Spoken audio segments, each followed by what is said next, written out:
God damn it. Well, whether it's bought 2 or part 1, whatever. It's part 2, volume 4. Okay. Prologue. It was the beginning of spring, right after the end of spring prayer. Young plants were growing greener by the day, their former pallor already long forgotten. The morning was bright, but it started to rain a little after noon. No doubt it was the rain of blessings. The farmers thanked Fullmetal, the goddess of water, for watering their fields, and after finishing lunch, dedicated themselves to their indoor handiwork. An elegantly carved carriage was rolling down a road between the fields, which was now clear of farmers. There was an ornate family crest engraved into a metal plate on the door, signaling the high status of the rider. But unfortunately, the poorly timed rain had muddied the roads and slowed the carriage's progress, and it was hard for a certain someone to hide their frustration at how much slower they were going than they would be on the stone roads of the city. Fullmetal is feeling unkind today, I see. Why must you summon rain on the day I travel outside? Oh boy, here we go. I think Bees and Wants is actually the High Bishop. I was going to say the High Bishop, just so I know. Barely asked Fullmetal, all the while cursing the intense shaking of the carriage. It was just before 5th bell when he arrived at Geeb Glaz's summer villa, which was located near the border of Ehrenfest's central district. Welcome to my humble abode, Lord Beesenwatst. Yeah, I think I said. Greeted him as he disembarked from his carriage, his fat belly swaying when he stepped down. He was taken to the spacious parlor where there were already 10 some nobles gathered and chatting. There had been no other carriages in sight, though. It seemed he was the only visitor who had arrived by one. These other guests were true nobles who had traveled here using their own high beasts, most likely because they wanted their meeting kept a secret from everyone, including their own servants. Beesenwatst could tell from Glaz's uncomfortable expression that he had been ordered to host the gathering in his own mansion by Guy Gerlach. It was fairly common for archnobles and men nobles to force the hosting of secret meetings onto lay nobles. Feeling nothing in particular about that, Beesenwatst strolled over to the seat of honor and sat down as though it were the most normal thing in the world before welcoming the greetings of the gathered nobles. While that was going on, he could see Glaz talking to a noble he didn't recognize. Count Bindenwald, seated there is Beesenwatst, the High Bishop of Ehrenfest, said Glaz. Oh, the High Bishop, In truth, Beesenwatst had been sent to the temple, and so he wasn't actually a noble. Under normal circumstances, the nobles gathered at the mansion would never yield the seat of honor to a temple man. But both Beesenwast's mother and father had been candidates to become Archduke. He had pure Archduke blood flowing through him. It's got nothing to do with the fact that you don't have much mana. Ha ha ha ha. The only reason he had been sent to the temple was because the previous Geeb Blazengag, had commanded it. Oh yeah, that was Lord Kartset's family. Beesenwatst had a low amount of mana compared to his family, and his mother had died giving birth to him. Ooh, that sucks. As a result, there was nobody who could protect him when his father's now primary wife joined Geeb Blazengag,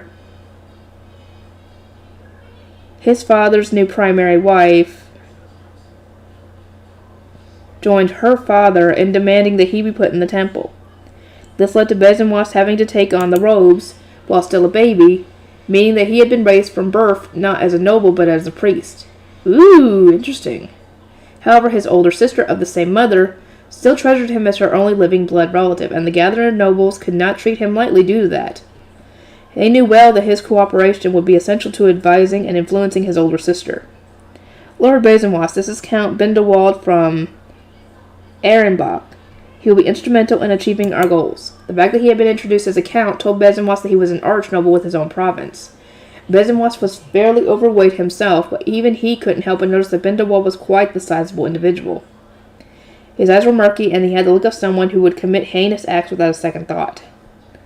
Beesenwatst, pretending not to notice that Bindenwald was rather brazenly looking down at him despite him being the High Bishop, mustered the energy to give a composed nod. As he sat in the seat of honor, it was the guest who would be greeting him.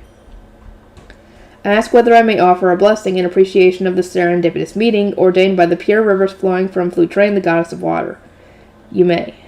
A faint green glow emitted from the ring nestled on Bindenwald's left middle finger. It was the kind of ring that all nobles had, the one that parents gave to their children after their baptism ceremony. An indescribable frustration weighed on Beesenwast's heart as he looked down at the ring. If not for the Lysgangs, he never would have been sent to the temple. He would have been given such a ring himself. The one he wore now had been given to him by his older sister when he became of age. That ring did not change that he had not been baptized in the Nobles' Quarter, nor had he attended the Royal Academy. Besenwas knew there was a clear difference between him and Bindewald, and while that did frustrate him, it also gave him a dark pleasure to see such nobles kneeling before him, even if they were just looking to exploit his older sister's authority. Count Bindewald is also the one who's been delivering the letters from Lady Georgina. According to the nobles in attendance, Bindewald had been a bridge of communication between Besenwas and his niece, who had married into the Duchy of Ehrenbach, south of Ehrenfest. So, Lady Georgine is his niece, and I'm assuming she's the Archduchess of Ehrenbach, or whatever, or part of Ehrenbach anyway. Despite having been asked by his niece to fill several chalices with mana, Besenwas had never ever met with the Giebs of Ehrenfest, who served as middlemen. He had never met any Ehrenbach nobles in person before now. I pray that Dragonar, the goddess of time, has woven our threads of fate tightly together. Even though none of them truly intended to offer prayers to the gods, their lunch began with a number of such blessings as finely mellowed whiskey was brought out. As the amber-colored liquid was poured into each person's cup, its sweet scent spread through the room. Glass took the first drink to demonstrate that the whiskey had not been poisoned. Besenwas, seeing that, brought his own heavy silver cup to his mouth. The thick liquid rolled over his tongue, making it sting a little. He moved his tongue around to enjoy the sensation, then eventually swallowed. He felt the burn of alcohol in his throat, and he let out a sigh of satisfaction. The whiskey was of very high quality. Glass had no doubt strained his coffers to satisfy his guests' palates.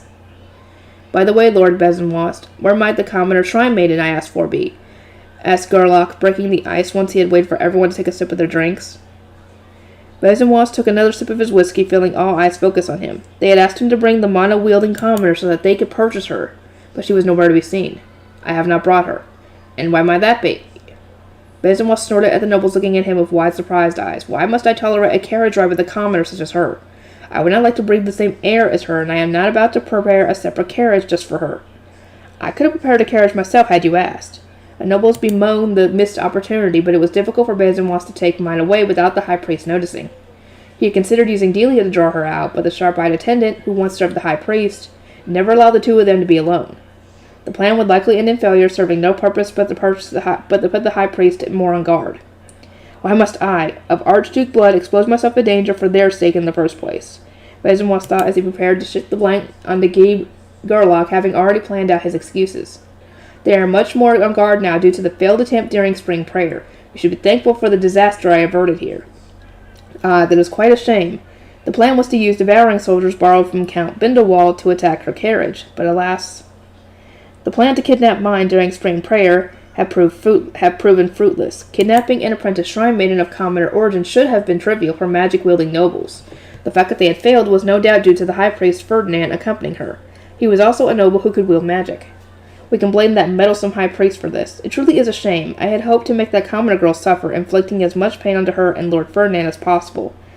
Spat Viscount Daldolf, overflowing with rage toward both mine and Ferdinand. Her beloved son had been punished after being assigned to guard mine during a Tromba extermination mission in autumn.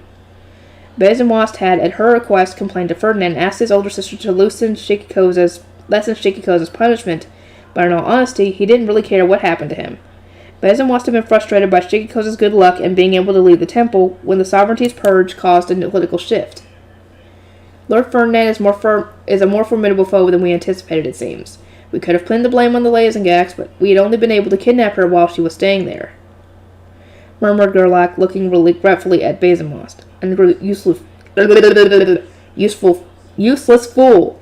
Besenwas spat on the inside. Had they successfully kidnapped mine during the spring prayer, he would have freed himself of that irritating commoner girl without dirtying his own hands, all while pinning the blame on the high priest. Besenwas had been eagerly awaiting news of trouble occurring far from the temple, but in the end they had safely returned by carriage. It truly was infuriating. We had even stirred the citizens near the border of our provinces to attack, but not a single one returned. They were all vaporized in the attack, despite the fact that half of them were Ehrenfest citizens.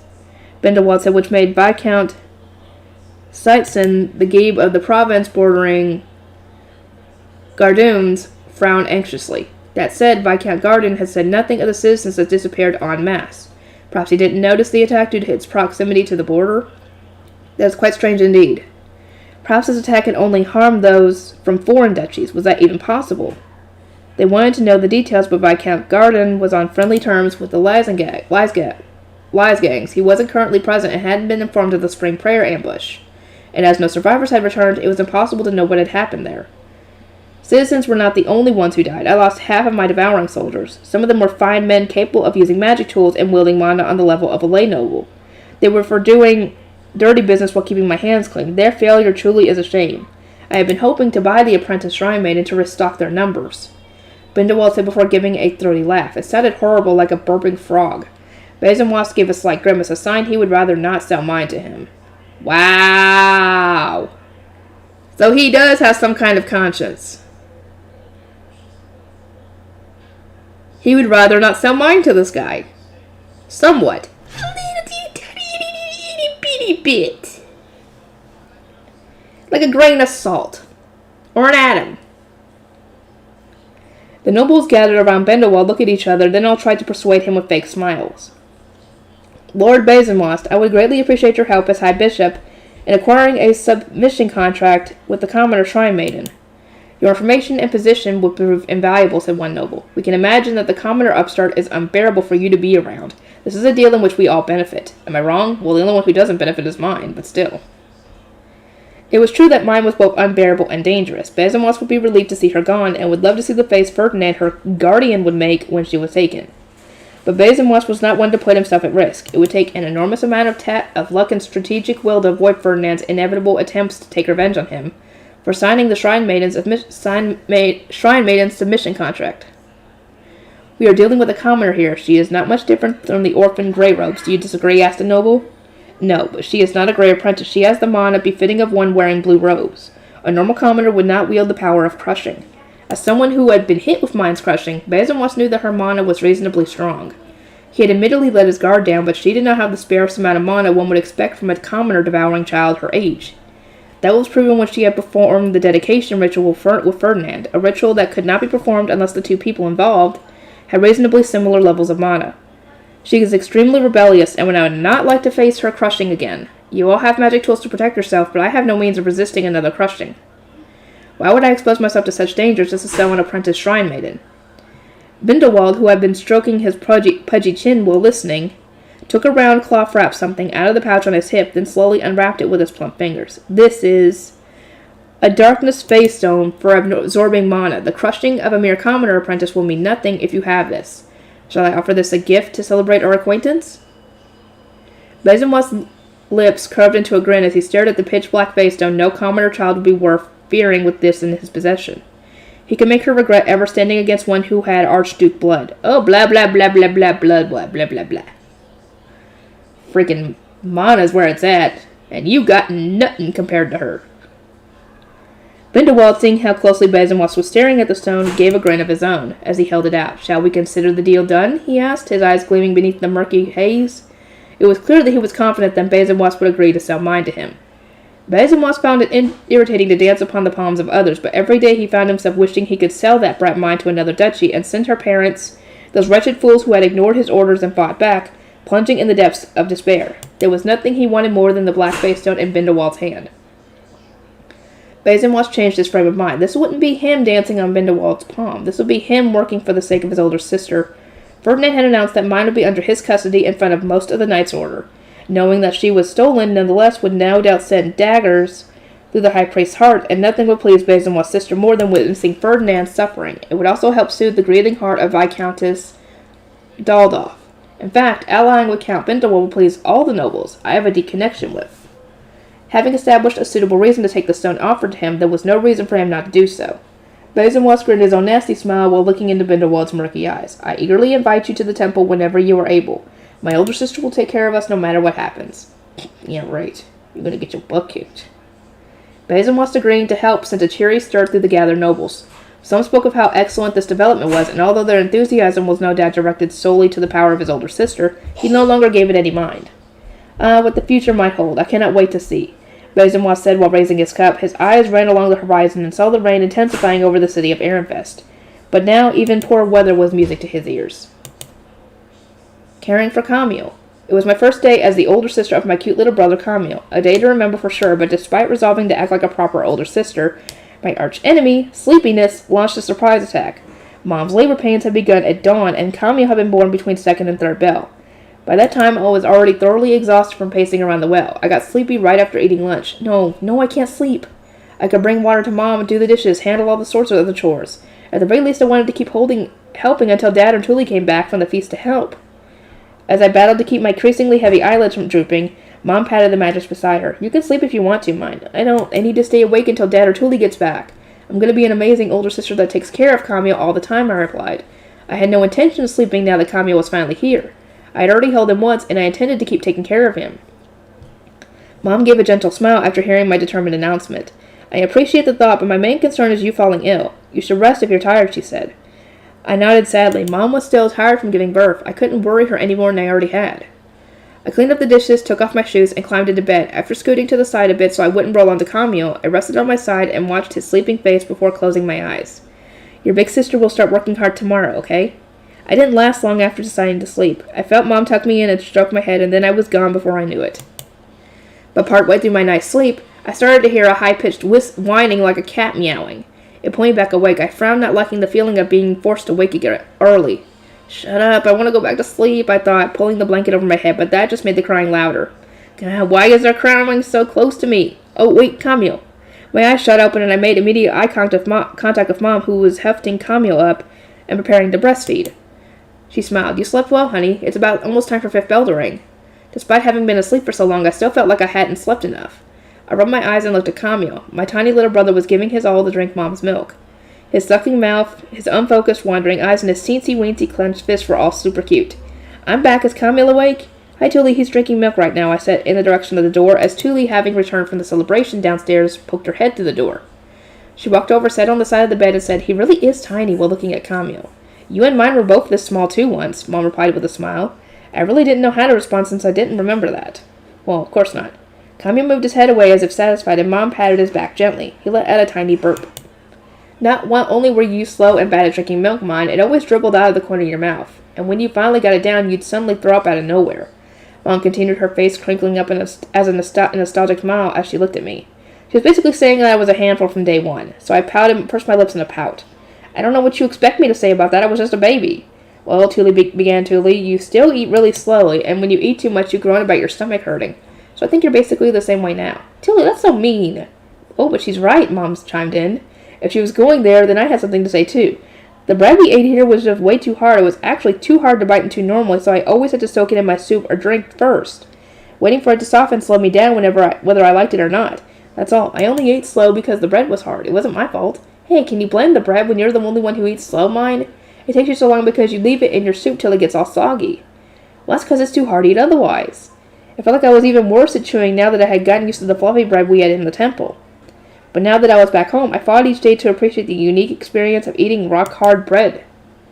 As Julie and I kept up our back and forth, Mom waved us away with a wry smile. I think I need to change Camille's diaper now, so... Let me do it. I want to try, Julie said with shining eyes before beginning her attempt to change his diaper. I watched closely, hoping to learn how it was done so I could help one day, too, like a proper older sister. She removed the cloth wrapped around him, wiped his butt clean using that clean part, and then wrapped a new cloth around him. Done.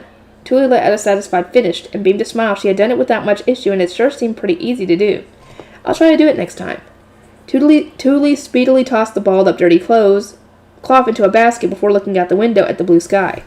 So, Mom, was that the last diaper we have for Camille? It's a little late in the day, but we'll get caught up in the rain if we don't wash them soon. Oh, you're right. We should hurry.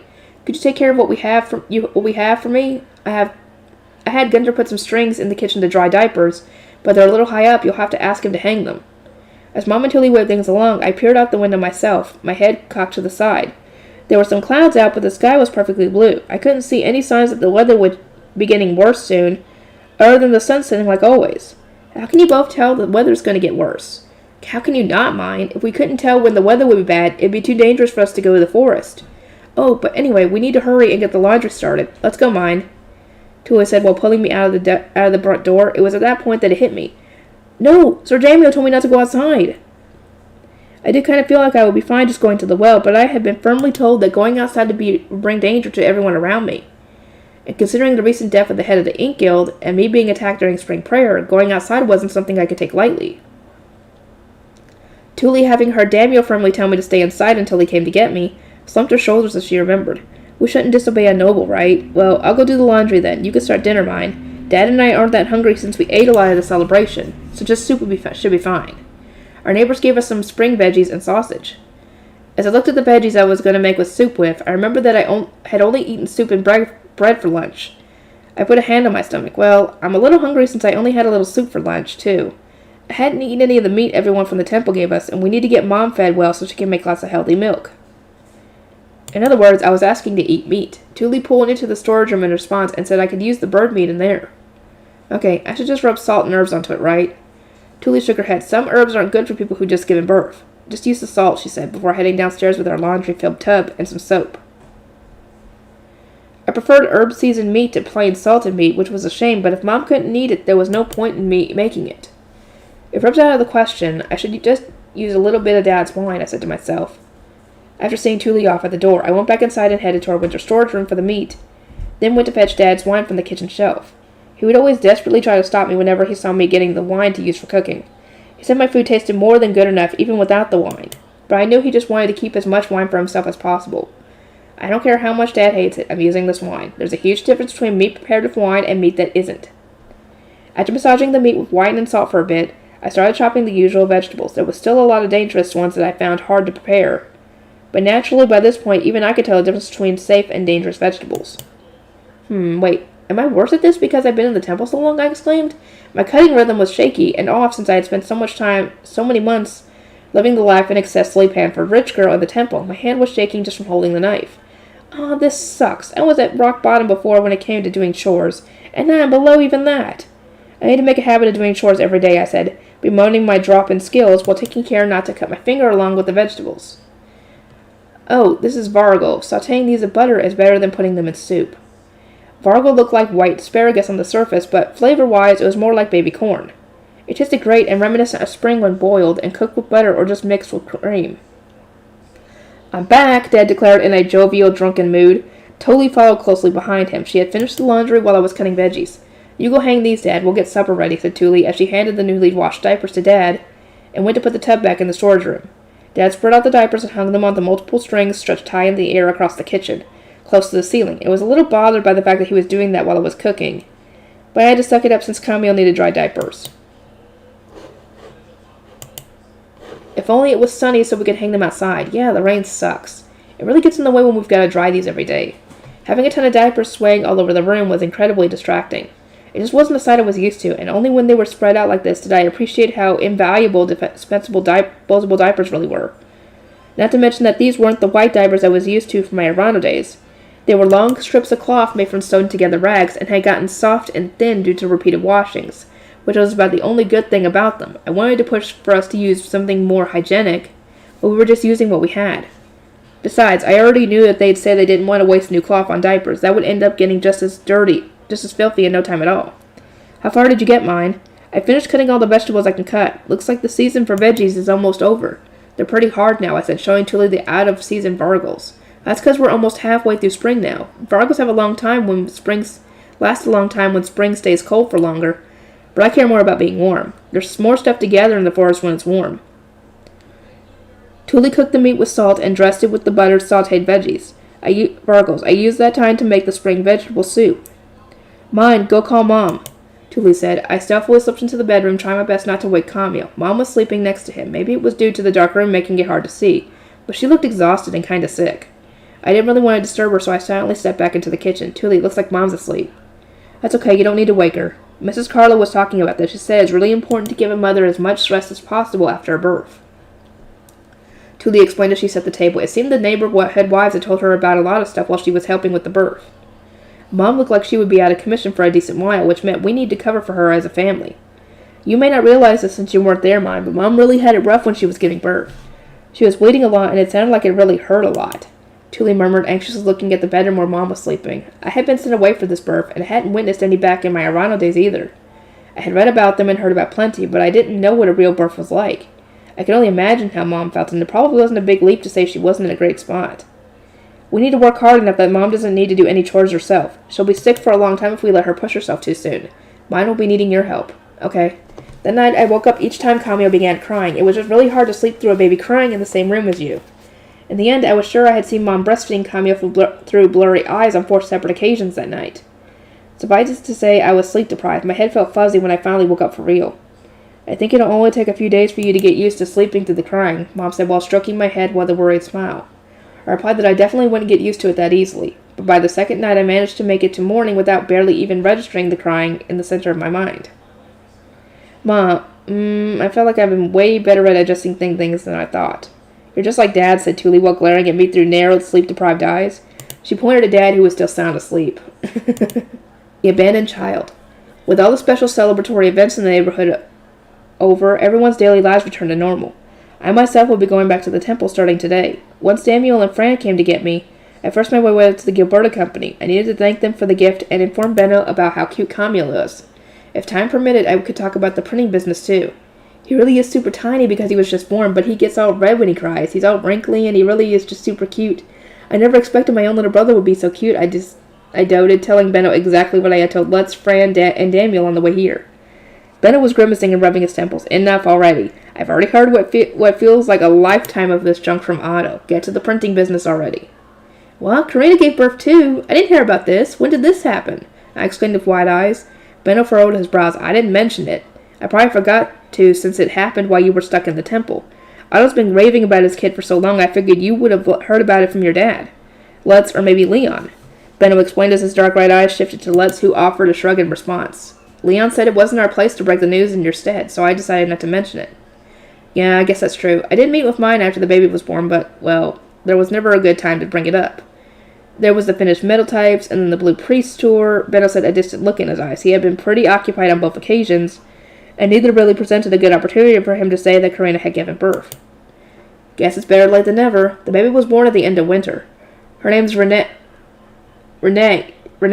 and she'll be inheriting the Gilberta Company. Be nice to her and all that. Benno said, his tone so flat I couldn't help but tilt my head in confusion. He was like the exact opposite of Dad here. You don't seem very excited about this, Benno. Didn't you really want a successor? Yeah, Otto's being more than excited enough for the both of us. He's going to spoil that girl like a complete idiot. If I don't whip her into shape, the Gilberta Company will fall apart the day I leave, muttered Benno with a derisive grin. It was easy for me to imagine that he would spoil her too, even while claiming to be whipping her into shape. What's with that look? Oh, nothing. I was just thinking you'll spoil her just as much as he will. Careful now, Benno said with a glare, but I just shrugged. Renee will be fine with Karina raising her. She'll grow up to be a businesswoman that keeps a calm, gentle look on her face while securing as much profit as she can in any given situation. It was easy to be fooled by Karina's gentle demeanor, but thinking back, there had been a lot of times where she led me to spill valuable information without me realizing it. Benno would point out when I was being naive and dropped hints to help me realize when I was being tricked, but Karina did nothing of the sort. She wrung me dry with a disarming smile. When it came to business, Frida was forward to the point of being off-putting, but Karina got her information through casual chats. In terms of business, she's actually scarier than Frida. Honestly, when it came to merchants, Benno was definitely the softest one of them all. The parental sense of responsibility he had developed when training me as his apprentice was probably still lingering in the back of his mind, and encouraging him to be kinder with me. I'm the one who raised Karina, you know. Then the Gilberta Company will be safe for a long time yet. Of course, replied Benno with a nod before cutting to the chase. But anyway, you said you had some news about the printing business?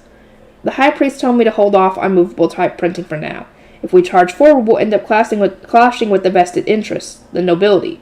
It's a fight we have no chance of winning. The vested interests are nobles. Yeah, the winning move here is to not play.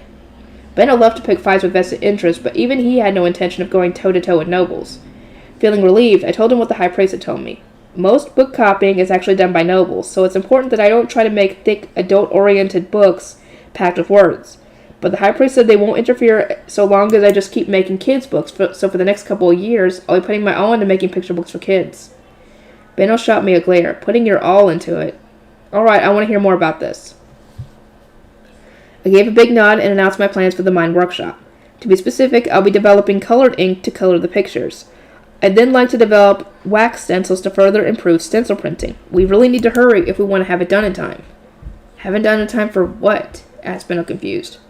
I proudly puffed out my chest. I need to make books to match the growth of my cute little Camille. I'll be putting my all into this for him, so I would appreciate you introducing me to a wax workshop soon. Do you have the high priest's permission to do that? Benno asked with a grimace that was absolutely dripping with skepticism. But I would never do anything crazy when both Benno and the high priest were always yelling at me to get permission for everything and report every little detail. The high priest said picture books wouldn't clash with the vested interests, and he was the one who told me to add color to my picture books in the first place.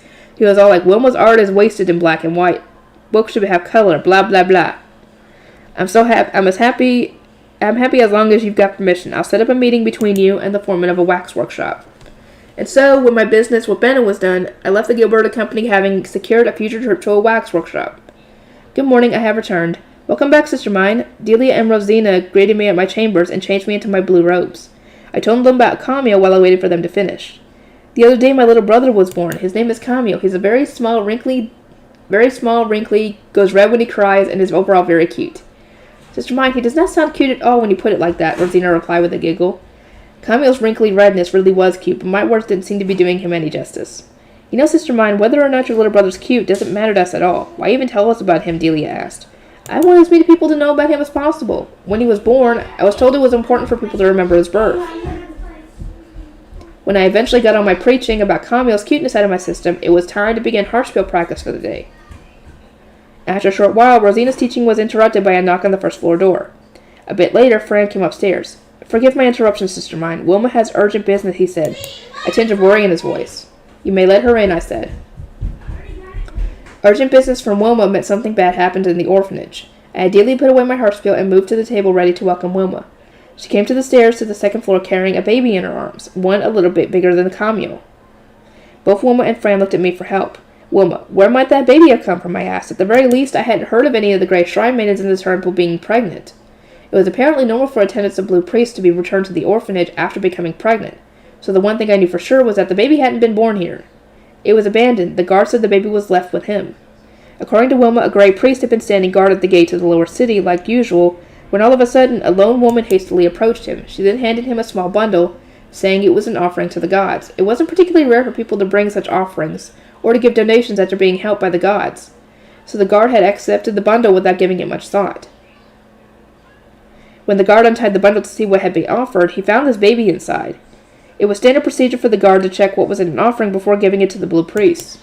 She offered her child to the gods? When parents could neither kill nor raise a child, they were left with no choice but to bring them to the orphanage and entrust their future to the gods. The baby was a little bigger than Camille and could move his head around, but it was still too small to walk. I couldn't help but feel anger at the mother who had abandoned it. As you are the orphanage director, sister mine, I brought it here first. Whatever shall we do? The orphanage director's permission was needed before a new child could be accepted into the orphanage.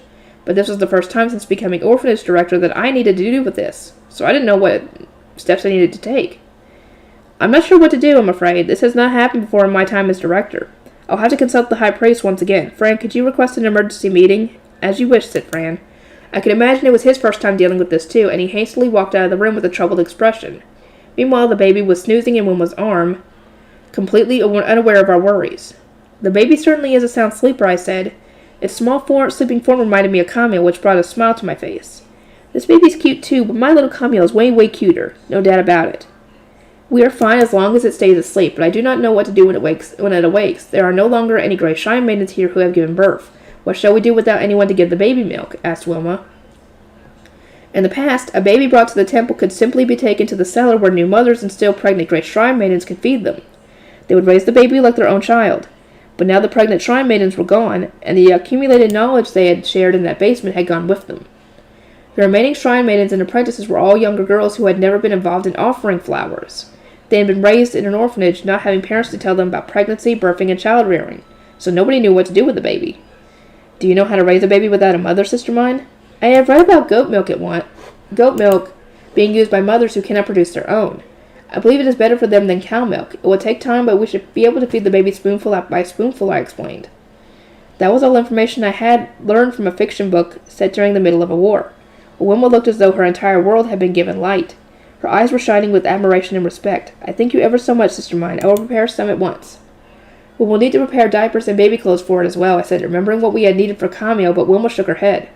We have enough left over from when we used to care for babies here. We may need to prepare more at some point, but we will be fine for now. I see. When Fran returned from talking to the high priest, I asked him to fetch goat milk, at which point the baby woke and started crying and sucking on its fingers. I believe the baby is hungry, I said.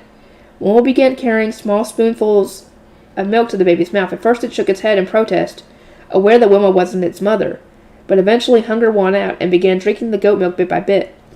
Everyone sighed in relief at the sight. At the very least we had managed to avoid the baby starving to death. Third bell rang out. The baby flinched in surprise at the sound, but continued to drink the milk, having clearly prioritized hunger over surprise. Fran, let us go see the high priest. Sir Daniel, I ask for your protection. The three of us hastily walked to the high priest's room.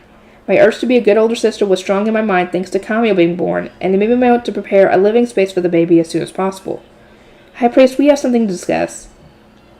I met with the high priest and informed him of the abandoned baby, then asked him what procedures I would need to follow and in what ways I should look after it.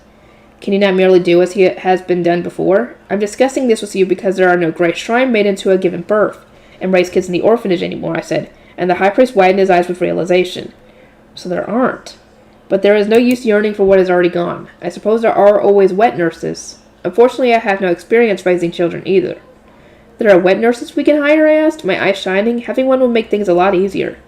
But alas, the high priest slowly shook his head. Only if we can find one eccentric enough to willingly come to the orphanage. That won't be easy. The high priest had probably spoken from the mindset of raising a noble child.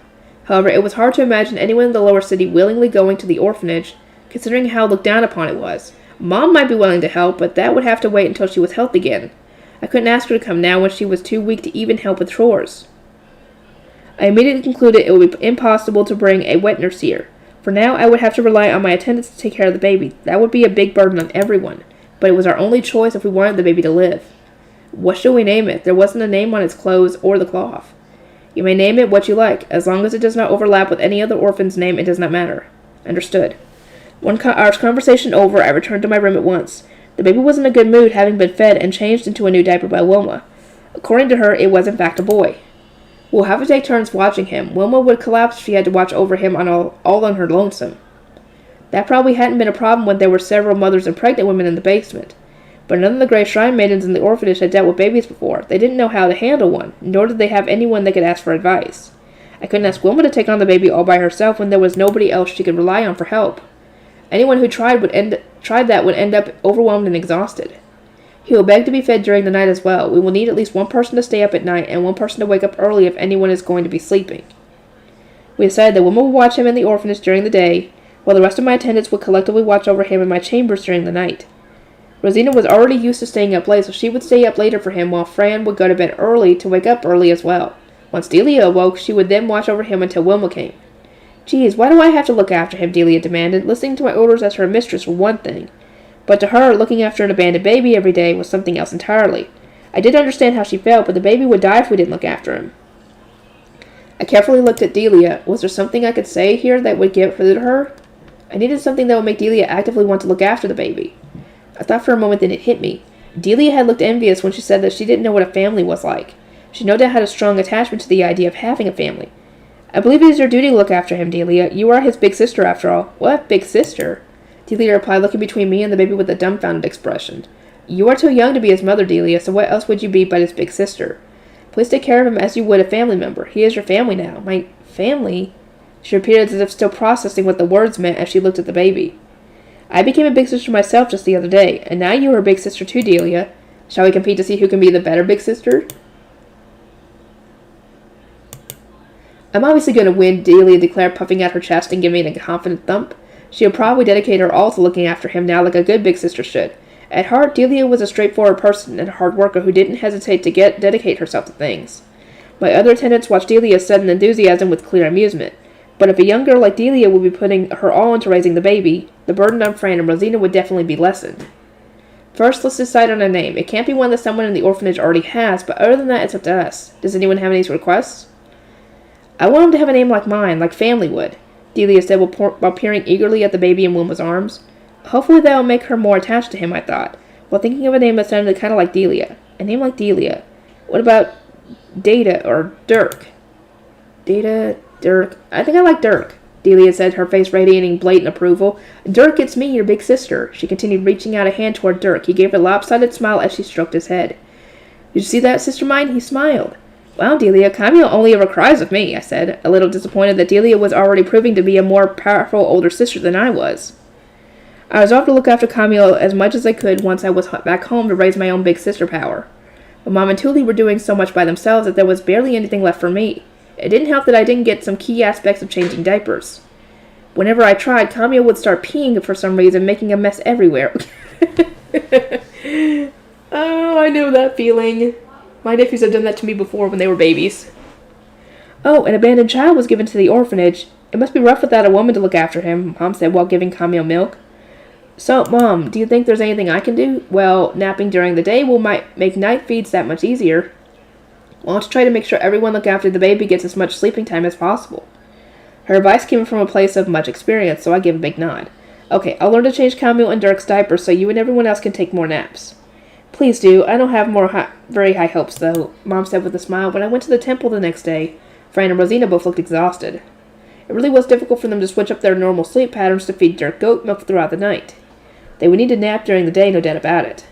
Fran, Rosina, please nap for about a bell after eating breakfast. Use this time to rest since you'll have to wake up during the night. As you wish, thank you, replied both Fran and Rosina, looking relieved. It was hard work for mothers to look after their own children, so looking after someone else's baby that showed up in the orphanage out of nowhere one day must have been especially tough. More importantly, Sister Mine, there's something wrong with Dirk, Delia said anxiously while looking at the baby. He was fast asleep, though I couldn't see anything wrong with him. It happened in the morning. Dirk started to cry, but as the milk wasn't ready yet, we let him keep crying, but then he got a fever and his cheeks started to bubble. He calmed down as soon as we gave him milk, but we have no idea what happened, said Fran, who had apparently seen it too. But Dirk's cheeks looked normal to me. I tilted my head in confusion. I think we'll need to hold off on the milk and let him cry a little more. I need to see this for myself before I can say anything. It is a shame that there is nothing here nobody here could tell us whether this is normal for babies. We all watched as Dirk began to cry from hunger. Before long, the crying became high-pitched shrieks, and he really did get a fever out of nowhere. See, Sister Mine, he's burning up.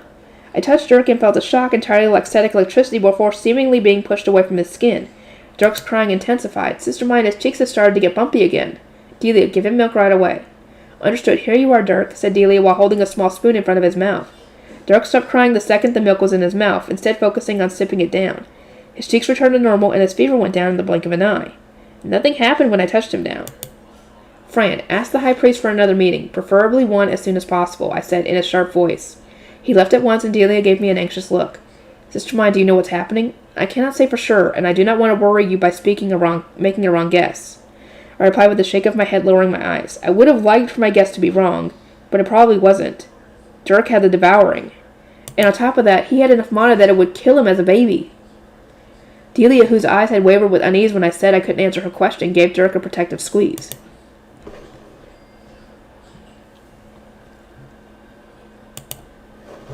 Oh boy.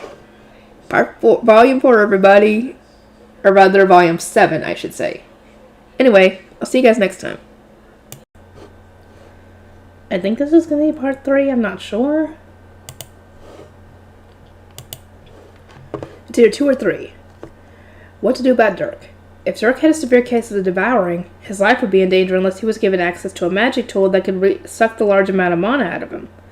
I needed to do whatever I could to ensure his safety, even if just by a little bit. Lutz, could I ask you to do something? I want you to go to the forest and get some tau fruit. They'll last if we put them on the dirt part of the floor in the workshop storage area, right? I called from the workshop up to the second floor of my chambers, then whispered my request so Daniel by the door wouldn't hear me. It would be better if nobles did not learn of tau fruit. I glanced Dirk's way, and Lutz gave a small nod before immediately running off to the forest. Having extrapolated the circumstances just from my small gesture, once he got back, we'd be able to stop Dirk from losing control of his mana and dying from it. Sister Mine, I have gotten permission for a meeting, Fran returned, wearing an exhausted expression. Both Arno and the High Priest had looked annoyed at having 2 emergency meetings requested in a row, but urgent business was urgent. Urgent business was urgent business. I needed to see the High Priest to learn whether Dirk really had the devouring, how much money he had, and what we needed to do for him, what we needed to do with him. I suppose we shouldn't give Dirk to Wilma yet, since we'll be bringing him to the High Priest room. Fran, would you carry him? I intended to go to the High Priest room with Dirk, since everything revolved around him, but Delia hugged him protectively, and Fran slowly shook his head. Sister Mine, we cannot take a pre-baptism orphan out of the orphanage. My chambers counted as part of the orphanage, since they were in the same building, but apparently taking him to the High Priest room was no good.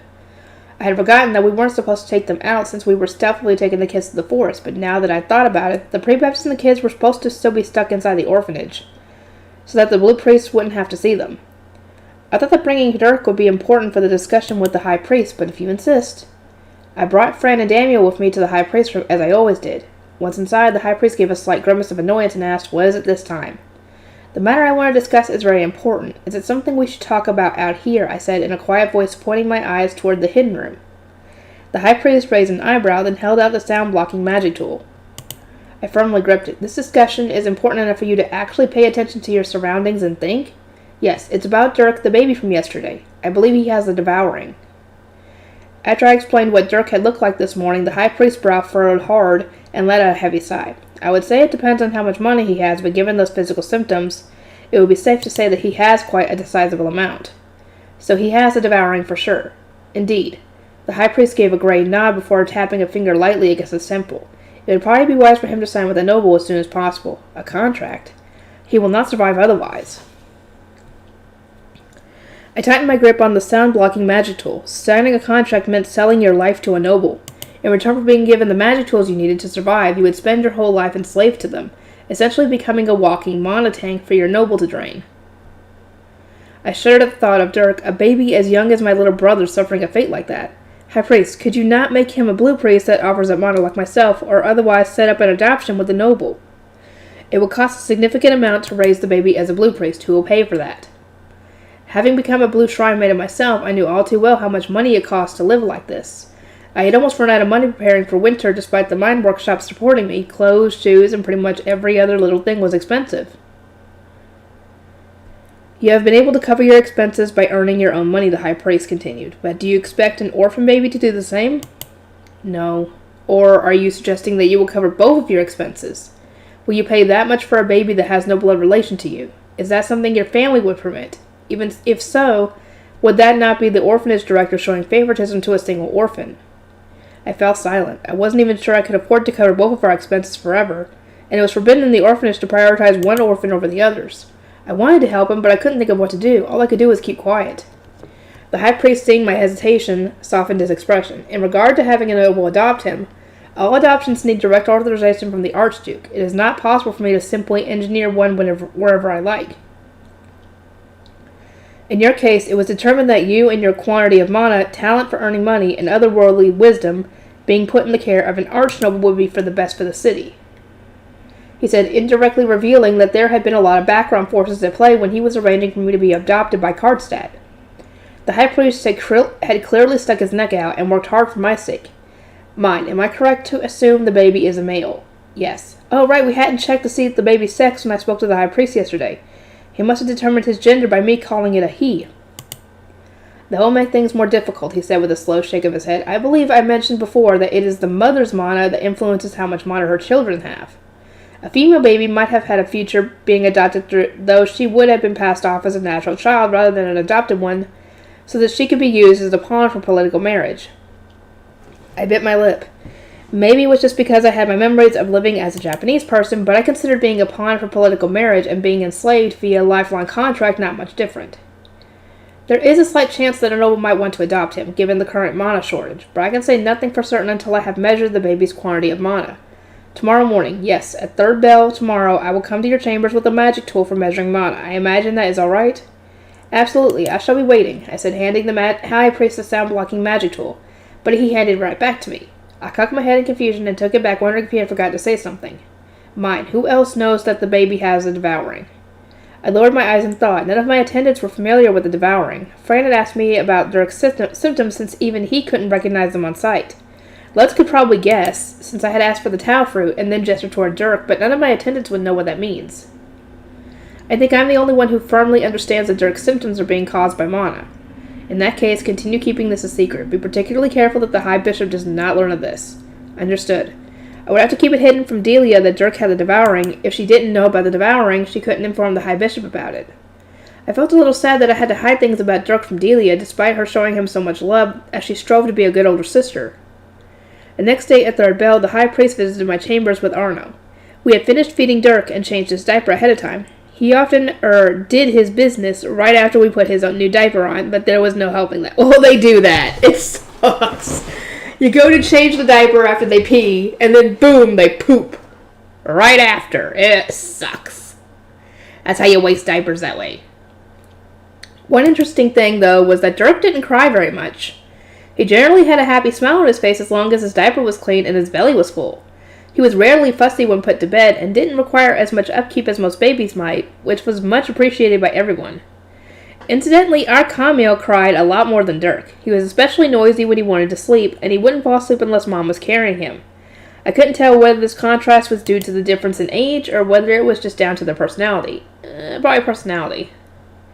At the moment, Dirk was sleeping on top of a large straw stuffed cushion set in the corner of my room.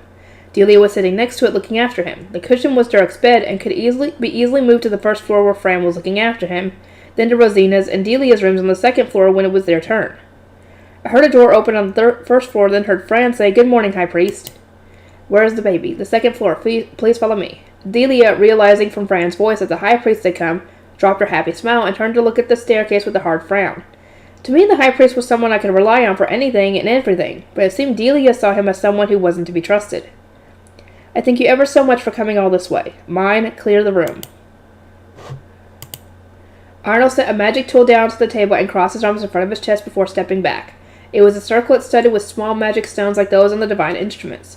"Please leave, everyone." I cleared the room and Delia looked uneasily between me and Dirk, who was still resting on his cushion, while slowly walking down the stairs. Once everyone was gone, the High Priest took out the sound-blocking magic tool. "Clearing the room is not enough to prevent our voices from being heard downstairs," he explained. After grabbing the sound-blocking magic tool, I walked toward where Dirk was sleeping. The High Priest followed with the mana measuring magic tool. He pressed the magic stones against Dirk's head, and the circlet shrunk to fit him perfectly. At this point, something that minor wasn't enough to surprise me even a little bit. Oh, the stones were changing colors. I knew very well from offering up my mana to the divine instruments that phase stones changed colors when absorbing mana. That was apparently how noble children had their mana measured when they were born. Once the color changing slowed, the High Priest removed the circlet and counted the number of differently colored stones. He has about as much as a med noble on the stronger side. A med noble? I would have thought he had more mana than me. Mine had lived up to the age of 5 with the devouring.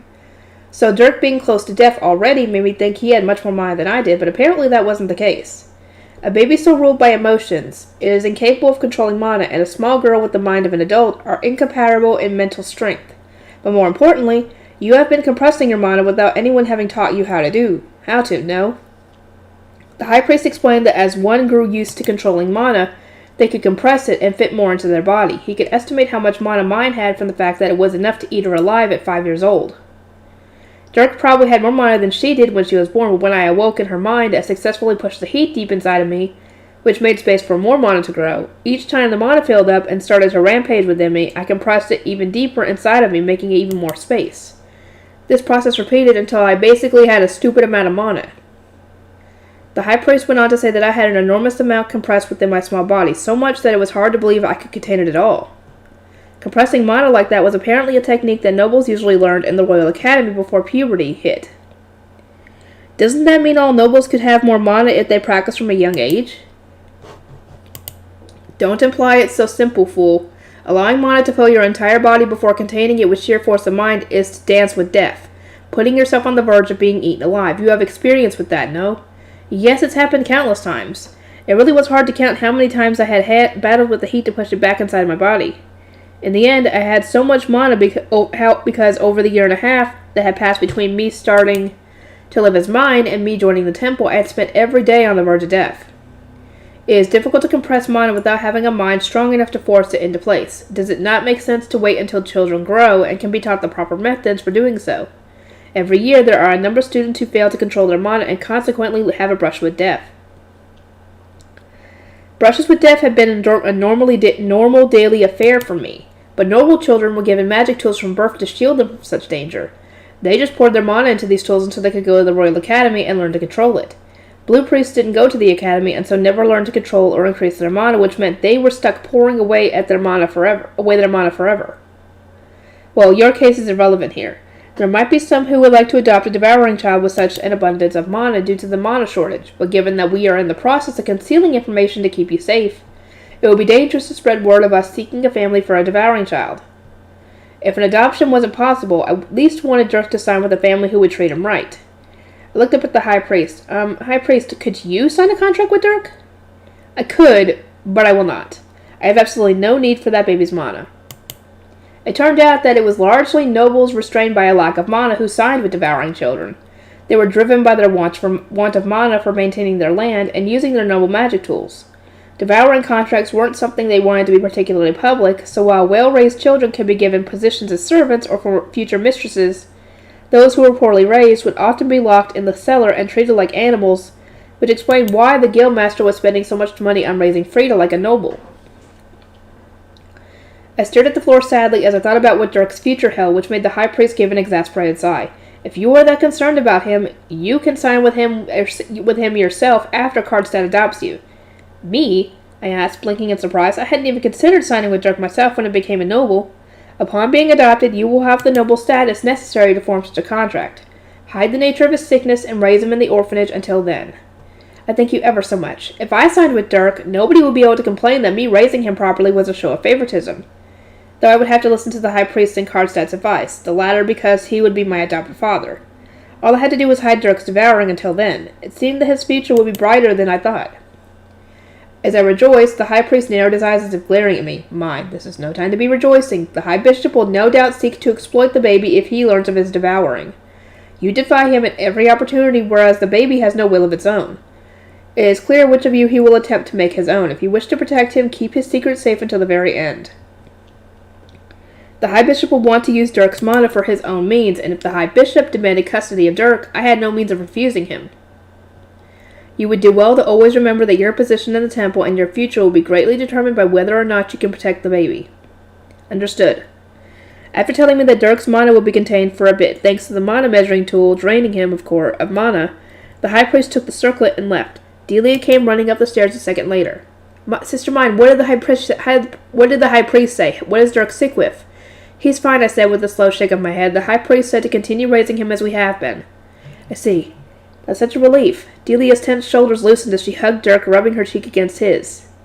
The sight was a firm reminder that I couldn't let any other noble adopt Dirk, nor sign a submission contract with him. Sister mine, I have come for Dirk, came another voice. Thank you, Wilma. Fran and Rosina went on break in the afternoon, and since they couldn't rest easy with Dirk around, we would move him to the orphanage. Delia watched on sorrowfully as Wilma picked Dirk up and left for the orphanage with him. You can accompany him to the orphanage, if you would like, Delia. But Fran and Rosina are on break, and Gil is at the workshop. Sister mine, you would have no attendants on hand if I went now. Delia shot me a sharp look over the very idea. I do not mind coming with you. Sister mine, I think I mentioned that I didn't want to go to the orphanage, she replied coldly. I suppose you did, I replied casually while heading to my desk. It wouldn't be ideal for me to wander around outside of my room while both Fran and Rosina were taking a break. So I decided to just focus on making a second black and white picture book for Dirk.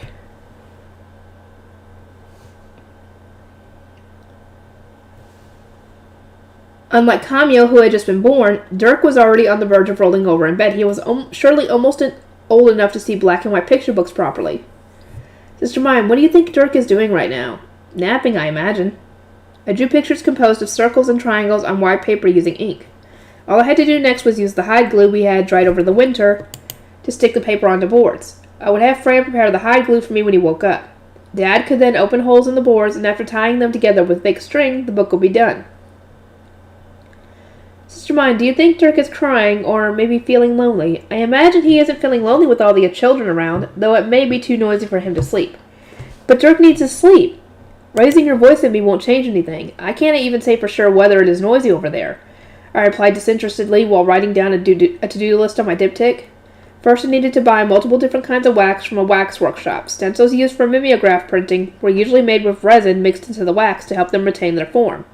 But my plan was to try rolling using only wax this time. If it worked, it worked. But who knew what problems might arise? Sister mine, aren't you worried about Dirk? Not really, since Wilma is keeping a close eye on him. Next, I went to talk to someone from an ink workshop about making colored ink. Nothing in the orphanage seemed like it would be a good material for making pigments, so maybe a workshop could help us with that. You can't be sure of that. Geez, Sister mine, are you even listening to me? Delia exploded with anger after I kept giving half-hearted replies. I looked up from my diptych to give her an exaggerated sigh. If you're that worried about him, go and check for yourself. Wilma would love to have you there. I don't want to go to the orphanage. Delia bit her lip in frustration. The conflict she was having between wanting to go and not wanting to go was clear on her face. Very well, would you like me to go and check on him then? No fair! Delia grabbed my sleeve. I couldn't help but laugh. I had only said that because I knew it wouldn't be ladylike for me to leave my room without attendance, and she had jumped on the bait like a tiger. In that case, Delia, why not come with me? Delia's light blue eyes wavered, and she swung her crimson red hair as she fought an internal battle. When she looked up, she glared at me with watery eyes and bit her lip once more. I won't go. I shrugged and turned back to face my desk, having no reason to argue with her decision. She didn't say anything after that. All she did was wander around aimlessly, but somehow I felt that Dirk was so cute that it was only a matter of time before Delia would be running to the orphanage. Okay, The Ink Guild in succession. Mine, Master Benno told me to ask when the next day you're off free is, said Les. It was about 10 days after Camille's birth that the Gilberta Company called for a meeting with me. I guessed that Benno had found a wax workshop to take me to, or rather that was the only reason I could think of for him to call me over. He wants to take me to a wax workshop, right? It's better if I have Fran with me, so how about the day after tomorrow in the morning? Yeah, apparently there's someone who wants to meet you. What? Aw.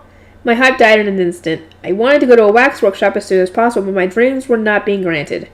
I agreed to go, albeit with pursed lips. You might want to bring Gil with you instead of Fran. Master Benno said it's a craftsman from an ink workshop. Their words made my hype roar back up like a reborn phoenix. I had been wanting to meet someone from an ink workshop and talk about developing new ink. This would be a good opportunity to talk about making colored ink. I can't wait, Let's. Your mood sure improved fast. Let's shot me an exasperated look which made me realize something. The decreased head of the Ink Guild had been probing for information about me. Maybe the new head was carrying on his legacy? Wait. Should I really be meeting and talking with someone from the Ink Guild? I asked worriedly. Let's looked at me, then fell into thought for a second before replying. If Master Benno thinks it's fine, it probably is. Okay, I'll go ahead and look forward to it then. On the scheduled morning, Let's came to get me, and we departed for the Gilberta Company with Daniel and Gil. Even though Mark seemed really busy, he still came outside upon noticing us through the store window. Good morning, Lady Mine. Your visitors are already here. Good morning, Mark. Would you be so kind as to take a moment from your busy day to guide us there? With his usual calm smile, Mark guided us to Benno's office in the Gilberta Company building, where I found a familiar-looking foreman and a not-so-familiar young woman waiting. The ink workshop foreman had his brows furrowed in the same high-strung way I remembered from last time. I could tell that the young woman had come of age because she had done her reddish-brown hair up, though it was just a simple braid that she had twisted into a bun. So I could guess she didn't care that much about appearances. The way her gray curiosity-filled eyes flitted all over made her look really young. Hey, Dad, is that her? She's rich, don't point. Apparently they were father and daughter. He warned her in a lower voice, and she immediately hid her pointing finger behind her back, but her eyes, two little balls of unceasing curiosity, remained locked on me. Good morning, Lady Mine. Benno welcomed me into his office and gestured for me to sit next to him. I nodded and looked at Badamiel, who smoothly escorted me there and helped seat me with trained elegance. I expected nothing less from a noble. I'm Bierce. Wolf passed away, and now I'm the new head of the Ink Guild. I didn't want this, but now I've taken the job, I want to do as much as I can to help save the guild, the foreman said before rubbing his brow and explaining what was happening in the Ink Guild. Apparently, the circumstances of Wolf's death had been very suspicious, and none of the ink workshop foreman and Ehrenfest wanted the job. Nobody had stepped up to the plate, instead trying to push the responsibilities onto someone else until Bierce ultimately took the fall. My sympathy. I don't like speaking ill of the dead, but Wolf went too far and got involved in things he really shouldn't have. Bierce said, his head hung low. It seemed he was having an extremely hard time cleaning up after all of Wolf's messes, which had been mercilessly pushed onto him. He continued kind of mumbling his words like someone not used to talking much.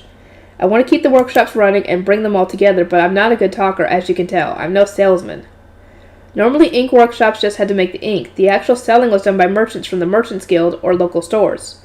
But there was only one stationery store in the lower city that could sell ink, and Wolf had been using forceful measures to monopolize business with nobles. The craftsmen were fine making ink no matter how it was sold, but somebody's got to deal with the nobles now that Wolf's dead. You wouldn't expect the old man running the stationery store to suddenly have to start dealing with nobles out of nowhere, would you?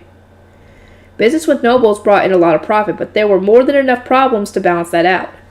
From my perspective, Benno may have been dealing with nobles no problem, but in reality he was deeply on edge whenever he met Sylvester or the High Priest, with plenty of stress-induced headaches following afterward.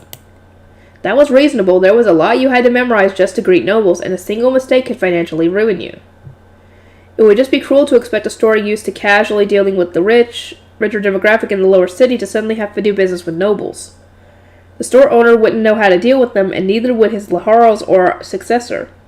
They would have no real opportunity to learn about nobles, and they would be replacing someone who had died in a mysterious way while dealing with them. Nobody would agree to that. Anyone would run away if they thought nobles were involved. In reality, only the owners of the largest stores in the city had direct relations with nobles. There really weren't many, and if you thought of which of those stores could reasonably deal in ink, the number shrank even further. The Guildmaster store deals in goods for nobles, doesn't it? Why don't you ask him? Benno asked with a raised eyebrow. The fact that he hadn't offered to sell the ink himself and had instead thrown the offer the Guildmaster's way probably meant that the ink business was really unattractive, had a lot of problems attached to it, or just wasn't an area that Benno was interested in spreading his business into. Bierce, having seemingly hoped Benno would take up the job, slumped forward in disappointment and shook his head. I wish I could, but this is all stuff the Guildmaster store was dealing with in the past. Then Wolf monopolized things the second he became head of the Ink Guild. You can guess what'll happen if I go to him, right? Benno grimaced, having immediately imagined what kind of an attitude the Guildmaster would have. He'd wring you dry. I could see that geezer's nasty grin already. Yeah, that's why I wanted to ask you. It wouldn't be strange for the Gilberta Company to start selling ink, as they were already selling books made by the Mine Workshop, which had invented the new ink in the first place, and was guaranteed to become a large customer. But Benno just rubbed his temples and shook his head. It's not that simple. There are going to be nobles wanting me to keep up whatever shady stuff Wolf was doing, and if I start selling ink, that Guildmaster's going to give me an even harder time than he already is. I looked up at Benno. So you'd let someone else take the business. I can understand Benno's hesitation, but if another store started doing business with the Ink Guild, I would have to do business with them too. It was exhausting just thinking about how long it would take for them to not judge me based on appearance and start doing real business with me. We already know that I'll need a lot of ink when I want to start printing with the Mine Workshop. I would rather do business with you than anyone else, Benno. See? The girl's saying it too. Come on, Benno. But, Benno protested, a conflicted expression on his face. But his refusal was weaker than before. Sensing that, Bierce looked at me and pleaded desperately. Could you dig into him a little more for me, girl? I don't mind helping to convince Benno, but only if you help me develop colored ink. Colored ink? What are you talking about? While Bierce blinked in confusion, the girl next to him shot up a hand. I'll do it. That's why I'm here. Sorry, but can I ask your name? It's Heidi. She's my daughter, and she'll be running my workshop one day. She loves making ink and discovering new things. She didn't even calm down when she turned 20. Oh, she's already become of age. She and her husband are the ones making the ink you invented for plant paper. Even though she only looked about 15 at a glance, she was actually over 20 and already married. Wowee. Your ink's so new and fresh. It really rocked my world. Looking forward to working with you.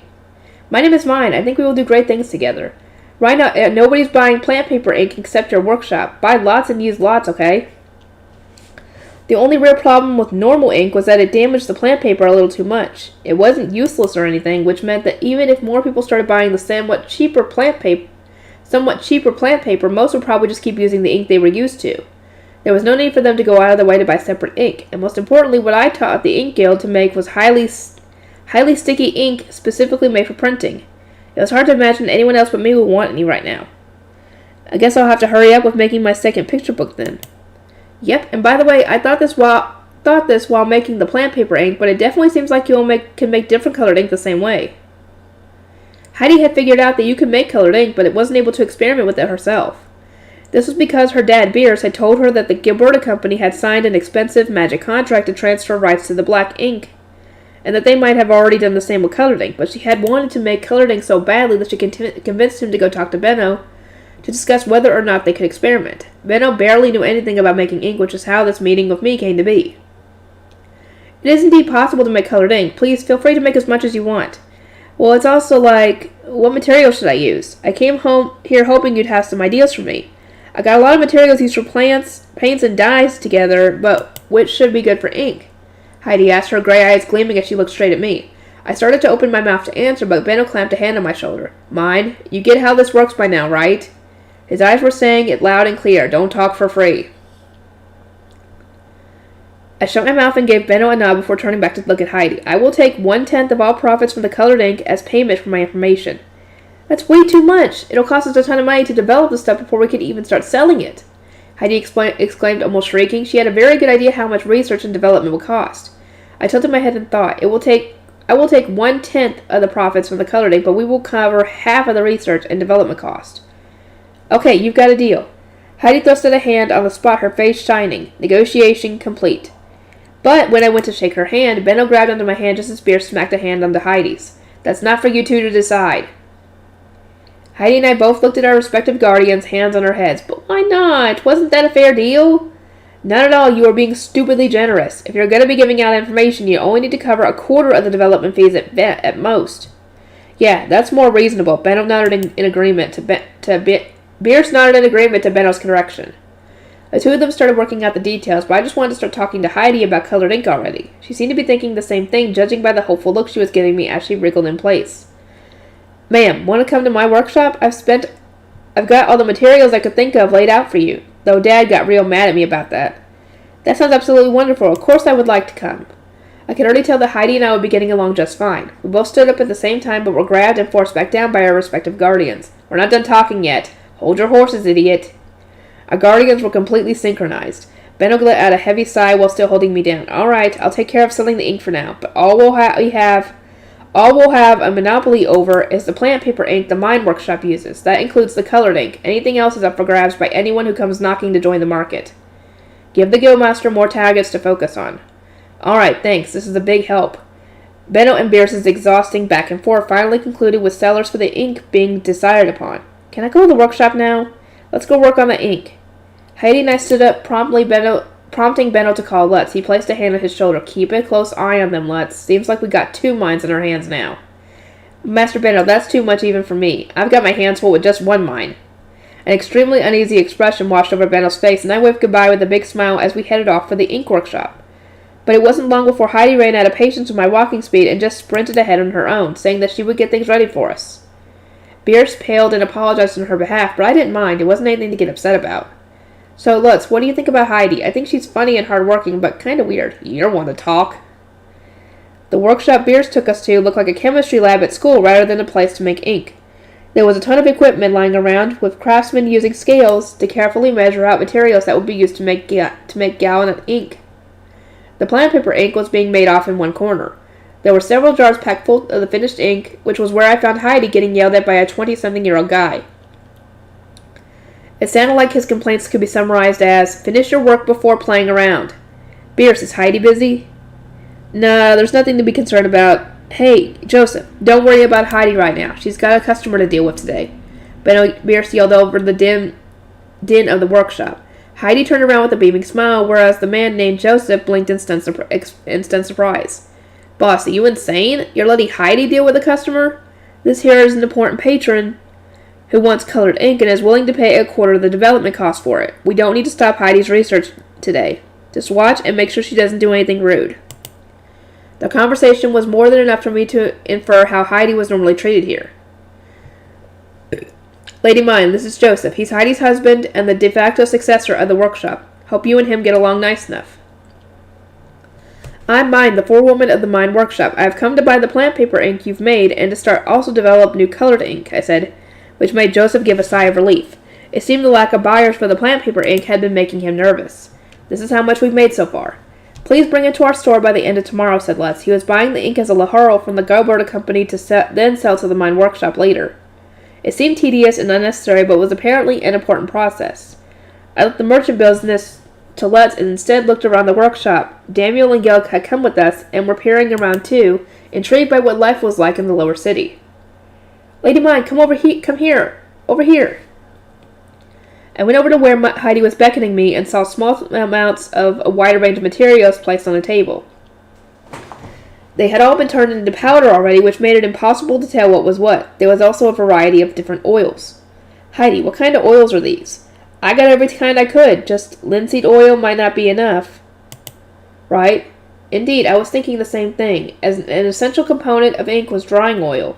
But the only thing like that in the city I knew of was linseed oil, something I had been able to guess existed when I saw hemp and linen in this world, which were made from the plants they grew from the seeds that were turned into oil. But there wasn't much linseed oil here, and it was all expensive. I had just been thinking that I wanted to search for oil that could be used in its place, and now would be a good opportunity to learn more about the different kinds of oil in this world. Some oils harden when exposed to air, and some don't, but it's the ones that harden that are good for making ink, I said. They're called drying oils. There's not much oil like that other than linseed oil, just meese, pagan, ease, and turmoil, Heidi said, grabbing the respective jars of oil from the lined-up row. I hurriedly got out my diptych and wrote down the names of the flowers and nuts she had listed. The ink I'm familiar with is mostly made from grinding minerals into a powder and then mixing it with oil. Let's see. This yellow clay should make an ink colored something between yellow and brown. Okay, let's give it a shot. Joseph, lend us a hand. Heidi called Joseph over and got right to work mixing the oil and clay on top of a granite slab. Huh? It's not turning brown? But why? Yellow clay mixed with oil should have made a brownish yellow color. It wouldn't make sense for it to turn into any other color, and yet the mixture had turned a bright sky blue before my very eyes. I stared at it in a daze. Let's try using another kind of oil. Joseph and Heidi tried mixing the clay with the other oils one by one. First maize, then pigeon, ice, and then finally tern. Ice was the only kind that produced the yellow color I was expecting, while the others turned red and greenish blue, completely outside of my expectations. All we could do was blink in surprise as we stared at the 5 different colors on the slab. This just doesn't make any sense, right?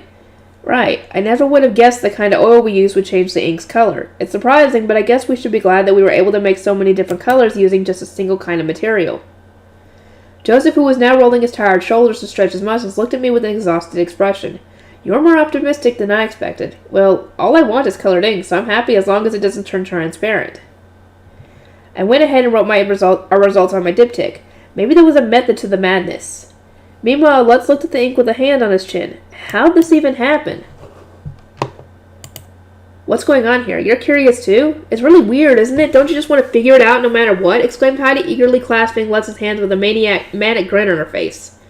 It seemed she was the type of girl who really wanted to figure out anything she didn't understand.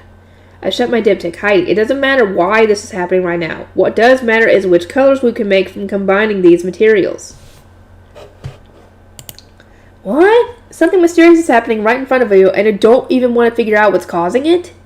Heidi's gray eyes opened wide, and she looked at me with a mixture of surprise and betrayal. Joseph immediately reached out from the side to grab onto her head. Quit it, this fine lady isn't a weirdo like you. Weirdo? That's so mean. I thought she and I would get along great. I sympathized with Heidi, but I wasn't exactly in this to solve any scientific mysteries. I just wanted to make colored picture books for my cute little brother, Camille. And by the way, while I wasn't particularly interested in doing research myself, I welcomed any and all books that compiled the results of any research. I'm more interested in the results of the process than the process that produces the results. Ice gave us the color I wanted, and that's what matters. Let's try mixing that blue powder with the ice next. We might find some important connections and differences along the way. I pointed at the blue powder and Heidi gave me a big nod. I can agree with you there. Let's get back to it. Ice had given us the yellow color I wanted, but mixing it with the blue powder that looked like lapis lazuli produced a bright yellow for some reason. It would be perfect for painting a field of sunflowers, but yellow wasn't the color I was looking for. In the end, it was the linseed oil that gave us a lapis lazuli-esque blue. This might be hard, I said, glaring at the results written on my diptych. The gap between my knowledge and the knowledge of this world was just too great. The huge number of materials and the 5 different kinds of oil seemed to make an endless number of possible colors. This might be hard indeed. Okay. I think I'm going to end this part off here, guys. I'll see you next time. Okay. This is going to be part 3. Researching color making. Rows of bottles containing colored ink were laid out in a small glass rainbow, and attached to each bottle was a tiny wooden board describing the combination of oil and materials that had formed the color. Joseph was in the process of relocating them to a shallow wooden box. We had stopped experimenting for the day since Joseph's and Heidi's arms were tired from hours of mixing. Lunchtime was approaching, and the only two diptychs we had on hand were completely full. Not even borrowing Lutz's diptych after mine had run out of space had been enough to contain all our data. I looked over both while thinking about the results. It's not great that the color is near impossible to predict. But we figured out some general trends, eh? And it's so nice that we have all the results labeled so clearly like this. I'm glad you were around and knew how to write, Lady Mine. You're the best, Heidi exclaimed, beaming as she looked over at my diptych. She could understand a few words and letters that were relevant to her job, but she was still basically illiterate. In the past, she'd have no way to record the results of her experiments, having to instead rely entirely on her memory. I think you being able to memorize such complicated test results is a lot more impressive, personally. Sadly, Heidi only seems to have a good memory when it comes to her experiments. It's far from perfect, Joseph said with slumped shoulders. Lutz looked at me and gave a teasing grin. That goes for mine, too. She only puts in this much effort and dedication when books are involved. Lutz and Joseph seemed to have bonded over this and were patting each other's backs in a show of consolation. It's nice to find people you can relate to. Each day gets a little more fun. Okay, I'll have these test results compiled by the day after tomorrow. Thank ye. I don't know how to write, so that's all up to you. Heidi and I shook hands and exchanged a smile before going our separate ways. I wanted to go straight home to start compiling our results, but Gil pulled on my sleeve while acting kind of hesitant. What's wrong, Gil? Sister mine, I want a diptych too. Gil murmured, his eyes lowered. That reminded me. I said I'd make one for him once spring came, since he had learned to read. Okay, let's stop by Johann's smithy to order a stylus for you. Then I can go home and compile the results. The ink workshop wasn't too far from the smithy, since both were in Craftsman's Alley. Johann might not be happy to see us, since we'd be visiting right after lunch break. But we headed for the smithy nonetheless. Good morning, is Johann here? The foreman glanced away from the customer he was dealing with to look over at us. The second he saw me, he stifled a guffaw and forced out a "Hey there!" before gesturing toward an empty seat. I'll go get Johann for you, he said. Hey, Gutenberg, your patron's here! Gil heard the cut of their mouths and stopped themselves from laughing. It seemed that Gutenberg had stuck as a nickname for Johann in the smithy. Foreman, I told you to stop calling me that. I thought Gutenberg was quite a respectable name, but Johann clearly didn't like it too much. He came bursting out of from the back, meeting the foreman with narrowed eyes and a big frown. Good morning, Johann. Oh, Lady Mine, welcome. Sorry for coming right before lunch. Do you have time to take an order? I'm still not done with your last order, Johann said with an uncomfortable expression.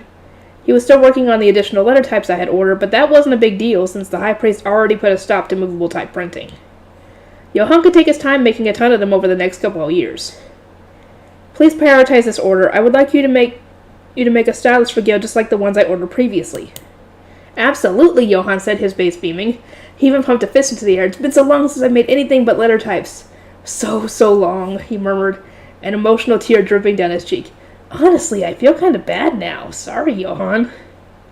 Since I was his only patron, he had apparently been making nothing but letter type after letter type. And on top of that, not just the foreman, but now all of his co-workers made fun of him for his Gutenberg title. Maybe I should pop in every now and again just to give him different things to do. I'll try to give you orders for things other than letter types soon. I needed an iron for the wax stencils, as well as a stylus and a file for the mimeograph. There were a lot of things I would want his help to make, but all of them were tools for printing. I'm very much looking forward to working on something other than letter types. Johann's smile at getting the stylus order made me feel just a little guilty. No matter how I looked at it, he wasn't going to escape his fate as Gutenberg. Having ordered Gil's stylus, we left the smithy just as fourth bell rang to signify noon. You're going home, right, Mine? Uh-huh. I'm hungry and want to get back to the store as soon as possible. Come on. Get on, let's hurry. Let's crouch down for me to get on his back. Apparently he'd end up getting less food if he wasn't back soon. Knowing that I would be dead weight and just slow him down otherwise, I climbed onto his back without protest. He stood up and dashed off in a half run to the plaza where our well was. You stay inside and start compiling the test results after lunch. I'm going to go check up on the mine workshop and give Master Benno a report on all this. Don't go outside, okay? Let's set me down in the plaza and put his diptych into my hands before immediately running off toward the Gilberta Company. It looked like he really was worried about his lunch. After seeing him off, I turned to look at Daniel and Gil, who were both blinking in surprise. Sir Daniel, Gil, thank you for accompanying me. You may both return to the temple since I won't be going outside anymore today. Alright, you'll want to come to the temple tomorrow, I take it? Yes, I would really like to go to the ink workshop, but Rosina will be very unhappy if I miss too much Heartspiel practice. I put Lutz's diptych into my tote basket and climbed the stairs home all alone. I'm home, I whispered while quietly opening the door, though there was no escaping the creaking of the rusty hinges. Welcome home, Mine. You're back early, Mom said after I slid inside. She was probably preparing lunch, given that she was standing in front of the hearth. Mom, how's Camille? Is he sleeping? Did I wake him up? I asked, glancing over at the bedroom. Don't worry, he's fine, Mom replied with a small smile and nod. I snuck into the bedroom to have a look at Camille's face, then put my stuff down and washed my hands before eating lunch with Mom. We were only halfway through when Camille started to cry in his tiny voice. Mom hurriedly finished her food and sped over to him. "Sorry, Mom, but could you clean up for me?" I cleared away our dishes before starting to copy the results of today's experiments from the diptychs onto my notepad made of failed paper. The seemingly nonsensical results began to take a more sensible form once I had them all lined up together. Linseed oil tended to make blue colors, Miche green colors, Pigeon red colors, and ice yellow colors. Term would make seemingly random colors, but they all had pastel tones. There are some exceptions to these rules, but I think I've gotten a grasp on how they work. We can make a surprisingly wide range of colors with these combinations. All it took was listing what made which oils change to which color. "You look like you're thinking hard, Mine. What are you working on?" Mom asked when she returned from the bedroom of Camille, who was wrapped in what resembled a long baby sling. His eyes were wide open, maybe because he just filled himself up on milk. "I'm planning a picture book for Camille. It's going to need pretty colored ink, which I'm trying to make now." "You're making it from scratch? That sounds like it'll take a while." "It will, I think. How is Camille today?" I asked, while stroking his head. He stared at my face without blinking. I couldn't compare to Delia's overwhelmingly big sister power, but Camille not crying over my presence was good enough for me. Camille, it's me, Mine, your big sister." I spent some time playing with Camille until eventually his eyes began to droop again. I watched Mom take him back to bed, then looked back at the list I'd made. Oh! While looking through the oil names, I realized what the oh-so-familiar Peru oil wasn't involved. It might be worth experimenting with that too. I wonder what would happen. Maybe I should bring some to the workshop. And also, we need to test to see whether the ink we've made changes color when put on paper. Not to mention whether it lasts over time. Experimenting with layering colors will be important too. I wrote down everything I wanted to investigate that I could think of. Those were things I would have to ask Heidi about next time I saw her. The next day, I went to the temple for my daily Hearthstone practice, then helped the high priest. In the afternoon, I spent time with Delia, who was always bored and listless while Dirk was in the orphanage. I had Let's get some paper and brushes from the workshop. Tomorrow we will be bringing them to the ink workshop to test the ink on. And so the next day arrived. Gil, Daniel, Let's, and I headed to the ink workshop with the paper, brushes, and the rest of our Peru oil from the winter. Heidi was pacing in front of the workshop. It wasn't hard to imagine that she had been dying waiting for us. The second she saw us, her face lit up and she gave a big wave. "Morning, Lady Mine. It's so good to see you." "Morning, Heidi. Here's the chart of compiled data." I showed her the research I had compiled as soon as we were in the workshop. She peered at it with excitement, then slumped over sadly. I could tell what some of the stuff is, but I can't read most of this. Also, I had a thought while compiling this. I began listing out all the things I wanted to try, which earned me a big, eager nod from Heidi. I didn't include any Peru oil since you can only harvest them in the winter. This may make for some interesting results. Let's try it out right away. Heidi and Yosef began mixing various materials into the Peru oil I had brought. She tried out red materials, and he tried out blue ones. Then they mixed them, ground them, and stirred them a ton. But there were no weird changes. Both simply turned into the color of the material put into them. Both batches of Peru oil turned into the colors we expected. "That's incredible," I said, looking at the finished ink with wide eyes. I had seen so many weird changes of color that simple, logical results were enough to impress me. Heidi let out an impressed whistle at the finished ink. "The colors are red, real vibrant too. If only we could get Perus outside of winter, huh?" Heidi was right. Peru oil couldn't be used liberally, since Perus could only be gathered on sunny winter days. The oil was great, but sadly not suited for high-volume production. While Heidi and I were sadly consoling each other, Joseph was already preparing for the next experiment. "Let's try getting the ink we made on paper, yeah?"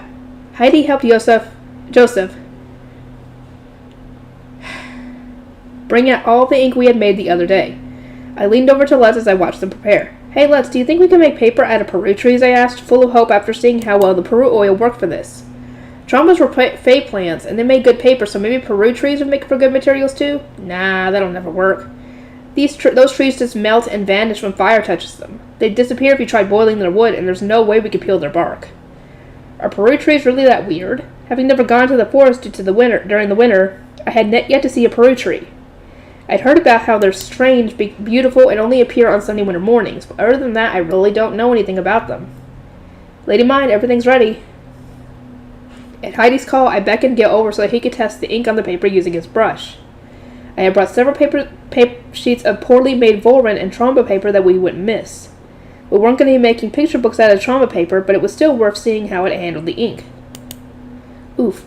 Unsurprisingly, the ink even changed color depending on the type of paper it was put on. The colors stayed pretty much the same on the trauma paper, but ended up more dull on the ballroom paper, though it wasn't really noticeable unless you compared the two side by side. It's fine, I tried telling myself, but as time passed and the ink dried, the colors just kept getting more and more dull. I think we'll need to make other kinds of paper and experiment with them too. I could have wept as I compared the colors on the trauma and ballroom paper. Lutz, on the other hand, just gave a light shrug. Ballroom is the only kind of paper we're going to be using for a while, so why not just make colors that look good on that? He was right, the Mind Workshop was only making trauma paper and ballroom paper at the moment. If we wanted to make the picture books anytime soon, we needed to focus on making colors that were suited to ballroom paper. Its red color was really pretty before, but now that it's on paper and has dried, it's more like a dark blackish red. It'd be good for drawing blood. We don't need a color that's only going to be good for that, Lutz yelled. I pursed my lips. Maybe we would need an ink that's only good for blood. It wasn't uncommon for religious myths to get bloody. This stuff's real tricky, Heidi murmured as she glared at the changed ink, her arms crossed. I think I understand why art workshops keep their paint recipes secret. It really wasn't easy to make colored ink independently. According to Benno, paint production wasn't bound by any magic contracts, so any workshop could make it as they pleased. But the production methods themselves were kept secret by the workshops, and none were on sale in the lower city. The workshops making paint for art-loving nobles delivered their goods directly. I know this from Rosina, who had been the attendant of one such art-loving shrine maiden. You couldn't get certain colors anywhere except from the workshop that makes them, so apparently Christine had favored a number of workshops at once. Lady Mine, let's figure out why it's changing colors. Like I said, the results are the important thing here. I could appreciate her dedication to discovery, but my goal was to make picture books for Camille. I didn't have the time to waste on superfluous research. I wanted usable colored ink as soon as possible. Let's try layering the color next, Gil, would you? As you wish, Sister Mine. Gil drew a blue line across the colors we had already put on the paper, and the overlapping parts darkened significantly. It wasn't pitch black, more of a really dark version of the mixed color. Not a single one of the combinations could be described as bright or vivid. If we had a danger do not mix sign on hand, this would be exactly the right time for it. What are we going to do? Gil asked, holding up the sheet of discolored paper. The result was so unexpected that we were all at a loss for words. All we could do was stare in silence at the dark colors. Joseph immediately broke the silence. Guess we should just stick to separate colors for these, he said with a shake of his head. But I'm pretty sure you gotta mix colors to paint things properly. Seems like there are still a lot of secrets behind the paint that art workshops use. Heidi was right. If our ink turned black when mixed with other colors, we wouldn't be able to draw anything like the paintings in the temple's nobles section. The paint used in this world definitely had a secret to it that I didn't know about. Let's stop for today. No matter how many colors we make, it won't matter if they change over time and turn black when mixed. Maybe there's some way we can sneak the secret to making paint out of an art workshop, I thought, slumping my shoulders in despair over the ink making being stalled. The fact that we hadn't made any usable colored ink meant we had failed. I returned home with my head hung low and reported the day's results to Thule as I helped her make dinner. Which means the colored ink doesn't work. I don't know what to do about it. You definitely don't want to mix colors to turn black, right? It's a big problem. It just wouldn't be usable for printing no matter how hard I tried. I stirred the pot of soup while pursing my lips in a pout. Mom, who was watching us cook while breastfeeding Camille, put a hand on her cheek in confusion. You're not using a fixing agent when putting the ink on paper? What's a fixing agent? I had read about fixing agents for photos and art back in my Arano days, but had no idea what kind of fixing agents were used here. Seeing my confusion, Mom returned her gaze to Camille and continued. A fixing agent is a liquid used to stabilize colors. We use them when dyeing to stop the color from fading over time. Mom, could I ask for specifics? How exactly do you make a fixing agent? I looked at Mom with gleaming eyes, but she just furrowed her brow in confusion. Is this something I should be telling you? I'll check to see whether it's bound by any magic contracts later. Well, I suppose it won't be a problem then. I trust you to make sure it's safe for you to make, Mom said with a somewhat uneasy tone before continuing. You could apparently make the base of a fixing agent by putting the sap of a tree called a nade into the stem of a flower called herane and then boiling it until it went all gooey. When actually using it, you want to dissolve it with about 20 times as much boiling water. Be careful, I'm sure there will be differences between using it on cloth and paper. Thanks, Mom, I'll give it a shot. Now that I knew about fixing agents, I immediately asked Lutz to get the necessary materials for me. He seemed to have not known about fixing agents either, judging by how his eyes widened in surprise. I didn't know there was something like that. We might have never figured it out if Mrs. Zeppa didn't work in a dye shop. I want to get the materials together and try making it right away, especially since Mom went out of her way to teach me how to make it. I started humming in excitement at our new discovery, but both Letts and Gil stopped me. You should just teach us how to make it. Yeah, we'll make it. You shouldn't do it yourself, Sister Mine. If we were going to make it in the mine workshop, then I wasn't allowed to do any work. I pursed my lips at being the only one left out, but no one backed me up. I had Benno look up the magic contracts through the Merchants Guild and search for materials, setting the stage for us to start making a fixing agent. When the time finally came, both Letts and Gil were bouncing with excitement over this new challenge. I handed them both boards with detailed instructions on them, and that was that. My job was done. I didn't like being left out, so after Harspiel practice with Rosina, I told her about the colored ink in order to vent my lonely frustration. And now Letts and Gil are making the fixing agent without me as we speak. Do you not think that it is just cruel? But Rosina was less sympathetic for my plight, and more just surprised that I didn't know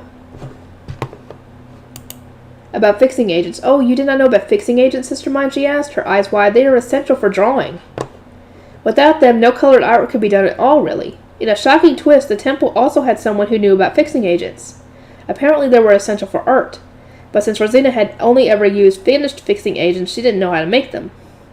Do you by chance not know how to use fixing agents either, Sister Mine? I do not. May I ask you to teach me? Mom only knew how to use it for colored dye. I would need to know how to use it for art when making the color picture books. Rosina gave a refined giggle at the immediateness of my request. You must put the fixing agent on the paper ahead of time and allow it to dry. That way there will be no discoloration, even when layering different colors of paint, Sister Mine. You seem to know a shocking amount about everything, but I see there are some simple things that escape your grasp. I have simply never taken the time to draw with paint or ink before. Indeed, Rosina murmured before clapping her hands together and smiling. In that case, would it not be wise to have Wilma teach you how to draw when she finished the fixing agent and colored ink? Art is an important cornerstone for any woman of culture to learn. I shall think about it. I gave an ambiguous reply, but already had a clear response on the inside. No thanks. I don't want to lose any more free time than I have already. That said, some part of my heart told me that it might be smart for me to learn it now, since in 2 years' time I would be a noble's adopted daughter whether I liked it or not. Yeah, knowing some stuff about the arts will help you in the long run.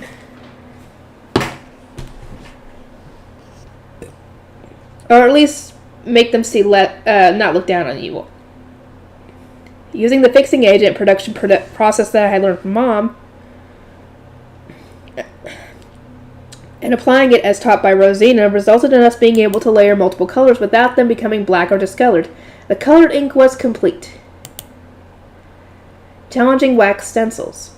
We had finished something that at least resembled proper colored ink. It required us to use a fixing agent, or else the ink would turn black when we layered the colors on top of paper, and they would still turn black when mixed together on the palette, but still, progress was progress. Ah, we sure finished that in no time, Heidi murmured, sounding like a kid who had just had their toy taken away from them.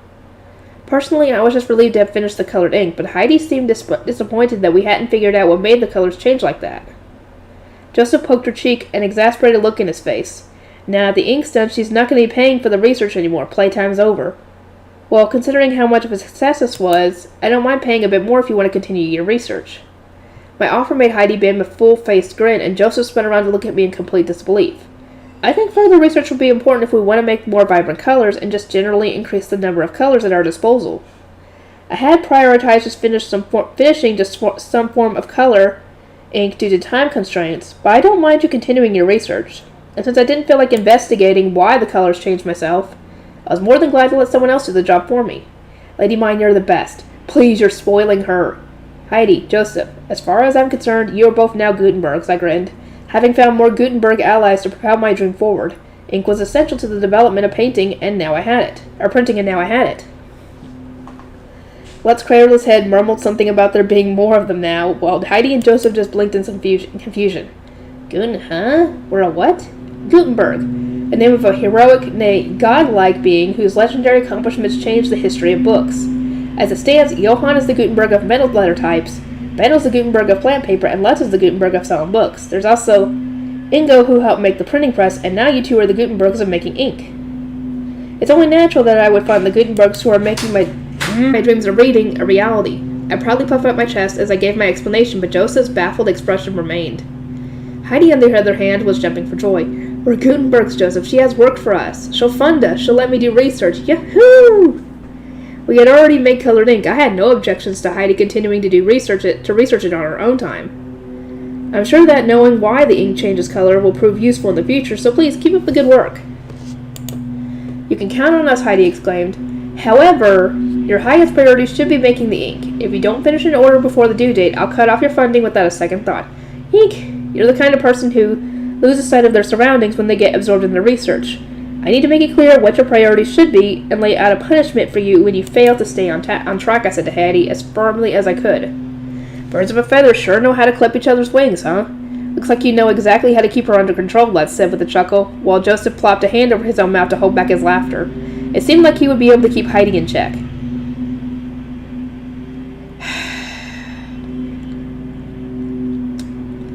Well, that takes care of colored ink. I think I want to start working on the wax stencil next. The next thing I needed to get ready was the wax stencil, an essential part of mimeograph printing. We would first need to make thin wax paper, but then we would be able to make stencils by writing out what we wanted to print using a metal stylus, which would be much faster and easier than cutting out the text parts like we would for normal stencils or setting up rows of letter types. This will also allow us to print more detailed art, which would let Wilma's work shine even brighter. The stencils we're using now aren't any good. It's not that they aren't good at all, they can make picture books after all, but with wax stencils we'll have a wider range of expressions available to us. It's way easier to just write on wax paper using a metal stylus than it is to cut each individual letter out of normal paper, and it'll let us use more precise lines. To make wax stencils, we first needed paper thin enough that one could see through it. But while Lutz and I had spent the past 2.5 years making paper, those in the orphanage didn't even have a year of experience. The thick paper we used for picture books wasn't so hard to make, but getting thin paper of equal size was a little rough. They were already trying in the mine workshop and were failing a lot more than they succeeded. Apparently the paper kept ripping when they were taking it out of the frame or putting it onto a board to dry. This would be a lot easier if we could just use tromba wood. Let's cross his arms and frowned.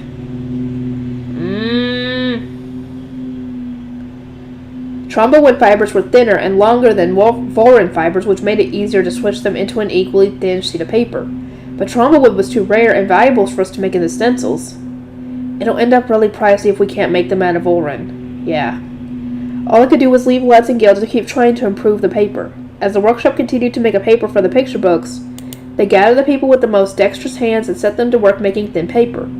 Days passed as everyone worked hard to see what could improve their success rate until one day Let's came to my chambers after lunch.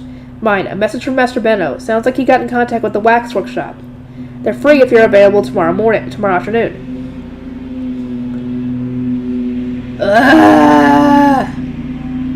Really? Perfect. Now Gil can have his own diptych. That night I asked Dad to make a diptych the same size as Lutz's for Gil.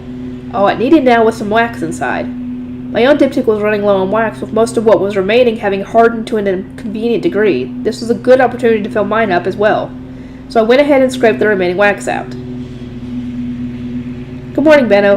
Hey, let's get going. Benno hefted me up on the spot and started walking. Over his shoulder I could see Lutz and Gil racing to keep up with him, Gil hugging the diptych frame I had given him close to his chest.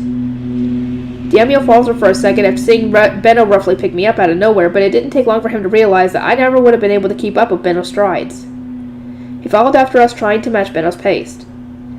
Benno, if I had a method for making wax not smell, how much could I sell that for? I had to have a quick business discussion with Benno before we reached the workshop. I didn't want him yelling at me for being out of control or doing things I shouldn't have later. It's better to sell that kind of thing to the whole guild like we did with the ink production process. A single workshop doesn't have the funds to make a deal like that. Oh, I see. It seemed a lot of money was involved in these kinds of deals. I would likely end up funding the research, development, and refinement that each of my Gutenbergs needed to perform. I began thinking about how the negotiations would go when Benno interrupted me in a low voice. I'll handle negotiations for this later. Don't put yourself front and center here. They might have someone like Wolf in their guild. Okay. And let Benno take care of the negotiations for the salting out method. We could talk later about our cut of the profits and how the negotiations will go down. If we're putting off negotiations, is there any point in us even going to the wax workshop today? I want to fill my and Gail's diptychs. Also, I want to buy different kinds of wax. Just buy? Benno asked and I nodded. I wanted to first see if we could make wax stencils without needing to improve the wax. It would be a stroke of luck if we could. And if we couldn't, only then would I have to try to improve the wax. I hope we can make wax stencils using just normal wax, but if we can't, I'll try to get the wax workshop's help improving the wax. I would want them to add resin similar to pine resin to make it a little stickier. Wax used for mimeograph's wax stencils had pine resin or paraffin mixed into it, but since they definitely didn't have any paraffin made from crude petroleum here, I wasn't sure how far that knowledge would take me here. Given the strange coloration that we had seen with the colored ink, it was more than likely that weird stuff would happen to the wax as well, so I really wanted the help of a professional. Alright. We're just buying stuff today. We only need to get involved if you fail at whatever it is you're doing, right? Right. Benno entered the wax workshop with me in tow. The heat inside was oppressive, and the stench of what seemed like animal fat was so thick that it made me want to hold my nose. The foreman came to see us right away since Benno had sent word of our arrival ahead of time. Good to see you, Benno. What business brings you here today? Could you pour your cheapest wax into these, I asked, holding out my and Gil's diptychs. The foreman nodded and did so right away, remembering me from last time. Gil stared at the clear wax eagerly. He hadn't touched it yet since we told him to wait until the wax had hardened. But he was grinning with excitement anyway. Every now and again he would blow onto it, trying to speed up the cooling process. It was a little cute. Gil, if you do that, then the wax may have an uneven surface when it hardens, I said with a smile. Gil jerked and looked in my direction. Yeah, she's definitely right, Let's added. She poked hers a lot when it was hardening, and it ended pretty bumpy. Let's shut up. I glared at him for spilling my secrets for no reason, and Gil stepped away from his diptych while laughing a little. Apparently he didn't want to repeat my mistake.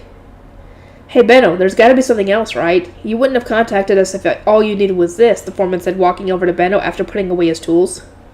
Benno nodded. Yeah, I want a small box of every kind of wax you sell here. Every kind? You're not after candles like usual? Yeah, and don't mix them up. We want your wax, not your candles. Benno's order left the foreman dumbfounded.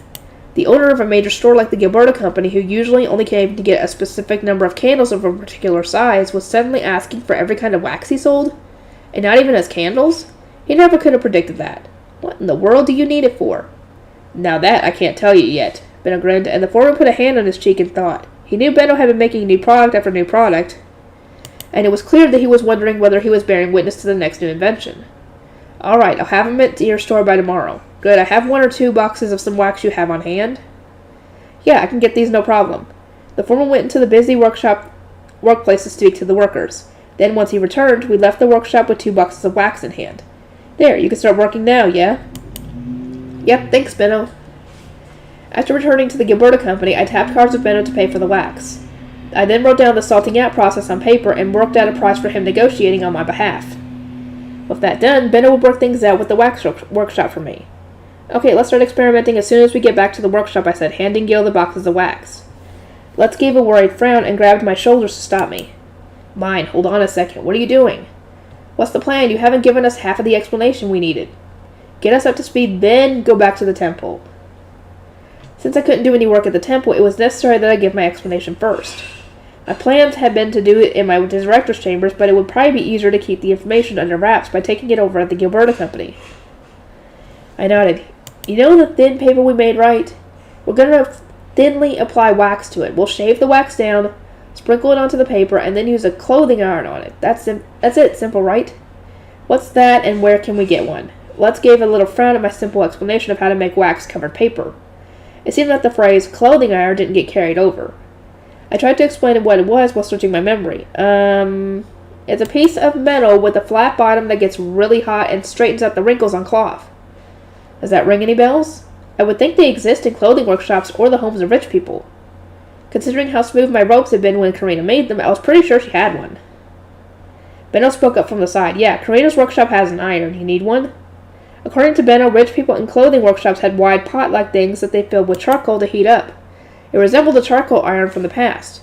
My family naturally didn't own one since we just wore second-hand clothes, and Lutz didn't know about them for the same reason. Benno, do you sell irons in the Gilberta Company? Nah, you gotta order those from a smithy. Not everyone needs to use them, and you don't need more than one anyway. Gotta say, though, irons make a real mess if someone sucks at using them. Are you sure you can handle one? Apparently the pot-like irons could spill ashes and dirt up the surrounding area if you weren't careful. I would have preferred a simple-to-use electric iron, but that was a bit beyond my capabilities to make. Not to mention, you would need electricity for that, and electricity, in general, does not exist. For now, I'll try to improve the shape and order one from Johann. It seemed that an iron would be out of my reach for a bit. I fell into thought. Let's do the same, crossing his arms while mulling things over. We've got the motivation and knowledge, but not the tools. This sure sounds familiar, mine. Think about some more. Do we really have everything else we need? Let's ask, remembering how much he had struggled when we didn't have the proper tools for making paper. I put a hand on my cheek and tried to remember the exact process for making simple wax paper. You cut the wax down into small pieces, then sprinkle it on top of the paper. This should be easy since we can just shave it down using a tea strainer, which you can buy at general stores. Then we sprinkle the shaved wax on top of the paper and... I froze mid-sentence and paled, my mouth agape. Lutz was right, I had forgotten something else. I squatted on the ground, head cradled in my hands. No, we don't have baking paper. Huh? What? I was trying to make wax paper in the most simple way possible, but we didn't have baking paper. Naturally, I couldn't make those on my own, or at least I didn't know how. It's just not happening. Try and think of a solution before you go off and get depressed. Is there anything that can replace it? Lutz asked. I furrowed my brow and thought, before baking paper was invented, people used aluminum foil and paraffin paper. Aluminum foil will get all wrinkled and prevent us from being able to make an even layer of wax. And if you consider paraffin paper as more or less paper that needed a coating of paraffin wax, it was basically the same thing we were trying to make in the first place. It's something meant to stop the melted wax from getting everywhere, but maybe sticking normal paper in the way would work? I hope it will, but I don't know. What do you think, Lutz? Back on Earth, I was pretty sure that a sheet of copy paper could be used to block any excess melted wax, which meant a sheet of normal paper should work too. At least, I think it should. I want to believe. Don't ask me, I don't know about any of that stuff. Are there any other tools you'll need? That should be everything for making the wax paper, but I'll want a mimeograph stylus and a file so I can test whether it be usable as stencils. Making wax paper was as simple as melting wax on top of paper and then letting it dry, and while there was a chance that the iron would get wax stuck on it, or otherwise dirty up the area, it probably wouldn't stop us from succeeding.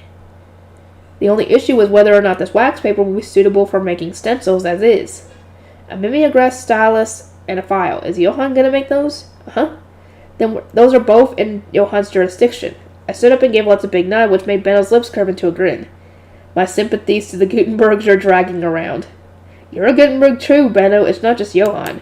Why are you talking like you're not in the same boat? I asked, which wiped the grin off of Benno's face. He grabbed my head in one hand and spoke in a low, growling voice. Every single person you've called a Gutenberg is buried under a mountain of work right now, struggling each day to keep their heads above water. Don't you think there's something you should be saying to all these people you're dumping loads of work on day after day? Huh?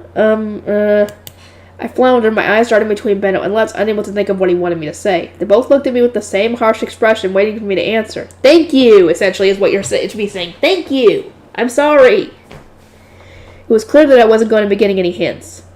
Let us continue striving to spread books across the world together? Wrong. Show us some appreciation. Benno roared, grinding a fist against my head. Thank you, thank you. I exist as I am today, thanks to you and Lutz.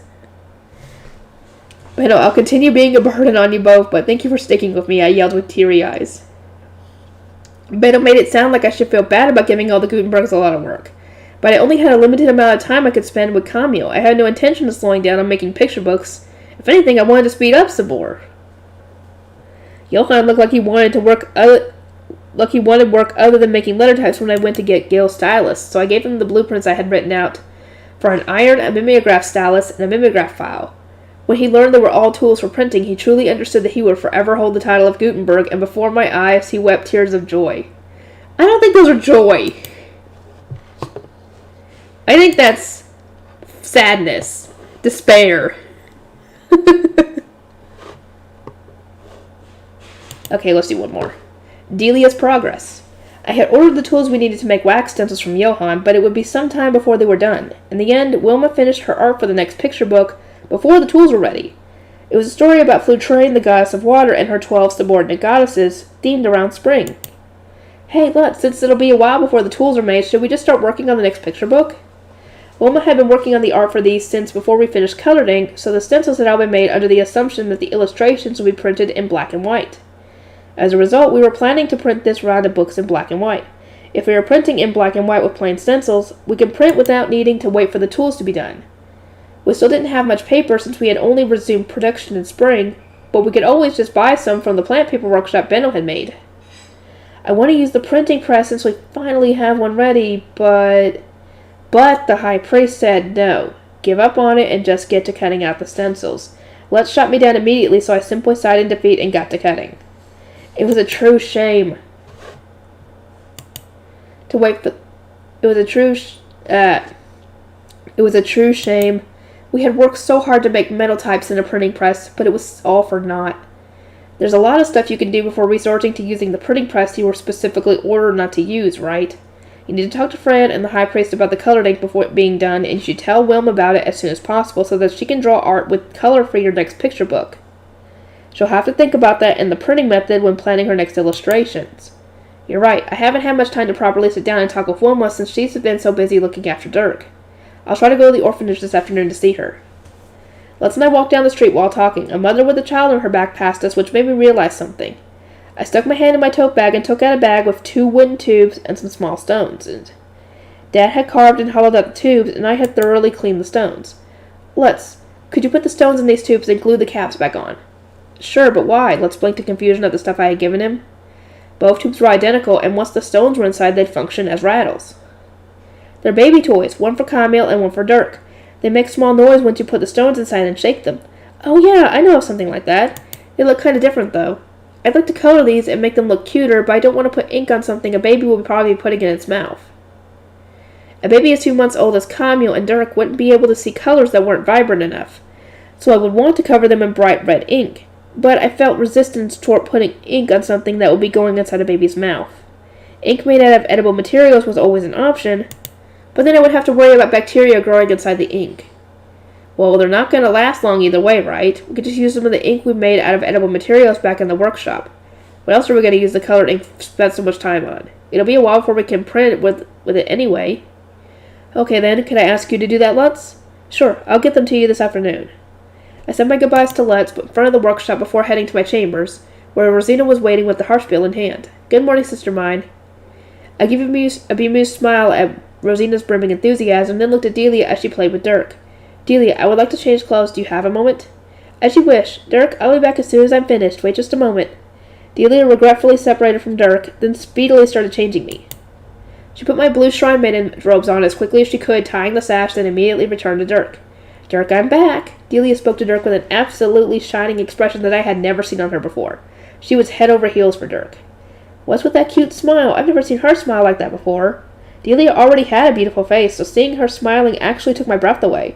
Her smile was so filled with love that I actually felt a bit jealous of Dirk. Sister mine, Dirk seems like he's almost ready to roll over. I would expect nothing less from my little brother. He's such a wonderful little boy.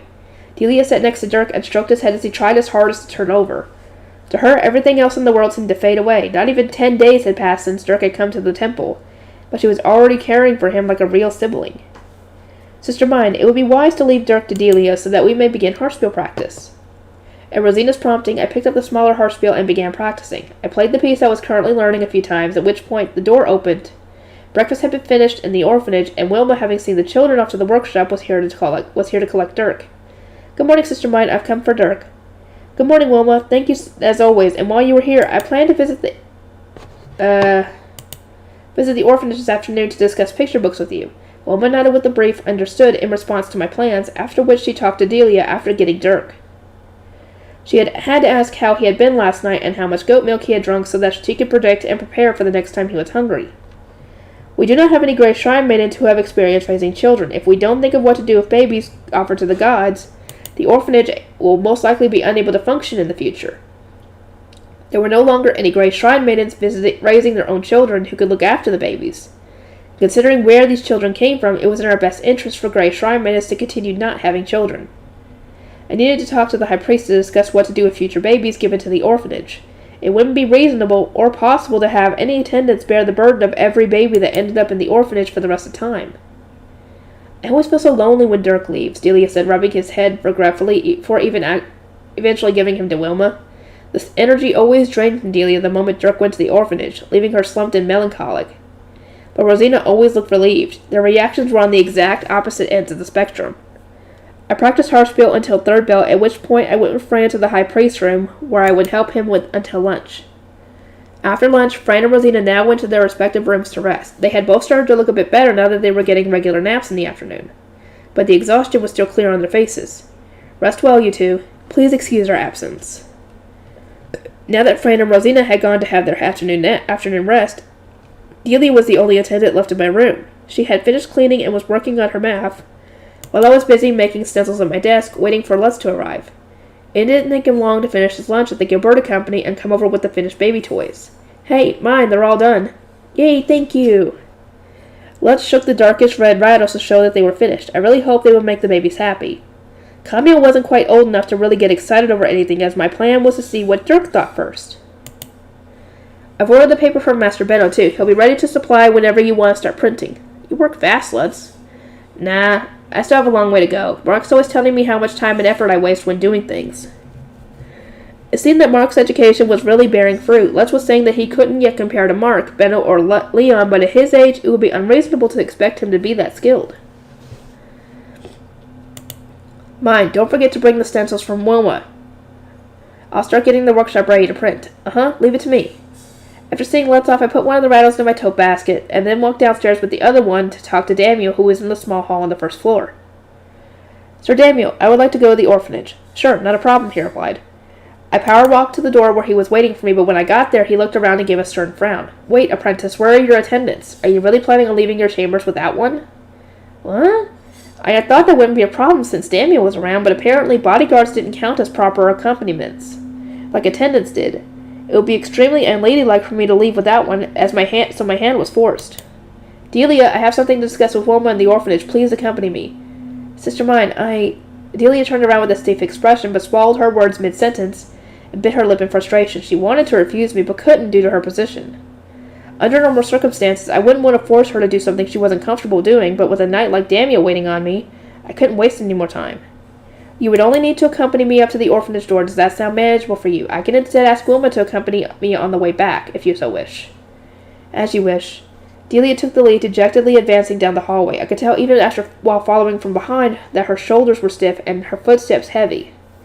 Her face was out of view, but I could imagine the desperate expression she was probably wearing. When we arrived at the orphanage, Delia stopped in place. Well then, I'll be leaving now. I think not, attendant. Open the door before you leave. You would make your mistress, the apprentice, open herself? Daniel's harsh voice rang out as Delia turned to leave. I couldn't open the door myself, and couldn't make a knight open the door for me either. Attendants existed to relieve those they served of such a duty. Delia, having been told to open the orphanage door, paled to the point that her face was pure white. Still, she looked at Daniel with no change in her stiff expression, then reached for the door. She shut her eyes tight and grit her teeth, pushing the door open with a trembling hand. It opened with a heavy creak. Large tables were lined up across the dining hall, which was right in front of the entrance. At the furthest end was a large cushion on which Dirk was laying, surrounded by gray shrine maidens, all of them whom looked this way upon hearing the door. They turned their backs on the pillow and knelt in my presence, arms crossed over their chest. Sister mine, I'll be leaving now, Delia murmured, her head lowered as to avoid seeing inside the orphanage. Of course, and I apologize for making you uncomfortable. Thank you, Delia. It was nothing. Delia glanced over in Dirk's direction, then started to turn around. Her eyes suddenly shot wide open, and she spun around, running straight for the cushion at the far end of the dining hall. Dirk! He had almost successfully rolled over, with half of his body now over the side of the cushion. If he kept going and made it, he would fall right off. Delia thrust her arms beneath where Dirk would be right as he burbled and toppled over the edge. Geez, what would you have done if Dirk had rolled over and hurt himself? Keep a better eye on him. Delia's eyes were flared up in anger as she set Dirk back down in the center of the cushion. Her complaint came from a good place, but the gray shrine maidens had no choice but to kneel and keep their heads down when the blue shrine maiden arrived. All I could do was shake my head at Delia, losing herself over Dirk's cuteness. Well, now that you're in the orphanage, why don't you stay and watch over Dirk yourself? Delia's eyes widened as she realized just where she was standing. She hurriedly straightened up, and I handed her the rattle I had brought with me. This is a toy that makes noise. I was going to give it to Dirk myself, but why don't you give it to him instead? I think he would be happier to play with you than he would with me.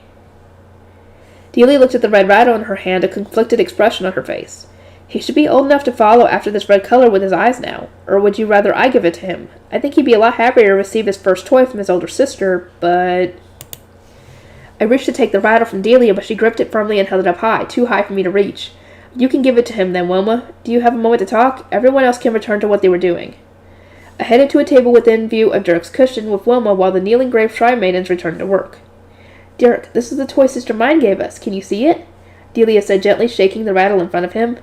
Dirk followed it with wide-open eyes. It was obvious that he was attracted to the color and the sound it was making. I had wanted to see Dirk's reaction so that I could determine whether Camille will be ready for it. And he really did seem enraptured. No doubt Camille will be really happy to see it too. Wow, he's looking at it, one of the Shrine Maidens said. I wonder whether he would like music as well, added another. The Shrine Maidens were all looking at Dirk and Delia with great interest, having little experience with babies themselves. That made Delia realize she was in public with other people around who would hear her. She stood up and glared at me, her cheeks blushing red. Sister Mine, I'm going back to your chambers. I'm leaving Dirk in your care, everyone. Delia pushed the rattle into the hands of a nearby Shrine Maiden before charging out of the orphanage. Now that she had gone inside once, I would imagine that if she was gradually spent more time here, she would adjust to leaving her comfort zone like Wilma had. Sister Mine, will Delia be quite all right? I know she has lasting trauma for her time in the orphanage, Wilma said anxiously as she watched Delia hurry out the door. I wonder. I feel like she'll be fine, assuming Dirk's cuteness keeps influencing her. She thinks she hates the orphanage due to the memory she has of her time here. But the cellar Delia was living in has nothing like it used to be. Delia had spent all her time here in a miserable cellar and had then been sent to the High Bishop's room on the day of her baptism. To her, the orphanage in its entirety was just that neglected cellar. Before today, she had only passed by once or twice at most. Delia would need to really feel for herself that the orphanage had changed, and if she got used to coming here, then it shouldn't be too much of a problem for her to at least enter the dining hall. Besides, if she didn't get used to visiting the orphanage soon, she would no longer be able to see Dirk at all. He would be moved to the rooms where the pre-baptism kid stayed once he was old enough to sleep soundly through the night. I just hope she doesn't end up separated from her cute little brother, I added. Each day when I go to get Dirk, Delia delays handing him over for as long as possible, all the while wearing the loneliest expression you'd ever seen. I can't help but feel that we are doing something wrong by taking him away. It would be sad for both of them if they were to be separated, so I certainly hope that Delia adjusts to the orphanage as soon as possible.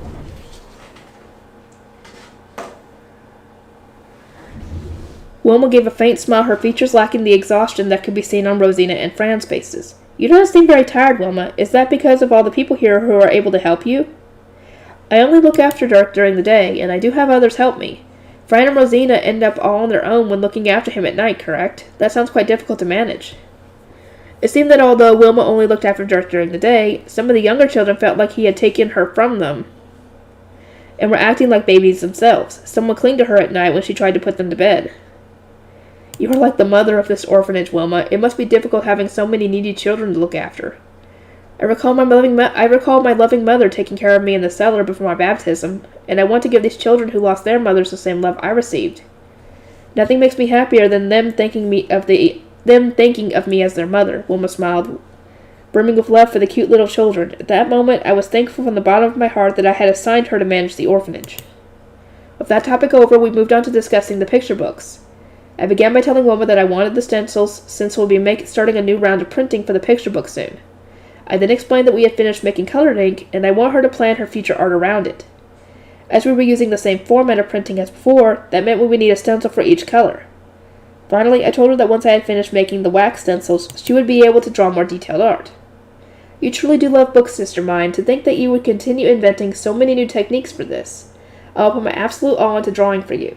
Thank you, Wilma. By the time we had finished our discussion, and I had the stencils from Wilma, Dirk had gotten hungry. He began to cry, but even without Wilma saying anything, the other Grey Shrine Maidens were already speedily bringing goat milk from the cellar and preparing to feed him. They were used to the process by now. If they could look after Dirk without Wilma, it was probably best for me to return to my chamber sooner rather than later. They all had to be extremely conscious of me while working, which was beyond distracting for them. I know it's a heavy load on you all, but please continue taking care of Dirk. Wilma, could I ask you to walk me back to my chambers? Having spoken to the Grey Shrine Maidens, I started to make my way back from the orphanage.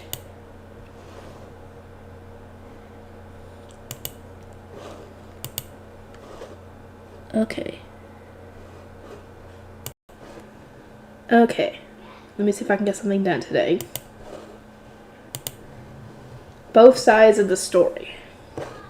When I returned to my chambers, I could already hear Delia inside yelling, "Jeez!" Wilma and I looked at each other. Delia had generally been in such a good mood since Dirk had come along that neither of us had heard her this hysteric in a while. I see you can hear Delia too. I wonder what happened. Let's hurry back, apprentice, Daniel prompted with a guarded expression. I power walked as fast as I could to my chambers, where I found Fran and Delia arguing. The high priest can't be trusted. He is trustworthy. Yes, he is trustworthy, actually. He does have mine's best interest at heart. It seemed less like an argument and more like Delia gnashing her teeth at him. But still, it was a rare combination to see. I couldn't help but blink in surprise. Fran, Delia, what is going on? I said. It seemed neither of them had noticed me before then as Fran's eyes opened wide. He hurriedly apologized, welcoming me inside. Welcome back, Sister Mine. I apologize for my unsightly behavior. In contrast to Fran, who had quickly composed himself, Delia ran over and gave me a sharp glare, yelling, Sister Mine, what's the meaning of this? I had no idea what she was referring to. Whatever are you talking about? Delia, you must not speak to your mistress like that, Fran rebuked. But Delia just tightly gripped my shoulders. I'm asking what all this business about having Dirk be adopted is about. As I've repeated many times, Delia, Arnold said that the idea has already been rejected. Let go of Sister Mine. Fran detached Delia's hands from me without letting his calm exterior falter, but I still had no idea what was going on. I was completely out of the loop. Could someone please explain? It seemed that I wasn't the only one at a loss here. Wilma was also blinking in surprise at Fran and Delia's behavior. What am I supposed to do in situations like this again? Right. I need to listen to get both sides of the story. Recalling what the high priest had told me before, I was able to get a handle on the situation just a little better. I looked around and first spoke to Wilma. Wilma, thank you for walking me back. You may return now. If you stay here until I have listened to them both, problems may arise in the orphanage. As you wish, replied Wilma, but she turned back to look at Fran and Delia several times on her way out of my chambers. Sister Mine, I will listen to you both on the second floor, Delia, so for now, just prepare some tea. I climbed the stairs with Fran, hoping on some level that Delia would calm down during the process of boiling water and carefully making tea. On the second floor, we found Rosina, who was sitting in front of a hearth with a sleepy look on her face. We made eye contact, and while wavering a bit, she stood up to greet me. Welcome back, Sister Mine. Rosina, do you know what happened? No, Delia woke me up, but I did not listen for the details. It seemed that Delia's shouting had woken her up during her afternoon nap. Rosina, speaking less eloquently than usual, was making her displeasure apparent, even if it didn't show on her face. You may return to your room to rest a little more, Rosina. I believe I will. Rosina swayed as she returned to her room. Well, she was sleep-deprived. Sounds like she's going to fall over any minute. That's not good.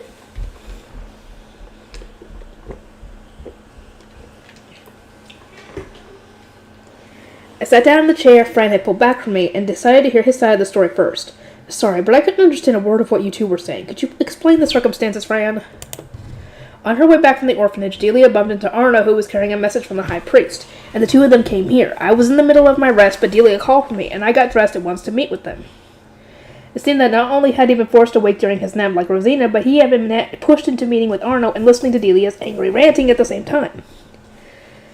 Had I been there, I could have dealt with Arno on my own. I apologize for my absence. It's nothing to worry about, Fran said with a dismissive shake of his head. Even when you are here, I would like for you to call me when Arno visits. It seemed he felt the need to hear any messages from the high priest whether I was there or not. Furthermore, if Arno had truly only been here to pass on a message, this would not have been a problem at all. I did not expect Delia to explode with anger like that.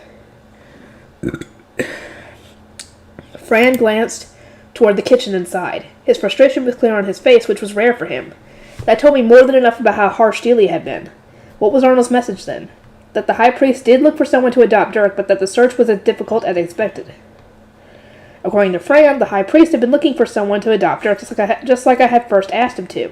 Arnold came to tell us that although they hadn't found anybody, it would be best for me to keep my spirits up and continue raising him in the orphanage. I had pretty much given up on the adoption when the high priestess said that baby boys were rarely, if ever, adopted, instead switching my focus to signing a contract with Dirk when I myself was adopted by a noble. To be honest, I had almost entirely forgotten about asking the high priest to search for someone to adopt Dirk. Wow, now that's what I call integrity. I was impressed after hearing Fran's explanation, but Delia had just come up with the tea, and hearing that had reignited her wrath. She set the cups down in front of me rather hard, and then glared at Fran. Why would the high priest of all people be talking about someone adopting Dirk? Judging from Fran's explanation, neither he nor Arno knew that Dirk had the devouring. As it stood, Delia's wrath was entirely focused on the point that people had been talking about Dirk being adopted outside of her knowledge. I lowered my eyes. The high priest told me to hide that Dirk had the devouring. How could I explain to Delia that we had been searching for someone to take him in and save him from his own mana? The high priest must have made a hobby of ripping families apart. First he did so with Sister Mine, and now he's trying to do the same thing with me and Dirk. How many times have I said that the high priest would never take joy in this? He must have his own reasoning. It seemed that in Delia's head, the High Priest was a villain who ripped apart families whenever he got the chance. One could hardly blame Fran for getting a little angry when someone he respected was being badmouthed like that. Oh yeah, I don't blame him. Delia, I accessed slowly, like I was taking deep breaths, then looked at her. There are no Grey Shrine Maidens here equipped to raise a child. Would y'all shut up? God. To that end, I asked the High Priest to look for someone who may wish to adopt him, so I thought he may be happier that way. Delia's anger turned straight toward me. What? You wanted to tear us apart, sister mine? I shook my head and corrected her. No, you didn't even want to look after Dirk at first, remember? I didn't think anybody would want to. Delia seemed to at least remember what she had said back then. Her eyes opened wide and she faltered a little. Well, that was only when he had just arrived. Yes, and it was when he had just arrived that I had consulted the High Priest. Delia fell silent, her anger cooling down. There are no Grey Shrine Maidens who have raised babies before, and none of us knew how best to look after him. There are no wet nurses who would be willing to visit the temple. Fran and Rosina are barely getting any sleep due to having to watch over him at night, and ultimately I thought someone adopting him might be the best solution to everyone's problems. As it was now, Fran and Rosina were at least taking naps during the day, and Delia was watching over him more than she said she would, but for those first few desperate days, Dirk really had been an immense burden on everyone. Delia remembered that, so while she did give me an unsatisfied pout, she just grumbled without saying anything. I requested that the High Priest look for someone to adopt Dirk, and he diligently did so. I didn't have much hope since he had told me from the start that he would be unlikely to find anyone, but he nevertheless looked to the best of his ability. Oh, I see. I understand now, Delia said with a nod, her tense shoulders loosening up. I did not expect you to look after Dirk as eagerly as you have been. Now I am glad that no one was found to adopt him. Arno did say that we should continue raising him in the orphanage, did he not? He did. The High Priest said to keep our spirits up and do our best raising him, Fran added, which made Delia blink in surprise for a minute. She then peered at me as if wanting to remove the last trace of doubt that still remained in her mind. So you won't rip me and Dirk apart, sister mine. Of course not. I know how much you care for Dirk, Delia, and I know all too well the pain of being separated from one's family. Thank goodness. Delia pressed a hand to her chest in sign of relief. I never want to let Dirk go. He's the only family I've ever had. 10 days later, Johann had finished making the iron. It was the first thing he had completed out of everything I had ordered, perhaps because it was the simplest to make, or maybe because it stimulated his creative mind the most. Excuse me. Thanks to the timing, I decided to try strengthening the stencils with wax before we started printing for the second picture book. The wax being a little thick wouldn't matter given that we weren't using a file yet. We should be able to print loads more using this, I proudly puffed out my chest, the wax strengthened stencil, whereas Lutz just crossed his arms and cocked his head. Hey, mine, didn't the High Priest say not to print too much? Isn't printing loads more really a good idea? Waxing the paper will let us reuse the stencils, which means we can print over a longer period of time. Don't dodge the question, Lutz yelled, but I had no intention of giving up my picture book stencils. I would eventually be using movable type printing for text-heavy books, but illustrations had to be remade. This is to lessen the load on Wilma. Isn't being able to reuse stencils just better in every way? Lutz, knowing how much work it was for Wilma to draw the art, then cut out the tiny blinds, grimaced and rubbed his forehead. Just the art stencils, all right. I waxed exclusively the art stencils, which I then gave to Gil. All the printing was now done by him and the Grey Priest in the mine workshop. Lutz had a little more time on his hands thanks to Gil taking care of workshop business, and as a result, Lutz, Daniel, and I were able to spend our days alternating between going to the workshop and Gilbert & Company and going to the temple. The Italian restaurant was close to being done. Its doors and windowsills in the process of being installed, so I was actually pretty busy going there with Benno and visiting the ink workshop to record research results from Heidi, among other things. Mine, why'd you fall silent? Thinking of something? Camille. Again? Despite my busyness, my mind was always dominated by thoughts of making toys for Camille. According to reports from the orphanage, Dirk loved the wooden rattle I had made, but whenever he tried to hold it himself, he'd drop it on his face and start crying. Oh, he's a little baby. He's not going to be able to hold it himself just yet. I felt bad thinking about a toy falling on Camille's cute face and hurting him, so if possible, I wanted to make something that would be less painful. Lutz, I think I wanted some little bells. What for? I can use them to make a rattle small enough to squeeze. There were a lot of bells and other metal objects that made noise here, but I hadn't seen any that looked like cat bells, the tiny round bells you might find on an animal collar. It might be hard to get them to make a pretty sound, but the design itself was simple enough that Johann could probably make them if asked. Okay, let's go to the smithy. The smithy wasn't far from the ink workshop, and I eagerly started making my way there. Morning. Welcome, welcome. Hey, Gutenberg, Lady Mine's here. A smith who I had never seen before turned and casually shouted for Gutenberg without even a flicker of a smile on his face. Apparently they had gotten so used to the name that it wasn't even a joke anymore. Johann came to the front of the workshop and weakly muttered for the smith not to call him Gutenberg, but was very casually ignored. I think he's kind of given up on telling them to stop because he knows they're not going to stop. Lady Mine, what brings you here today? I haven't finished the styluses yet. I had actually ordered a wide range of different styluses for writing on the wax paper, which meant the job would take him longer to finish. Well, you could actually have some apprentices do this work instead, but I want some bells like these. I started drawing the schematics for the cat bells, which Johann peered at with great interest. As expected, he had only ever made larger, more traditionally shaped bells, never small and round ones. Lady Mine, are these notches just for decoration? They're important for producing the right sound. The notches don't need to look exactly like this, but please don't exclude them either. They need to be narrow enough that the balls inside won't fall out. Bells would apparently make different sounds depending on the size of the notches, the thickness of the metal, the size of the balls, and the materials used, but I didn't remember the details for all of these. All I knew was that if you put metal balls instead of a larger metal ball, it would make a noise when shaken. Once they were ready, I'd have him put the smaller cat bells into a larger metal shell. There needed to be 2 layers so that the noise would still be audible when put into a stuffed animal.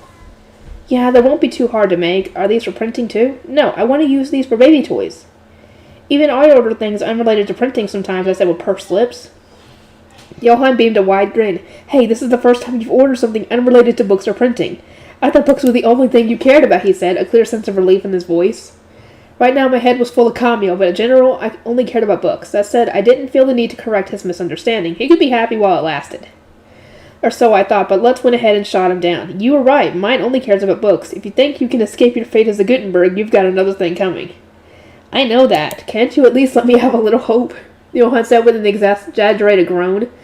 Lutz slapped his back and said he needed to get used to me as soon as possible, which was the nail in his coffin. Yep, and Lutz, don't forget you're my oldest, most respectable Gutenberg, I said, which for some reason made him slip over just as sadly as Johann. Why? I was just trying to give him a compliment. So strange. Oh, those guys. Poor them. I'll just be going straight home today, I said to Daniel after leaving the smithy. But at that moment, the chime of bells sounded out through the city. Bells signaling an emergency. Seconds later, a red light shot into the sky from the east gate. It was someone calling for aid using a magic tool. As a knight, Daniel was the first to react. He glared at the red light by the east gate with a hard expression while picking me up on the spot. Let's go. That was all he said before running straight to my home. He had advanced down the roads and through side alleys with confidence, having possibly memorized them all while following me around the lower city. Lutz was running close behind him, all the while despite blinking in utter confusion. I know the roads by now, Lutz. You can go home or to your store, whichever works. Daniel said, still running. He's normally dropped me off at the well in the plaza, but this time he raced up the stairs of me in his arms before rapping a fist against her front door. Yes, who is it? Mine? Mom stepped aside to let Daniel in, who quickly set me down. Mom blinked in surprise as he looked between me and her, a hard expression on his face. Something happened at the east gate that made them call for the help of the Knight's Order. The east gate? It was a thin light, not a thick one, so I would guess it isn't anything violent. They likely just need us knights to make a firm decision on some noble matter. That said, I will remain here until the apprentice's safety is secured. Mom was stunned by the sudden visit from a knight, but she grasped the circumstances and nodded quickly. Please keep mine safe. Daniel stood by the front door so that he was ready to react on the spot if something happened. Camille had started crying, so Mom went into the bedroom while I got Daniel a glass of water since he was a little out of breath. Thank you, apprentice. Daniel gulped the contents of the cup down in one go, then took a few deep breaths to collect himself. I knew I would just be in his way if I stuck around any longer, so I went to the storage room. I wanted to know what cloth we had for the stuffed animal rattle I wanted to make. There's a lot of white, so maybe I'll make a rabbit? After finding some cloth that felt nice, I started getting to work on making stencils at the kitchen table. All of a sudden, a white bird like the magic ones I had seen before faced the wall and came flying this way. It surprised the heck out of me popping out of nowhere like that, but Daniel just casually extended his arm toward it. The bird settled on it and opened its mouth. Daniel, after delivering the apprentice shrine maiden to the temple or her home, regrouped with the knight's order. The bird repeated the order 3 times in a low, gravelly male voice before crumbling and turning into a yellow face stone. Daniel made his gleaming wand appear from somewhere like the high priest usually did and tapped the stone while chanting something. Whatever he did made it turn back into a white bird. The apprentice shrine maiden is safe at home. I will return at once, he said, before waving his wand. The bird flew through the wall and disappeared. Apprentice, I'll be regrouping with the knight's order to get briefed on the situation. Under no circumstances should you leave the house before I return. Understood? Understood. After emphasizing that I wasn't even to go outside to the plaza, Daniel left. I had no idea what kind of emergency it was, but if he was being called away to regroup with the knight's order, it probably had something to do with me. Maybe. Mind, did the knight just leave? Mom, having finished feeding Camille, came out of the bedroom wearing an uneasy expression. It seemed she had found comfort in Daniel, a knight, being here with us. At the moment, there was only me, Mom, and Camille still inside. Nobody would be able to act if something happened. He was summoned back by someone in the knight's order. If they don't think Sir Daniel needs to stay here with me, then they think I'll be safe. Which means it's either already over or nothing too serious, I explained. Mom gave a firm nod, a faint smile, looking just a little relieved. Oh, he left because it's over. That's a relief. In the end, we didn't even have to wait for Daniel to get back with an explanation, since Dad came home before him first. He had started working in the East Gate in spring and had been at the center of today's ruckus. Dad, what in the world happened over there? Yeah, I guess I should tell you about it, mine. After dinner, Dad explained what happened while slowly slipping away at his beer. A noble from another duchy kicked up a fuss when trying to enter the city. The emergency incident had been an outsider noble trying to force their way in. Just like the high priest had told us before, the rules regarding nobles entering and leaving the city had been changed in the spring, and one of those rules was that nobles from other duchies couldn't enter the city without the Archduke's permission. The letters of introduction that had been customary up until now would no longer be accepted. The nobles of Ehrenfest knew this since they had heard it directly from the Archduke during the winter gathering, but nobles from other duchies didn't know the rules had changed. The result was a noble getting blocked at the gate by a commoner guard and ultimately exploding with anger. The higher-ups must have predicted something like this would happen. They had everything ready for the knight's order to move in if any noble started causing problems at the gate. Wow. The Archduke sure thought things out, huh? Apparently it had been Dad himself who had used the emergency magic tool given to the gate by the knight's order to call for help. It was composed of 2 pieces, a hammer-shaped tool with a red stone inside, and a second separate red stone. To make the beam of light shoot up into the air, all one had to do was strike the second stone using the hammer-shaped tool. The one Franny used in the carriage back during spring prayer was probably of the same kind. Nobles could act however they wanted to commoners, but when nobles of the city were involved, those from other duchies were at a disadvantage. The outsider noble had apparently left grumbling after the knight's order had explained that he would need the Archduke's permission to enter. Problems caused by nobles are best solved by nobles. Honestly, I'm real glad they came to help. Still, he had a letter of introduction from a noble here, right? Why did someone send him a letter of introduction if they knew he wouldn't be able to enter without the Archduke's permission? Who knows? Maybe it was someone maybe the person who sent the letter wasn't, a noble that had, graduated from the Royal Academy and thus hadn't heard it from the Archduke. I don't know. I actually know who sent it, to be honest. But I'm trying to act like I don't. Maybe it was the letter of introduction he had been given before the spring?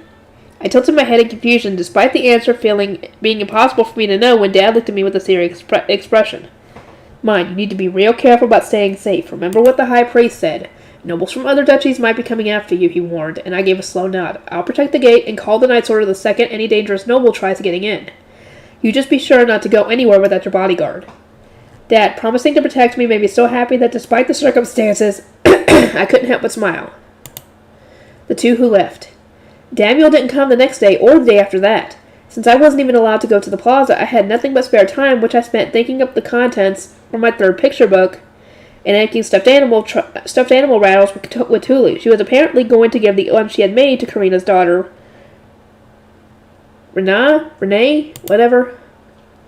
I'll bring it when we go to her place to see the baby. We are going to see her, right? It would be a bit awkward if we didn't go, given how much the Gilberta Company has helped us. Not to mention that Benno gave us a gift when Camille was born. My plan was to visit Karina once all the danger in the air had settled down, and Tuli was more than ready to come with me. Girl babies were probably pretty cute too.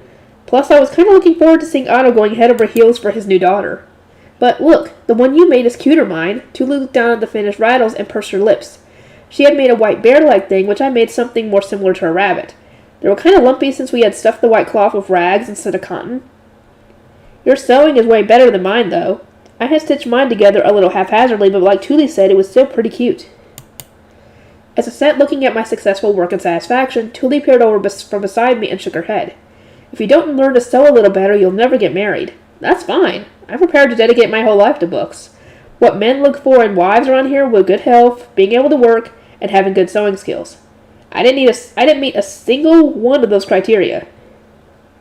So my fate was sealed. I had given up on marriage a long time ago. Just like in my Arana days, I would be just fine living with books as my soulmates. Considering you're about to mana girl, you're probably going to end up in a political marriage no matter what. Here's hoping that you find someone who is actually a good person that you actually like. I say like, as in someone you're comfortable with, not, I doubt it's going to be love. Unless something happens, but whatever. And to be honest, I would much rather keep making and reading books than be married off to someone and have to spend my days wrestling with threads to make clothes for my new family. If only we had the cat bells to finish these toys, I sadly thought to myself, but on the evening of my third day in isolation, Let's came over with them. Johann brought these things to the store. What do you need them for, he asked, rolling a few around in his palm. They let out a cute little tinkling sound as the smaller bells inside knocked into each other. Wow, Johann knocks us out of the park yet again. They're little bells, and I'm putting them in these toys. That way they'll make noise when you shake them. And they don't hurt you. The cat bells had to go inside the toy so that small children wouldn't accidentally swallow them, and the eyes and mouth were just patterned cloth rather than separate parts that could be taken off. I had kept a small slit open on each toy so that I could put the bells in, allowing me to quickly complete them in front of Lutz. I shook the finished toys, and a cute clinking sound could be heard from inside the cloth. Success! Camille, it's done! Can you hear the bells? I tried shaking my rabbit next to Camille's ears, and he blinked in surprise several times. He couldn't hold up his head yet, which meant he couldn't turn to look at the toy. But his eyes were searching for the source of the noise. Cute, you're so cute, Camille. I broke into a smile at his reaction to my toy, and seconds later he started crying. It seems my road to becoming a beloved older sister was far from over. In the end, it was on the morning of my 5th day of being stuck inside that Fran and Daniel came to pick me up at my house. Good morning, sister mine. Good morning, Fran, Sir Daniel. Morning, apprentice. Daniel nodded in response to my greeting before turning to look at Dad, who was still at home since his work didn't start until the afternoon today. If you'll excuse me, I'm here for the apprentice. Please take good care of her, sir. Dad thumped a fist twice against his chest in salute. Daniel responded in kind, a serious look on his face as he spoke again. Gunter, I have a message from Lord Ferdinand. The Archduke is presently visiting the sovereignty and will not be around to grant any entry permits in the city. Any entry permits in the near future. You may be shown fake permits, so take care not to accept any as valid. Understood? Sir, yes, sir. Dad gave a firm nod and had a hard look in his face. He was always so cool when he was doing his job. Okay, bye everyone. Be careful. We met up with Lutz in the plaza and headed to the temple. I could see Fran's expression darken as we got closer. Fran, what's wrong? Your brow is furrowed. I will explain in a moment. It's not something to talk about in transit, he said before closing his mouth into a bitter expression. You will know once we arrive at the temple, whether you want to or not, Daniel added. I looked up at him and saw that he was wearing his usual noble-esque smile that hid all emotion and conveyed absolutely nothing. All right, well, I'm off to the forest, said Lutz. Okay, bye-bye. We split up with Lutz in front of the workshop like usual before heading to my chambers. I waited like a proper lady for Fran to open the door for me, but the atmosphere when I went inside felt so different I couldn't help but blink in surprise. It certainly is quiet in here. It was almost uncomfortably quiet. I would normally be able to hear Dirk crowing, or Delia playing with him, or the sounds of several people moving around. But today there was nothing. It was so quiet, in fact, that I could hear the chefs working in the kitchen all the way at the front. Dirk must be asleep, I thought to myself while climbing the stairs as silently as possible. When I reached the top, I found Rosina wiping down the table. That actually worried me since Rosina usually only played music and did paperwork, so as to not hurt her fingers. It was always Delia who did minor chores like that. Good morning, Rosina. Where is Delia? Is she feeling sick? I asked, looking around. Rosina lowered her eyes, then put down the cloth she was using and headed for the closet. Delia is no longer with us. She took Dirk and returned to the High Bishop. What? The news came so suddenly that I couldn't even process it at first. I looked up at Rosina confused, and with my robes in hand, she searched for words before giving a sad smile. Sister mine, let us get you changed before we talk. Fran cannot come upstairs until that is done. Rosina changed me into my blue apprentice robes and asked me to sit down as she rang a bell. Fran came up the stairs holding some tea he had prepared and set a cup down in front of me. I took a sip, but despite Fran's tea always tasting good, I didn't taste much of anything this time. I set my cup down and looked at the both of them. Rosina spoke first. It happened yesterday. Fran and I went for our daily naps, and when we awoke, Dirk's cushion and the diapers had vanished from the room. We couldn't find Delia either, so already worried, I went to the orphanage to look for them. But Dirk was nowhere to be seen. According to Wilma, Delia had come to get him, saying that she was taking him with her since their family. Wilma had apparently let her go, since she wanted to show her support for Delia having gone all the way to the orphanage despite her misgivings to see Dirk. She hadn't even considered that one of my attendants would take him anywhere except my chambers. I heard this from Rosina and requested an audience with the high priest. I thought it would be necessary to report the disappearance of a blue shrine maiden's attendant so that a search could begin. Fran said with a sigh, it would be serious business if she had gotten in trouble with the blue priest while I was absent. But on his way to see the high priest, Fran saw Delia with the high bishop, Dirk in her arms. He tried to question her there, but the high bishop stopped him. He had no other choice but to ask the high priest what he knew.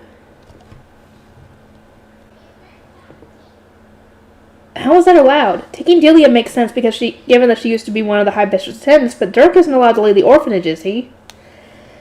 I've previously been told not to bring Dirk to a discussion with the high priest, and the high bishop seemed like he would be the kind of guy to demand that disgusting children be locked in the orphanage until their baptisms. So it didn't make sense that an orphan like Dirk would be allowed in the noble section of the temple. Fran lowered his eyes. Dirk is no longer an orphan. What? Dirk has been adopted by a noble with the high bishop's authorization. The high bishop's signature was enough to validate an adoption, even without my signature as the orphanage director or the high priest. If the adopting parent was a commoner, that is.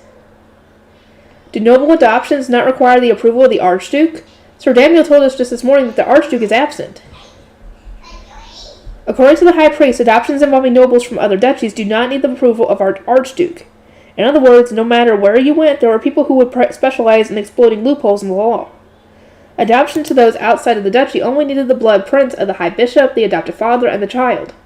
Dirk had already been adopted by an outsider noble. This isn't something to be happy about, is it? No, the high priest looked quite displeased. Fran crossed his arms and furrowed his brow, just like the high priest often did, then raised his head and looked me straight in the eyes. Sister mine, please give up on Delia and cut her off. Oh my god.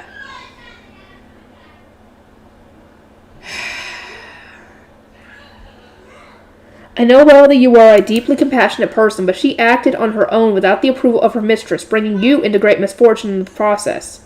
She cannot continue to serve as your attendant. You should relieve her of her duties if she elects to stay with the high bishop. Delia would remain as my attendant until I announced that I was dismissing her. Rosina was fervently nodding, agreeing that she should have alerted me before going to the high bishop for anything. It would be one thing if Delia's sudden betrayal made my head hurt. Why? That was the question that stirred my heart most. I looked out at my swaying tea before saying anything. I will dismiss Delia. Please call her so that I may inform her. Fran's stiff expression softened. It seemed that he thought I would be more hesitant to dismiss her. His arms still crossed in front of his chest, he said, understood, then left. I picked up my cup again now that the discussion had settled down. The tea that tasted like nothing before was now unbearably bitter. When Fran returned, Delia was with him. The rather pleased expression on her face was a sharp contrast to Fran's grimace. She casually walked over to me, her crimson hair fluttering behind her. Good morning, sister mine. What would you like to talk about? There wasn't a trace of malice in her expression. She looked so normal and spoke so much like she usually did that I felt a little dizzy. For a second, I even wondered if she hadn't actually taken Dirk to the high bishop at all. But Fran and Rosina's stiff expressions brought me back to my senses, and I shook my head. I heard that you returned to the high bishop. I did, Delia said with an expression so full of glee that she was positively sparkling. When I told the high bishop that the high priest had looked for someone to adopt Dirk, but couldn't find anyone... God, why? Can y'all not be quiet? I can't get anything done!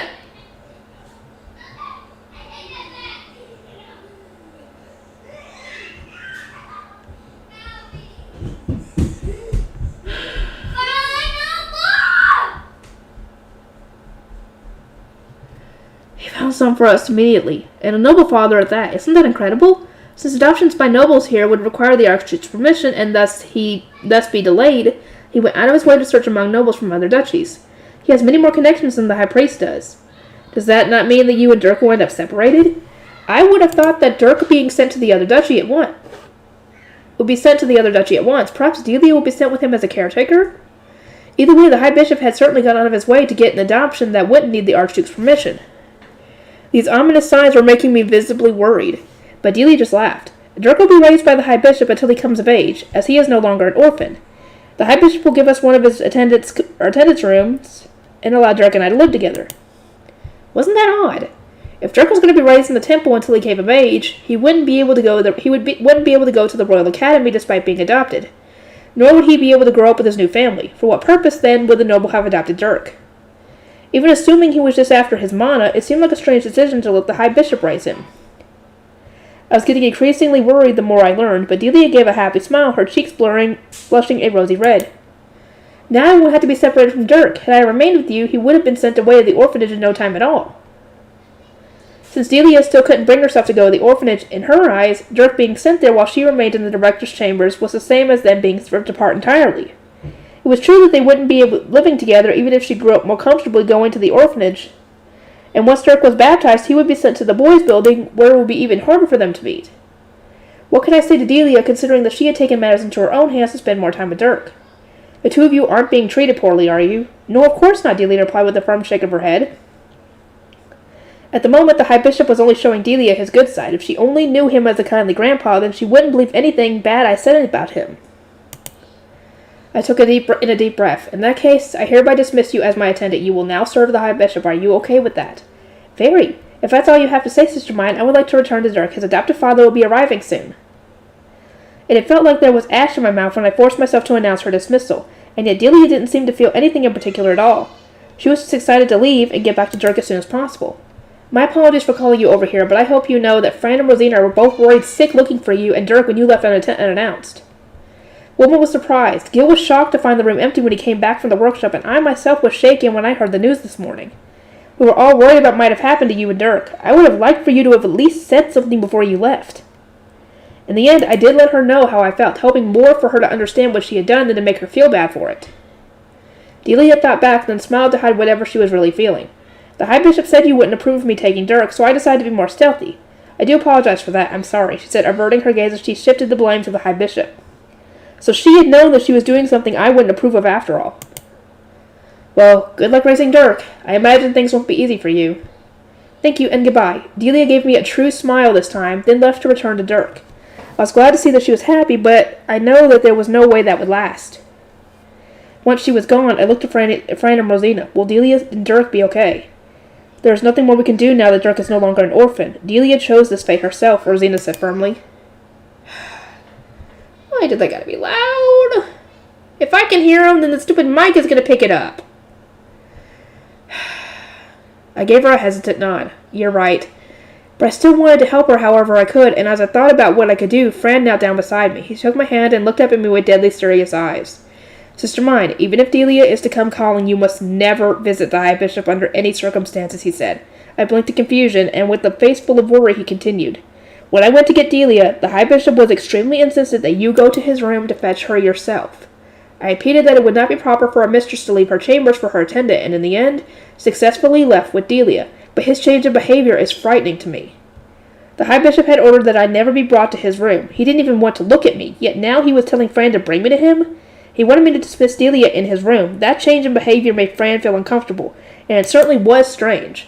Furthermore, it seems that it was the High Bishop who had given the letter of invitation to the noble who caused a stir at the East Gate the other day. His name was on it, and the Knight's Order went to question him. He claimed that he just wanted to strengthen the bonds between our duchies, but the High Priest predicts that he wanted to noble inside the city so that he could acquire Dirk. Why would the High Bishop need a letter of invitation, or send a letter of invitation, if the Archduke hadn't approved it? It seems he didn't know, Fran said. I tilted my head in confusion, and he lowered his voice with an uncomfortable expression. The High Bishop spent most of the winter in the temple and for the dedication ritual, and since he is not legally a noble, he is rarely invited to winter social gatherings. He simply was not aware that the rules had been changed. The High Bishop technically wasn't a noble and was thus not invited to the gathering of noble society where the Archduke had announced the change in rules. He had therefore tried inviting a noble from another duchy just like he had in the past. We do not know why the High Bishop has given Dirk to an outsider noble and drawn Delia to his side. I request that you take great care and approach the future with great caution. Fran's hands were shaking, perhaps out of worry for me. I squeezed them and gave him a nod. The shadow follows.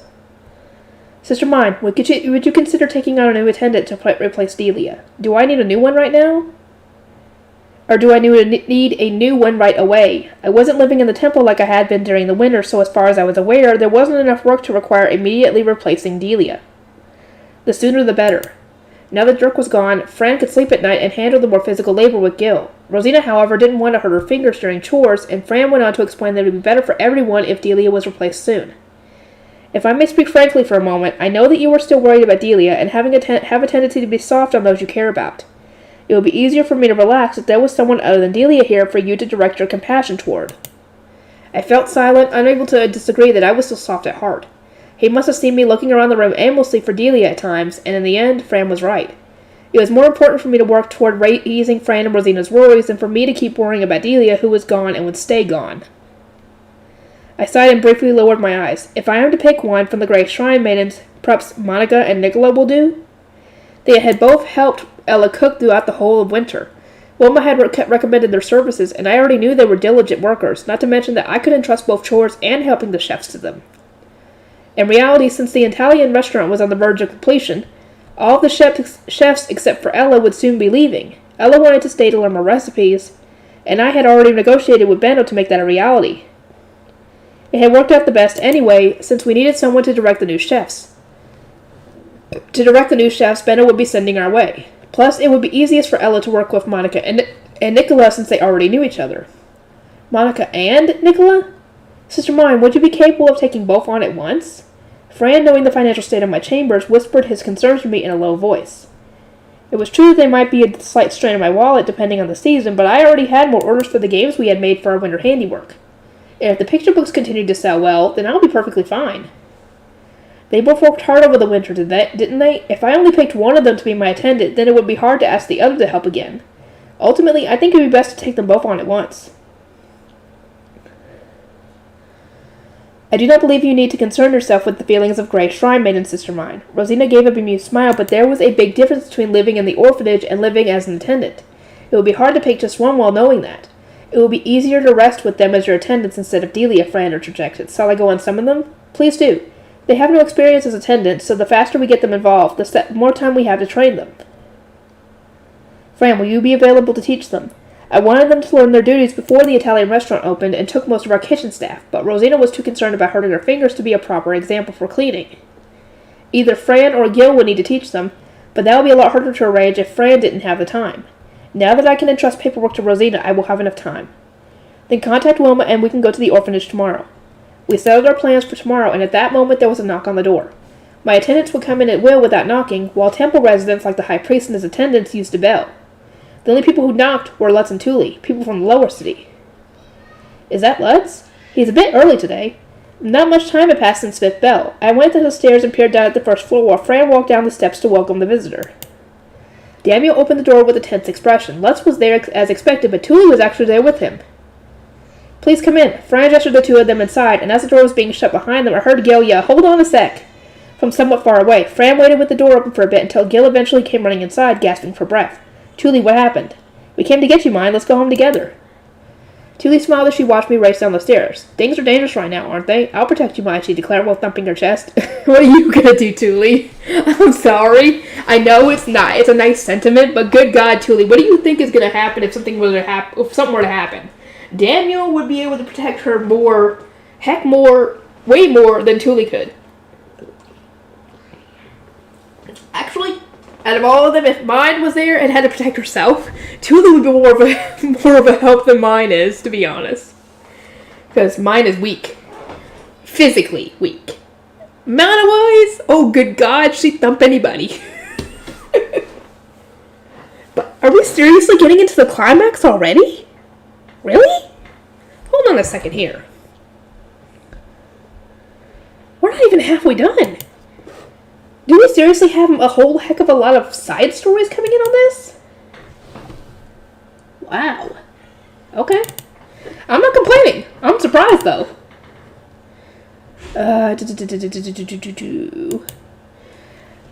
Tully small. Gil planted his feet firmly on the ground and puffed out his own chest as if competing with her.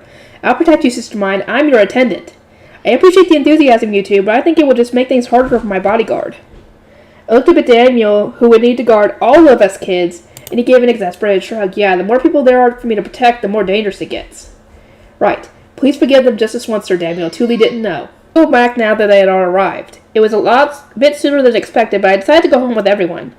Rosina helped me change and quickly prepare for my departure. Fran, please send more to the orphanage. Shut up! I'll be hurrying home soon. Or home now. Understood. I wait your safe return. We left the temple walking down the street with Lutz and Gil in front, me and Tully behind them, and Daniel behind us. I appreciate the thought, Tully, but you really shouldn't walk me home like this, I warned. Why not? If something dangerous happens, Sir Daniel will have to focus on protecting me. He may not be able to protect us both at once if you're here with us. Daniel may have been a knight, but he couldn't do everything, and naturally he was here to guard me, not her. My safety would be his priority in emergency, and there was no guarantee he would be able to save Tully if anything happened. He might have to abandon her while fleeing with me. In worst-case scenario, she might be taken as a hostage to be used against us. If anything, you're in more danger here than I am. Okay. Tully puffed out her cheeks and frowned at me, pouting. I knew that she wanted to say she could protect me too, but not even her cute face would change the facts. Me being in danger was one thing, but I couldn't let Tully put herself at risk like this. We passed through the central plaza and headed south to Craftsman's Alley, then took a turn that would lead us home. We headed down a side path with fewer people than the main road, and there we saw Otto, of all people. He was holding a spear and looking around as he walked, entirely as if patrolling the city. Oh, it is the climax! Good God, there must be a lot of stories.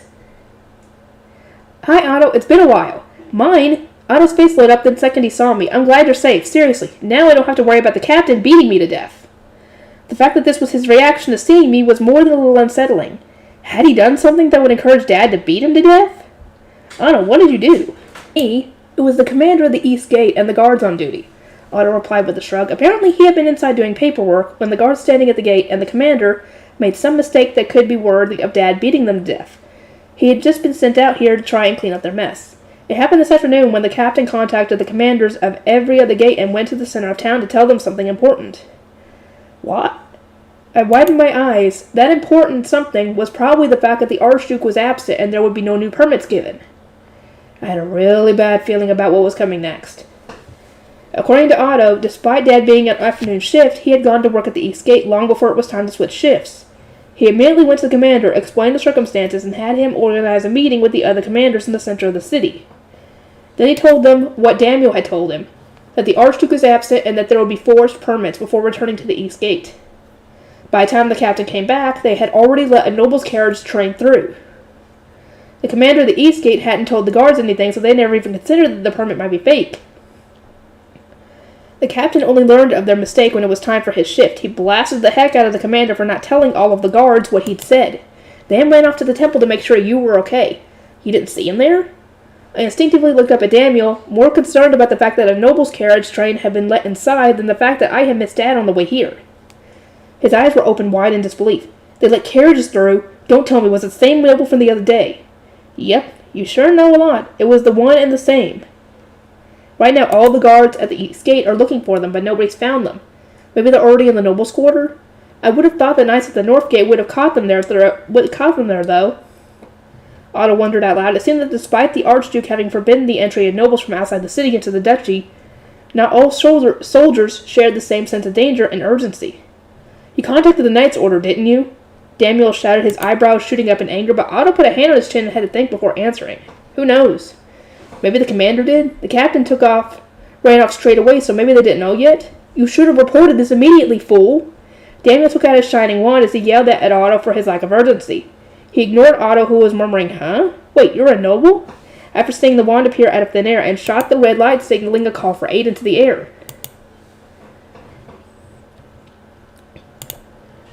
The night should be coming now, I thought to myself in relief while looking up at the red light shooting upward, only to see Tully disappear out of the corner of my eye. Yep, we're at the climax, everybody! The next 2-3 episodes, I think, of the anime are coming. What? Before I could even turn around, something prickly covered my face and made my vision go dark. I felt myself be lifted into the air, then started bouncing up and down. Eek! I could tell from the arms wrapped around my legs and back that someone had picked me up and started running. In a panic, I tried flailing about, but the best I could do while restrained was just weakly hit my hands against whatever rough thing was covering me. Judging by the streaks of light poking through the holes in the cloth in front of my face, I could guess that they had pulled a bag over me then picked me up. Help! Mine! Thule! Give them back!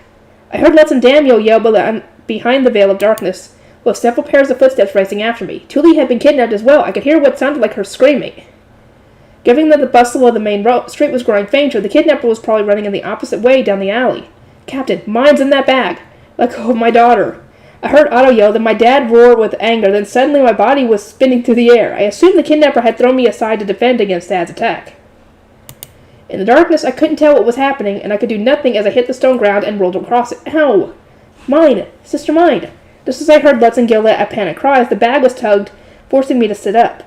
I blinked in the darkness, and seconds later the bag was ripped off, giving me my vision back. The sudden brightness made me squint. I kept sitting on the ground, looking around as I tried to adjust to the light again. Lutz and Gil peered at me while Daniel scanned the area, standing protectively by my side. Behind him to the right was Dad, his spear drawn, and Otto. Where's Thule? Over there, Gil replied, his eyes full of anger and frustration. I followed where he was looking and saw Thule being held hostage. A man had a knife at her throat and was backing away to escape. Thule, her eyes locked on the knife, was frozen in terror. No, she choked out, the blood draining from her face as she trembled, tears welling up in her eyes. All of the mana inside me immediately boiled over, coursing through my body. In a single instant, something inside of me snapped like a twig. Mine! Sister, mine! I slowly stood up. My body was hot enough to boil water.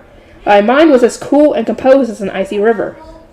I had spent about a year in the temple, offering my mana on a regular basis, including during a large-scale ritual, and apparently I had gotten so much better at controlling my mana than I thought. The crushing that had hit all those in eyesight back when I was furious at the High Bishop could now be directed at a single target. My instincts made me certain of that. Hey, what do you think you're doing to my Thule? I asked, glaring at the main man pressing his knife against Thule's neck. His face immediately changed. Before I had been red with anger and adrenaline, but now it was a darkish purple, as though he had been stopped from breathing. He tried to twist out of the way of my crushing, but he could barely move at all. His face stiffened, eyes wide open. Get your dirty hands off of Thule and get out of my sight, or she won't be the one dying here. You will. The world around me slowed, and as the man began to convulse and foam over the mouth, I gradually strengthened the force of the mana, hitting him more and more. His mouth moved, and a second later, something sharp whistled through the air and stabbed through the man's arm. What? I blinked in surprise, coming back to my senses just as Dad leapt at the man, dagger in hand. Unable to dodge due to the crushing's lingering influence, the kidnapper took the blade head on. He screamed as blood spurted from the wound. Dad then pushed him down, and Thule went tumbling down to the ground as they fought. Thule, are you okay? Gil and Lutz immediately ran over to Thule, wiping the man's splattered blood off her cheeks. I was so scared, Thule said, sitting on the ground in shock. I started to run over too, but just as I took my first step, I saw something flash in the corner of my eye. I spun around and saw that the other man, the one my dad had been fighting with, and probably the one who had tried kidnapping me, was raising his hand. There was a ring on his finger, and its face stone was glowing. I instantly understood that he was pouring mana into it, and did the first thing I could think of. I turned to Dad, who was finishing off the other man, and yelled, Dad, look out! I spun around too, and Daniel roared, Gundra, get back, as he leapt toward him to push him away. Once he had pushed Dad away, a shield-like thing appeared over Daniel's left hand, which he used to block the beam of mana that had shot toward him. The man must not have considered that his attack might be blocked, as he looked at Daniel and stepped back shaken. Gunter, this man has mana. I'll take care of him. You all get back to the temple and alert Lord Ferdinand. Understood. Otto, get mine. Dad yelled before picking up Thule, whose legs were too shaky for her to stand, and sprinting toward the main street. Having snapped back to their senses, Les and Gil ran after him. Otto picked me up and followed too, heading back to the temple. Mine, you're bleeding. Otto grimaced in sympathetic pain as he ran. I followed his eyes to my knees, where blood was flowing all the way down to my shins. That must have happened when I was dropped. It hadn't hurt at all thanks to the adrenaline, but the second I saw the wound, a sudden sharp pang of pain hit me. My own blood reminded me of the blood that had sprayed from the other man. Otto, this is a bad situation where we need help really bad, right? I asked, watching Dad, Lutz, and Gil weaving through the fellow people on the main street. Otto basically shrieked in response, What else does it look like? I just wanted to make sure nobody would get mad if I called for help. I pressed my thumb against the bloody wound on my knee, then pulled out the necklace I had made sure to wear at all times so I could stamp my blood against its black onyx-like stone. For an instant, it shone with a yellow light, but nothing else happened. The only change was the yellow flame that now wavered inside the black stone. And it probably sent word to Sylvester, or was just a magic tool to broadcast my location. I had no way of knowing despite having stamped my blood on it. What's that thing? A charm. Apparently it'll help me when I'm in danger. I slid the magic necklace back under my clothes. Still...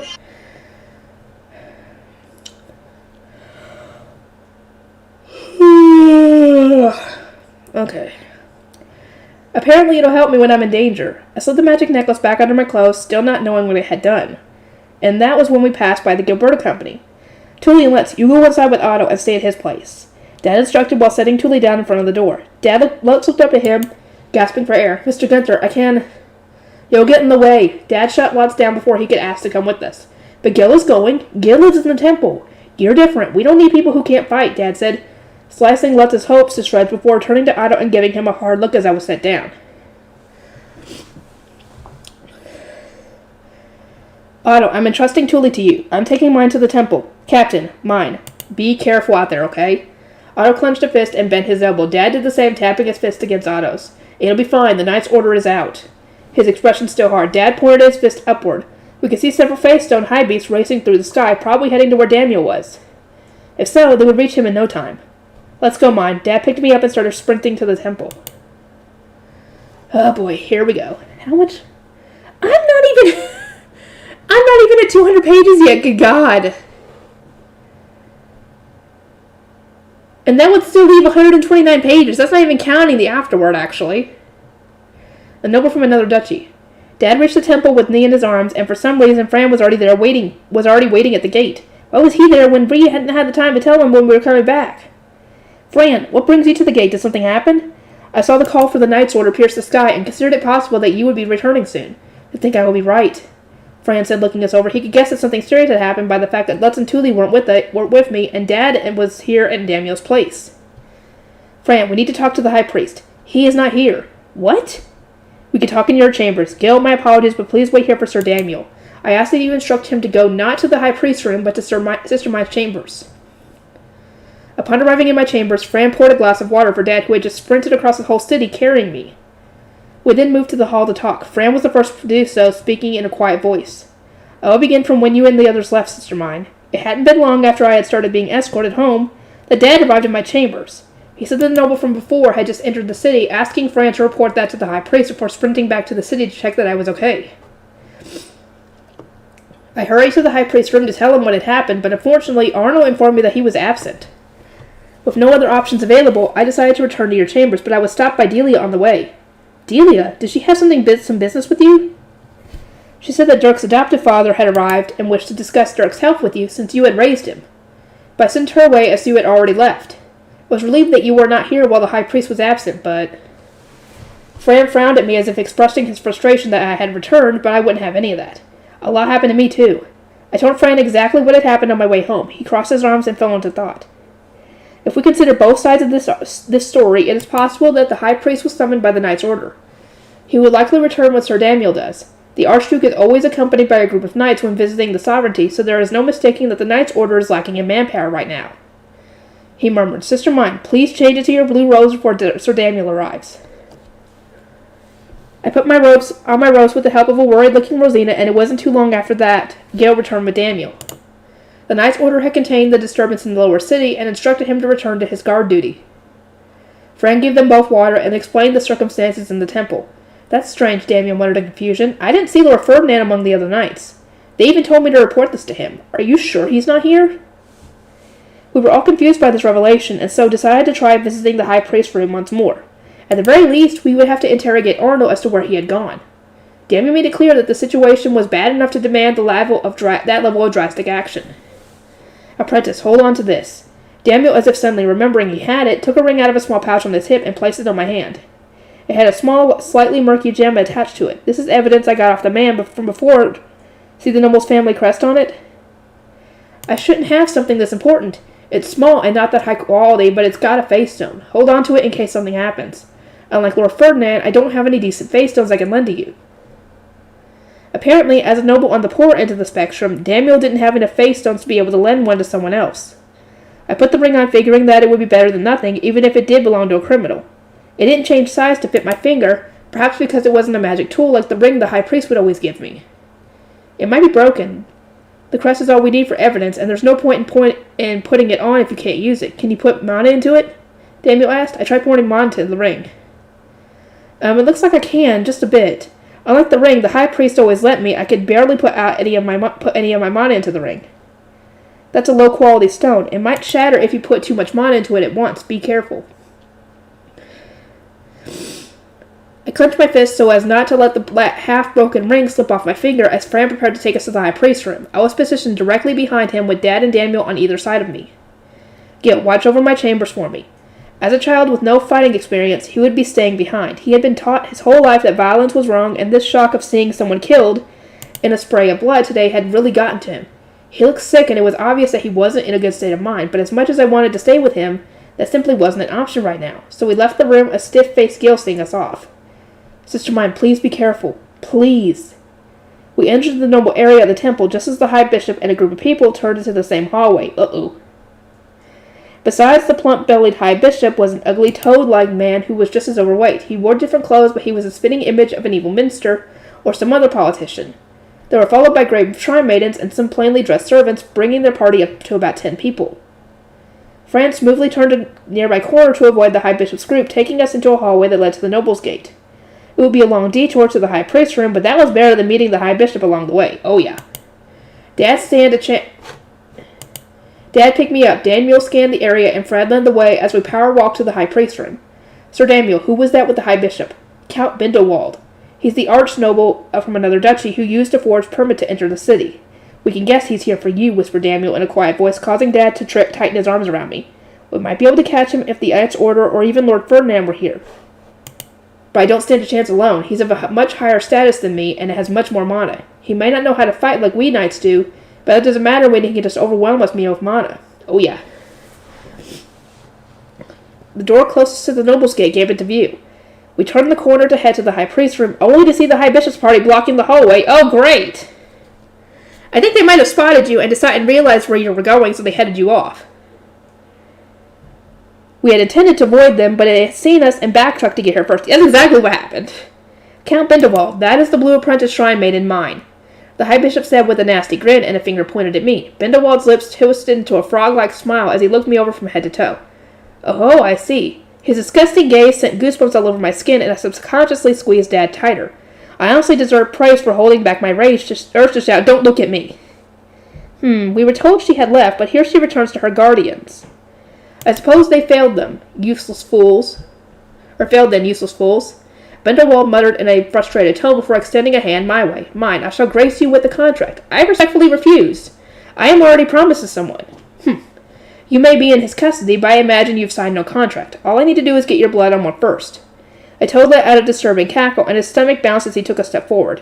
Are you going to adopt Sister Mine too, Count Bindewald? Delia, you are a very naive little girl. Delia, stepping out from behind the High Bishop with Dirk in her arms, spoke in a bright tone, ill befitting the situation. How wonderful! She and Dirk will be one big happy family. They'll both be graced with the blessings of the nobility. The toad snorted derisively at Delia's words. Me, adopt a filthy commoner? Never. But sir, you've already adopted Dirk. I did not adopt him. What I have with that baby is a submission contract. The Count cackled and took out what looked like a proper adoption contract, but across its title one could see there were 2 layers of parchment. A broad smile spread across his face. He peeled up the front layer to reveal the text beneath, submission contract for a devouring child. What? Does that mean He will be kept as a slave for the rest of his life and used as a living source of mana to charge magic tools for Bindewald, I said. Delia squeezed Dirk tighter and shook her head in fear before desperately looking at the High Bishop. That can't be true. She's lying, isn't she, High Bishop? You said Dirk and I will be staying together, didn't you? Fear not, Delia. The baby's mana will be used for our sake, but he will be raised here in the temple. He will not be taken from you. The High Bishop said in a gentle tone, his face that of a kindly grandfather. This is merely a trade. I will keep that baby. In return, mine will leave the temple. Delia paled, looking between Dirk and I. Sister Mine will leave the temple in Dirk's stead? She murmured in disbelief. Then a fat belly blocked her from view. This is your submission contract. Sign it. You have made me lose many of my pawns both today and in the spring. You will be filling the hole left by them yourself. No! The Count took a step forward, and we all took a step back. A door to the High Priest's room, and perhaps our only hope of being rescued, was behind them. High priest, I whispered. The high bishop smirked. Unfortunately, your guardian, the high priest, is absent. No cavalry will be coming to your aid. Give up already so that I never have to see my eyes on you again. Well, if you had just not bothered being around her, then you wouldn't have to worry about this, now would you? He turned to look at the toad standing a few steps in front of him. Count Bindewald, with both the Archduke and the high priest gone, this is our best opportunity. You may take mine, and I will pretend I saw nothing. Capture her and leave the city as soon as you can. At these words, the tension in the air grew thick. Dad carefully set me down, took one step forward, and readied his spear. Daniel readied his weapon as well, clenching his teeth in preparation of facing a noble more powerful and of a higher status than him. Even Fran took out a dagger from the pouch on his hip. Wow, you have a way of defending yourself. That's good. You can kill everyone but the girl. Get her. On the frog's command, 3 men from their group stepped forward. They all carried themselves like the man Dad had killed, and they were like living examples of what happened to people with the devouring who signed with nobles. Apprentice, get back. Daniel blocked 2 of the men who jumped at us, while Dad and Fran handled the other one. The Count's personal soldiers weren't as capable as Daniel, a formerly trained knight. It took them longer to build up mana for simple attacks, and they weren't able to fight as well as him. But taking on 2 people at once was still difficult, and while Daniel was just barely managing, one more move could cost him his life. Dan and Fran seemed like they should have been able to dominate the other guy, but since they had no defense against mana, it wasn't as simple as that. Dad would have won in no time had it just been a sword fight, but there was nothing a commoner could do when attacked with mana. The man's ring lit up, and just as the beam was shot toward Dad and Fran, Daniel whipped out his wand and swung. A sharp noise like the clash of metal rang out as mana deflected mana. That's a noble. The moment Daniel made his wand appear, both the Toad and the High Bishop hardened their expressions. The High Bishop bore down on Delia, spittle flying out of his mouth as he yelled, "Delia, who is that?" "The knight assigned to guard Sister Mine," Delia squeaked out in a quiet voice, too scared to think straight. The High Bishop's eyes widened and he pointed at Daniel. "That shabby-looking man is a knight? Duh." The High Priest must have been hiding information from him. Although the High Bishop knew I had been assigned a guard, he didn't know that Daniel was a noble, nor that he was a knight, and the fact that he was still wearing his plain clothes for visiting the lower city had made them that even harder to guess. We won't have much time if the Knight's Order is alerted. I will have to make him disappear as well. Well, the Knight's Order has already been alerted, dude. The Count had previously just been watching with a grin, but now poured mana into his ring with a grim expression before whipping his hand through the air. A light blue ball of mana shot out of his ring, hitting straight for Daniel. "Look out!" I swung my hand as well, copying his motions. A whitish ball of mana shot out, hitting the Count's glowing blue mana and knocking it away. His mana struck the wall with a loud bang, but the wall itself was completely unscathed, as though it had just absorbed the mana, which wouldn't surprise me. How dare a devouring commoner oppose me? The Count said frustratedly, putting even more mana into his ring. I watched his hands carefully and did the same, taking care not to pour as much mana into my ring that it would break. The most I could do with the ring this week was send a small burst of mana that would knock his mana, of course. And yet I had to do something. Daniel was busy with 2 men already and didn't have the leeway to do anything about the Count. This is a lot better than physical combat, at least. If Bindewald leapt at me or came swinging, I would lose in an instant. But in a mana duel, I could at least buy some time. Well, I mean, girl, you could overwhelm him with how much mana you have. Just how long will you last using a pathetic amount of mana like that? Oh, she can last a while. With how much mana she has, she could last a while with just doing a small burst. The Count landed at another toad-like cackle, launching ball after ball of mana at me like a lion teasing a small animal. Eek! I knocked him away using as little mana as possible so as to not break the crappy ring on my finger. Daniel, Dad, and Fran were all busy fighting the people in front of them. The power balance will crumble in an instant if Bindewald started launching mana at them. Losing wasn't an option, and realizing that made my breathing harder and cold. Anxious sweat started running down my back. Humph. After knocking away as many balls of mana that I had lost count, Bindewald stopped launching them and glared at me with disgust. I had probably lasted longer than he expected. I can keep going. Clenching my fist so that the loose ring wouldn't fall off, I eyed Bindewald head on. It was then that his eyes fell on my ring. What's that, I spy? To think you were already wearing a submission ring. Aha, what a joke. There was never any need to bother with this. I've already won. No, you have not. She has to sign that contract for that ring to be activated to be powerless against you. She has to sign that contract. Bindewald burst into laughter. I was apparently wearing a ring given to those with the devouring who had signed a submission contract, which, once worn, made them unable to attack their master. I mean, she's been attacking you, dude. Furthermore, it couldn't be removed until their master, in this case Count Bindewald, voided their contract. The rings were vile. The master could pour his own mana into them to inflict pain on any slave who dared disobey him. Bindewald gave a smug cackle and looked down at me. Obey me if you don't want to suffer. I took the ring off right before his eyes. It probably wasn't functioning as intended since we hadn't signed a contract and it was already half broke. Just saying, it comes right off. What? The toad widened his eyes. Behind him, the High Bishop's balding head was bright red with anger. Insolent girl, he shouted before ripping Dirk out of Delia's hands. It happened so suddenly that Delia could do nothing but stare, her eyes wide as the High Bishop forcefully drained mana out of Dirk using a face stone. The baby's face paled, and he started convulsing in the High Bishop's tight grip. Dirk! Delia screamed, reaching out to take him back, but the High Bishop just clicked his tongue and knocked Delia's hands away. Babies never have enough mana. Dude, he has enough to be a strong men noble. Give him a break, he's a baby. He snorted after finishing stealing mana from Dirk. He then swung his hand and shot out a ball of mana. I hurriedly put the ring back on and deflected the shot, then glared at the High Bishop with clenched teeth. How dare you do that to Dirk? Anger filled my entire body, but before I could crush him, the High Bishop thrust the now limp and exhausted Dirk out in front of him. You jerk. I can't wait to see this guy die. Sadly, we don't get to see it, but whatever. Are you capable of attacking this baby? Do you have it in you to ruin Delia's life? Stop, Sister Mine. Please stop. I'm begging you. Delia screamed in terror, her face contorting miserably as she saw Dirk being used as a human shield. I couldn't crush anyone with her begging desperately like that. I sucked in an anxious gulp of air, not knowing what to do, and then it happened. One of the High Bishop's shrine maidens grabbed me from the side, having stealthily walked over while everyone was distracted. Eek! Mine! Yes, good job, Jenny. Keep holding her down, the High Bishop exclaimed before throwing the limp Dirk at Delia. I could see Delia crying and hugging Dirk out of the corner of my eye. Let go of me, I screamed at the shrine maiden. No. While I was taken in by the High Bishop and forced to offer flowers day by day, I feel bad for her. Rosina and Wilma were taken in by you and allowed to experience the comfort we once had under Sister Christine. That is not simply something I can forget. Wait, hello?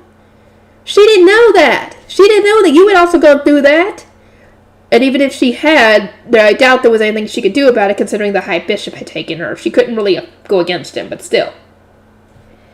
Jenny's sing-song voice whispers were tinged with sweetness, but the seething hatred hidden beneath it all sent an icy chill down my back. If I was taken away by the temple, Rosina and Wilma would be sent back to the orphanage.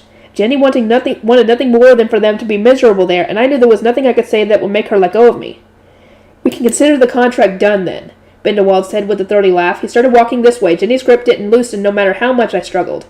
She was lithe with slender arms, but a weak child like myself couldn't even come close to overpowering an adult woman's grip. Bindewald took out his shining wand and turned it into a knife. The look in his eyes as he brandished it was the spitting image of how Shikikoza had looked at me. They were the eyes of a noble who believed that, as a commoner, I was inferior to him, and that me submitting to him was the proper way of the world. All I could do was tremble in fear just like I had when Shikikoza had pulled a knife on me. The tip of the glowing blade grew closer, then cut my fingertip. Ow! Unlike the shallow cuts Lutz would make for blood stamps, Bindewald had dug deep into my finger, paying no mind to any pain or lasting damage. Blood almost immediately began to seep from the wound. Open your hand. He took out a contract and pushed it toward me, wearing a nasty grin all the while. His toad-like face only got more disgusting as he came up close to me. I glared at him, squeezing my hand shut as hard as I could in defiance. But there was no stopping the blood from dripping out. I told you to open your hand. I flailed about trying to avoid him grabbing my hand and wrenching it open. I was weak enough that it would be over as soon as his hands were on mine. No, go away! Ow! Let go of her! I heard a roar, and a second later Dad kicked Jenny from behind as hard as he could. The sheer force sent us both flying toward Bindewald. I slammed into his fat belly, knocking us all onto the ground, and for a second I couldn't breathe, squashed between Jenny and him as I was. Within seconds, Dad raced over and pulled me out from between them before picking me up and holding me in one arm. Sorry about that, Mine. Did I make it in time, he asked, not looking at me. He pulled Jenny up a bit with his free head as she gasped for air, then kicked up into her stomach.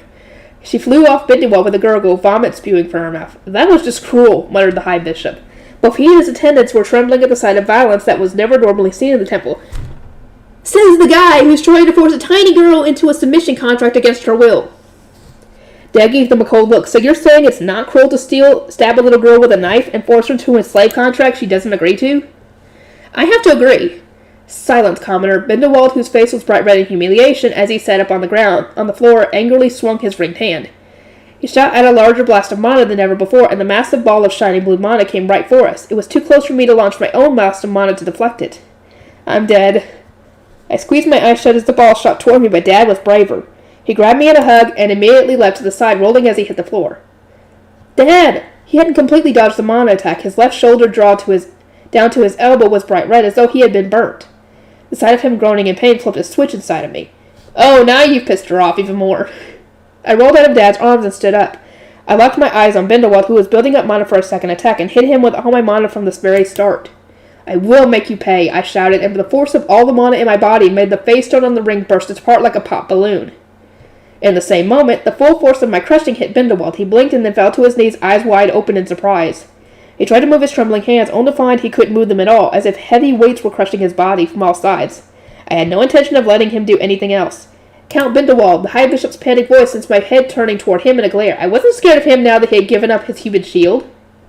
But the second after that thought passed through my mind, he took out a black face stone from the pocket of his robes. Don't think the same trick will work on me twice. The black face stone in his hands was sucking my mana right out of the air. He gave a smug smirk. I kept crushing him with mana, but it was all sucked straight into the stone. I let my guard down to think that she had that much mana in her. Oh, she probably has more, Bindewald said. I saw him staggering to his feet out of the corner of my eye before making his wand appear, his scornful smile replaced by a completely blank expression. Now we're halfway through this. Good God! Not even halfway, actually. The black charm. Apprentice, Daniel, a panicked expression on his face, took out a shining wand and stood between the Count and me. As he protected my right side with a red light, I could continue pouring mana into the High Bishop's stone as his face twisted with smug assurance in his own victory. You waste your time, he said, barking a laugh, but a second later, the black face stone made a popping sound and a sliver of yellow light started to shine through it. A crack ran across the face stone's smooth surface, then another. Ha, it's about to break. What? The High Bishop murmured in shock. I ignored him, glaring intently at the face stone as I continued to pour mana into it. The black face stone was turning yellow before my eyes. What's going on? The black faded, and for a brief moment, combined with the yellow inside the face stone to make it look gold. A dazzling bright light shone through the bitty thin cracks, and then the face stone began to crumble like sand. The High Bishop watched the golden dust slip through his fingers, his lips trembling and his eyes wider than ever before as he struggled to believe what he had just witnessed. Meanwhile, I continued crushing him with my mana. Fine, what in the world are you... The High Bishop glared at me with bloodshot eyes and immediately clenched his chest and started coughing blood as my crushing hit him head on. I started to pile on more mana, but then heard Daniel grunt in pain. I spun toward him and saw that he was kneeling on the ground, having been hit hard by one of Bindewald's balls of mana. He must have lost even the strength to grip his shining wand as it fell from his hand and disappeared into thin air. Daniel slowly bent forward as if following it down, then collapsed on the ground. Sir Daniel! I raced over to him. His breathing was ragged and he had fallen unconscious. Not even calling out his name woke him up. All he did was groan. What kind of pathetic knight can't even withstand a mana strike of that size? The toad sneered, letting out a snort. Daniel was defenseless while he was unconscious. I looked around for help and saw that of the 3 devouring soldiers on the High Bishop's side, only one was still standing, and even he was just barely staying upright. But this third man was quickly taken care of as Dad grabbed his head and slammed it into the ground like he was dunking a basketball, and his eyes rolled back in his head as he fell unconscious. Dad then sped my way, guarding his limp left arm. Mine! Dad! Fred had been injured during the fight and was gasping for air while slumped against the door leading to the Noble's Gate. The High Bishop was kneeling on the ground and coughing up more blood as his attendant, Grey Shrine Maiden, skittered around nervously. Adelia was hugging the limp Dirk, frozen in place. The only ones still standing largely unhurt were the Count and me. All of a sudden, in the midst of all the chaos, the door to the High Priest's room opened. Out stepped the High Priest, despite the fact that he was said to have been absent. Ha ha! His eyes widened at the disaster area in the hallway. What in the world happened here? Anyone would have been surprised to leave their room to find a bunch of injured people sprawled out on the ground, some of them looking like corpses. But the biggest question I had was why he hadn't noticed us sooner given all the noise we had been making right outside his door. Good question on that. That was the most confusing thing about the whole situation. High Priest, I am certain that Arnold said you were absent. Why are you here? The High Bishop demanded, his voice sounded almost a shriek. The High Priest looked at him completely unfazed. I believe that should be self-evident. I told Arnold to inform any visitors that I was absent. Since I was in fact not in my room proper, that was not a lie. That no doubt meant he had been hunkered down in his lecture room. It was completely sealed off from the outside room using mana, which explained why he hadn't heard us. That explains it. I guess it's soundproofed. The High Priest scanned the hallway, taking in all that he saw. He narrowed his eyes a bit when I met his gaze, so I hid behind Dad. It was probably obvious that I had let my mana run loose. As I swallowed hard, trembling in fear of being tied to a chair, and lectured about the horrors of boiling skin, the High Priest rubbed his temple and turned to the High Bishop. That is enough about me, High Bishop. I would like to explain what has happened here. We seem to have a visitor who I have never seen before, and I have to ask who he is exactly. The High Bishop made no attempt to answer the High Priest's question, and instead just pressed his lips together and glared back at him. The shining wand had already disappeared from Bindewald's hand, and he looked at the High Priest with the arrogant expression of a noble. Is there any need for me to give my name to a priest? I am here on proper authorization. I would like to see your permit. And why would I bother wasting my time dealing with the likes of a mere high priest? I had thought that the high priest was a fairly high-status noble from his dealings with the Knight Order, but Bindewall was from another duchy, and saw him as just another temple priest, high priest or not. His arrogance was coming out in full force, and seemingly influenced by that, the high bishop regained his own smug confidence. He stood up and wiped the blood from his mouth, his face contorting each time he coughed. High priest, this is a noble from Arensbach. Don't tell me that you intend to cause a diplomatic incident while the Archduke is gone. I believe you are the one who has caused a diplomatic incident. The Archduke is absent for the Archduke conference, which means he is not available to sign any permits for outsider nobles, the high priest coldly replied. The high bishop faltered and looked around. When his eyes fell on me, his lips curved into a nasty grin. He was given the permit far ahead of time. Therefore, this incident is not my responsibility. Mine is the one who disturbed the peace of the temple and attacked a noble. If anyone is responsible for this, it is her. Arrest her at once under the charge of defying nobility. Go away! Okay, go! I don't care! I'm not winning. Jackson got 6 or 7. I don't care, go! Boo, Jackson. Golly, you think I care? The high bishop pointed a hateful finger at me as he attempted to shift the blame, then coughed up some more blood. He looked between his hand and the spatter of blood on the floor. Just look at this. She has attacked me not once, but twice. That is not something she would do without malice. She should bear full responsibility for this, he snarled, spit flying out of his mouth. Bindewall nodded in agreement, backed the high bishop up. Indeed, and she attacked me as well, a mere commoner, clad in blue robes beyond her means. I launched mana at me, a noble. Out of anyone, this child deserves punishment the most. Bindewall pointed at me as well, then let out his disgusting, croaky laugh. It was the same noble logic that Shikikoza had used. No commoner should ever defy a noble. Now then, high priest, capture mine. Ensure that she cannot use her mana, the high bishop demanded. The high priest gave a sigh before walking toward me. Dad squeezed my hand tightly as we watched him slowly approach, and I squeezed his back. I see that you let your manas rampage again, mine. There were extenuating circumstances. So it seems. The high priest murmured as he looked down at me, his eyes sad and full of sympathy. More than anything, that showed that he wouldn't be able to protect me. High priest, will I be punished for this? You did attack the high bishop and an outsider noble, after all. I imagine that you, your family, and all your attendants will be executed. I'm sorry, Dad, I said while looking up at him. Dad let out a short laugh. I was prepared to die back when you first entered the temple, and I'm prepared to die now. Don't sweat it. But I couldn't help but panic. If only I had gone all out with my mana and killed both the high bishop and that toad before the high priest had come out. That would have gotten rid of all the evidence, I said jokingly with a shrug. The high priest nodded, a brief flash of pain on his face. Unfortunately, since you are both incompetent and incapable of properly finishing a job, it is too late for you to hide evidence now. The high priest was the most reliable out of the nobles I knew, and even he said he couldn't save me. It was hard to think of anybody else who would be able to help. In the end, Brother Sylvester's charm didn't help at all. I guess you can never trust a man who says they'll help you. I sighed as I pulled out the chain necklace charm from behind my robes. There was still a golden fire swaying beneath the black stone, but that was all. Just like Bindewald and the high bishop had said, I would be executed for defying nobles as a mere commoner. Brother Sylvester, you liar, I thought to myself while looking at the necklace. The high priest bent down to look at it. He stared at the stone for a solid second, then widened his eyes in disbelief. Mine. Where did you get this? Brother Sylvester gave it to me as thanks for letting him go on a fun hunting trip in the lower city's forest. He said it's a charm. I see. That is quite the charm, I must say. It will make things a lot easier, the high priest said. His flat expression now replaced with a slight smile. Apparently the charm was so powerful that the high priest was confident he would be able to send both the high bishop and Bindewald packing. I'm sorry for doubting you and calling you a liar, Brother Sylvester. As I internally thanked Sylvester, the high priest slowly looked between Dad and I. However, it will only be of use if you are prepared to steel your resolve. I looked up at him. If there was a way to save my family and attendants, all those who had supported me up until now, then I was willing to do whatever it took. Steel my resolve for what? Being adopted. By Lord Karlstadt? If so, Before I could finish my sentence, the high priest shook his head to interrupt me. Not Karlstadt. Sylvester. My future adoptive father wouldn't be the reliable Karlstadt, but the unpredictable man-child Sylvester. A thought was so surprising that all I could do was look at the high priest, my eyes wide and jaw dropped. For a second, I thought he was joking, but his golden eyes were deadly serious. Sylvester's adopted daughter? He was the kind of person to start poking my cheek on our first meeting and demand I chirp pooey. But I had met him enough times to know that he wasn't a bad person, not to mention Sylvester had given me this charm because he wanted to protect me. If he actually could save both my family and my attendants, I wouldn't mind becoming his adopted daughter. I'm ready. If it means saving everyone, I'll do it right away. Mine? Dad yelled with widened eyes, but I just shook my head. Sorry, Dad, but I want to protect everyone. I hope you can forgive me. That is all I needed to hear, the high priest said, dropping a ring with a yellow stone slotted into it onto my palm. The stone was much larger and more transparent than the face stone of the evidence ring that I had just broken. I could tell at a glance that it was much higher in quality. Mine, pray to win for protection. Pray to protect what you care about from my mana.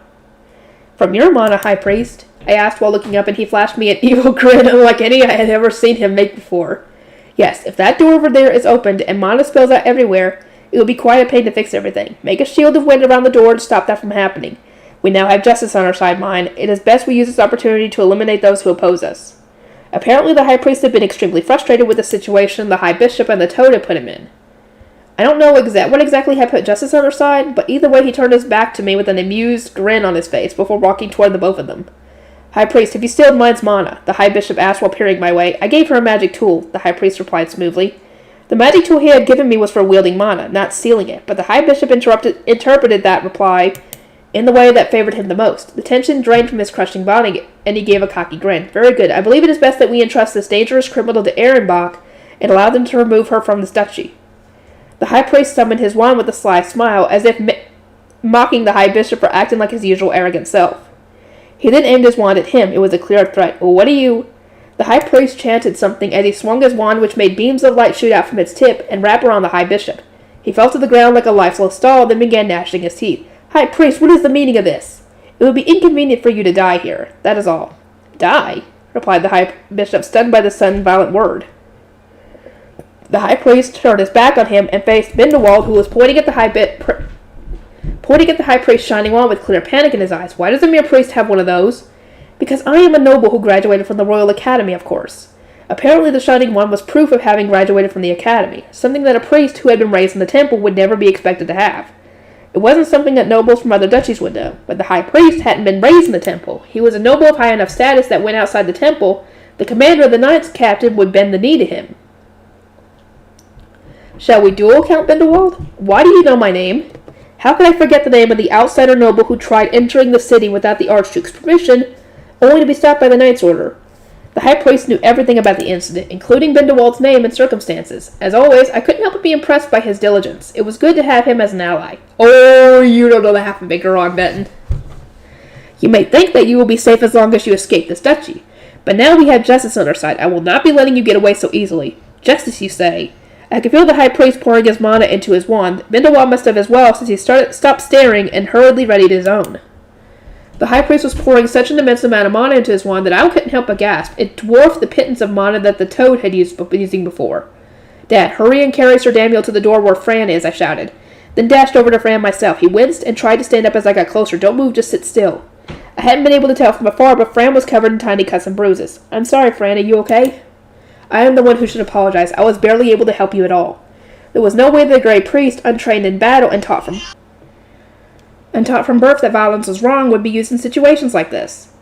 It was my fault for getting him wrapped up in this from the first place. Don't be so hard on yourself. You managed to get a few cuts in without getting in my way. You've got good eyes on you. With some proper training, you'd make a good fighter. Dad assured Fran as he carried Daniel to the door. I stepped forward protectively so that they could all be behind me, then began praying while I poured mana into my ring. O goddess of wind, Shitsaria, protector of all. O 12 goddesses who serve by her side. I envisioned a shield surrounding both us and the door as I continued. Please hear my prayer and lend me your divine strength. Grant me your shield of wind so that I might blow away those who mean ill will. With a sharp metallic sound, a shield of wind appeared in the air. Mine, Dad murmured, having never seen me use magic before. I kept my back to him and continued pouring mana into the shield of wind. I would protect them no matter what. The high priest and Bindewald were still just pouring mana into their wands without firing any shots, but that alone was enough to cause sparks to fly in the air all around them. One hit the shield of wind and popped in a tiny explosion. It's okay, I'll protect you all.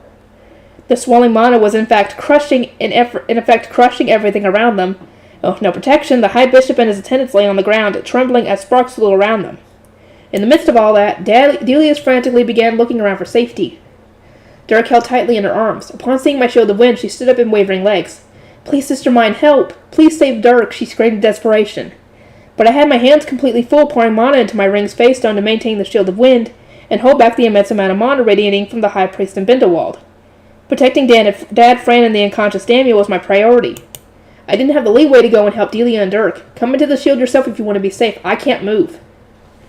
Delia leaned forward to protect Dirk from the flying sparks, desperately dodging the crushing waves as she made her way over. Her footsteps were heavy as though she was being pushed toward the ground. Sister mine, you were going to help Delia? Fran asked reproachfully.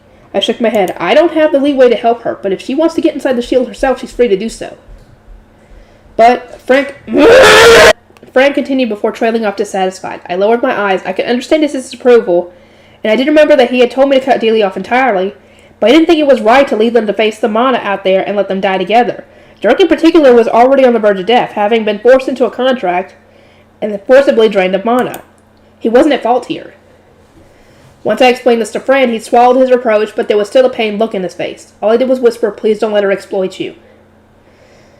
Delia inched her way into the shield, then collapsed in exhaustion, but not even that was enough for her to let go of Dirk. As she sat with him in her arms, she looked up at me, her crimson hair fluttering behind her.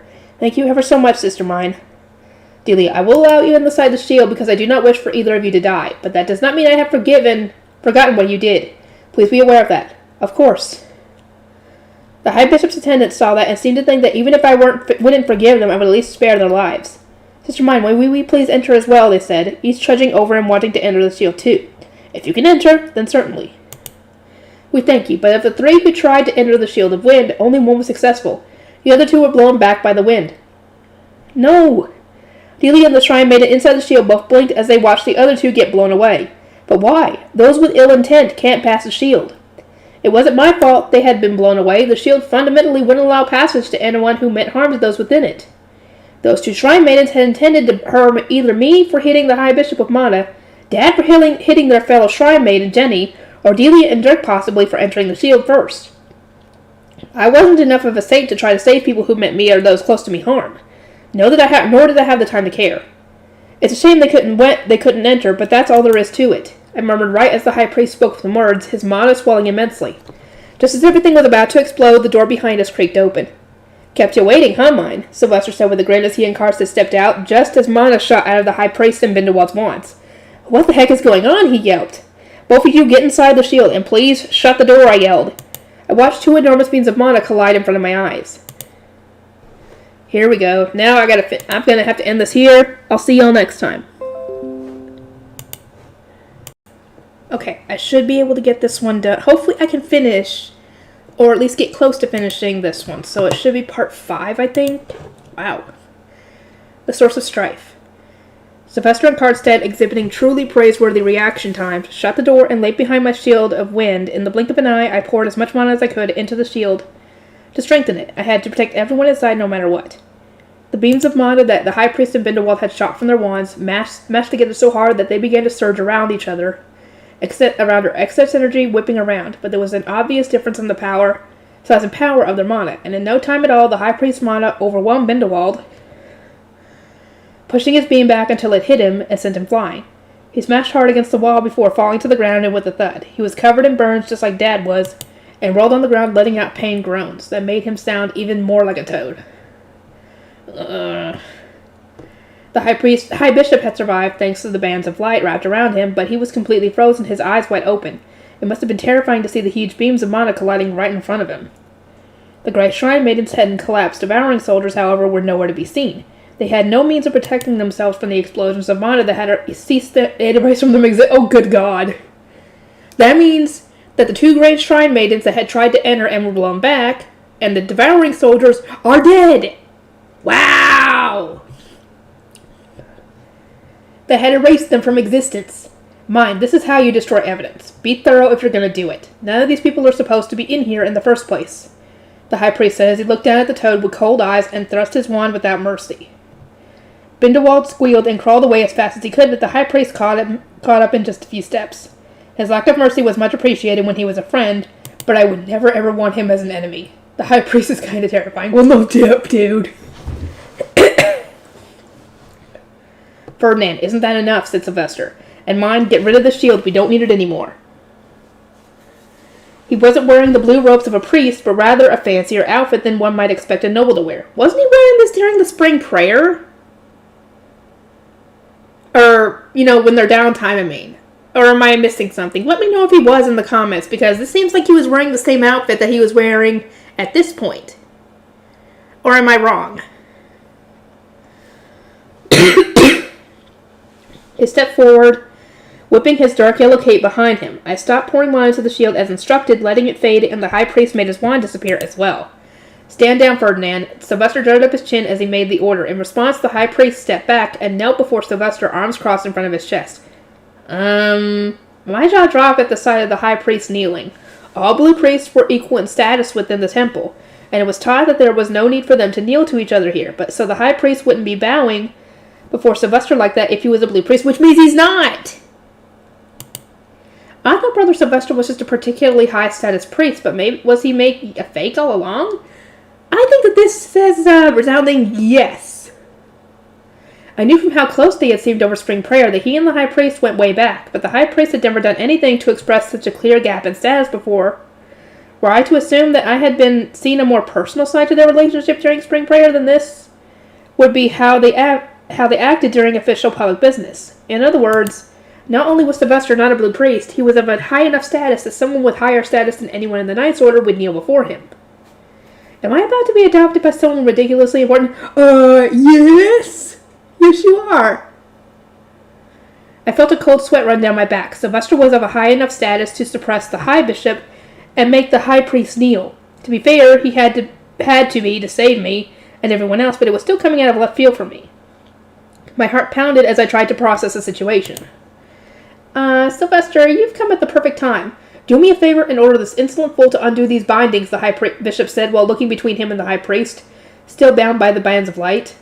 They seemed to know each other, but all Sylvester did was glance at the kneeling high priest in the kneeling high priest's direction without ordering him to undo the bindings. I hurried back at the call of the Knight's Order, and this mess is what I find? What happened here? Who are you? Bendewall croaked out his head, shooting back and forth between Sylvester and the high bishop. He wasn't keeping up with the situation at all. Cardstadt took a step in front of Sylvester, and with his feet planted firmly and his head held high, glared down at Bindewald. You sit before Ob Ehrenfest himself. Yeah, the Archduke himself of Ehrenfest. Yeah, I didn't even realize this until I went and spoiled myself while we were going through the anime when Sylvester had been introduced. I was trying to figure out who the heck he was. I ended up spoiling myself on who he was. I was like, really? Why is my curiosity gotta get the better of me? What? Bendewall pointed at Sylvester, shaking. That can't be. This is a lie, he repeated over and over. Personally, I had absolutely no idea why he was shaking like a frog staring down the open mouth of a snake. Ob Ehrenfest, hello. Who else has the last name of the dang country? Or the duchy, or whatever you want to call it. As I tilted my head in confusion, I heard a rustling as Dad got up so that he could kneel as well. I scooted over and whispered, Dad, do you know who that is in a quiet voice? There's only one person in the duchy that has the same name as the city. And that's the Archduke, he replied quietly, a grim look on his face. What? The adult-sized elementary schooler Sylvester is the Archduke. I wanted to scream, but clamped a hand over my mouth and swallowed my surprise. This guy poked the cheek of a girl he just met, made her say pooey, snatched away her hair stick, performed acrobatic stunts in front of farmers, went hunting in the lower city's forest without any guards, and he's the Archduke? A weirdo like him, the Archduke. What? Is this duchy going to be okay? He might act weird, but he has a good heart and he does know what he has to do. So I think the duchy will be fine. You dare continue to play the fool? Your rudeness will get you killed. That is not how one speaks to Ob Ehrenfest. Kneel now, barked Cardstadt, interrupting my much more disrespectful thoughts. Yes, sir. I jumped in surprise as Cardstadt yelled at Bindewald, and I immediately knelt on the ground. Mine. What in the world are you doing over there? Cardstadt called over in a voice tinged with both exasperation and confusion. I timidly lifted my head and saw that while everyone else was kneeling with their arms across their chest, only I was groveling with my forehead pressed against the floor. Everyone was looking at me like I was a weirdo, and it kind of hurt. You are a weirdo, dude! Well, you said to kneel, and it kind of just happened. Apparently I had just made a fool of myself in the middle of something very important. I hurriedly fixed my posture and knelt properly, at which point Sylvester leisurely scanned the hallway. His expression was strict and deadly serious, unlike any I had seen him wear before. Had he been like this the first time I saw him, I wouldn't have been surprised at all to learn that he was the Archduke. Sylvester's gaze fell on the High Bishop, whereupon he narrowed his eyes. Now then, could you explain what happened here, Uncle? In a shocking twist, Sylvester and the High Bishop were relatives. Yeah, Sylvester's mother is the High Bishop's sister. That meant that if Sylvester adopted me, I would end up related to the High Bishop too. Oh, I can't imagine a worse fate. No, thank you. I don't need a great uncle like him. No, you do not. Ah, I knew you would listen, Sylvester. And so the High Bishop told his story, which was more than a little twisted in his favor. Count Bindewald had been summoned here because of me. It ended up in a mess that brought Sylvester back here because of me. It was all my fault for not just letting myself get imprisoned. It was my fault he was suffering in the high priest bands of light, and all the problems in the temple were caused by a commoner like me being given blue robes. In the end, everything was apparently about 80% my fault, plus 20% the high priest's fault. We had supposedly used Sylvester's absence to trick him and lead him into a trap. To be honest, it was all so paper thin that I honestly had to question whether the High Bishop was just plain stupid or not. Like, I had been doing pretty much all the math in the temple's financial ledgers while helping the High Priest. I knew well that he wasn't trying to trap the High Bishop while Sylvester was away. That was just completely off base. The High Priest was much scarier than that. Count Bindewald, are you of the same perspective? Sylvester asked, moving his eyes to Bindewald and frowning with annoyance after the High Bishop started repeating himself. The burnt-up toad was pretty much on the same page as the High Bishop, blaming me, the commoner, for everything. Isn't it kind of unreasonable to blame these burns on me? I mean, come on. Now then, Ferdinand, please present your evidence and testimony, as you wish. The High Priest began to dryly list off everything that had happened after Bindewald entered the city using a forged permit. He included a report on me being attacked in the lower city, seeking my father's perspective as a guard at the east gate where the problem had first occurred, which strengthened his testimony further. Judging by how much the High Priest knew, he must have been magically contacted in his room somehow, which was possible why he had left his hidden room in the first place. As I am not from the duchy, I had no way of knowing that the rules had changed, or that my permit was forged. I was invited and came, nothing more. Is that a crime? Yes. Considering you attacked the adoptive daughter of the Archduke. So, yeah. Bindewald insisted the incident in the lower city had nothing to do with him, and that he was just another victim here. Ehrenfest, I had no idea that this document was forged. I thought for certain that you had signed it yourself, he said, with a forced smile while taking out a document from his coat pocket. Karstedt retrieved it and handed the document to Sylvester, who looked over it before giving a slight grin. I could see him going, hell yeah, evidence, get. On the evidence side, which made me realize something. There were some other documents I wanted him to get from Bindewald. Count Bindewald tricked Dirk into a submission contract by claiming it was an adoption form. Would that document count as forged as well? This child is lying to you. I presented it as a submission contract from the very start. A noble such as myself would never adopt a commoner orphan. Bindewald replied on the spot, glaring at me and calling me a liar. Delia glared back at him with a fierce look in her eyes, Dirk still in her arms. The High Bishops and the Count said it was an adoption form, and there were 2 layers of parchment at the top to hide the actual title. Silence. Show us the document. With the second layer of parchment already removed, there was nothing suspicious about the submission contract at all. There was consequently nothing to hide, so Bindewald took it out and presented it to Karstedt without a moment of hesitation. So, Ferdinand? I was shown an adoption contract. The High Priest glared at Bindewald as if frustrated that he would tell such an obvious lie. My testimony as a commoner and Delia's testimony as an apprentice Grey Shrine Maiden meant nothing due to our lower status. But the High Priest was a noble, which meant that his testimony had weight. The fact that Sylvester had asked for his opinion showed how much trust he had in him. Bindewald paled, having disrespected the High Priest after thinking he was just another blue priest. Surely you just misread. Plus, we are talking about an orphan with the devouring here. In this case, there is not much difference between us, an adoption form, and a submission contract. Am I wrong? He was wrong, but apparently he wanted to pretend he wasn't. Bindewald's eyes flitted across the room. He had sensed things weren't in his favor and was looking for a way out, which in his mind he found when he saw me. His eyes widened in realization, and he pointed at me, changing the topic out of nowhere. More importantly, I asked that you punish that commoner. Commoner? Sylvester replied, an eyebrow raised. The fact he had replied at all must have made Bindewald think he had a chance, so he began ranting about me spit shooting out of his mouth. I have heard of this mine girl as a commoner who was only given blue robes due to your magnanimity, and yet she arrogantly behaves as she is at the top of the world. She fired her mana at me, a noble, and killed my personal guards who only fought to protect me. She is a dangerous and violent commoner. I can hardly imagine what vile corruption brought to her mind. His speech was so ridiculous that I couldn't help but blink in surprise. What the heck is this toad saying? Does he have actual brain damage or something? It wouldn't surprise me. You're the one who ordered your soldiers to kidnap me. Do you not even remember what you did just a moment ago? Do not argue with a noble commoner. Bindewald barked, glaring at me furiously, but Sylvester just grinned. Count Bindewald, let me clear up a misunderstanding real fast. That girl you keep calling a commoner is my adoptive daughter. She's what? A commoner adopted by an Archduke? Sylvester, ignoring Bindewald's stunned expression, gestured me over. We've already finished the adoption contract. Mine, come here. I walked over to him and Sylvester pulled at the chain around my neck, exposing the necklace with the black stone. And here's proof of that. This girl is your adopted daughter? Yep. And if she were a commoner, you'd be in the right here. The law would work in your favor, but mine is already my adopted daughter. Know what that means? Your crime isn't just illegally entering the capital city of another duchy. It's attacking a member of the Archducal family. Her guards are seriously injured, and she's saying that you attacked her with mana. Sylvester gave a dismissive snort, then lurked my way. Tell me what the Count did to you. He didn't just attack me with mana. I was ambushed in the lower city, and he tried to force a submission contract on me. That's when he cut me with the knife. I explained as I spread my palms, showing the wound that had finally stopped bleeding. I listened to everything I could remember while watching the toad pale with horror. The men that attacked us during Spring Prayer were also devouring soldiers forced into submission contracts with him.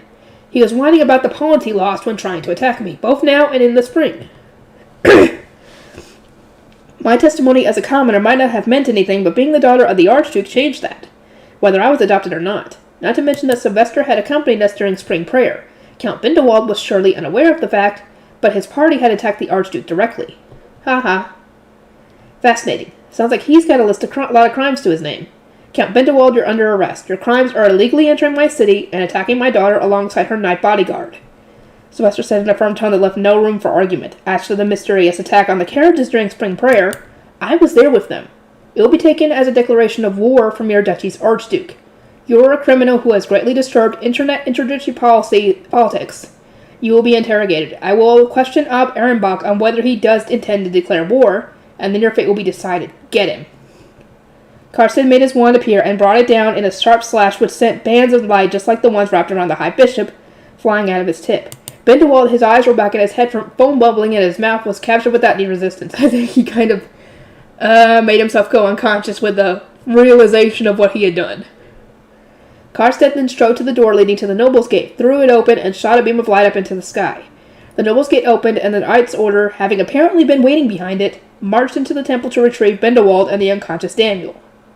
That was when Sylvester, who had been watching them out of the corner of his eye, shifted his gaze to the High Bishop. Sylvester, we do not even know what woman gave birth to Ferdinand. There is no need for you to pay any mind to the likes of him. And how were you ever fooled into adopting a despicable commoner like mine? I cannot believe a child like her has corrupted the heart of our duchy's Archduke. Please cancel the adoption right away, the High Bishop said haughtily from the ground, still wrapped in bands of light. This is my sincerest warning to you as your uncle, and you would do well to listen. Nope. Nope, with all you done.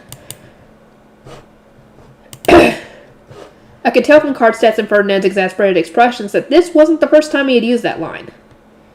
Ferdinand may have been born from a different mother, but he's still my little brother. Haha. He is skilled and his work is true. I will not have you scorn him. You cannot trust a half-blood relative. My older sister, your circumstances are your own. We are different. The High Priest of the Archduke's half-brother and the son of the last Archduke? Okay, that explains why the Knight's Order would kneel to him. Yeah.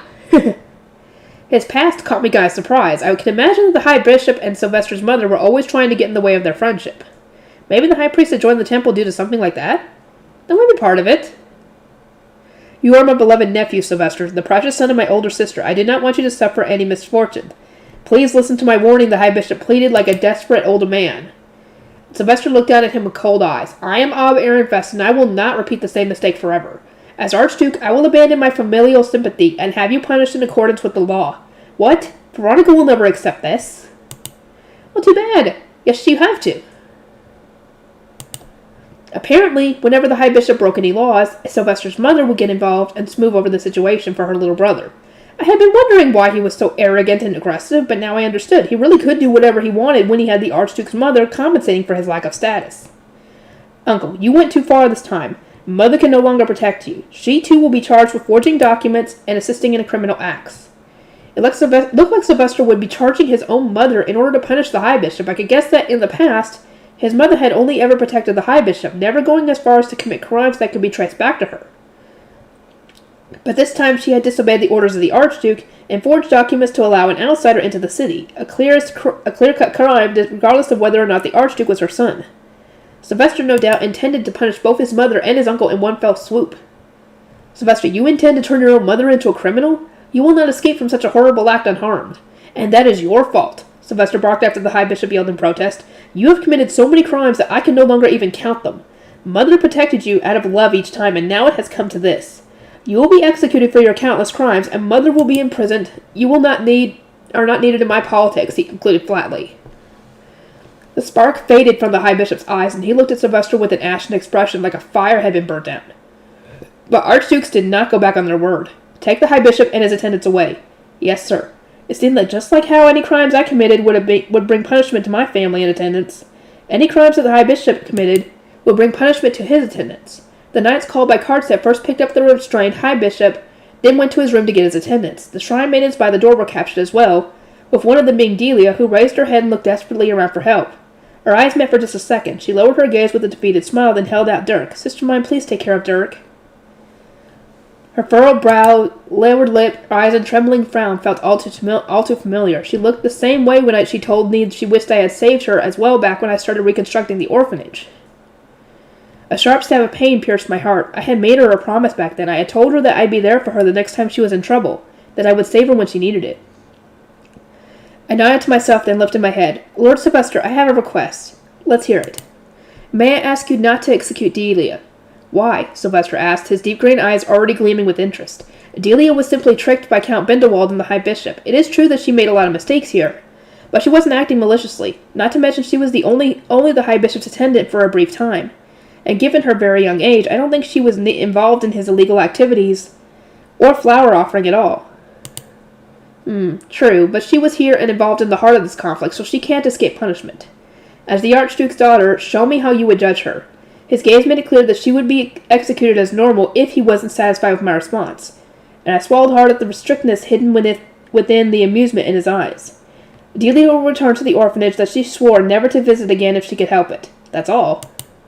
And she will not be allowed to become anyone's attendant, as the only escape from the orphanage is being taken as someone's attendant. This means she will remain there for the rest of her life, forced to stay in the orphanage she hated so much for however many years to come. I believe that is more than enough punishment for her. Sylvester glanced at Delia, saw the blood draining from her face, and gave a small nod. Seems like that would be a good punishment for her. Sure, consider it done. I thank you, Delia. You will now live in the orphanage. Your job will be to look after the orphans that are brought to us, starting with Dirk. Understood. Delia squeezed Dirk in a hug, and her stiff expression softened just a bit. The new me. Oh, boy.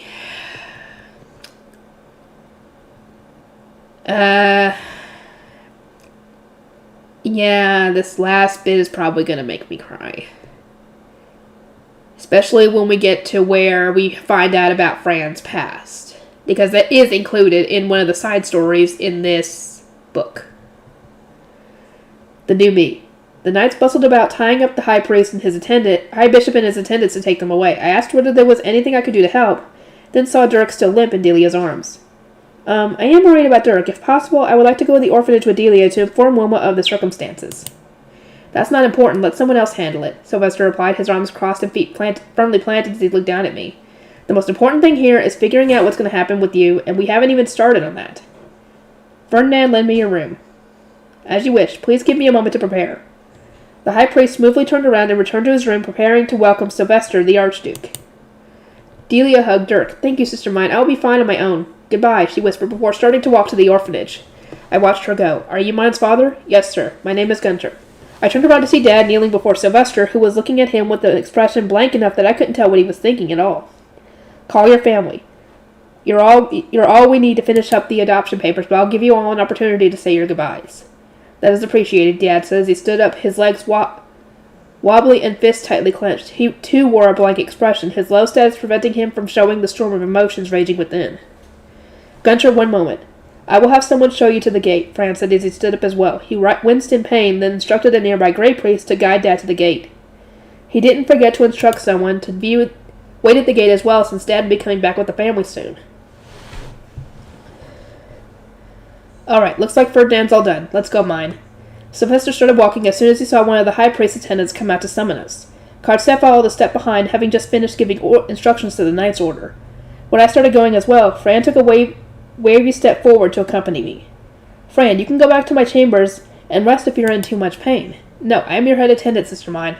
I cannot allow my mistress to face an important discussion like this alone, he said. There was nothing I could do about the firm resolve in his eyes. I permitted him to follow, and he walked on while doing his best to stop the pain from showing on his face. Once in the high priest's room, I was guided to the table which had already been prepared for visitors. I sat down on the seat offered to me, but Sylvester and Karstead went over to the high priest's desk to discuss something. "I am glad to see you well after all that, sister mine," Arnold said gently as he pushed a serving cart carrying a tea set over to me. Fran moved to help as usual, but let out a grunt of pain after trying to extend his arm.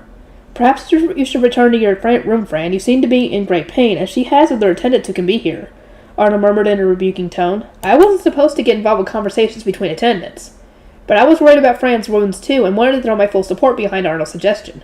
Oh, if you knew how Arnold treated Fran, you wouldn't. "No, I must stay. I already asked Sister Mine to allow me to accompany her here." "You really do lack flexibility, Fran." "That's right, Arnold. Keep giving it to her." No. Girl, I first thought Arnold was a good guy too, but after hearing about what happened in Fran's past between him and Arnold and all that, Arnold's a piece of crap. I internally cheered Arnold on. I had let Fran join me since he was always so diligent and dedicated to his work, but would really rather he had gone back to his room to rest. "I do not want to hear that from you, Arnold. You could have told us that the high priest was in his hidden room instead of sticking to the story of him being absent." "Some flexibility there would have been much appreciated," Fran complained, his frustration clear in his voice. He was right, really. Arnold was at times more inflexible than he probably should have been. Maybe that was just because he was the high priest's attendant and they all ended up like that? I gave a small smile. "A tea is all we need. Leave." The high priest cleared the room, sending all of our attendants outside. The only ones left were me, the high priest, Sylvester, and Karstead. My family would be joining us eventually, but for now it was just us key members. Sylvester's Archduke persona dropped as soon as the attendants were gone. He slumped over in exhaustion and hung his head. "Sheesh, I'm beat. I never want to put any of my family on trial again. Things will get a lot easier for us after this. For now, just remember it's not over yet. Keep your back straight," Karstead said, giving the slumped Sylvester a slap on the back. Sylvester bent his lips into a frown and sent a glare in my direction. "Karstead, think about it. What's the point in acting big in front of mine at this point? She understands me already. If you're going to be her adoptive father, you've got to at least stay sharp at the beginning," Karstead chastised. He honestly seemed like he would be a much more reliable adoptive father than Sylvester, so I thought for the 1,000th time while watching them back and forth. "If the High Bishop is your uncle, and the High Priest you've been so friendly with is your half-brother from another mother, is it safe to say you are related to Lord Karstead by blood too?" I replied. Lord Karstead was close enough to Sylvester to hit him, the Archduke, on the head, alongside the High Priest. It was more likely than not that he was a blood relative too. "Yeah, Karstead's my cousin, the son of my dad's older brother." "Older brother? Wait, then how is succession determined here? Apparently it wasn't determined by age. Maybe the youngest son took over?" As I blinked in surprise, Sylvester looked at me with a baffled expression. What else would it be determined by if not mana? The most important thing for someone ruling a duchy is having enough mana to keep it afloat, so successors are generally chosen from the first wife's kids, especially since she'll have a lot of political influence through her side of the family. I see. Even ruling duchies require mana. I forgot, since you talk to us like it's nothing, but you really don't know anything about this place, huh? Nope. What was common sense for nobles wasn't even known by adults born and raised in the lower city, so it would be pretty unreasonable to expect me to know these things. I pouted, and Sylvester hardened his expression while still slumped over. "Mine, let's be a little serious for a second, okay? The adoption was more or less completed when you stamped your blood against the contract necklace I gave you. But we're going to need to pull some tricks to make sure this actually works. Apparently, they were first going to pass me off as Karstead's daughter, and then have Sylvester adopt me. It was like money laundering, but for identity. Is there any significance to me becoming Karstead's daughter? Absolutely. Can't you tell there's a big difference between a commoner being adopted by the Archduke and the daughter of an archnoble descended from a former Archduke being adopted by the Archduke? That's true, but what's the point when so many from the Knights Order already know I'm a commoner? They would be able to draw a connection between the blue-robed commoner shrine maiden and the Archduke's adopted daughter the second they saw me. Surely they would question where all this business about me being Karstead's daughter came from. That's just the Knights Order. Karstead and Ferdinand can take care of that. The story is going to be that you're Karstead's beloved daughter. The story? I don't see any way this isn't going to be seen through right away. Am I the crazy one here? There had been about 20 knights who had seen me during the Trombe extermination. It was far too late to start saying I was Karstead's daughter, if you ask me. Nah, it's surprisingly easy to mess with people's memories. Karstead doted on his now-dead third wife. And you're her daughter, Sylvester said flatly with a shake of his head. A daughter of his third wife? You're right. Karstead's third wife was of humble med-noble origin, but she had a wealth of mana. That led to his first 2 archnoble wives picking on her relentlessly. Wow, this made-up story is starting to sound like a soap opera. How seriously should I be taking this? I mean, you don't know if it's actually true or not. It could be true. They just have to meddle a little bit at the end. She died not long after giving birth to you, and in order to save you from the same fate as your mother, Karstedt had you raised out of sight in the temple. He hid your origin for safety's sake, and my uncle misunderstood that to mean you're a commoner. He tricked countless people with his complaining, and due to his lies, an innocent knight even ended up executed. My uncle's crimes know no bounds. Innocent knight ended up being executed. Are you talking about Shikikoza? I guess that's the story they're sticking with. The High Bishop's list of crimes keeps getting longer with things he didn't do. My jaw dropped at Sylvester's bare-faced audacity, and after a second of blinking in surprise, I looked at Karstedt and the High Priest. They both looked exasperated. But Lord Karstedt and I made it clear that this was our first meeting back during the trauma incident. Of course the commander of the Knight's Order is going to keep his private and public life separate. No commander would get all friendly with his secret daughter during a mission. We just have to say he was doing his job properly. Sylvester seemed intent on sticking to that story, but it seemed hard to believe that anyone would buy something like that. It just didn't add up, and since I couldn't believe Sylvester, I turned to the High Priest for reassurance. Would a half-baked story like that hold water in noble society? Mind, you may not remember this, but Christine was in the temple for fairly similar reasons. The High Priest's cold words brought the memories flooding back. My main impression of Christine was that she was an artistic shrine maiden and the former mistress of Wilma and Rosina. But I did seem to remember something about her being a noble's daughter who was raised in the temple because her father's first wife disliked her. He had sent her money and tutors so that she could be welcomed back into noble society when it was safer for her. Well, a living example does make the story seem more believable. It does not bother me. Many times before I have wished that I had a daughter with Rosemary before she passed. As it turned out, he actually did have a third wife who had apparently died after being bullied by his other wives. Am I going to get bullied the second I become a noble? Well, if you're fine with that, Lord Karstedt, I am as well, but wouldn't it be weird to introduce a child so long after their birth? Don't people celebrate children when they're born? When Kami was born, the first thing we did was throw a party and show him to everyone we could. I told us that so many people as possible would remember when he was born, since this world didn't have birth records, but maybe nobles were different? Karstedt was the one who replied to my question. He put a hand on his chin and narrowed his eyes a bit, as if thinking things over from as many perspectives as possible. We celebrate the births of children from the first wives, but it is common not to bother informing others of births among second and third wives. In noble society, it is only at their baptism that children are introduced as members of the family. Few know just how many children anyone else has unless they are particularly close. Oh, I see. I nodded to myself, at which point the High Priest continued with a thin smile. Reason being, children that lack the mana befitting their family are adopted by lesser families before their baptism, or sent to the temple. The higher a noble is ranked, the less reason there is for them to announce a birth before they are sure the child has enough mana for them. Holy cow! Noble society is actually terrifying. It seemed to be built entirely around having mana, and my upbringing in the lower city would be entirely relevant there. There was a lot of culture shock just from joining the temple, but I could already tell joining noble society would be far worse. So yeah, Sylvester added, if you want to raise your kid as a noble, the latest you can wait to reveal them is their baptism. Karstedt will use your baptism to announce that you were born with an extraordinary amount of mana just like your mother, and that I'm adopting you.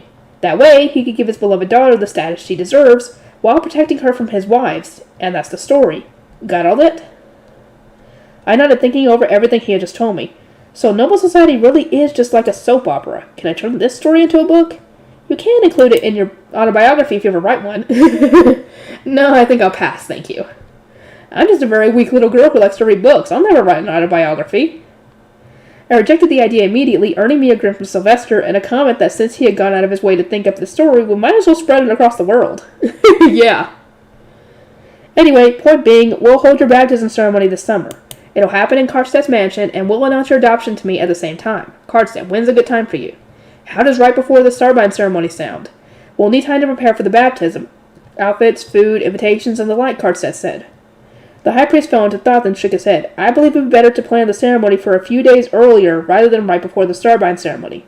Considering Mine's poor health, we can never be sure when she might end up bedridden. We'll need extra time to keep an eye on her. I see. We'll need a time buffer in case she gets sick. Preparing early will make things difficult, Karstedt said with a troubled frown.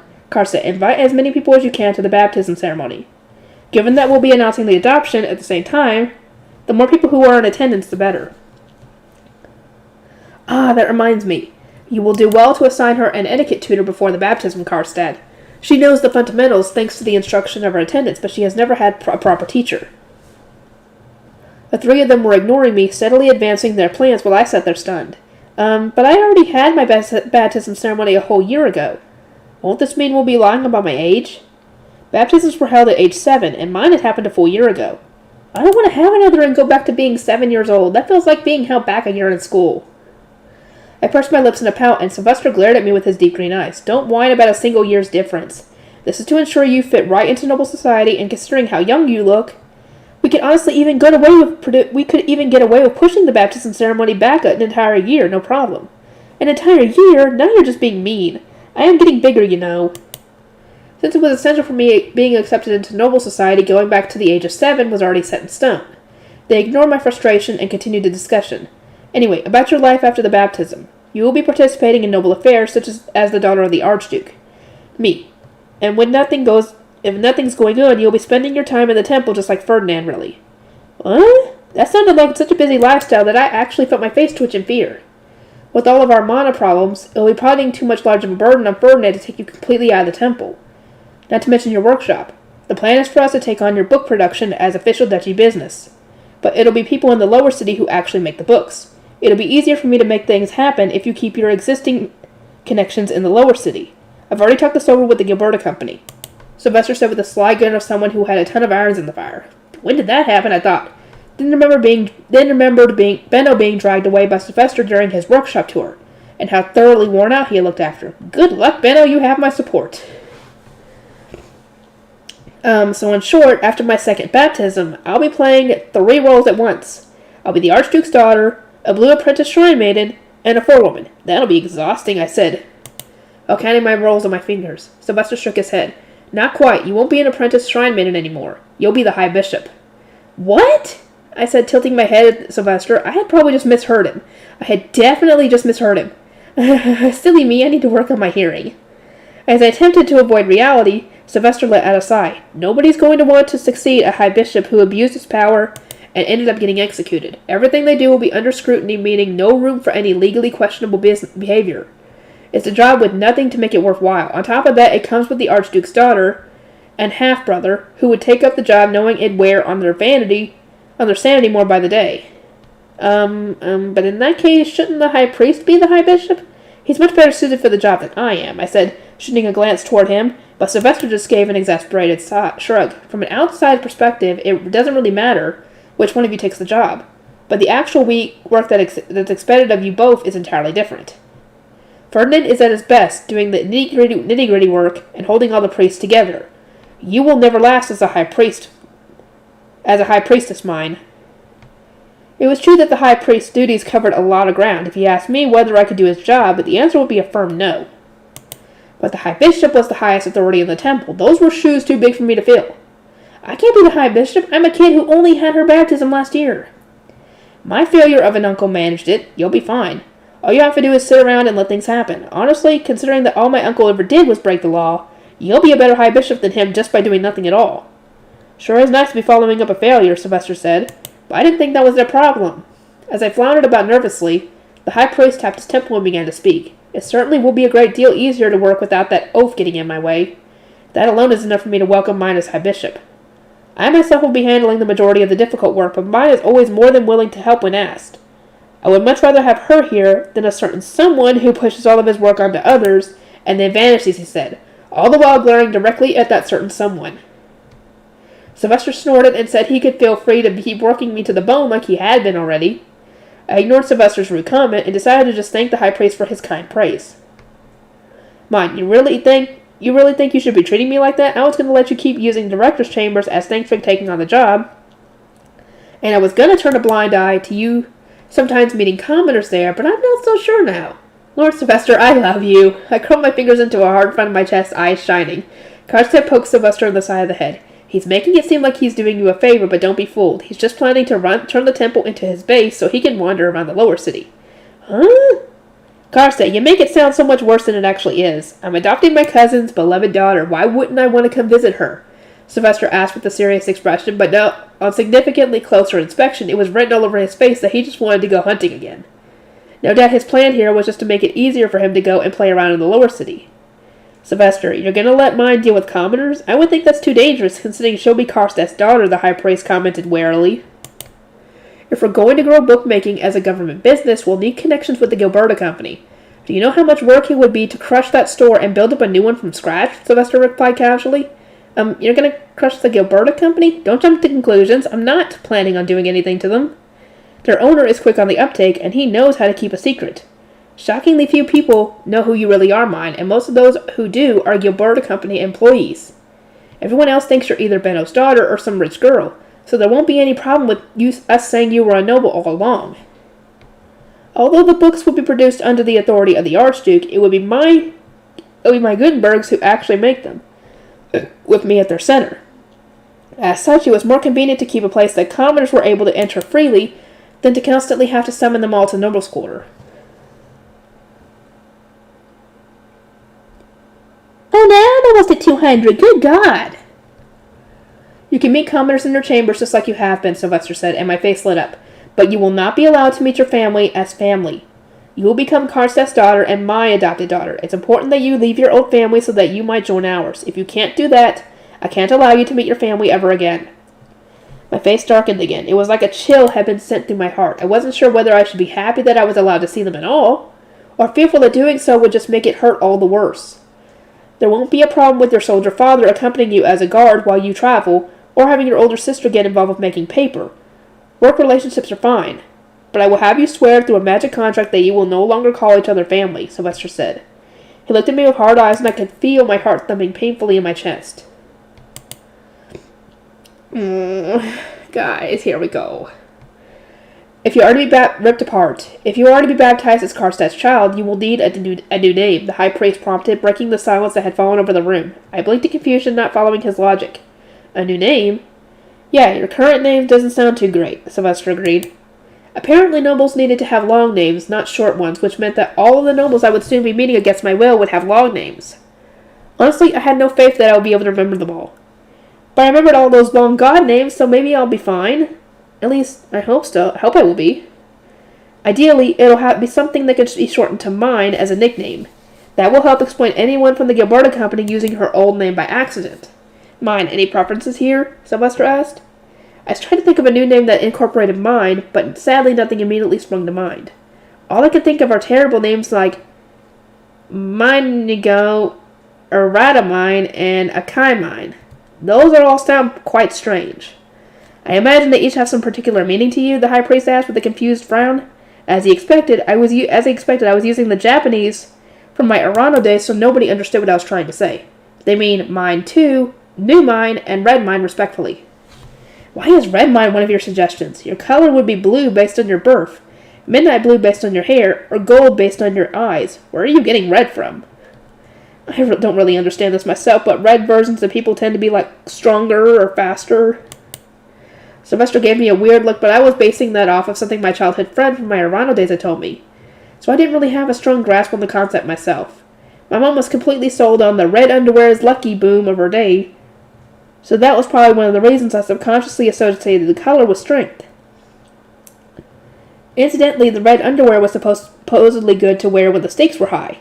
My mom had given me a pair for my college admissions exam, but I was too embarrassed by her motherly love to actually wear them.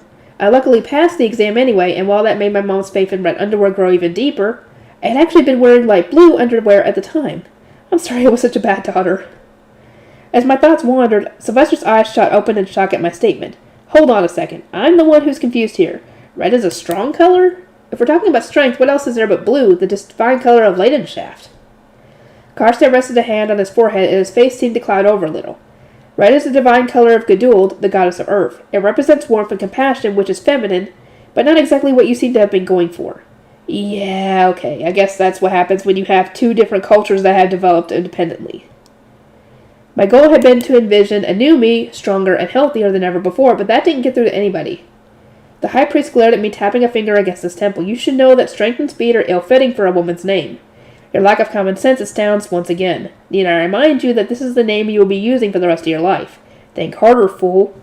I'm sorry, but honestly I don't really know what kind of names nobles usually have, or in what manner they're given, so I'm kind of at a loss here. When coming up with names in Japan, we would sometimes borrow parts of a parent's name, have the local temple decide, or have the name of some personal family tradition.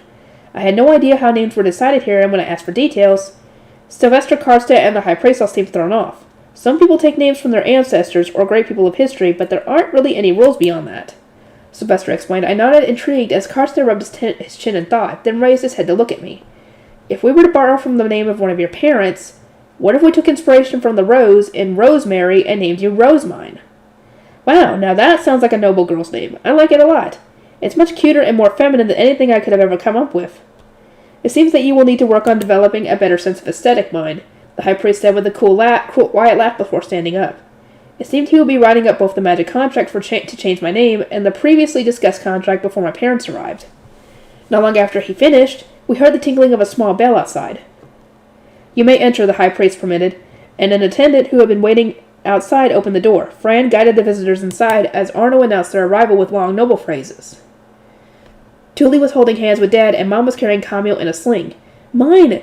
Tuli let go of Dad's hand and raced toward me, positively beaming as she jumped into my arms. Tuli, I hugged her back, and after a tight squeeze, she let go of me and started to make sure I wasn't hurt anywhere. Dad was super hurt and came to get us with a scary look on his face. He even said, Mom has to bring Camille to the temple, so I was really scared something had happened to you, mine. I'm so glad you're safe. Tuli, in all her innocence, was just glad to see that I was safe, but Mom understood the situation as soon as she saw the High Priest and the other nobles in the room. She shut her eyes in anguish as she knelt down Camille in her arms. Tuli, there are nobles here. You need to kneel, Dad said, plopping a firm hand on Tuli's shoulder as he did so himself. Tuli blinked in surprise and looked around the room, and the moment she saw the three well-dressed men sitting calmly at the table, she hurriedly knelt as well. Arno, Fran, leave. The High Priest cleared the room, sending out the Grey Priest who had guided my family inside. The door shut tight, and Sylvester, the highest authority in the room, casually waved his hand. Have a seat. I permit you to speak. It is an honor, sir. Dad gave a soldier's salute before sitting at the table. Mom did the same, trudging her way to an empty seat. Tuli looked around anxiously,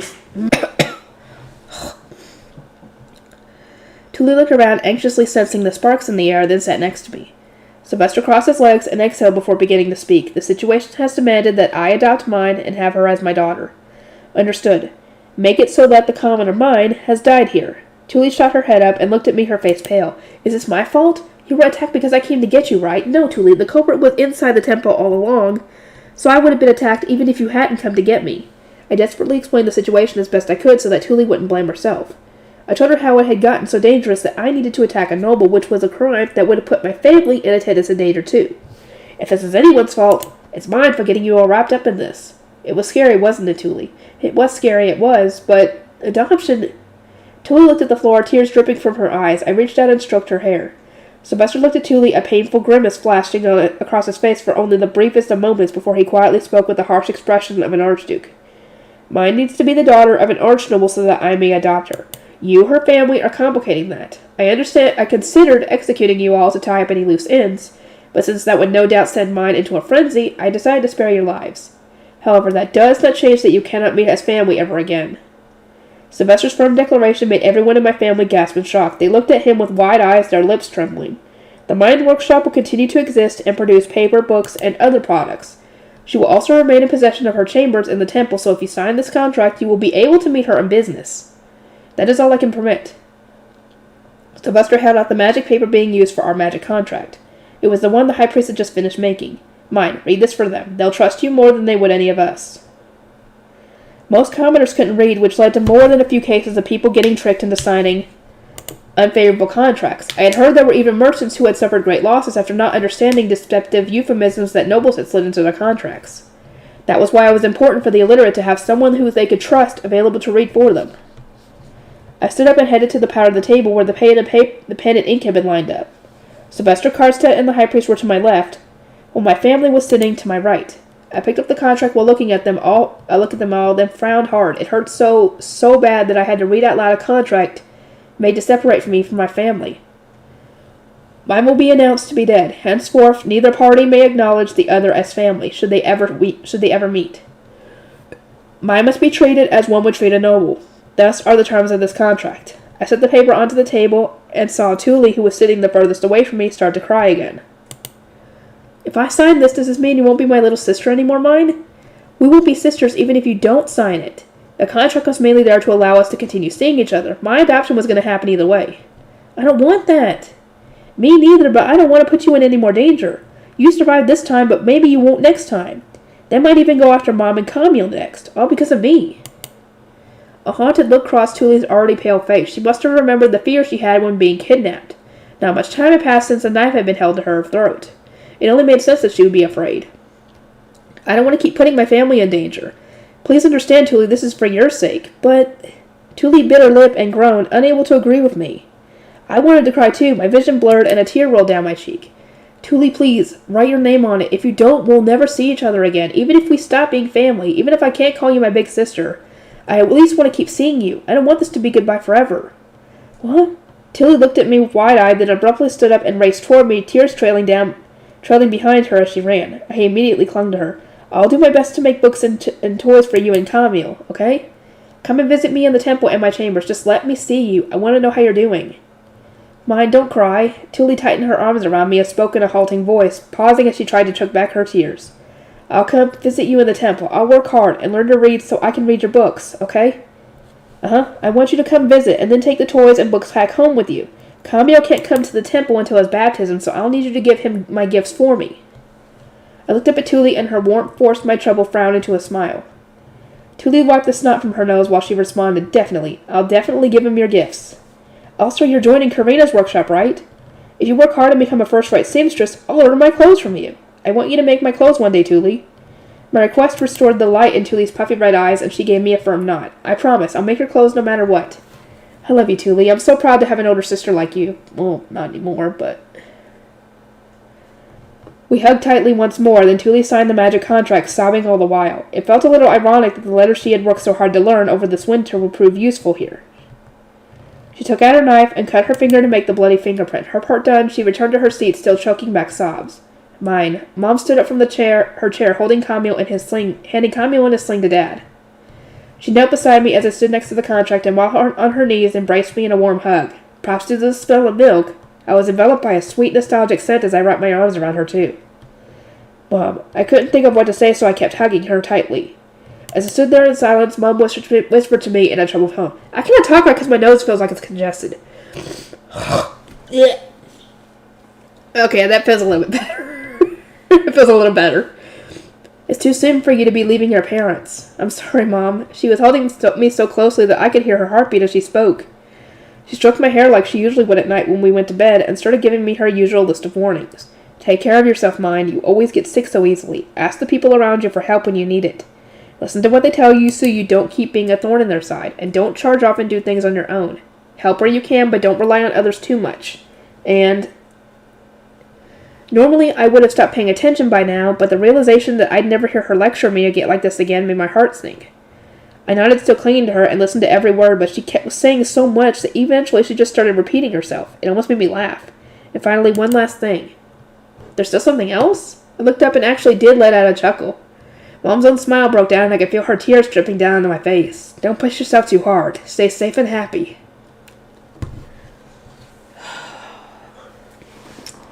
And here it comes.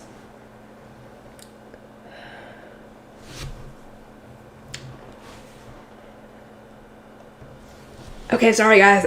I'm worried if I start talking, or start reading it, I'm gonna break down. Dang it, I just got my freaking nose cleared out. I love you, Mine. My precious Mine. I love you too, Mom. Mom let me hold on to her for a little longer, then slowly let go and stood up.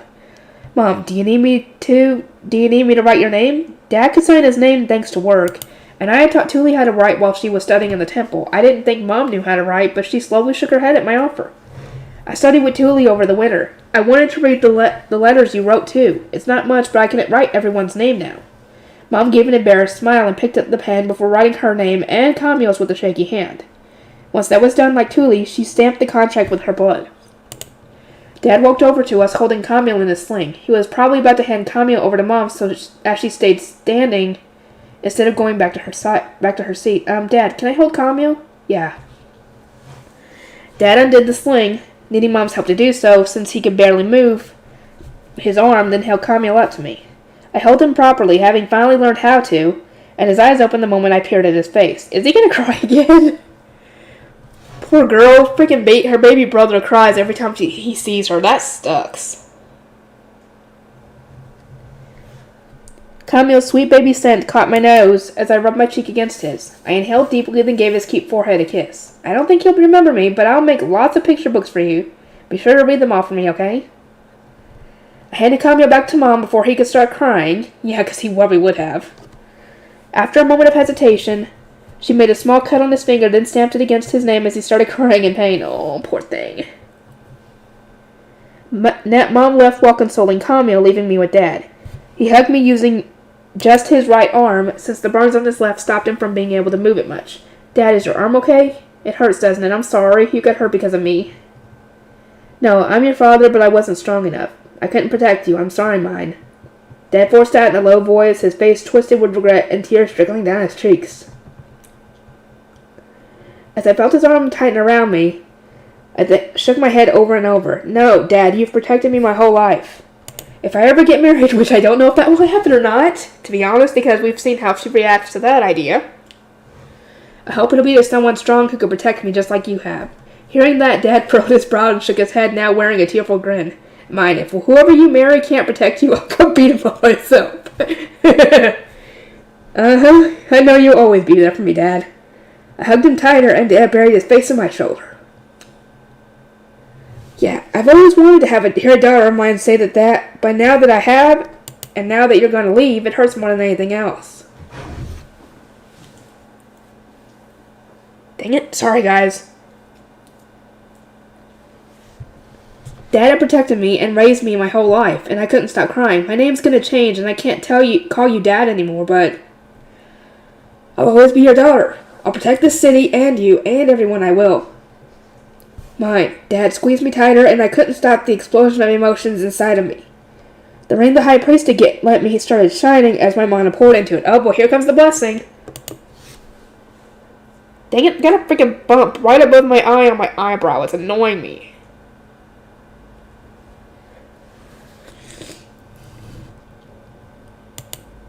What? Mine?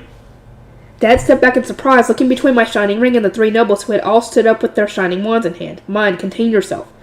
No, my mana is overflowing because of my love for my family, so I have to use it for their sake, I murmured. The ring shone brighter, and my lips started chanting a prayer almost on their own. O mighty King and Queen of the endless skies, ye mighty God of darkness and Goddess of light, O mighty eternal five whom rule the mortal realm, ye mighty Goddess of water Flutrain, God of fire Ladenshaft, Goddess of wind Shitsaria, God of earth Geduld, God of life Abeglaven, I ask that ye hear my prayers and grant thy blessings. I gradually spread my arms, and a faint, fluttering yellow light gleamed from inside the ring as I spoke the names of each god. I looked at the light of my mana and continued my prayer so that my family could be blessed as much as possible once I was gone. Gone. Quote unquote. I offer thee my heart, my prayers, my gratitude, and ask for thy holy protection. Grant those I love the power to strive toward their goals, the power to deflect malice, the power to heal their pain, and the power to endure trials and tribulations. A gentle yellow light filled the room, then started to trickle down from above like shining snowflakes. The light didn't just land on my family. I could see some of it flying out of the room as if going to the other people who were precious to me. The burns are gone, Dad said, running a hand along his now unscathed left arm. That's the healing power of Flutrain. Mine, I'm proud to have a daughter like you. Use the power you've been gifted right and protect this city. I won't use them to do anything you'll get mad about, I promise. I would hope not. After bumping his fist against mine, Dad turned to the contract paper and signed it, his hand shaking as he did so. He then cut his finger using a knife and stamped it against the contract before lowering his head and gritting his teeth. I took the pen in hand and looked at my family one by one. Tuli was looking at me with bright-eyed eyes. Camille was no longer crying. Perhaps due to my blessing having healed his cut. Possibly. I mean, he's a baby. Mom was crying quietly, hugging Camille to her chest while she watched me, and finally...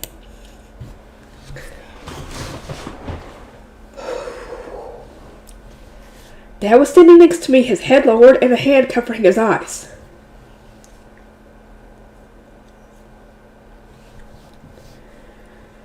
Dad, Mom, Tilly, Camille, I love you all. In front of me were two contracts, one to stop me from referring to my family as family, and one to change my name from mine to Rosemine. I clenched my teeth and signed both in quick succession, then held out my palm to Dad. Oh, so she didn't cut it herself. I thought the way that it was worded in the video I watched, where he kind of summarized the events of the light novel, it made it seem like she had done it herself. I was like, wow, she's grown a lot from doing it, from having other people do it for her to doing it herself. Okay, so she did. Okay. Then held up my palm to Dad. Crying but resolved, he made a slight cut of my finger for me, and I stamped the blood that puckered out onto both contracts. In an instant, they both burst into golden flames and disappeared, along with everybody's signature. The contracts were sealed. Before us stands Rosemine, the daughter of an archnoble. Sylvester said as my family jolted in surprise at the sudden flames. I looked down at the floor, then knelt. We will take our leave then. Please take care of yourself, my lady. Farewell. Now that I was the daughter of an archnoble, we could no longer act as equals. They wouldn't understand what a bow meant. The culture here hadn't developed in the same way, but I didn't care. I bent my hips in a 90-degree angle and hung my head low, hoping to convey my respect and gratitude as much as possible. I think it might take one more video to do the rest of this, to be honest. Thank you for coming today. I pray from the bottom of my heart that we meet again one day. With that, those who I had known once known as my family left, and I, now Rosemine, could not follow them. I was alone. The epilogue! I figured it would take until next week to do this. Good God. How much have I gotten done? A little over an hour. Do I have time for the epilogue? I think I do, because I think there's at least 2, 3, 4 stories for the side story, so that will be tomorrow's video. Or one of tomorrow's videos. Epilogue. Lutz was in the Gilberta Company. He had just escaped those with the others after mine, and Thule were attacked by strange men on the way home, with Gunter, Daniel, and Otto managing to get them back following a tough fight. Otto, Lutz, what happened? Tell me everything you can without breaking any secrets. Benno yelled, rushing up the stairs. Someone must have told him that they had fled here. Otto debated over what to say for a second, then narrowed his eyes at Benno in a glare. Benno, keep your voice down. You'll wake Renee. Yeah, whatever. Let's ignore Otto and tell me what you can. Otto and Benno's usual back and forth helped Lutz relax just a little. He started to explain the situation, starting with Thule having come to walk home. Starting with Thule having to come walk home together. Then they met Otto searching for another Duchy's noble on the way home, and while talking to him, they were attacked. The attackers were after mine, but given how they argued about which girl to get, they couldn't have known her very well. Daniel stopped the attackers in their tracks, and then they ran to the Gilberta Company. From there, mine and Gunter were to the temple to tell the high priest what had happened, while Daniel called the Knight's Order over. Oh yeah, mine apparently called for help too, Otto murmured. All eyes fell on him. Lutz, having been racing to keep up with Gunter, hadn't noticed mine calling for help. There was so much that Lutz didn't know, especially given that Gunter had stopped him from going to the temple. It just made him even more frustrated with himself. She stamped some blood from her knee onto a charm hanging from her neck. Apparently someone would come help her if she was in trouble. Lutz had no idea what all that was about, but Benno seemed to have an idea. This is much too soon. Damn it all, he spat, then spun around to return to the store. Master Benno, what happened? It's absolutely top secret, Benno yelled as he raced down the stairs, cursing at who knows what. He knows what's going on. He knows that something like that has happened, but he doesn't know who. Lutz bit his lips. Something was happening right now, and he had no idea what it was. Mine was in so much danger, but he couldn't do anything for her. There was a wall he couldn't climb over no matter how hard he tried. A wall keeping him from her. A wall no amount of guts and determination could overcome. Look, Benno's yelling made Renee cry. What a scary uncle he is. There. Otto picked up Renee and started gently rocking her, which was enough to bring Karina back to her senses. Her widened eyes had been fixed on Benno's intense expression. Thule also seemed to relax slightly, the stiff look on her face loosening as everyone moved toward Renee. She had been shaking and hadn't said a word since coming here, but now she murmured something about how she was supposed to have brought the toy she made with mine. This inspired Otto to start bragging about Renee, which Thule fought back against by bragging about Camille. I'm tired of listening to you both, seriously. Lutz, unwilling to join the conversation about babies, walked up to a window and looked down at the street. He thought he might be able to see soldiers or knights moving around, but all he saw was the usual flow of people, as if the ambush had never happened at all. Mine's okay, right? Thule, we're going to the temple. Come here. After some time, Gunter came to get Thule. His left arm was covered in what looked like severe burns. Her face paled when she saw the black and red discoloration streaming down his forearm. Dad, what happened to your arm? Where's mine? She's in the temple. Come on. The cheerful smile Gunter would always have on his face when talking to his daughter was nowhere to be seen. A frown creased his forehead, and his voice came out uncharacteristically flat. Ethel was behind him, Camille in her arms. Given that she had only just recently given birth, she wasn't supposed to be moving around too much yet. If she was being called to the temple with everyone else, something had definitely happened to mine. Hearing that, or sensing that, Let's looked up at Gunter. Mr. Gunter, I'll explain later. Wait here. No matter how close he and mine were, they weren't family. That was why Let's hadn't been called at all. Well, I mean, it's her biological family, not her implied family. All he could do was wait at the Gilberta Company, unable to go to the temple by himself. I'll either be on the first floor or at Benno's place on the second floor. The first or second floor? All right. Up until now, he had been at Karina's place since Thule was scared, and he wanted to stay by her side. On his own, however, there was no need for him to be there. As a Lahurl, he belonged at Benno's place on the second floor, one floor down. I'm just going to be anxious all day if I sit around doing nothing. Might make more sense for me to go get some work done. Let's follow Gunter and the others down the stairs to the store on the first floor. As they reached the exit, Gunter suddenly turned around and glared at Otto, who was still holding Renee. Otto, you hurry on back to the gate. Tell the Commander a knight ordered me to go to the temple. Yes, sir. Let's saw Mine's family off, then went back to the store. Benno and Mark were discussing printing workshops with deadly serious expressions on their faces. There must have been some kind of secret to Mine's charm, one that would have an enormous impact on those working workshops if they had planned. If I don't hurry up and get to work, I'm going to be left behind. Benno wasn't even thinking about Les when he had heard about Mine's charm and rushed down the stairs. He hadn't even called him to his discussion with Mine. Or with Mark. He had no choice but to give up on going to the temple, but he wasn't about to be excluded from the printing workshops, too. I'm not going to let them leave me behind. Les pumped himself up and started working through the Mine Workshop's profit ledgers. Gil was working hard to learn math, but wasn't quite good enough to manage by himself. He still needed Les to look over his work. Why not just leave all that to the workshop? If they mess up and lose money, that's on them, Leon said with a grimace as he peeked over Letz's shoulder. He was a Lahurl being trained as a waiter in the temple who had a considerable amount of experience dealing with workshops and stores. It firmly believed that Les was getting too involved in the Mine Workshop. After all, Les was looking over their ledgers and doing all sorts of additional work for them. From an outsider perspective, it did seem to be a clear case of favoritism. But Les didn't see it that way at all. The orphanage branch of the Mine Workshop is just a trial run for the new printing workshops that are going to be made. I gotta do a good job here. New workshops? You're doing that kind of work? Leon raised his voice in surprise, and let's give a big nod. Unless I get good enough to help Master Benno establish new workshops, he won't bother to take me to different cities. Messing up with the Mine Workshop a little is no big deal, so he told me to use it as practice. This isn't actually favoritism at all. So they're just a stepping stone, huh? Leon wasn't wrong. Unlike the children of merchants, Les didn't have a family store he could practice with. Mine's workshop was the only place he could use to grow while not having to worry about making mistakes. It was when he had finished the paperwork and was waiting for Benno to look it over that balls of light suddenly burst in through the window. They passed right through the glass and started to spin around the room. What the? Benno, Mark, and Lutz all stared wide-eyed at the spinning balls turn into gleaming dust that rained down on them. Oddly, the light seemed to be avoiding Leon entirely. Wow, what an ass. I'm not calling mine an ass, I'm calling Leon an ass. As Lutz stood in place, looking up at the ceiling in a daze, the light gradually faded. Eventually, it disappeared completely as if nothing had happened at all, and a stunned silence fell over the room. What the heck was that? Benno asked. I do not know, Mark replied. Lutz looked over in bewilderment. Leon looked over in bewilderment. That stuff was definitely avoiding me, right? Lutz looked down at his palm where some of the light had landed. None of it remained, instead having seemingly melted into his body. Everyone blinked in confusion, wondering what had happened and why the dust had avoided Leon, until eventually Gunter and the others returned to the store. Sorry for the wait, Lutz. They all wore dark expressions and their eyes were puffy from crying. Lutz had assumed they had gone to fetch Mine from the temple, but she was nowhere to be seen. Nervous butterflies fluttered in his stomach. He kept his mouth shut, worried that if he asked where Mine was, he would never be able to go back to how things once were. Lutz looked around the room, trying to find something else to talk about, when suddenly his eyes fell on Gunter's arm. The skin was smooth, the discolored burns from before having vanished entirely. Mr. Gunter, your burns. It was Mine's last blessing.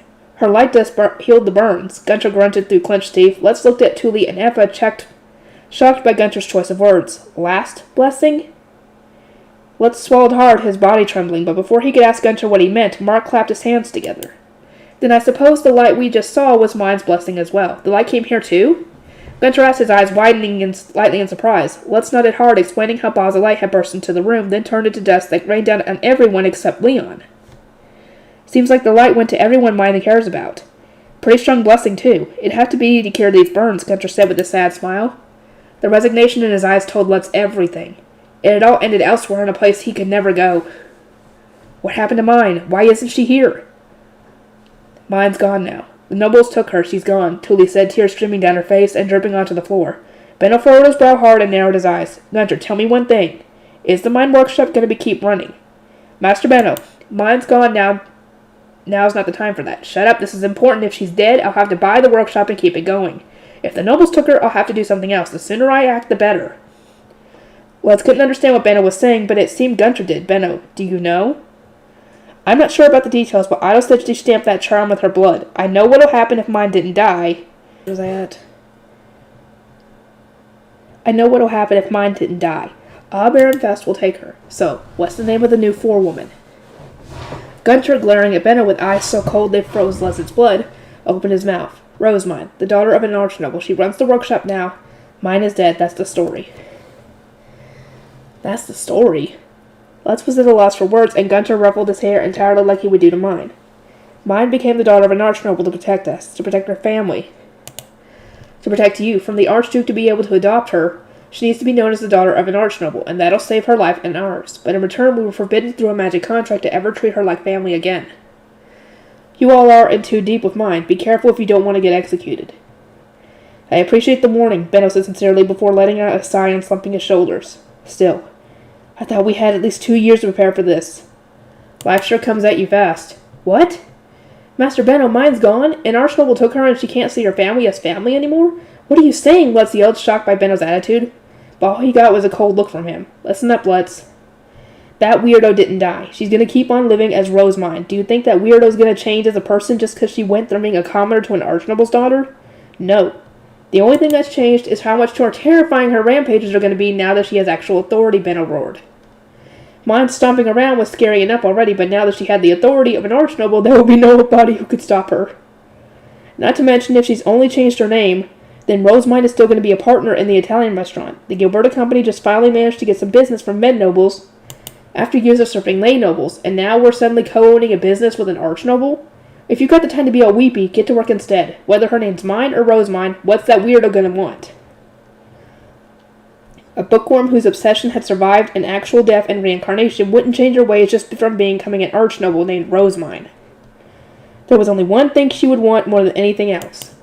Books. That's right, she's higher in status now, and we're going to have to make some changes. But we're still a business doing trade, and with the Archduke's approval, we're going to be doing business with Rosemine, whether we like it or not.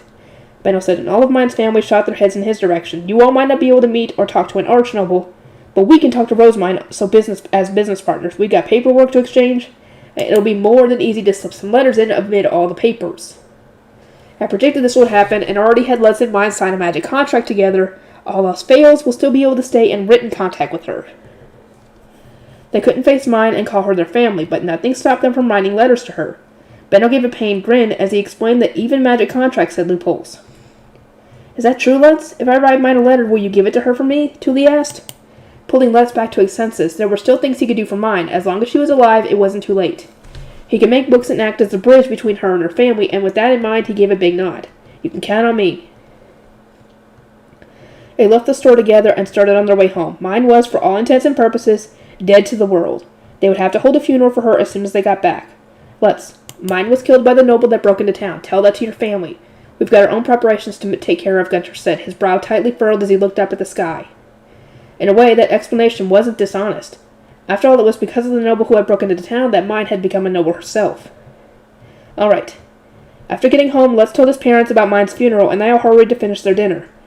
His parents were the first to rush outside, each wearing black cloth around one arm. Lutz and his brother Ralph followed suit, each wrapping black cloth around one arm to signify that they were involved with the funeral. Hey, Lutz, how did Mine die? She was doing better lately, wasn't she? Mr. Gunter said a noble killed her. I don't know anything else since I wasn't there. Neighbors wearing black cloth wrapped around their arms gathered by the well in the plaza. Normally the corpse would be resting on a board to be carried to the graveyard, But without a corpse, they couldn't do that for mine. Instead, there was just a tiny box. Inside were mine's clothes and the hair stick she usually wore, nothing else. "What's going on here? Where's the body?" one of the neighbors asked. Everyone was surprised by the unusual funeral. Gunter, who was leading the funeral, grimaced and looked at the ground. There was clear pain in his eyes. "Mine was attacked by a noble from another duchy. They killed her and stole her body. That's real tragic. I'm sorry for your loss. Anything that was stolen by nobles would never come back." Everyone in the neighborhood knew how deep Gunter's love for her was for his kids, and how much he doted on mine despite her wet, sickly nature. They knew without even asking how much it hurt him to not even get her body back. And since nobles were involved, nobody asked him about anything else. Well, yeah, obviously they're not going to inquire because they don't want to hurt him even more. It's a real shame, too. She was finally getting healthy again. Yeah, she was. Well, in comparison, anyway. The neighbors looked at the wooden box and thought back to how mine had been during her baptism and Camille's birth, and began sharing stories and the like. It was said that the door for the lands of the dead opened only at dawn, when the god of darkness and the goddess of light met, and that the husband and wife gods would guide the recently deceased there when the morning sun had risen. Those who knew the deceased would share memories and talk all night until the departed had safely moved on. But mine had barely spent any time with her neighbors, so there wasn't much for them to say. "Hey, Lutz, you were close with mine, weren't you? Say something about her." Oh, God.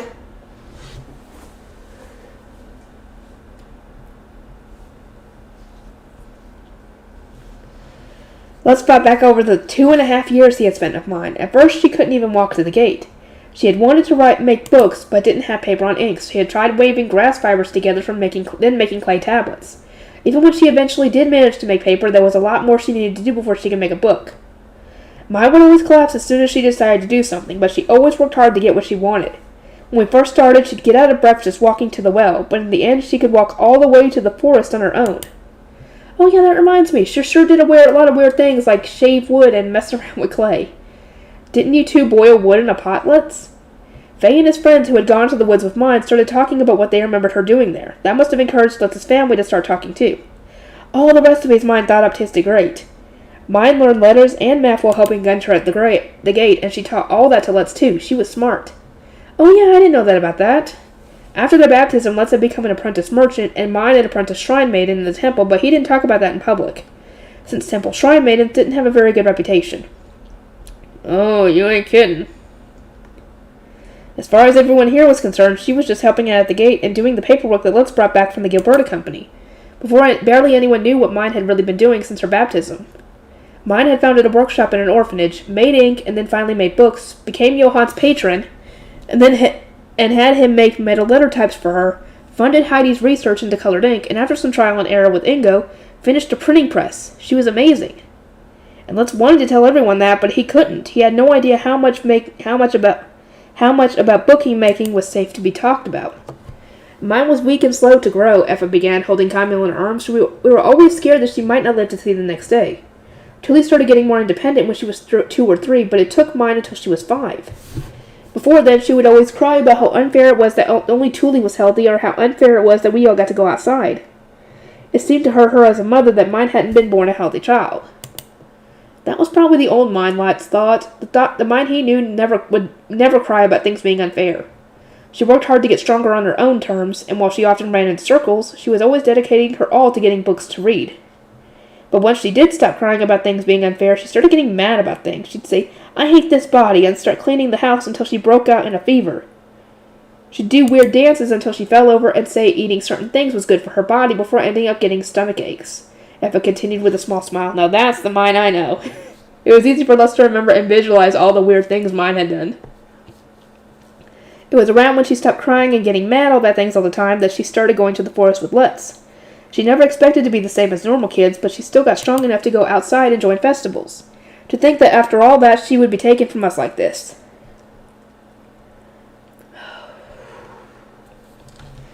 Having said their piece, mine's family shed tears and offered no more words. But everyone understood their daughter had finally gotten healthy, only to be killed by an outsider noble who had then stolen her body. It would be a quiet funeral. Under the glow of the dancing fire that lit the plaza, Gunter I cannot talk. Silently carved a grave marker for mine out of wood.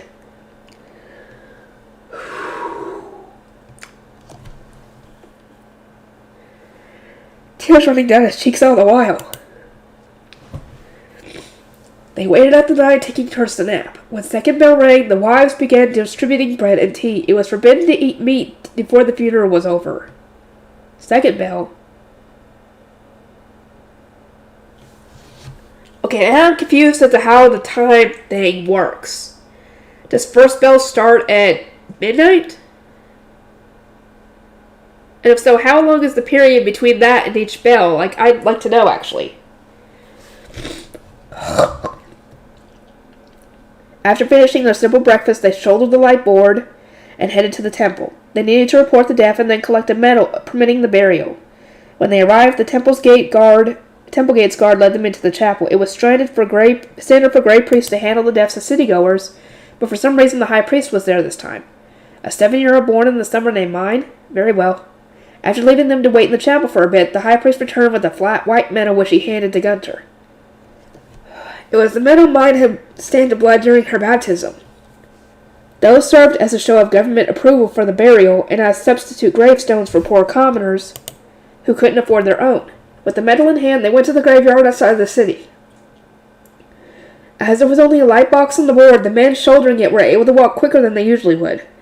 They were also quieter than usual since none of them knew Mine very well.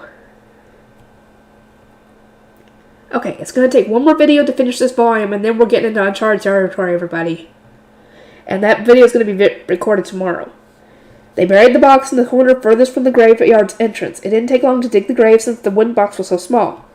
Gunter pressed the medal against the grave marker he had carved. It stuck tucked to the board, which he then stabbed deep into the ground so that it would stand upright, just like those marking the surrounding graves. Graves of the rich had words carved into the marker, but since poor people could read, the nearby graves didn't have any words on them. People would instead identify them based on the shape of the wood or where the medal had been stuck onto it. Mine's grave, however,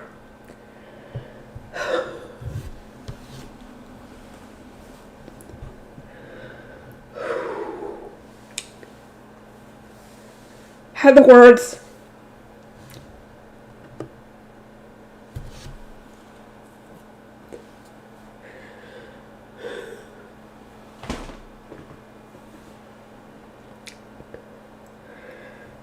"Our beloved daughter," but before the medal had been stuck.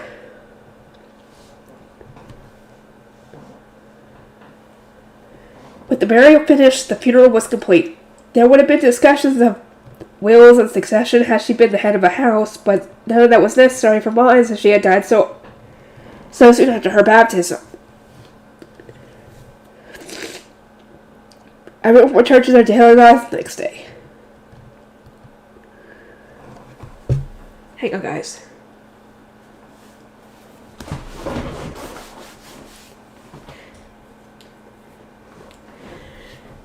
Heck, with the video I was watching, the guy said that people would need tissues. He wasn't kidding. He wasn't kidding at all. Lance was back to his normal schedule, too. He left his house, raced down the stairs, past the well, and then up another flight of stairs. Before knocking on a door, Tuli answered, a curious look on her face. Morning, Les, did something happen? Is something... Oh... Now that Mine was Rosemine, he couldn't be walking her to the temple anymore. He would need to watch over her and stop her from wandering all over the place. Yeah, because I'm assuming she would have her own bodyguards and stuff. He wouldn't have to make sure she was staying healthy. He wouldn't be making anything with her.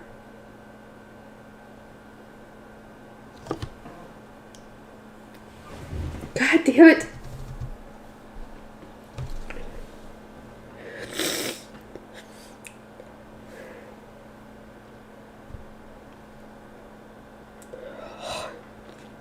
He wouldn't be hugging her whenever she needed it. He wouldn't be there when she was in trouble and needed a shoulder to cry on.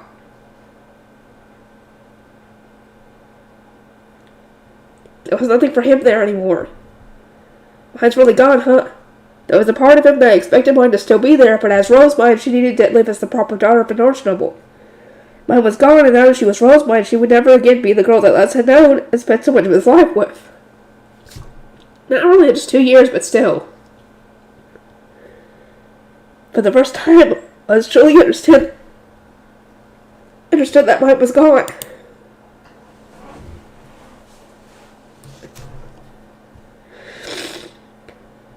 trembled and the tears that hadn't come out during the funeral suddenly burst forth. Thule gently stroked his head until he calmed down just like she used to do with mine.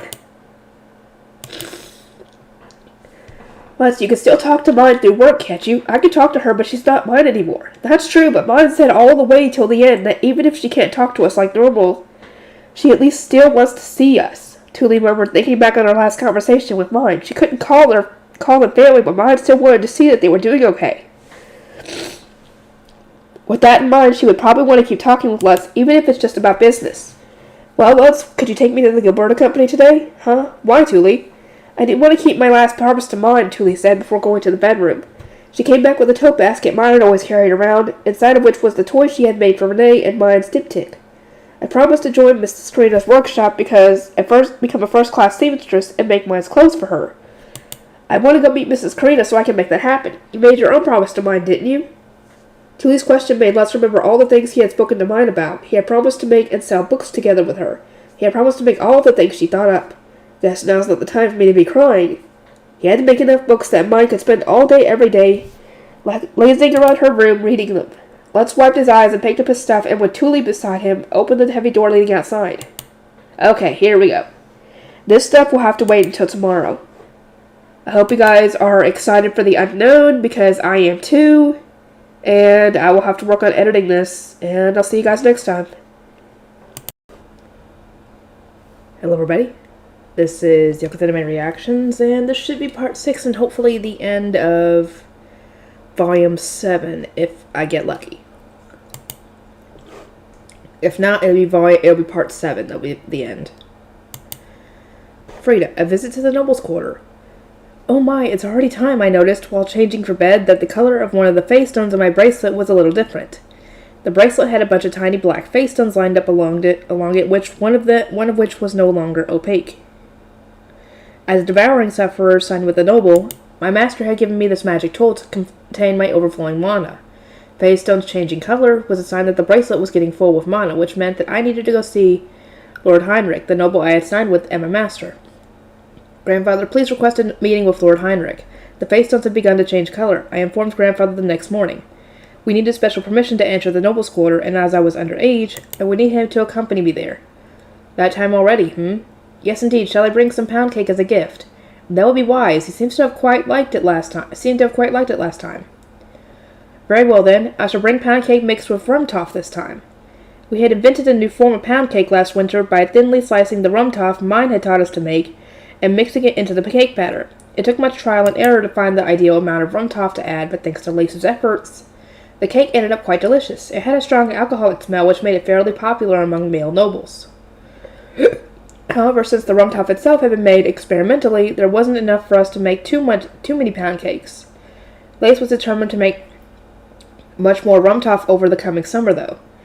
I believe it is about time for us to expand our repertoire, Grandfather said, sending a meaningful glance to the kitchen where Lace likely was. Both she and I were thinking the same thing. I will have to get a hold of mine again soon. That was easier said than done, however, given how thorough Banner was when it came to hiding her from the world. All of her guild paperwork was delivered by the Gilberta Company, and even the yearly financial report that needed to be delivered and discussed in spring was handled by Benno.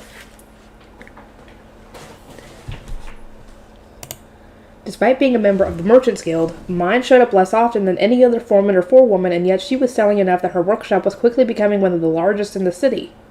Plant paper, picture books, the toys she had made, and sold as winter handiwork. At first glance, the mine workshop's overall output was rather low, but everything they made was priced high and brought in significant profit, and that wasn't even including all the new products that the Gilberta Company had bought the rights to. The Gilberta Company keeps coming out with new products as well. It's easy to forget that they're supposed to be a store for clothing and accessories. The Rinsham hairpins and uniquely shaped hangers were close enough to their main business focus, but the plant paper, picture books, toys, and diptychs weren't related to clothing or accessories in the slightest. And mine is getting involved in more than just products, isn't she? Indeed. Many of the contracts that passed through the Merchants Guild with mine's name on them were significant. A contract with the Ink Guild, huge orders for the smith she was a patron of, as well as various carpenters, a joint investment with Benno for an eatery that was due to open soon. They all involved a lot of money moving around. And she joined the temple as an apprentice shrine maiden too. But just what in the world is she doing? It seems to me that she's trading at a much higher value than most other merchants. Even though our contract over the pound cake had ended, I had not heard from mine or even seen her in the guild for a long time. Does she not mind if I just continue monopolizing our pound cake? Because if she doesn't send me word soon, that's exactly what I intend to do. About 10 days after the first face stone had changed color, Lord Heinrich permitted us to meet him. I waited until 5th bell the day of then departed for the noble's quarter with Grandfather. It's time, Frida. Yes, Grandfather. See you soon, Mother. I got into a carriage and sat next to Grandfather before the door was shut behind me. The bracelet on my wrist shook as the carriage bounced, making it impossible to ignore. There certainly are quite a few stones that have changed color there. We must give it to Lord Heinrich at once so that he can empty it out again. Whenever we gave the bracelet to Lord Heinrich, he would empty it of mana and return it to me. That was our only business there, but the emptying process took enough time that we were always invited over for dinner. If only this were lunch, I would feel more at ease right now. The fact that he invites us to dinner is proof that we are being treated as proper guests. I know, we cannot refuse. Being invited over for dinner, of course, meant that the gates would be closed by the time we were due to come back, which meant spending the night in Lord Heinrich's mansion. And staying the night meant bathing. Bathing has been easier on me ever since I took mine's advice and started spending less time in the hot water, but I still dislike noble baths. That is something you will have to grow out of, Grandfather said with a short laugh. He always made me bathe for a really long time, during which he would have business discussions with Lord Heinrich's head attendant. I puffed out my cheeks in a small pout. You know that I prefer business over bathing, too, and yet I bathe anyway. I am more than mature enough already. Our carriage took a right turn after reaching the temple at the end of the main street. Towering white walls made of the same material as the temple stretched on into the distance.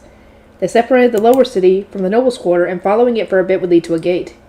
What we know as the noble's quarter today was actually the whole city hundreds of years ago, right? I learned about that the other day. That's correct. It's said that the city expanded when the first Iron Fist took control of the duchy from the previous line of archdukes. It was standard practice that when nobles from one duchy invaded another, and its archduke couldn't protect its city from them, the new archduke would become whichever noble had the most mana. The new archduke would then use their more sizable power to expand the city. The previous city was rebuilt as the noble's quarter, and then a lower city for commoners was built on the southern side, correct? Yes. Furthermore, what used to be an inn that served as a front gate to investigate travelers was repurposed as the temple. I heard that nobles still use the so-called Noble's Gate within the temple, but that has nothing to do with either of us. We commoners entered the noble's quarter using a small gate on the north side in a town that has been used for guards, according to Grandfather. The north gate was guarded by several commoner soldiers and lay noble knights. We paid the entry fee, then gave several products to the knights as gifts. We were then asked why we were entering the noble's quarter, where we were going, and whether we had the proper authorization. The knights obviously looked down on us for being commoners. Looking that made me uncomfortable, but I couldn't let that get to me. Otherwise, I would never survive when I moved here in the future. It hadn't taken me long to get used to returning even their scornful gazes with a smile. Well, check out. Go into that carriage over there. Understood. Lower city carriages were dirty enough that we had to switch to a noble carriage before passing through the north gate. Once that was done, we were traveling smoothly down the road between the pristine white buildings of the noble's quarter without any bouncing or shaking at all. If only we could have carriages like these in the lower city. That wouldn't be an easy feat. My understanding is that they use magic tools to dampen the shaking, which is very nice to hear. As a lay noble, Lord Heinrich's estate was comparatively close to the north gate. Land closer to the gates, being cheaper, seemed to be the same in both the lower city and the noble's quarter. We are glad to see you, Miss Frida. The head attendant welcomed us in and led us to a guest parlor. It resembled the parlor in our home, but that was only because Grandfather had specifically modeled our home after Lord Heinrich's. There were still significant differences between the two, though, given that they used enough magic tools like they were second nature here. Apologies for the wait. Lord Heinrich arrived shortly after. He was 17 when he sided with us, which made him around 20 now, and he was as kind and as honest of a noble as his appearance was just. So, she's been signed with him for 3 years?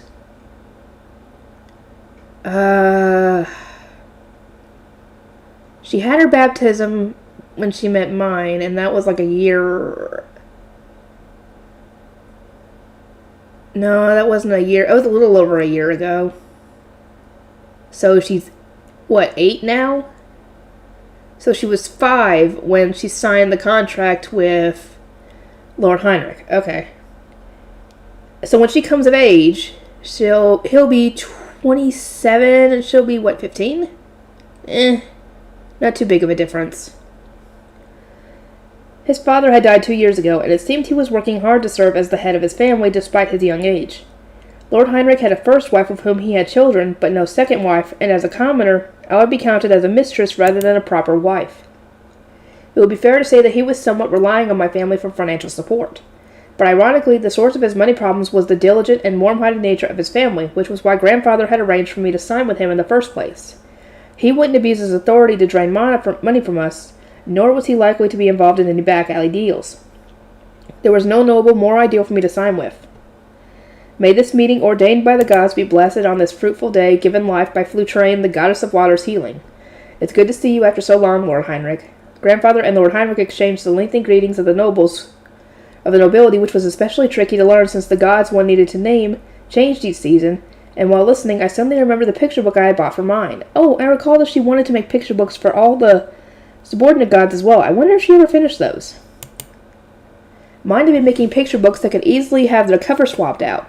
They were black and white, but the illustrations were still beautiful, and the gods were described in simple and clear language. I intended to give the books leather covers once I had a full set. Frida, your hand, Lord Heinrich said, bringing me back to reality. I extended my left hand so that he could see the bracelet. He struck it lightly with the shining stick he took out of seemingly thin air. Oh, so he is a true noble. Okay, so Lord Heinrich is a knight too. Or not a knight, he graduated from the Royal Academy, I mean. What am I saying? The Knight's Order and the Royal Academy graduates aren't all the same. He took out a seemingly thin air, then murmured a quiet word that made the bracelet grow in size to the point that it could finally be removed. Yes, quite a few face stones have changed colors. Are you feeling all right? Lord Heinrich asked worriedly after taking a look at the removed bracelet. He never acted arrogantly or like he was superior to me, even though I was a commoner who had signed my life away to him. So my impression of him was a very positive one. I'm feeling fine, thank you. I appreciate the concern. Glad to hear it. May we meet again at dinner. Indeed. Lord Heinrich left with the bracelet, at which point his head attendant came in and began discussing business with grandfather. Female attendants would soon call me to take a bath before dinner so that I could dress properly for the meal. The most difficult part of coming to the mansion would soon begin. After finishing a long and exhausting bath, I sat at the dinner table where most of the topics discussed were concerning the circumstances in the lower city. I effortlessly partook in discussions of market trends and my own education, then talked about the new flavors of pound cake that Lace had been speedily developing. My younger brother, who just came of age and recently left home, is quite fond of your pound cake. I myself am not too fond of overly sweet food, but this pound cake has a strong scent of alcohol, and the more restrained sweetness makes it easier to eat. It seemed that Lord Heinrich's knight younger brother liked sweets more than him. I know who that is, and we're soon going to find out who. That little brother in question had been given guard duty at some point during last fall, but committed some grave error that had resulted in a hefty fine. Grandfather and I had paid the fine on his behalf, but we had no idea what he was really like. I had not met him yet. Master Heinrich, do you have a moment? A servant with a pale, anxious expression whispered something in Lord Heinrich's ear, and he immediately stood up. My apologies, Frida. There is an emergency elsewhere. I must take my leave for today. Lord Heinrich left the dining hall with the servant at once. As pressing for details would be uncouth and unwise, grandfather instead passed the time by harmlessly discussing the food served. Well then, grandfather, good night. Yes, sleep well. A male attendant escorted grandfather to his guest room, while a female attendant took me to mine. It was the same room I always used, even when changing for the bath. Here you are, Miss Frida. Oh? My things had been brought here when I went for my bath, but now they were nowhere to be seen. I tilted my head slightly as I walked to the bed as the attendant's guidance, where she pulled the bed curtains to the side. If you would like, you can...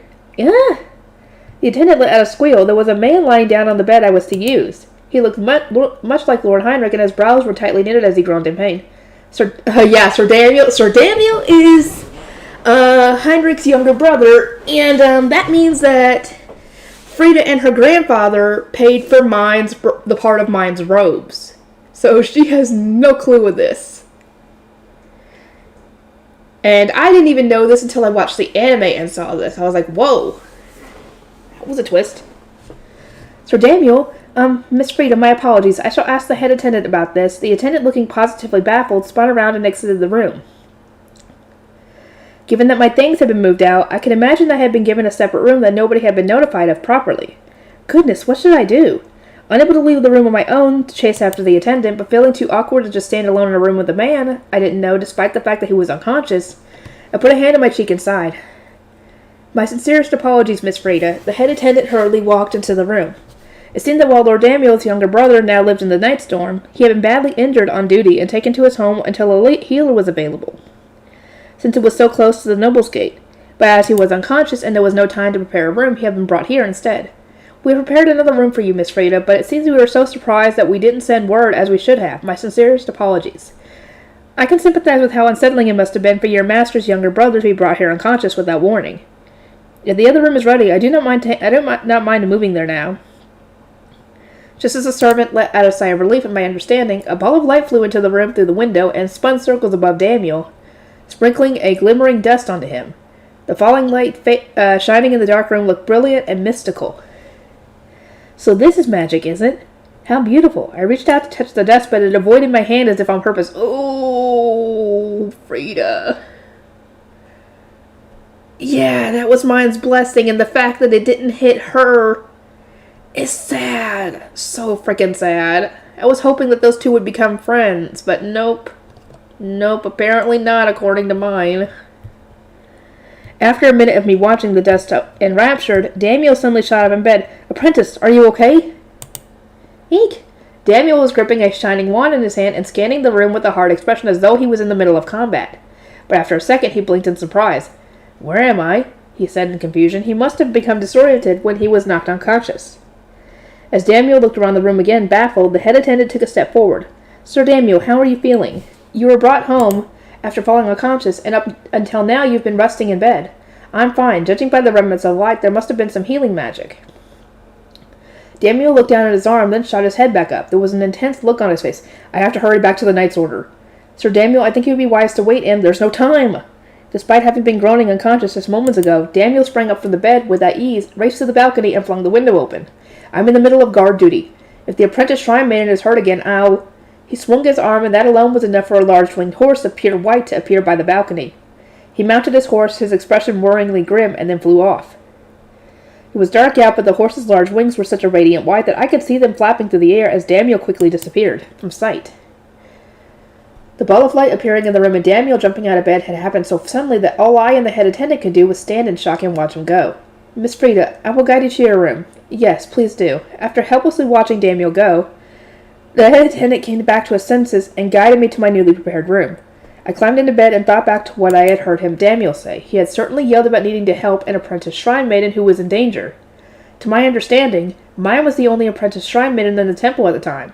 If Sir Daniel had been badly injured while on guard duty, it was very likely that mine had gotten wrapped up in whatever was going on as well. What in the world has happened? I could have asked Lord Heinrich, but nobles did not give away information so freely.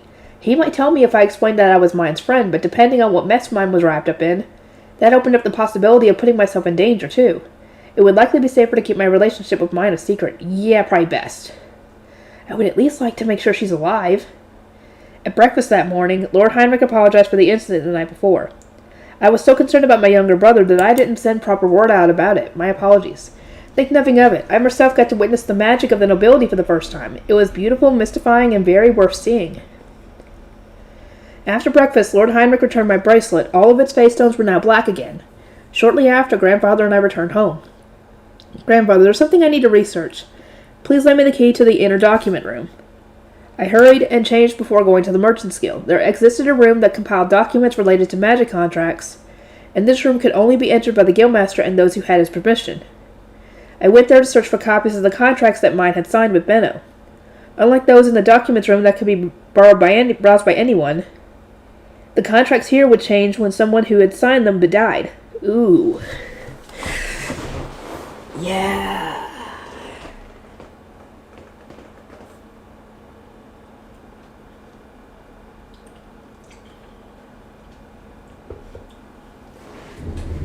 Magic contracts were used rarely enough that it didn't take me long to find the documents concerning mine. Rosemine. A document I found said the contract had been signed by Benno Lutz and Rosemine. There would be no need to change the name of a devouring child who had signed a submission contract, so this was almost objective proof that mine had been taken by nobles. She had no doubt been adopted by one in the same way that others had offered to adopt me in the past. A noble had learned of mine's knowledge, seen the value in it, and made it his. It was hard to imagine the impact of such a move would be felt only in Ehrenfest. I gripped the documents and raced to grandfather's office. Something important has happened. Look at this. I showed grandfather the magic contract of mine's name changed to Rosemine. His eyes widened. Mine signed with the noble? It isn't unheard of for a devouring girl to be adopted, but mine? Mine had actively refused to sign with nobles, wanting to live with her family for as long as possible.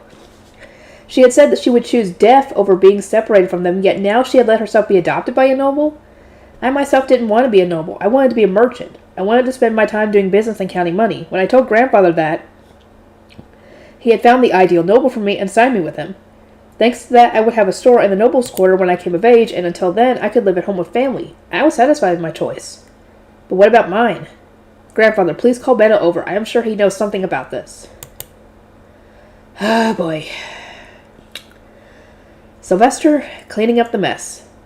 We will take our leave then. Please take care of yourself, my lady. Farewell. I just convicted my mother, then ripped apart another family with my own 2 hands. I can honestly do with some reassurance here. Someone lavished me with compliments. If I didn't have people assuring me that what I was doing was the right thing, serving as Archduke would be way too much for me, I thought, looking at the 2 parents kneeling in front of their own daughter. Thank you for coming today. I pray from the bottom of my heart that we meet again one day. Rosemine, while still standing, bent forward and lowered her head deeply as she said goodbye to those who used to be her family. It wasn't a gesture I recognized. When showing gratitude to the gods, one would get on both knees and lay prostrate. I had never seen someone lower just their head while still standing. This was indeed a girl who held memories of living in another world. Oh, I guess, Ferdinand had to tell him what he found, but still. Still, even though I didn't recognize the gesture, I could feel the emotions it expressed, whether I liked it or not. Anyone could tell that she was showing her gratitude for her family. I know what I had done. I knew I had ripped a loving family apart, so seeing their heartfelt goodbye sent a sharp pain through my chest. The door closed, and Rosemine was left standing alone, wavering unsteadily. I lowered my eyes in discomfort at the same time that Ferdinand abruptly stood up beside me. He quickly walked over to her, as if having predicted this, and embraced her just as she fell to the side. And she's out. I'm surprised she didn't pass out sooner, to be honest. Then he sharply shouted toward the door, Fran, inside. A great priest who had been waiting outside promptly rushed in. I recognized him as Rosemine's attendant, who had been so badly wounded by Bonna that just moving had made him twitch in pain. Sister Mine.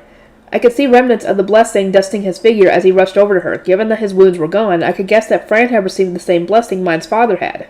The panic on his face showed just how much he cared about her. Even her attendant being blessed begged the question of just how far the lights of her blessing had gone.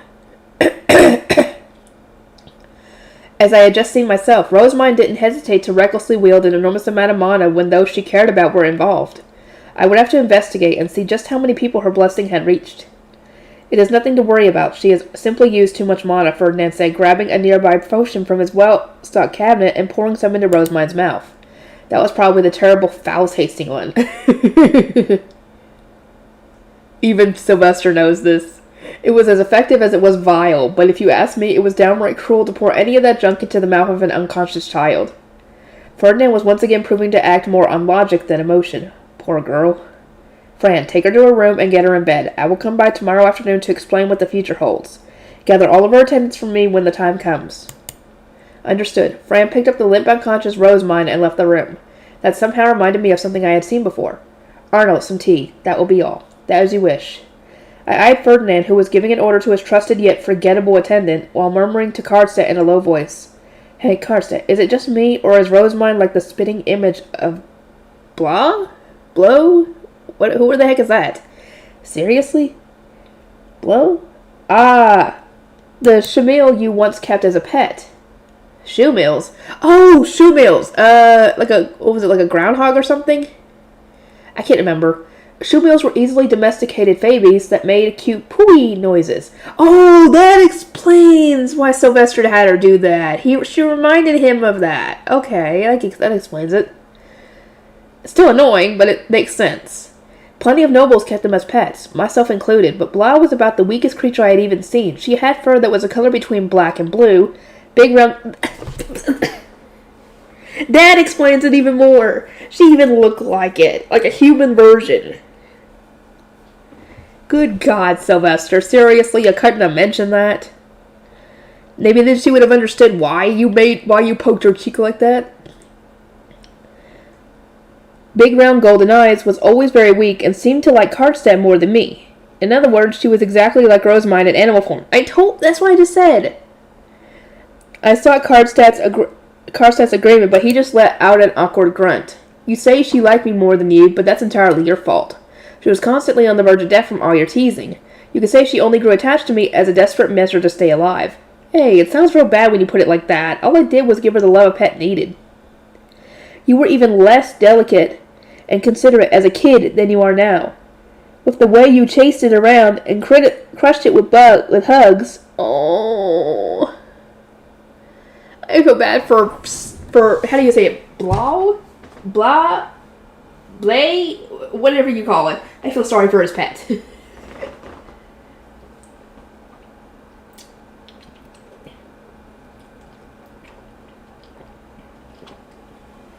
That's right. I was taking a drink of my drink.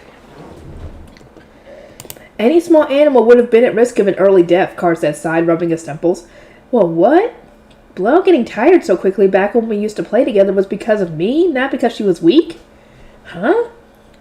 Learn to control yourself better this time. If I understand Ferdinand's reports correctly, Rosemine is a lot weaker than that shoe mill. Wow. Yeah, weaker than Blow? I'll believe it when I see it. Seriously, I'm blown away here. I thought Blue ran away from me because, as a fey beast, she understood my true might. But really, she was just scared for her life. I can't believe it. I'm sure Rosemine's already forgiven me for all that teasing. I just saved her life after all. You were messing with her as hard as you could to see how much patience she had with strangers, right? Well, she wasn't amused by that. And you just ripped her apart from her family, remember? I held my tongue, having noticed Ferdinand's attendant pushing a serving cart carrying drinks this way. The cups made a light clink as he lined them up on the table, and I shook my head in disappointment. I've never seen a more boring guy in my life. All of Ferdinand's attendants were men, and probably thanks to how strict he trained them, they always blandly did their work in the most efficient way possible. They were skilled at their jobs, but there was nothing fun or interesting about them at all. Ferdinand, how about you get a shrine maiden as an attendant for a change?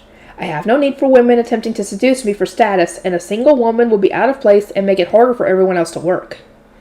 Ferdinand immediately shut my idea down, pretty much saying that he didn't need a spark in his life at all. Arno, clear the room. Don't let anyone near. As you wish. The arrival of the outsider noble, the imprisonment of the High Bishop, and Rosemine's name change and adoption had all happened so abruptly we would need time to discuss things before he informed her attendants, and the other priests. Once the presence of people outside the door faded, Ferdinand let out a slow sigh. And so our plan worked. We've accomplished our goals. Yep. We'd secured mine, who had refused to sign with the noble, and tried running away for as long as she possibly could, secured just cause to execute the High Bishop, who had been breaking the law to increasingly visible ways, put Mother, who was protecting the High Bishop, under house arrest, and taken into custody a noble with connections to the High Bishop, which would serve as a powerful trump card against the Archduke of Ehrenbach. What, are you and Ehrenbach not on good terms or something? All in all, the events of today would no doubt serve to quiet the faction of nobles supporting Mother over me. Not too shabby. I've got a real bad taste in my mouth, though. If you ignored how awful it felt to purposely lead my mother into a trap and then rip apart a happy family, then sure, today was a pretty good day. Don't be so hard on yourself, Sylvester. This was the best possible outcome. The end doesn't always justify the means, you know. Whenever something happened that led to me getting called black-hearted or cold and calculating, you can bet that Ferdinand's plots were to blame, most of the time anyway. I have no love for Besenwast or either Mother, Ferdinand said, wrinkling his nose dismissively. They were family to me, but to Ferdinand they were just obstacles. I know that, but it's still hard to hear him say it to my face. What about Rosemine, then? You don't feel anything about erasing mine from existence and turning her into Rosemine? I think this is the fastest and most efficient means of giving her a brighter future. So he said, but his expression was a little more concerned than it had been a moment ago. The warmth and love in mine's family was unthinkable among nobles who prioritized glory and the continuation of their house above all else. Even Ferdinand felt some guilt over ripping apart a family that sincerely cared for each other. She will be emotionally unstable for some time, I believe, Ferdinand said with a troubled grimace. He had said that even just staying in the temple over the winter had led to her being so unstable that he could see her mono stirring, which meant he had to keep his eyes on her at almost all times. It was rare for the emotionally distant Ferdinand to be so considerate of others. Maybe having Rosamund around would be good for the man obsessed with results over everything else. I'll leave comforting Rosamund in those trying times to you two. I can't get involved here. Sylvester, I am of Ehrenfest. Just as I do not spoil my true son, I cannot spoil my adopted daughter. Spoiling Rosamund would just make me want to start spoiling my own son, who will one day have to bear the heavy burden I carry now. But I'm told that I mustn't pamper the future Archduke so often that it's exhausting. Unlike Ferdinand, I'm not so great at cutting off my feelings and acting rationally. There's so much I can't do thanks to this position of Archduke binding me. Clumsy as ever, I see, Karstedt said with a wry smile. It would have been better for a cold and calculating man like Ferdinand to be the Archduke. Yet another day where I cursed that Ferdinand was born to a mistress instead of the first wife. More importantly, though, is Rosamund all right? She called on the Father, Mother, and Eternal Five all at once. That'd be enough to knock out even a healthy person. Are we sure she's not dead? Karstedt said, glancing at the door.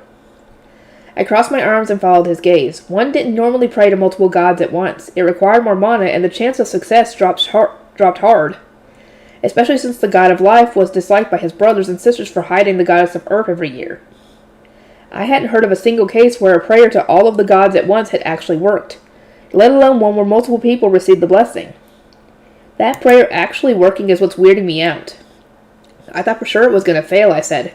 And Karstedt, who would now be considered Rosamund's biological father, looked up at the ceiling with a frown. That was unprecedented, but I don't think Rosamund fully understands what she did, nor how significant it is. Indeed, not at all, Ferdinand agreed. You got hit with the blessing yourself, didn't you, Ferdinand? Did you teach her to use magic? While the lights of blessings had avoided Karstedt and I... Wait, they avoided Karstedt and Sylvester. They did? I could have sworn that it hit all three of them. They did reach Ferdinand. They had probably gotten close enough to justify that, but missing a blessing that significant kind of ticked me off. I glared at Ferdinand since I was her adopted father and therefore deserved it more than him, but he just glared back at me. You have been annoying mine for quite a while, ever since you showed up, but Ferdinand has been nothing but helpful to her. Helping her out, helping her with the problems, even giving her the chance to see her own memories again. She's very trusting and grateful to him, unlike you, dude. Not that she doesn't trust him or anything, but still, Ferdinand has more credit to his name than he does. For her. Enough already. How many times have I said this now? Mine could use magic from the start. The Tromba extermination mission had been Mine's first ever ritual, and to help her, Ferdinand had given her a magic tool in the form of a ring that amplified and strengthened her mana. That much I understood, but apparently Mine had suddenly blessed the entire Knight's Order with a prayer to Angriff, the god of war. She herself had said that seeing the Tromba scared her, and that she just wanted to pray for their good luck in battle. The reports were clear, but they just didn't make sense. She said she just made up a line that sounded like something a noble would say, and was surprised when it turned into a blessing. But I was more surprised than anyone when it happened, Ferdinand continued. I have not taught her how to use magic whatsoever. She seemed pretty experienced to me. To think that was a blessing she gave by accident, Karstedt said while rubbing his chin, having received that blessing himself. To be frank, it was completely insane that she had managed to compress her overflowing mana on her own, without teaching or assistance, and it was insane that she had prayed for their good fortune, and given a divine blessing without meaning to. It's hard to believe she didn't mean for it to be a blessing, but even putting that aside, how was she so good at using her mana at that young of an age? I believe it is because she has the mind of an adult, and a high capacity for learning. The mind of a child cannot control mana properly, but despite her youthful body, Mine has memories of reaching adulthood in another world. That must have been enough for her to control it, Ferdinand proposed. She grew used to the flow of mana while making her offerings to the divine instruments as an apprentice Blue Shrine Maiden, and although it was by chance she gave a blessing by stating the name of a god, that was enough for her to know that she could control her mana freely if she had a face stone. And furthermore, she saw knights giving their weapons a darkness blessing before proceeding to pray with the divine instrument to grant a sizable blessing of her own. It was then that she learned how to give blessings by praying to the gods. Still, learning to pray is one thing, but how do you explain her just blasting out the whole prayer like that? The prayers necessary for earning the blessings of the gods were unbearably long. You had to memorize their names and which god gave which blessing. Apprentice knights were taught to pray to the god of darkness early, so that they could bless their weapons for Tromba missions, but most struggled to do even that. If you were to ask Mine, she would say that only needed to memorize the lines for a single prayer. From there, she just needed to mix in the names of gods and lines of scriptures, both of which she had learned from reading the Bible. Thinking back to the spring prayer ambush, mine had absolutely said, I just wanted to pray to the gods to make magic happen. I just have to pray to gods to make magic happen, right? Without even realizing how blunt that was. She wasn't wrong, but nobody educated in the Royal Academy will waste mana like that. Starting today, Rosemine will be a noble girl who used magic tools in her day-to-day life. I get the feeling that it'll be smart to teach her a little about magic before she enters the Royal Academy, I said. Magic tools were an essential part of noble life. Most kids would be fine just carrying around a tool that could absorb their excess mana. But since nobody could predict what messes Rosemine might end up in, we'd intended to give her face stones that could expel mana too. Sylvester's right. It's more dangerous to keep using self-taught magic. Who knows what she might see, and draw wrong inspiration from, Carsa added, nodding in agreement. Ferdinand furrowed his brow and began tapping his temple. That was his thinking pose. Something I was all too familiar with, and a sign that he was in the middle of constructing a brutal education plan that he would enforce on Rosemine without a shred of mercy. Sucks for her. Yeah, it does, I imagine. Because I imagine that he is just as ruthless as a teacher as he is a fighter.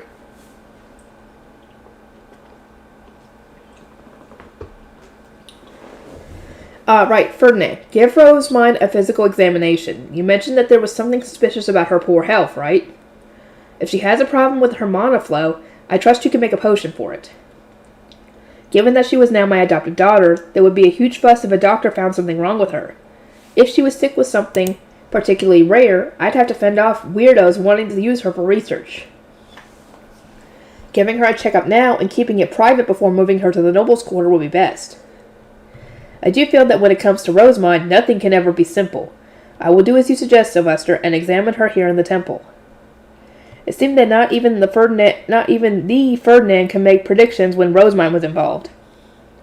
He never would have believed that she had the mind of someone from another world without that magic tool. There'd be a lot to gain if we used her knowledge properly, but the more about her we kept a secret, the better. Oh yeah, and get this, too. Get this to Benno from the Gilberta Company. What is it? An introduction to Rosemine and our future plans. If all three of us firmly said that Rosemine was Karstad's daughter who had been raised in the temple for safety's sake, we would be able to strong-arm noble society and the temple into believing it, but none of us knew the lower city well enough to know how well known she was down there. Lower city matters are best left to those in the temple. Benno seems like a competent tool. With those instructions, he should take care of things just fine for us. Wow, calling Benno a tool. Ferdinand took the document with a dubious expression since I usually dump my instructions on him instead of anyone else. He skimmed those documents and his eyes shot wide open. Sylvester, I can understand getting him up to speed, but what does this matter about a dinner meeting at the Italian restaurant? Here comes the annoying lecture. Look at Mr. Logic Man, all serious and stubborn, and as flexible as a stone wall. Why did we let him grow up to be like this? He acts so old and mature because he doesn't appreciate fun in the slightest. Are you listening, Sylvester? Look, think about it. We've got a lot to talk to Benno about, don't we? Like all that stuff about spreading the printing business, I said, which also earned me a raised eyebrow from Karstad. Just summon him here. What need is there for the Archduke himself to visit the lower city? Oh, there's a big need, and that need is located in my stomach. I'm going to eat that food no matter what. Oh boy, I guess the way to his heart is through his stomach. At least think of a good excuse. Don't become an Archduke, kids. You can't even walk through your own city without needing 1,000 layers of excuses and elaborate plan. It's a pain, but I probably should think of a good reason for this. Wow, breaking the fourth wall. I dug a pinky around in my ear as I thought of an excuse. Well, how about I say that a merchant from the lower city can't do proper business with a bunch of stuffy scholar officials surrounding him? I wouldn't be able to hear the actual opinions of an already successful merchant, so we wouldn't be able to come to a mutually agreeable conclusion, and the discussion would essentially just end with me giving him an order. It was hard for a commoner to answer questions honestly when surrounded by scholar officials, which in turn meant that it would be nigh impossible for me to get the honest opinion I wanted. I've already talked to Benno about this printing business. At the very least, this won't be coming out of nowhere for the Gilberta Company. Seeing Benno while touring the orphanage had come as a complete surprise for me. I hadn't expected anyone there to know that I was the Archduke. I asked for his opinions as a merchant while making sure he kept quiet, and in the process learned that Ferdinand and I weren't the only ones who knew that the printing business would change history. Benno thought the same. There would always be enormous resistance to rapid change, but this rapid change was happening due to Mine's otherworldly knowledge. I had asked Benno a simple question. If, worst case scenario, I were to kill Mine, would that stop the change from happening? Benno had slowly shaken his head in response. No, it's too late for that. Plant paper that can be mass-produced is already on the market, and now that we've taught the Ink Guild how to make ink suitable for printing, their workshops are starting to mass-produce that as well. There's also the fact that the Smithing Guild has seen a demonstration of the metal letter types needed for printing. And finally, while it is still a prototype, a printing press has been completed. All the pieces are in place, and we're spreading outside the city. There's even an apprentice merchant who knows everything about bookmaking, and who says that his dream is to sell books throughout the country. Even if Mine were to die now, the ripple she has made has turned into an unstoppable wave. That was precisely why he had hidden Mine's existence, and carefully selected which of her inventions to sell. This wave will spread even faster with Mine alive. It's astounding how dedicated to making books she is. It would only be a matter of time before printing spread throughout the world. I may have been the Archduke of Ehrenfest, but not even I could easily crush the Plant Paper Guild, the Mine Workshop, the Ink Guild Workshops, the Smithies, and the Ink Guild, all while simultaneously wiping out everything they knew about printing. If stopping the wave wasn't possible, then my only choice was to ride it and use it to benefit the duchy as much as possible.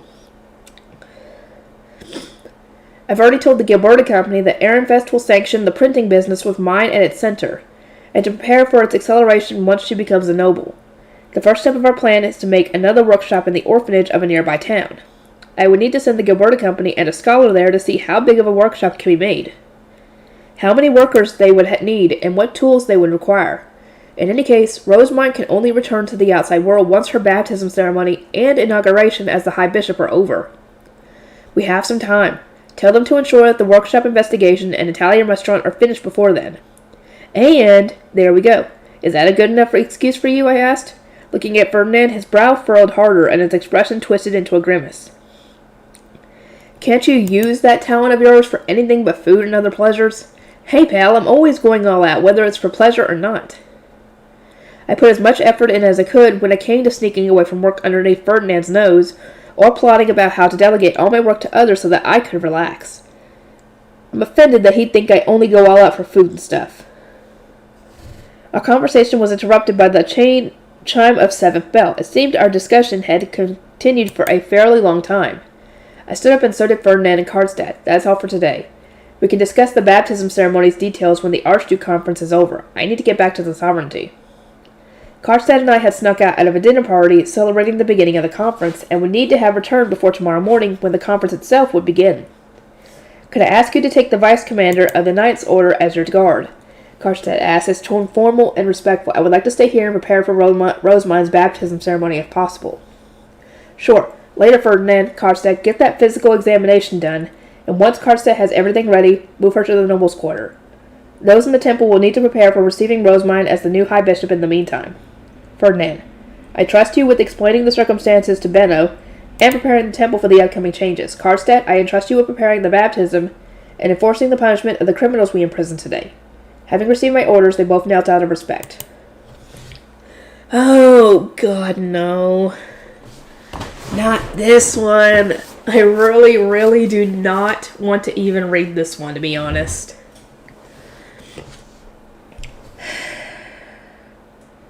Arno, Fred, and I. It was yesterday that an outsider noble had entered the temple, causing a stir, drawn the attention of the Archduke, and then been sent away to prison with the High Bishop. The High Priest had sent all of his attendants out of the room, including me, his head attendant, and thus I spent the night not knowing the details of the situation at all. Arno, tell Mine's attendants to take this to the Gilberta Company. This is top priority, the High Priest said. As you wish. It was after breakfast and right around second bell, that the High Priest gave me a letter of invitation to deliver. From the way he looked and the fact that he had prepared a letter like this so early in the morning, I could tell that he spent all night working without sleeping much at all. If anyone else asks about what happened last night, tell them I'll give an explanation to everyone some other day, he said before leaving his room. Yesterday, Fran had come on urgent business while the High Priest was in his workshop. The High Priest had told me to inform visitors that he was absent, and while it would have been easy for me to contact him from outside, I instead chose to ignore Fran, which led to quite the fuss in the hallway. In the end, he thought I was just being inflexible. I wondered what face he would make if he knew I ignored his needs on purpose. Jerk. Actually, he's more of a jerk than that, so yeah. Good morning, Fran. I had found Fran and Gil drawing water from the well. Mine's chambers must have been really lacking in personnel if her head attendant was doing such menial chores. Delia's absence was putting quite a strain on him, and I couldn't help but leak a faint smile at that fact. Bigger jerk. Fran looked at me with surprise after pouring the water he had drawn into Gil's bucket. He had a tall and muscular body that would have disappointed Sister Mine to no end, but when he widened his eyes like that, it was easy to remember what a frail little boy he had been while serving her. Oh, God. I'm assuming her is the person I'm thinking of and not mine. Oh, God. Spoilers to anyone who does not know this or has not read this part of the light novel. We are going to probably get mentions of... I don't know if we're going to get mentions of this, but there's going to be hints that there was sexual abuse in the temple. Yeah. Just as a spoiler warning. Or not really a spoiler warning, a trigger warning, I should say. So, yeah. Good morning, Arno. What brings you here this early? An errand from the High Priest. He would like you to deliver this letter of invitation to the Gilberta Company as soon as possible. Fran took the letter from my outstretched hand, then immediately passed it to Gil. Understood. Gil, please change, then go and deliver this. Got it. Be right back. Gil rushed back to Mine's chambers, the letter in one hand and the bucket of water in the other. It was nothing short of bizarre to see what was once the greatest problem child in the temple doing his duties as an attendant so eagerly. It must be rough having so few attendants now. We will be taking on 2 new attendants today. I would like to think things will get easier once they're here. It seemed that they were replacing Delia. What a shame. I would much rather you continue struggle for a bit longer, I thought as I turned right back to Fran. Until next time. On my way back to the High Priest's room, the Blue Priest, Brother Egmont, spotted me and immediately came rushing over. Arnold, what in the world happened yesterday? The High Bishop's room is locked. There are no Grey Priests standing by the door, and nobody I've asked knows what had happened. Surely the High Priest has some idea what's going on, he yelled, spit flying out of his mouth. He was one of the High Bishop's cronies, and would sometimes even act haughty around the High Priest when he had the High Bishop there for protection. Oh, great, another High Bishop supporter. Just perfect. I wonder if this is the guy who called her a plebeian before.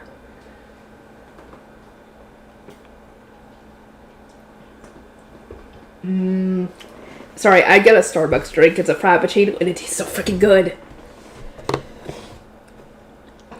I resisted the urge to wipe my face while repeating what the High Priest had instructed me to say.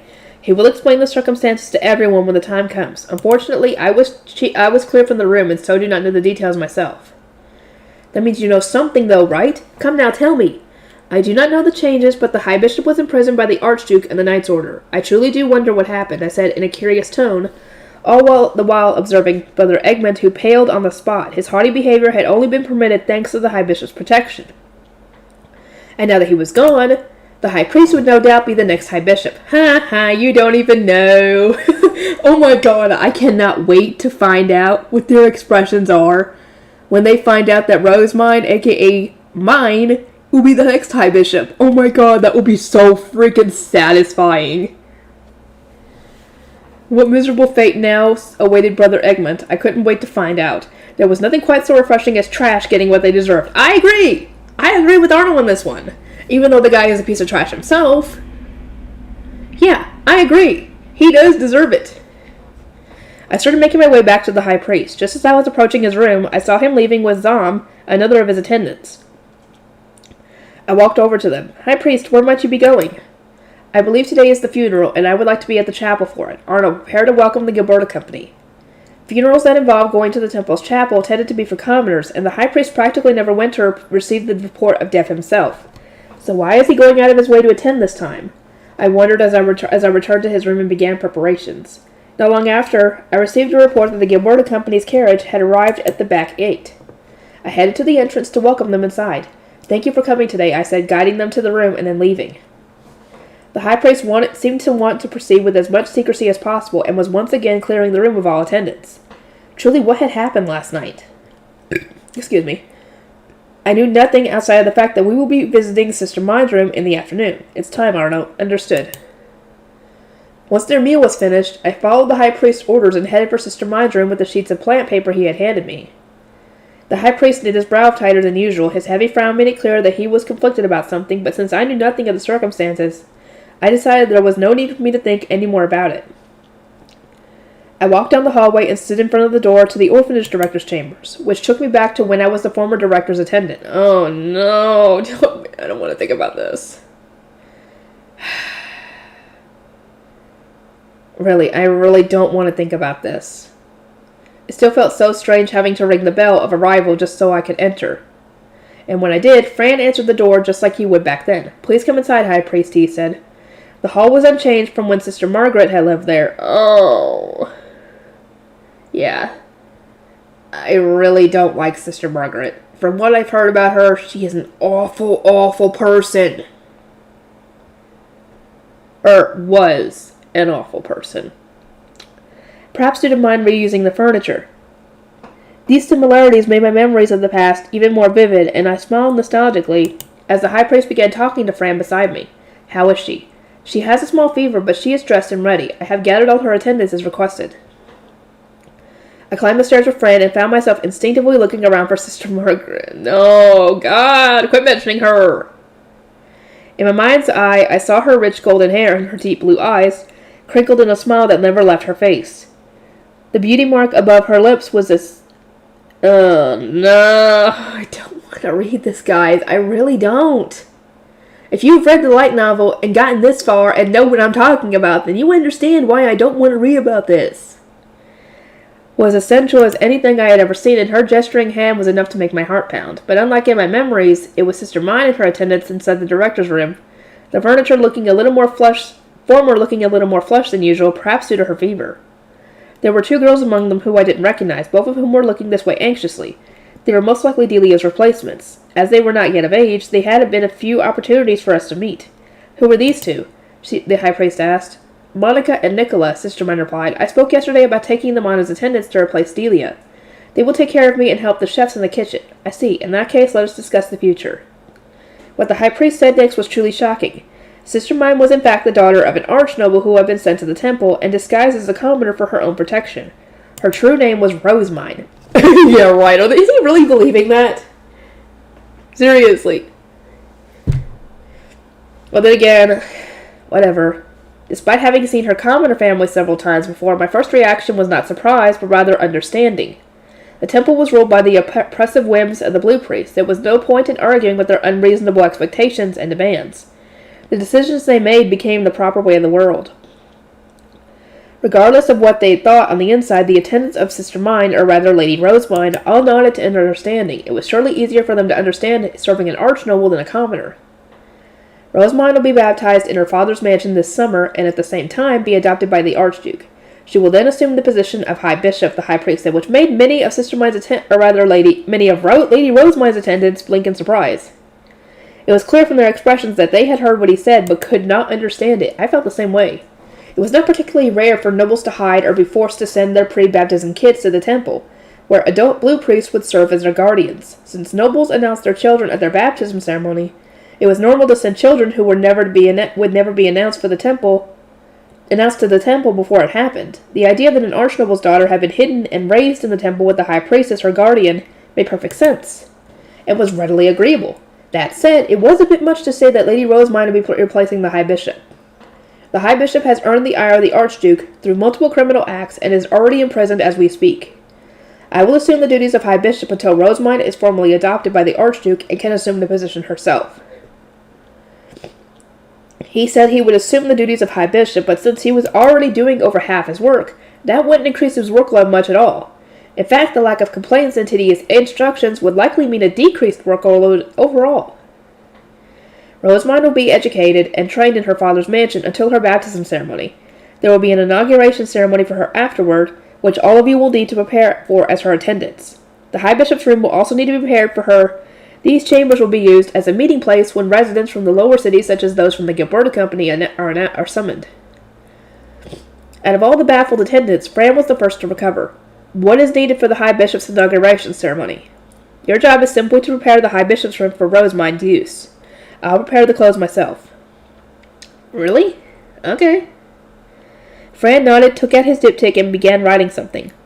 I'm assuming writing all this new information down. And also, I'm curious as to what they're going to have to do, because, Rosemine's tiny. The High Priest turned to Lady Rosemine. Rosemine, I have already discussed this with Benno, but we will need to look into other orphanages that we can use to spread your printing business to other cities. Those sent need to understand the inner workings of your orphanage workshop. Who would you choose for this job? Lady Rosemine looked around at her attendants, and a smile touched her lips as her gaze fell upon Gil, whose eyes were shining in anticipation. I think I might ask Gil to handle this. He is more deeply involved with the workshop than anyone else, and has spent the most time with the Gilberta Company. That surprised me. It was truly hard for me to believe that she trusted Gil enough to do work outside the city. I had been sure that she would send Fran, but perhaps he wasn't needed here as much as I thought. Well, not for all that, because as we know, Gil has been managing the workshop every single frickin' day, as far as we know. So, who better than to send him, out of all of her attendants? Of course she'd send Gil.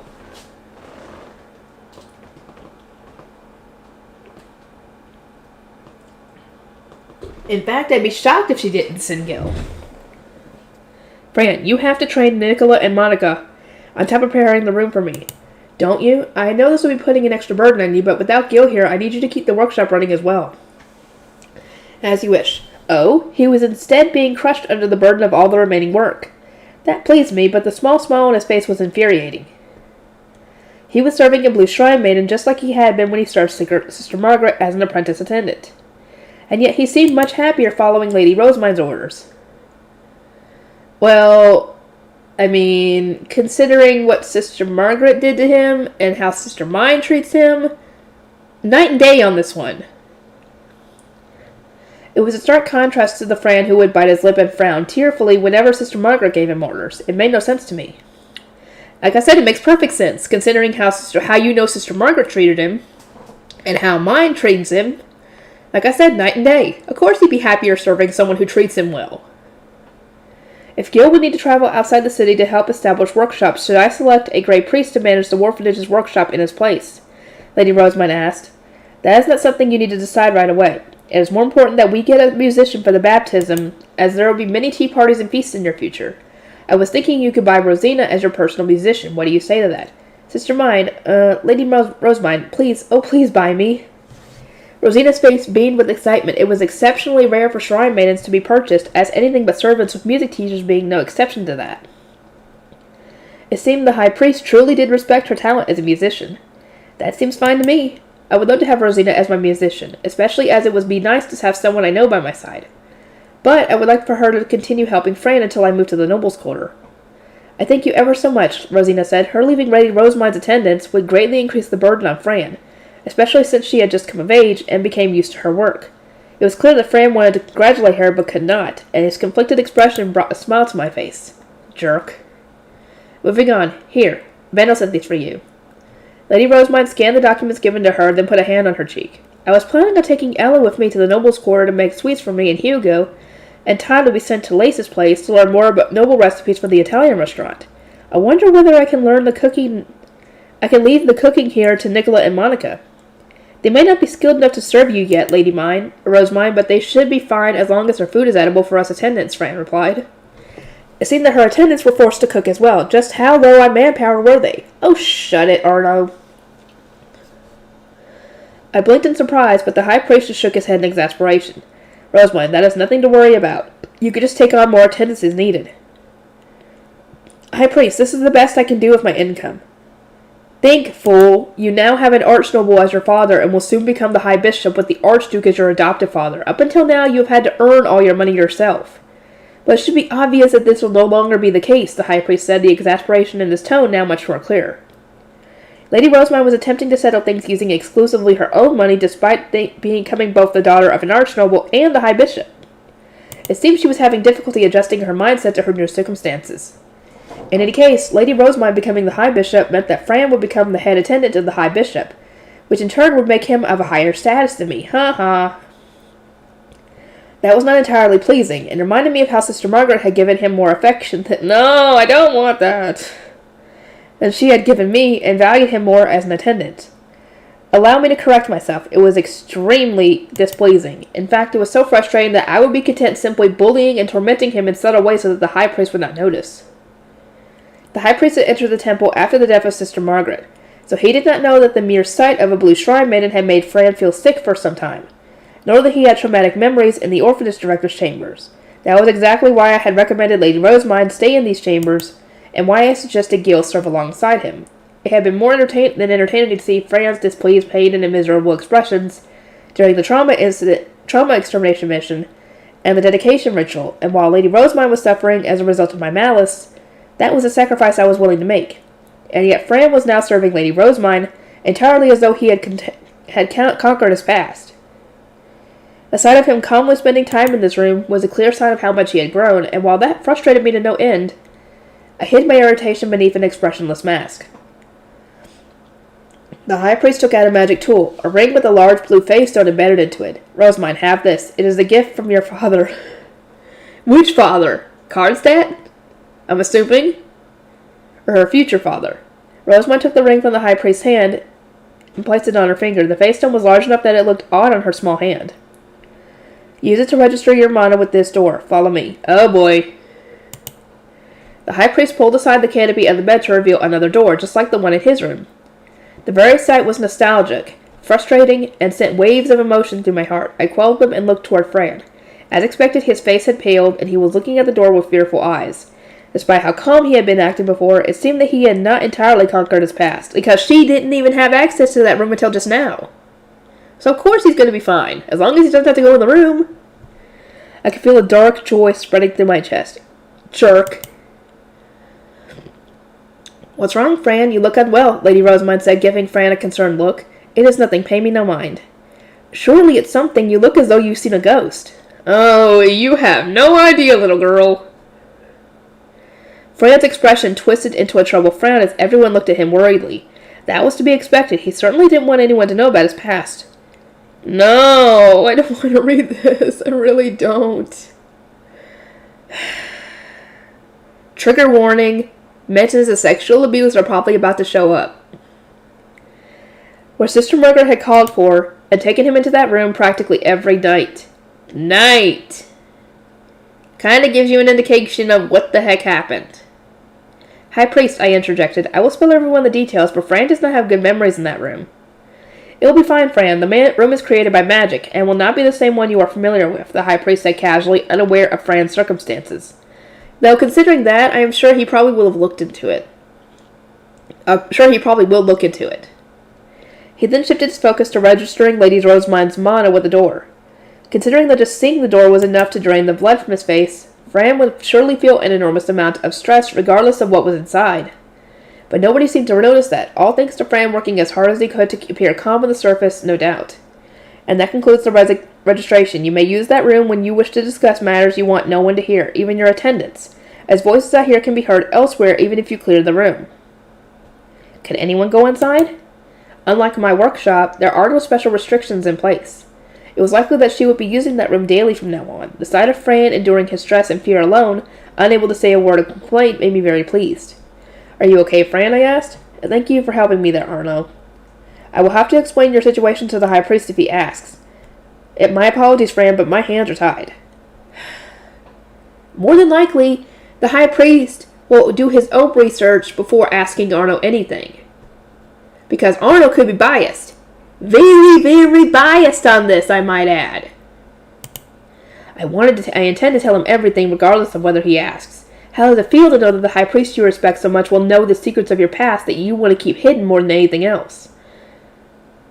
Yeah, you guys can't see it, but I'm doing a middle finger for Arno. Fuck you. I offered a small smile, hiding the poison beneath it, and Fran gave a defeated nod. I imagine that the High Priest will ask for details, but nothing can be done about that. I will just have to be thankful that Sister Mine, or rather Lady Rosamond, has not heard about it. Oh, so you are more concerned about Lady Rosamond finding out than the High Priest. Ah, I wonder when and where I shall inform her then. You are a bastard, you know that? Fran had received the affection of Sister Margaret that I desired so much, and yet rejected her.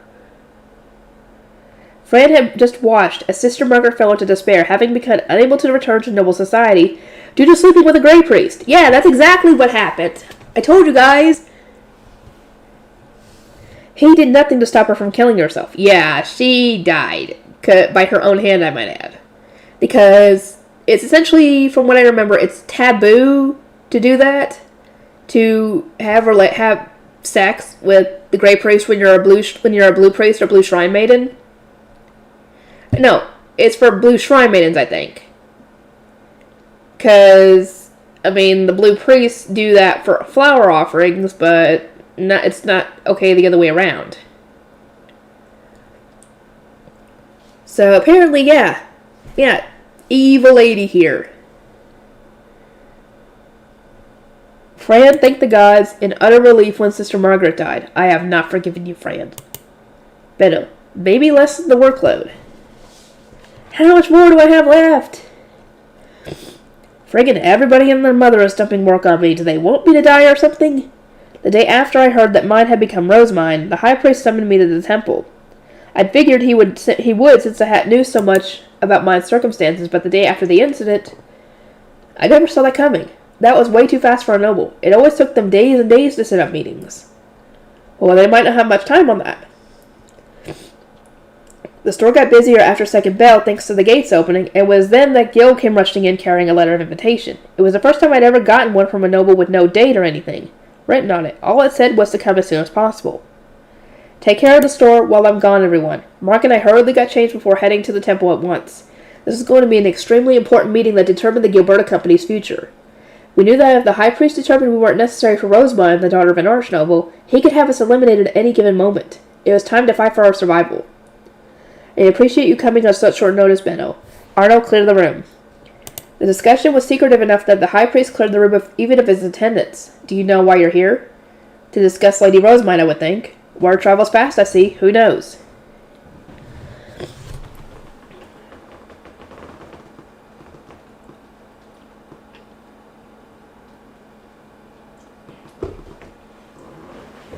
There was no point in lying, so I decided to just tell the truth. Besides, the high priest was the closest person to Rosemine in the temple, and I didn't want him distrusting me. Everyone who was there with me in the store when mine's family visited us. Mark, Lutz, and another Laharl of mine, Leon. That should be everyone. I informed him that Lutz and Otto had taken refuge in my home after the fight in the streets, and that mine's family had stopped by to get Lutz. That reminds me, Daniel did mention that Lutz had gotten wrapped up in this, the high priest murmured. He then began telling me about Rosemine. She was the daughter of an archnoble who had been entrusted to the temple, and she had created the Rosemine workshop in order to save the orphanage. Her achievements were so great that the Archduke elected to adopt her, and once she was baptized, she would take up the position of High Bishop. We can make the fact that she established a workshop before her baptism look less suspicious by embellishing her giving work and food to orphans. Benno, inform those who know of mine and her workshop in as convincing of a manner as possible. Remember well that you can be purged at any time if deemed necessary. Understood. Gunter had told me the same thing, but the words carried a lot more weight when it was from a noble like the high priest saying it right into my face. I know that I'm asking a lot of you, but the Archduke is unfamiliar with lower city matters, and I do not wish for him to grow tired and simply begin to eliminate everyone who knew Rosemine as a commoner, one by one. That can still happen if we are not careful. I swallowed hard. It was simple for nobles to eliminate commoners who were inconveniencing them. The Archduke protected his duchy, and there was absolutely no doubt in my mind that he'd pick a money-making revolutionary like Rosemine over us. Controlling the spread of information about mine and Rosemine immediately shot up to be my absolute highest priority. Furthermore, have this. It is from the Archduke. The high priest handed me a directive from the Archduke. It contained all the flowery prose of a noble, but among all there were two broad instructions. The first was pretty much, "Hey pal, remember that plan for the printing business we discussed? Get going." And second was, "I'm going to come check out that eatery of yours once the Starbind ceremony is over. Better finish up soon." Can you imagine how terrified I was when the blue priest coming to tour the workshop turned out to be the Archduke? At the time, I was more shocked than anything else, but now the thought just hurt in my head. I was sure I had 2 years of leeway before the printing business took off, but now I had none. I could feel my head spinning, but now wasn't the time to be reeling in shock. My life depended on me carrying out these unreasonable orders. He said that he would be sending a merchant and a scholar official to a nearby town's orphanage. You will need to attend a meeting to discuss this ahead of time. When will that be? A meeting with a scholar, in other words, a noble, wasn't something I could trust to anyone else. I would need to keep my schedule absolutely open, and assuming that Mark would be coming with me, I needed to make sure the store was prepared to operate without us. I would imagine not immediately, since he will have to discuss matters with the scholar first. May I ask that someone from the temple's orphanage accompany us? Someone familiar with the orphanage both before and after the workshop was established would be ideal, if possible. Nothing will get done if I was alone with the scholar. He would just view a merchant like me with contempt and suspicion. So having someone who both understood the temple orphanage and was close to Rosemine, the future High Bishop, and adopted daughter of the Archduke would make a big difference. I'd borrow as much authority as I could if doing so would keep myself and the others protected. A fair suggestion. I will ask Rosemine to send one of her attendants along with you. It is much appreciated. And if I may, I would like to ask whether the Archduke is, serious about this second matter. Nobody would believe me if I said that the Archduke was visiting a lower city eatery, not even if I showed them the directive. The High Priest glared at the directive with a bitter frown, then gave a slow nod. He said he would like to discuss your findings over a meal. His reasoning is that you would not be able to speak your mind in the audience chamber. Hold on a second. So this isn't just him dropping by for a meal. He's telling me to give a full report on the other town's orphanage and the printing business? Without holding anything back? No way. Would I be right to think that this is him telling me to go on this inspection, compile my findings, and then report it to him at the Italian restaurant? You would indeed. And this is happening right after the Star Festival. That would be correct. I swallowed the urge to shout, "That's impossible!" and instead just rubbed my temples to ease my growing headache. The High Priest gave me the most sincere look of sympathy I had ever seen. You have no choice but to consider this a test of your abilities and endure, he said, offering me barbed words of encouragement in a tone that sharply contrasted his usual restrained, noblesque demeanor. I widened my eyes in surprise. He was actually letting his emotions show. As I took a closer look, I could see the unmistakable signs of exhaustion on his face. Given how he had summoned me first thing in the morning after the events of yesterday, I could safely guess that he had spent all night clearing up the mess. No wonder he's showing emotions. He's exhausted! In an instant, I understood that he was always being dragged around by the rampaging Archduke. He probably had an even rougher time with things than I did, considering he was close to both him and Rosemine. Somehow, knowing that there was someone out there suffering even more than me was a huge relief. May I ask how many nobles there will be in total? The Archduke himself visiting an eatery in the lower city is unprecedented, which makes it a bit hard to prepare for. Of course there is no damn precedent, he replied, clear irritation on his face. Our eyes met, so I went ahead and gave a casual shrug as if to say, we both have it rough, huh? Thankfully, it seemed he understood my intent. His expression softened just a little, and a sardonic smile crept onto his face. You will be stuck dealing with the Archduke for as long as you continue associating with Rosemine. I have my hands full with the temple and the nobles' quarter, so I shall entrust the lower city, and all of the suffering that comes with it to you. I would like to refuse from the bottom of my heart, but I don't believe that's an option. If refusing was an option, I would be doing it so myself. We exchanged a small laugh, and then the High Priest's expression stiffened once more. As for how many nobles will be visiting the eatery, he continued, there will be the Archduke, the commander of the Knights ordered to guard him, Rosemine as a central figure in printing, and myself. There will be several other knights here as guards, but they will not be eating at the table with us. That said, they will be taking turns eating elsewhere, as a secondary eating area will need to be prepared. Even just a lay noble visiting a lower city eatery would cause a huge stir, but the Archduke himself was coming this time. We wouldn't even have the leeway to exploit this for marketing purposes. Our best option would be to hide it as much as possible to avoid any trouble. It was impossible to predict what would happen with the Archduke, the commander of the Knights Order, the High Bishop, and the High Priest all in one place. Yeah, because at that point she'd be the High Bishop. I grimaced while writing down the High Priest's advice. This was going to be far too much work. Neither printing nor the Italian restaurant were the Gilberto Company's main business, so there weren't many people I could put on them for help. That said, I couldn't slack on the printing business now that I had a direct order from the Archduke. I needed to get the work done no matter what, and I had to think about how to lessen the blowback against the Gilberto Company growing so rapidly. There was no end to what I had to do. So much to do? Good lord, man! First of all, I needed to find a way to stop the guildmaster from whining and getting in my way every time I needed a formal proof or something. He would settle down on the surface if I said I was working for the Archduke, but he would no doubt work against me in more subtle ways to compensate. I need some kind of bait. If so many nobles will be joining the Archduke, I would like to have my chefs train elsewhere. They are currently training in Lady Rosamund's chambers, but would it be a problem for me to send them elsewhere? I intend to educate Rosamund in the nobles' quarter prior to her baptism. I imagine it will be done fine once she has left, but I will check to be sure. Could you deliver these to her then? I wrote down on some sheets of plant paper that I will be asking the guildmaster to become a partner in the Italian restaurant. I would use that restaurant as bait to get his help in the future, thereby lessening my workload and the blowback I will be facing. Meanwhile, I would send Hugo and Todd to train at the guildmaster's house where they will learn some more noble recipes.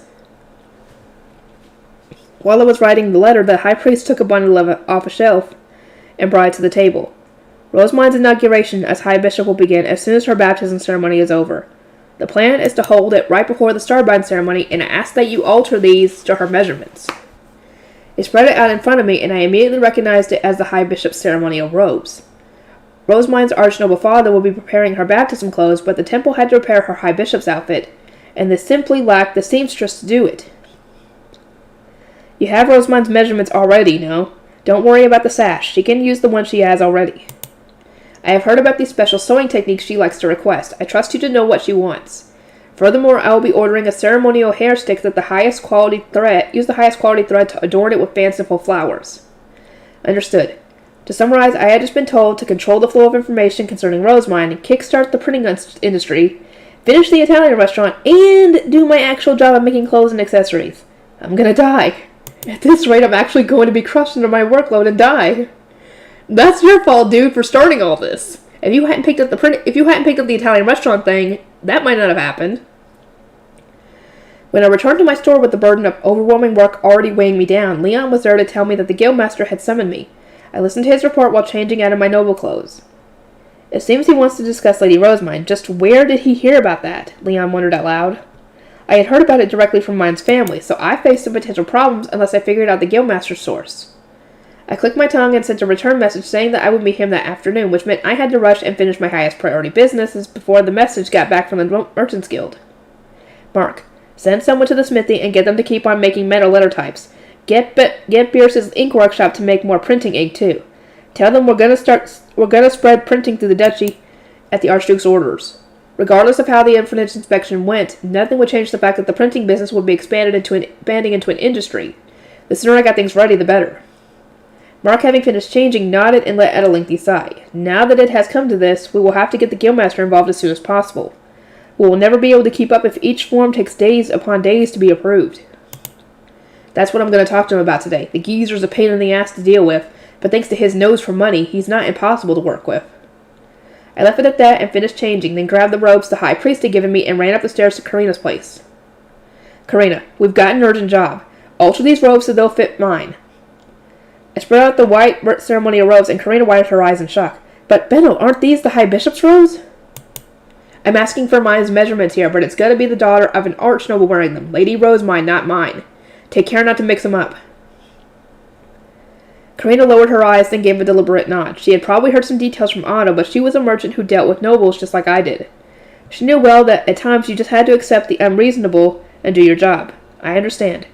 Also, they ordered a fancy hair stick to use at her baptism ceremony. That means it should be themed around the color white. Use blue for the season and some gold for her eyes too, but this is an important job. I think we should get some real experienced craftsmen to do it, I said, indirectly implying that we should get mine's family to make it. I agree, Karina said with a small giggle. She had heard me loud and clear. With Karina clear on what work she had to do, I climbed back down the stairs right as my messenger returned from the Merchants Guild. All right, I'm heading to the guild, Mark. Get everything ready. It already is. I arrived at the Merchants Guild and was immediately led into the guildmaster's office. I found him waiting inside with his granddaughter, Frida. Judging by how he wasn't actually pompous like usual, he was probably as worked up about this as I was. Benno, you know about Rosamund, don't you? I'll be blunt. Everything to do with Rosamund is being kept extremely secret. Where's the leak? How'd you find out? Depending on your answers, the nobles could kill us all. So you do know then, Frida smiled. The noble I signed with has a younger brother who is assigned to guard as an apprentice blue shrine maiden, you see. Frida began discussing her own circumstances and what had happened when she had gone to get her magic tool emptied. The knight had been brought to her room unconscious. Some light had burst into the room out of nowhere and descended over him, after which he shouted about an apprentice shrine maiden being in danger and rushed to go help her. Given that mine was the only apprentice blue shrine maiden, Frida checked her magic contracts to check whether she was alive, and there she had found that her name had been changed to Rosemine. The knight she mentioned must have been the bodyguard who had been following mine around everywhere since winter. I never would have thought that he was connected to Frida and the Guildmaster. Now then, Benno, tell us everything you know, the Guildmaster said. For a second, I considered whether I should keep the rest to myself, but the geezer and his granddaughter already knew mine pretty well. The coming days would probably be easier for me if I just went ahead and told them the situation now. That way, they'd be stuck dealing with Rosemine and the Archduke just like I was. Sure, but if I do, I'm going to need you to be fully cooperative from now on. Oh? You instructing me? The Guildmaster raised an amused eyebrow, acting unfazed, but I see a faint glimmer of worry in his eyes. No matter how rich he was and how much influence he had in the lower city, a noble could easily snap their fingers and have him dead by noon. Almost everything he and his granddaughter knew about Rosemine was speculation, and unless they got firm details soon, they had no way to avoid potentially stepping on Noble's toes. I knew they wanted information more than anything else. Yep, I'll be on top here whether you like it or not. Are you telling me to hand over my seat as Guildmaster? Don't be stupid. Does it look like I want to deal with Guildmaster duties on top of everything else? No, I just want you to stop being a pain in my ass and show some cooperation. I didn't have a time to deal with this city's Guildmaster duties while working on spreading an industry throughout an entire duchy. That would actually kill me. We glared at each other for a moment, and then the Guildmaster nodded. Show cooperation, It seems a noble of fairly high status is involved here. Very well. I told him and Frida the cover story about mine dying. She was now the daughter of an archnoble, soon to be adopted by the Archduke, and we will be spreading bookmaking throughout the duchy as government business under the Archduke. I am absolutely terrified, he replied. I must admit, I did not expect her to have been adopted by the Archduke, Frida agreed. Rosemine was now the daughter of an archnoble, soon to be adopted by the Archduke. She was not someone they could treat lightly. The Guildmaster with all his noble associates knew that well. With printing being a duchy-wide industry, I need the full cooperation of the Merchants Guild. You know how dangerous it is to complain about an industry that has the Archduke's backing, yeah? The Guildmaster fell into thought, clearly trying to work out how much he could profit from this. I tossed him some bait. Mind if I send my chefs to train at your place? I want them to learn more about noble cooking before the Archduke and Archnobles visit the eatery. Given that the actual nobles were visiting the store, it would be wise to teach them not just mine's recipes, but normal noble recipes as well. I also wanted to lessen the potential blowback on us by getting the Guildmaster involved. What is in it for me? I let you invest in our Italian restaurant and become a partner. How's that sound? I had started the restaurant after the Guildmaster's chef taunted me. But considering that I needed to handle spreading the printing industry throughout the duchy, I didn't have the time to expand my horizons into eateries. On top of that, the only ones who had chefs who could cook noble food and who nobles well enough to run the Italian restaurant was the Guildmaster. And I had no doubt that his home was full of servants trained to serve food. Very well. How much funding do you need? I wonder. Frida replied, her eyes gleaming as she jumped at the offer before even the Guildmaster could. How much more? How much more do I have left? 49 more pages. That's probably 5-6 pages for the afterword. Fran, to serve as the High Bishop's attendant. Excuse me, Lady Rosemine. When third bell rings, I'll be leaving with Gil to clean the High Bishop's room. Fran, are you feeling better already? You're not in pain at all? Lady Rosemine asked, her face a little red from fever as she rested upon her bed in the orphanage director's chambers.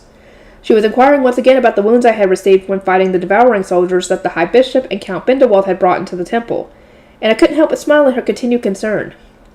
As I have said, my wounds were completely healed by a sudden appearing light that rained down on me. Please worry about yourself rather than me. You now have to live as the daughter of an archnoble, Lady Rosemine, and that is much more concerning. There was a magic ring with a heavy-looking blue stone on the middle finger of Lady Rosemine's left hand, a symbol of her current status.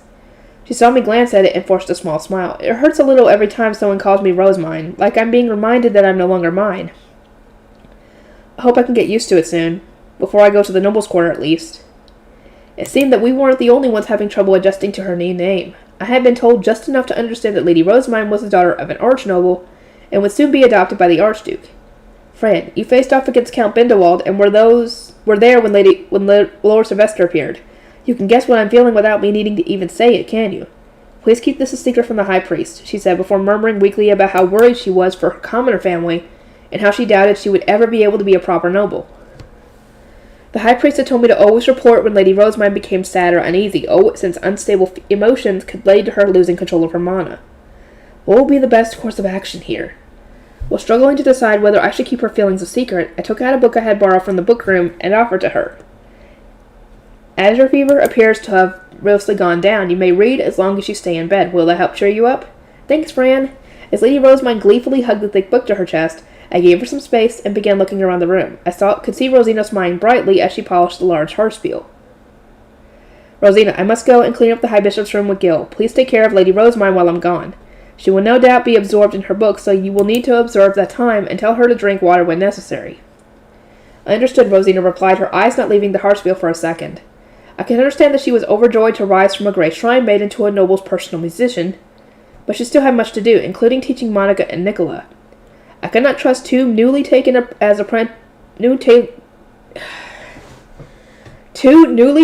apprentice attendants with taking care of Lady Rosemine. Rosina, please take care to do your job. If Monica and Nicola are not trying to take your place, it will be longer before I can inform the high priest that you are ready to leave for the noble's quarter. As Lady Rosemine was a woman, there were many duties that only grey shrine maidens could perform. For one, it was their job to wash her and then change her clothes. In the past, I had assumed that I could teach them since I had learned to do both while serving the high priest, but was forced to change my attitude upon seeing Rosina teach Delia. The work was the same, but there were many different expectations between the genders. I am to some degree capable of teaching them how to change her clothes, store her clothes, help her bathe, and assist her in preparing for rituals. But doing her hair, selecting ornaments, and other such forms of upkeep are beyond me. You must teach them both what you know so that Lady Rosemine will not suffer when staying here in the temple as High Bishop. Remember that while you may have finished teaching Delia, she is no longer here. Rosina blinked in surprise, then let go of the harpspiel and went off to fetch Monica and Nicola. That warning would likely be enough for her to teach them properly. I myself went to get Gil, who was busy cleaning on the first floor, and together we exited the director's chambers to meet the high priest. Ah, there you both are. Let us head to the high bishop's room. Zam, inform Fran of our current situation. Zam, one of the high priest's attendants, brought me up to speed as we walked. It seemed that the blue priest had still not been told the details of the incident. All they knew was that the high bishop had passed away, and those who had deep connections to him were trembling in fear over whatever had brought him down. Fran, Gil, put away the altar. We will handle the paperwork. Understood. The high bishop's personal belongings had to be removed so that his room could be prepared for Lady Rosemine. Inside, the high priest's attendants were busily moving around, though I found it strange that I couldn't see Arno among them. Gil and I began using cloth to delicately wrap up the Bible, the candles on the altar, and so on before moving them to a wooden box for storage. Yeah, Arno's not there for a reason, and you will find out in a bit. What happened? I also measured various pieces of furniture, writing my findings on a diptych to use as a basis when ordering new furniture for Lady Rosemine. Man, I bet when she's the High Bishop Lady Rosemine's going to be pumped. Going to be pumped. Gil said, trying to speak properly now that there were people around. I gently corrected him, noting that pumped should be very pleased instead. But I took it rest a little easier, knowing that Lady Rosemine would be able to find solace in having new books to read, as everything else about her life changed. Is that all the paperwork? There's not much here as much here as I expected, the high priest observed. We found several wooden boards on one of the shelves, one of his attendants responded. Since the high priest would be taking on almost all the high bishop's duties, he and his attendants were prioritizing the paperwork over everything else. But since the high priest had already taken on so much work from the high bishop to circumvent his laziness and incompetence when it came to doing his job, there wasn't actually much paperwork there. I will now take these to the orphanage director's chambers to organize, I said, gesturing toward a number of wooden boxes filled with paperwork and equipment. Gil and I picked up the first one, but as we went to leave, the high priest called out to me. Fran, come to my chambers this afternoon. We must discuss transferring the high bishop's furniture, as well as the high bishop's duties that Rosemine will need to perform. Understood. I returned to the director's chambers, where I compared my measurements with ones Rosina had taken earlier. As the daughter of the Archduke, Lady Rosemine's furniture will need to be fashionable, expensive, and of course precisely measured. Fourth bell rang. I took Lady Rosemine's book away from her so that she could eat, and then went to the kitchen to eat whatever food was left over, as was customary for us attendants. But it felt strange to be here without Delia, her former role having been taken by Monica and Nicola. How is your learning going? I asked them. Do you think you can manage as attendants? Not everyone is lucky enough to be taken on as apprentice attendants. We don't have much time to learn, but we'll try our hardest, Monica said, with a serious expression. Nicola nodded with a smile, adding that with food this good, she would work as hard as was necessary. Her putting her stomach above everything else made me smile. With enthusiasm like that, they would both be masters of their job in no time. According to Rosina, they had been trained in the orphanage by Wilma ahead of time, so their training here was progressing faster than anticipated. After our meal, I took the divine gifts to the orphanage. Once Wilma and Fritz had hurried over to get the gifts, I looked around. Everything seemed to be running as normal. How are things, Wilma? Well, I am a little worried about Delia. She's looking after Dirk all by herself, accepting help from no one. I feel that it won't be long before she collapses. I lowered my eyes a bit upon hearing Delia's name. To speak frankly, she was not someone I was fond of. Both her using her womanhood as a weapon to get the High Bishop to accept her, and prioritizing the orphan Dirk over the one she served, did not sit well with me. I personally did not care what happened to Delia, now that she had betrayed us for the High Bishop, but Lady Rosemine would still worry if something happened to her or Dirk. She had pleaded with the Archduke himself to spare their lives, after all.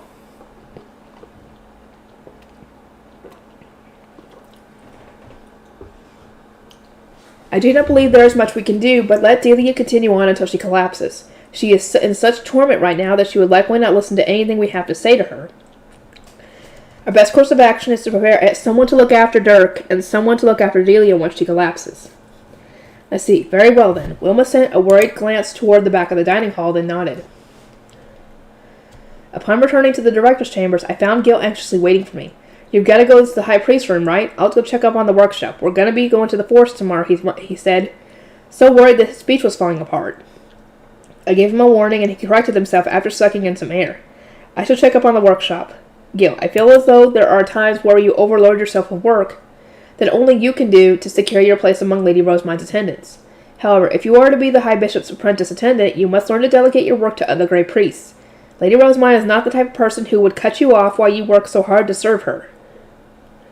Gil frowned and raced off to the workshop while Rosina resumed instructing Monica and Nicola. I gave Rosemine another book so that she would not leave her bed, then went to the high priest's room. Once inside, I found the high priest busily sorting through boards and paperwork. They had likely all been taken from the high bishop's chambers. I appreciate you coming, Fran. How was the girl doing?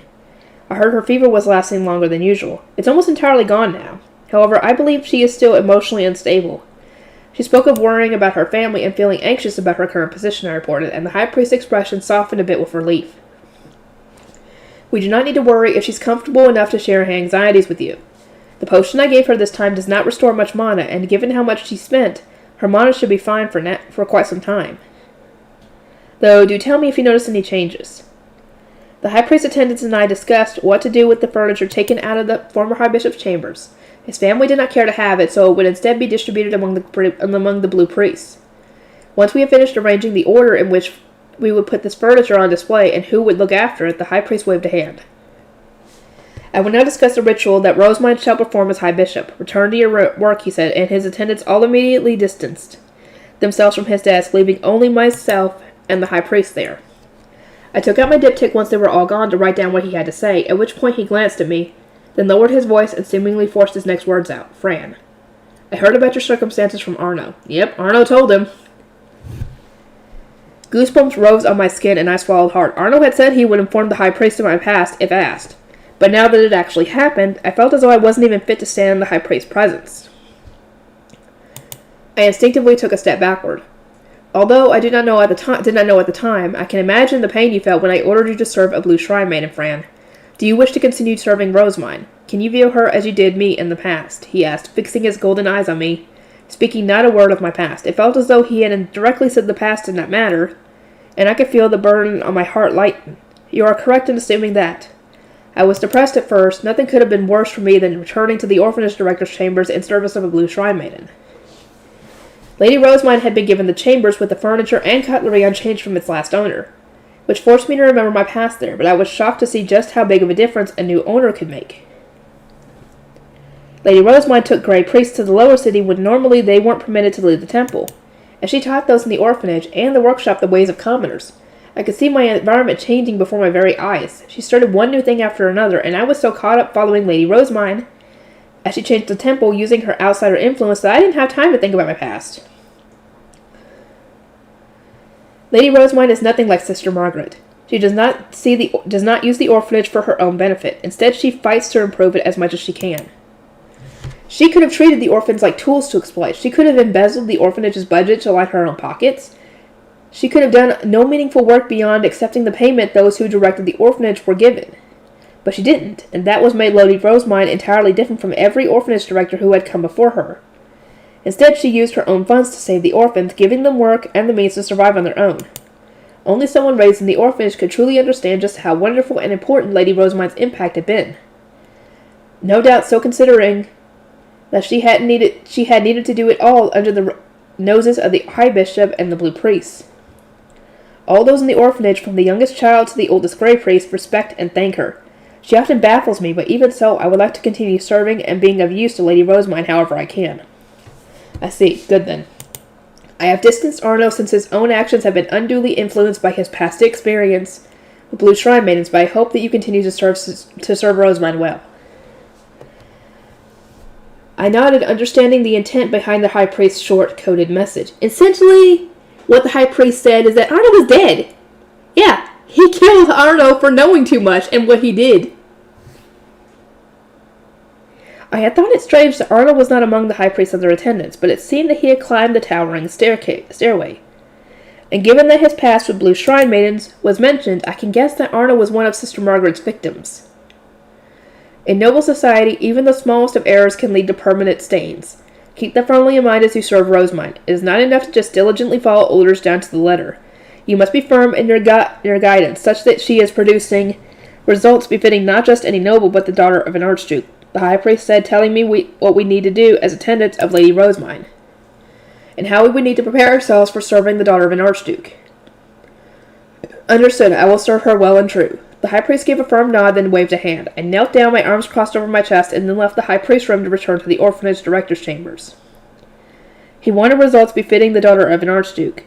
Lady Rosemine lacked the knowledge that all nobles shared, and was inexperienced as an apprentice shrine maiden. Supporting her such that she would produce results befitting a High Bishop adopted by the Archduke would require much work, and the weight of such a responsibility sent a shiver down my spine. Lady Rosemine will first stand before the public as High Bishop during the Starbind ceremony. Before anything else, I must ensure that she does not fail there. Rosina, Monica, Nicola, your assistance, please. I called everyone over and had them begin summarizing all of the rituals on wooden boards so that it would be easier for Lady Rosemine to memorize them later. Each year had a number of rituals, each requiring different things to be memorized. She had to perform her High Bishop duties flawlessly, and we all had to support her as best we could to ensure that under no circumstances would she fail. Gil was deeply involved in what interested Lady Rosemine most, bookmaking. It was proven quite useful in that regard, in which case, as Lady Rosemine's head attendant, I would need to focus on supporting her High Bishop duties as much as possible. While watching the boards steadily pile up, I shifted my gaze to the bed where Lady Rosemine was resting. Now then, how shall I have Lady Rosemine memorize all of these when she will most likely ask to go to the bookroom instead? Well, I mean, she wants to read. Let her read that stuff and then she'd have to memorize it. In order to teach her, it seems I will first have to learn a way to stop Lady Rosemine from always charging straight toward books, I muttered. Yeah, easier said than done, man. Rosina heard and glanced toward the bed as well. It would likely prove quite difficult, she said with a quiet giggle, and I couldn't help but nod in agreement. How much more do we have left? I think this is the last one. I hope. Effa facing the future. I awoke in the middle of the night to the sound of Camille crying. Rubbing the sleep from my eyes, I picked him up. It was time for him to be breastfed. His hair and eyes were a similar color to mine, so thoughts of her surfaced in my mind as I was giving milk. Mine had always been so quick to get fevers or become bedridden that for her entire life I had feared she might die, that each fever could potentially be the one that was too much for her. And then, when she had finally gotten healthy for the first time, she was taken far away from me where I would never be able to reach her. But she hasn't actually died, I thought, trying to cheer myself up the same way I always did. When I found myself getting sad, mine was still alive, and even if she couldn't treat us like family anymore, we still had a thin connection to her. That was enough to make just a little bit of my sorrow go away. I wonder if Gunter's okay. I looked at the large lump beneath the blanket beside me, twisting and turning as if unable to sleep. Before I knew it, I let out a heavy sigh. It was important to continue life as normal once the funeral had ended. Gunter had to go back to work, no matter how devastated he was. Which was why he had gone to the gate yesterday. He had begrudgingly left for his day shift at Third Bell, but fourth bell hadn't even rang before he came trudging home. Apparently he had punched his boss, the gay commander, in the face, and while the others sympathized with his plight, they had told him to go home and cool it. The commander had allegedly said something to him about mine. Nobody knew what exactly, but several people heard Gunter scream, That outsider noble got in because you didn't tell the guard what I told you. It's your fault I lost mine," before diving at the commander and going to town. That was what Otto, one of his subordinates, and the person who had walked him home, had told me. Gunter lived for his children, and he cared for mine more than anyone, especially through her sick health. He regretted beyond words that he hadn't been able to stop the noble from breaking into the city, that he hadn't been able to protect mine, and in the end had been protected by mine himself. He was so depressed that it felt as though he was on the verge of throwing his whole life away. I think I should leave him be for a little while longer. I petted Camille's head back lightly to help him burp, then checked his diaper. As I slowly drifted back to sleep, I hoped more than anything that Gunter would recover as soon as possible. Poor guy. "I think it's because of mine's blessing," Tuli said out of nowhere the next morning while preparing for work. She was beaming a smile that said she was excited at her realization, but I had no idea what she was talking about. "What do you mean?" "Me getting a contract with Mrs. Karina yesterday. I wasn't scared of going to the north part of the city at all, since I was going there to keep my promise to mine, and I wasn't scared of asking Mrs. Karina to hire me. That's definitely thanks to mine's blessings." Yesterday, Tuli had gone to the Gilberta Company with Lutz and managed to get an agreement to move to Karina's workshop when it was time for her Lahage contract to be renewed. It came completely out of the blue for Tuli, who had previously been anxious about going to that part of the city whenever she had to. I wonder if she'd get mad if I said that reminds me of mine. I still can't believe it. Mrs. Karina actually said she would trust me with making mine's hairpins. I need to get better quick so nobody takes the work away from me, Tuli said with a proud smile before quietly adding, "It's all going so well thanks to mine's blessings." If you ask me, it had more to do with the Gilberta Company's plotting than any blessings. They surely hired Tuli so that they'd have another connection to mine, now that she was the daughter of a noble and all. Still, Tuli was just glad to have another thread connecting to her little sister, who in her eyes wasn't dead yet. It was clear that she thought that if she worked hard, she could keep meeting mine. She was facing the future and charging forward in a display of hope so pure it was dazzling. "You got mine's blessing too, right, Mom? You're moving a little easier than you were before. But still, you shouldn't push yourself. You may not have birthing pains anymore, but you're still going to be exhausted from feeding Camille at night." I felt as though Tuli was telling me I needed to face the future too, especially since mine's blessing had cured me of the helpless pain and exhaustion I had felt ever since giving birth. I won't lose to my own daughter here, I thought to myself, and as I put on my cooking apron, I found myself smiling for the first time since mine had gone. I had been blessed by mine, Tuli. You don't need to worry about me. And listen, there's second bell. Have a nice day at work. After cheering up a bit and seeing Tuli off to her apprentice work, I washed some dishes using a jar of water while keeping an eye on Camille. I glanced around the house and noticed that Tuli had already washed the clothes for me, but I would still need to draw more water. The market would also be opening later today, so I would need to go shopping for food as well. We had already finished all the food donated to us by our neighbors. It was tempting for me to just be satisfied with some leftovers for lunch, but with Gunter around, I needed to make something more sizable. Now, where should I start cleaning up, I thought, just as Gunter trudged out of bed. He was up much later than usual, and it wasn't as though he was working a night shift or anything. He stared at me through a kind of narrowed eyes as I moved around the house working in my apron. "How come you and Tuli can just keep acting normal? Mine's gone, you know. The funeral is over, and our neighbors haven't helped us enough. If Tuli and I spent all of our time crying instead of working, who would give milk to Camille or make our food or wash our clothes?" No matter how sad we were or how great the loss was, it was already time for us to get back to work if we wanted to live. Gunter should know that as well. Not to mention that we're not like most families. Mine gave us a lot of blessings. She gave us the power to strive toward our goals, to deflect malice, to heal our pain, and to endure trials and tribulations. She gave it to all of her loved ones, so I'm fine. Gunter suddenly raised his head in realization. I smiled at him. Tuli is striving to keep her promise to mine and make the most of her blessings, but you're just lazing around all day, not even during this trial at all. I wonder if that means she doesn't love you. Did you actually get blessed? I asked, already knowing the answer.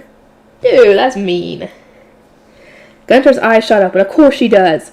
We had all those final goodbyes, and the burns on my arm healed. Mine loves me for sure. Seeing him overreact when it comes to mine, and getting all pouty was kind of cute in its simplicity.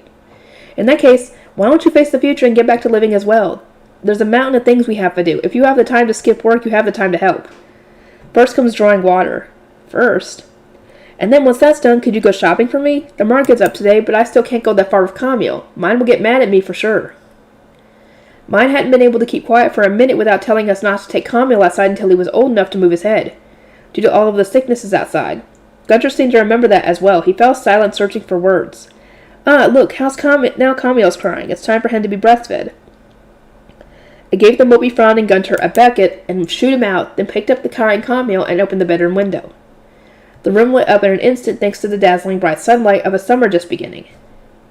A cool breeze blew inside, and that cheered me up even more, like the wind was blowing away the sad, heavy atmosphere that had built up inside. Here you are, Camille. I had kept him waiting a bit too long, and his small mouth moved desperately as he drank as much and as quickly as he could. That was when Gunter came back carrying a bucket filled to the brim of water. He frowned harder as he poured it into the jug before going back out to the well. It took Gunter several trips to the well to finish filling the water jug, after which he picked up the shopping basket and left for the market, all the while mumbling about how mine definitely did love him. Oh. I finished feeding Camille, changed his diaper, and then looked around the brightened room as I put him to bed. In the corner, I noticed that dust was starting to pile up. Our bedroom was always ridiculously clean thanks to mine's desperate desire to sleep in a clean room, but now that she was gone, it had gotten dirty after just a few days of nobody cleaning it. I'll have to clean while Camille is asleep. I want to keep things like they were when mine was here as much as possible. Once I had finished, I decided to wash Camille's dirty diapers since there was so many. I spread them out to dry on the lines, at which point Gunter came back carrying a lot of stuff. He had bought a bunch of everything so that we wouldn't have to go shopping again anytime soon. I'm back. I'm going to put all the stuff in the winter prep room, all right, he said, his bright tone a complete contrast to how miserable he had been on his way out. Did something happen out there? On my way there, I bumped into Gil taking the orphans to the forest. I asked about how mine's doing. She's going to be going to the noble's quarters soon, but she's doing good and is mainly just worrying about us. Gil was one of mine's attendants. He was a kid who often walked her home, and mine said he was a hard worker who kept the workshop in the orphanage running with Lutz. What did you say to him, Gunter? I'm sure you gave him a message from mine. I told him to tell her that we're all facing the future and not to worry about us. Hey, what's with that look? I couldn't tell mine I'm off work for a bit since I punched my commander in the mouth, Gunter said quickly, stumbling over his words and looking generally quite awkward. He wanted to be a dad his kids respected, and especially he didn't want to look uncool in front of mine. That means you need to go back to work so mine doesn't worry, now doesn't it? So when are you going? I asked, with a teasing smile. Gunter's brow furrowed in a deep, frustrated frown, and he said tomorrow, while avoiding my gaze. But I could see traces of a smile creeping onto his face. There was life in his voice again, and he was looking up instead of down. That was definitely just him putting on a brave face for now. But I knew that he had finally decided to face the future and stride forward, almost certainly because he had finally felt for real that he still had a thin connection to mine. He knew he could tell her about us by talking to Gil, the kids from the orphanage, and Lutz. Gunter slept soundly that night, not moving at all, even when Camille started crying. His mood changed so dramatically in a single day, was so like him that I couldn't help but feel a little happy. Gunter sure does love mine, doesn't he, Camille? His mood turned around completely just from hearing about mine through Gil, I said, patting Camille on the back after feeding him. He replied with a small burp. No, come on! I was hoping that was the last one. Whoa, oh. How much more do I have left? Jesus Christ! It's going to be a 2-hour video, guys.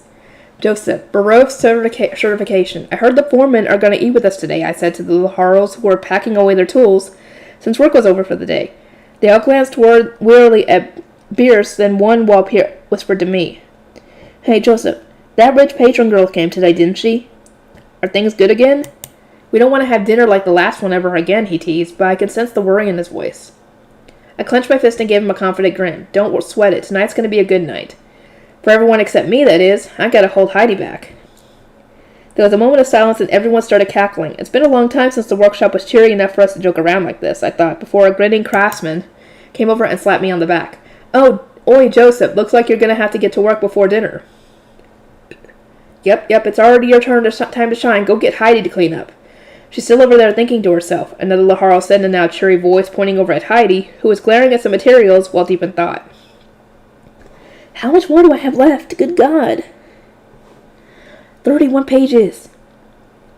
I turned back to the craftsman and quickly walked over to where she was. She didn't even notice me and instead just kept mumbling to herself while glaring at a small bowl of materials. Come on, Heidi, give it a rest for today.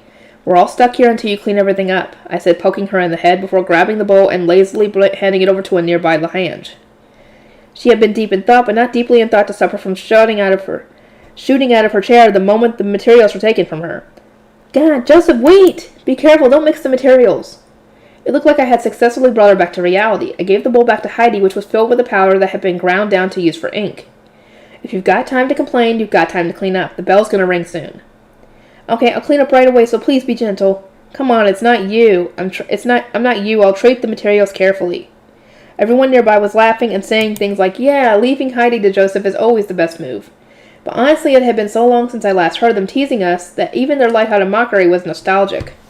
The workshop going back to normal was a huge relief. The Gilberta Company is going to help get the Guildmaster on their side when it comes to selling ink to nobles, Pierce announced. We've also got a patron who's helping fund Heidi's research into colored ink, and we even managed to sell some, so drink as much as you want today, boys. This declaration caused the Laharls to erupt in cheer, and they started chugging beer and munching enthusiastically through the food on the table. I myself downed my mug of beer in one go. Behel in one go. We had made and sold the ink that the Gilberta Company wanted, so that we could form a connection with them, which led to us being able to leave dealing with nobles to them and the Guildmaster. Along the way, we had even found a patron for Heidi's research. If we're not going to celebrate today, when will we? Our hard work's finally paid off a little. We can save the rest for tomorrow. Heidi has a long, rough road ahead of her. That is, as long as we don't tick off our tiny patron. I thought back to the tiny girl who had helped us with our colored ink research earlier today. Lady Mine was kind of a weirdo herself, having quickly become friends with Heidi, the research nut, but I couldn't yell at Lady Mine when she did something weird like I could with Heidi. I had to show more restraint and work out with her attendants. Not to mention, if I didn't stop Heidi from researching day in and day out, we'd eat up all of Lady Mine's funding and be in a real bad spot if she refused to give us more. Even when drinking Behel among all the festivities, my head was still filled with thoughts of tomorrow's work. Heidi and I had been entrusted with researching the new ink, which meant I would be doing all of the work except the research itself. It was probably obvious by now, but Heidi was utterly useless outside of research. It took her way too long to do anything, and her lack of progress would just end up annoying everyone around her. That's some nice chugging there, Joseph. You must be happy that the ink we made is selling so well, huh? I bet you wish we could eat with everyone like this every day, Heidi said with a grin, taking a swig of her own Behel.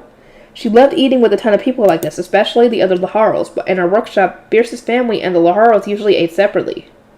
How many times has Bierce told you that the boys need some time to relax without him being around? Give it up, this is only ever going to be for special occasions. I'm jealous of the Laharls. I want to eat where Dad can't see me sometimes, too, she murmured while eyeing Bierce furtively. I laughed and looked his way, too. It was true that the Laharls wanted to at least relax and eat meals without him, their boss, watching them.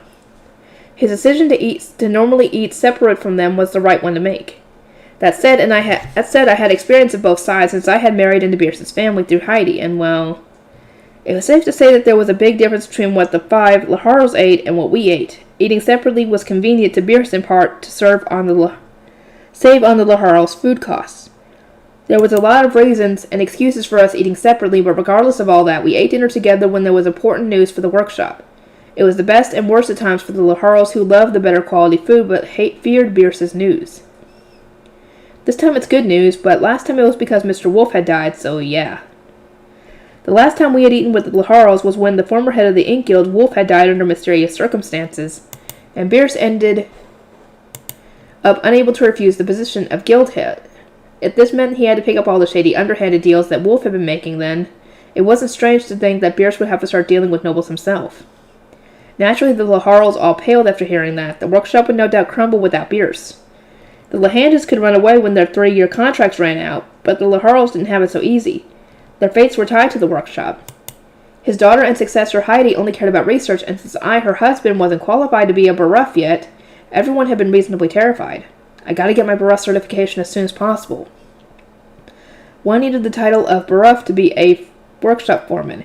Anyone could inherit the workshop when a foreman died, but without the title, the successor's position in the guild could weaken, and he'd have restrictions placed on him. Furthermore, he wouldn't be able to hire any Laharls or Lahanges, and Lahanges wouldn't be able to renew their contracts with him. Everything was decided by skill in the world of craftsmen, and it was a harsh world indeed. You couldn't own a workshop without being a bereft.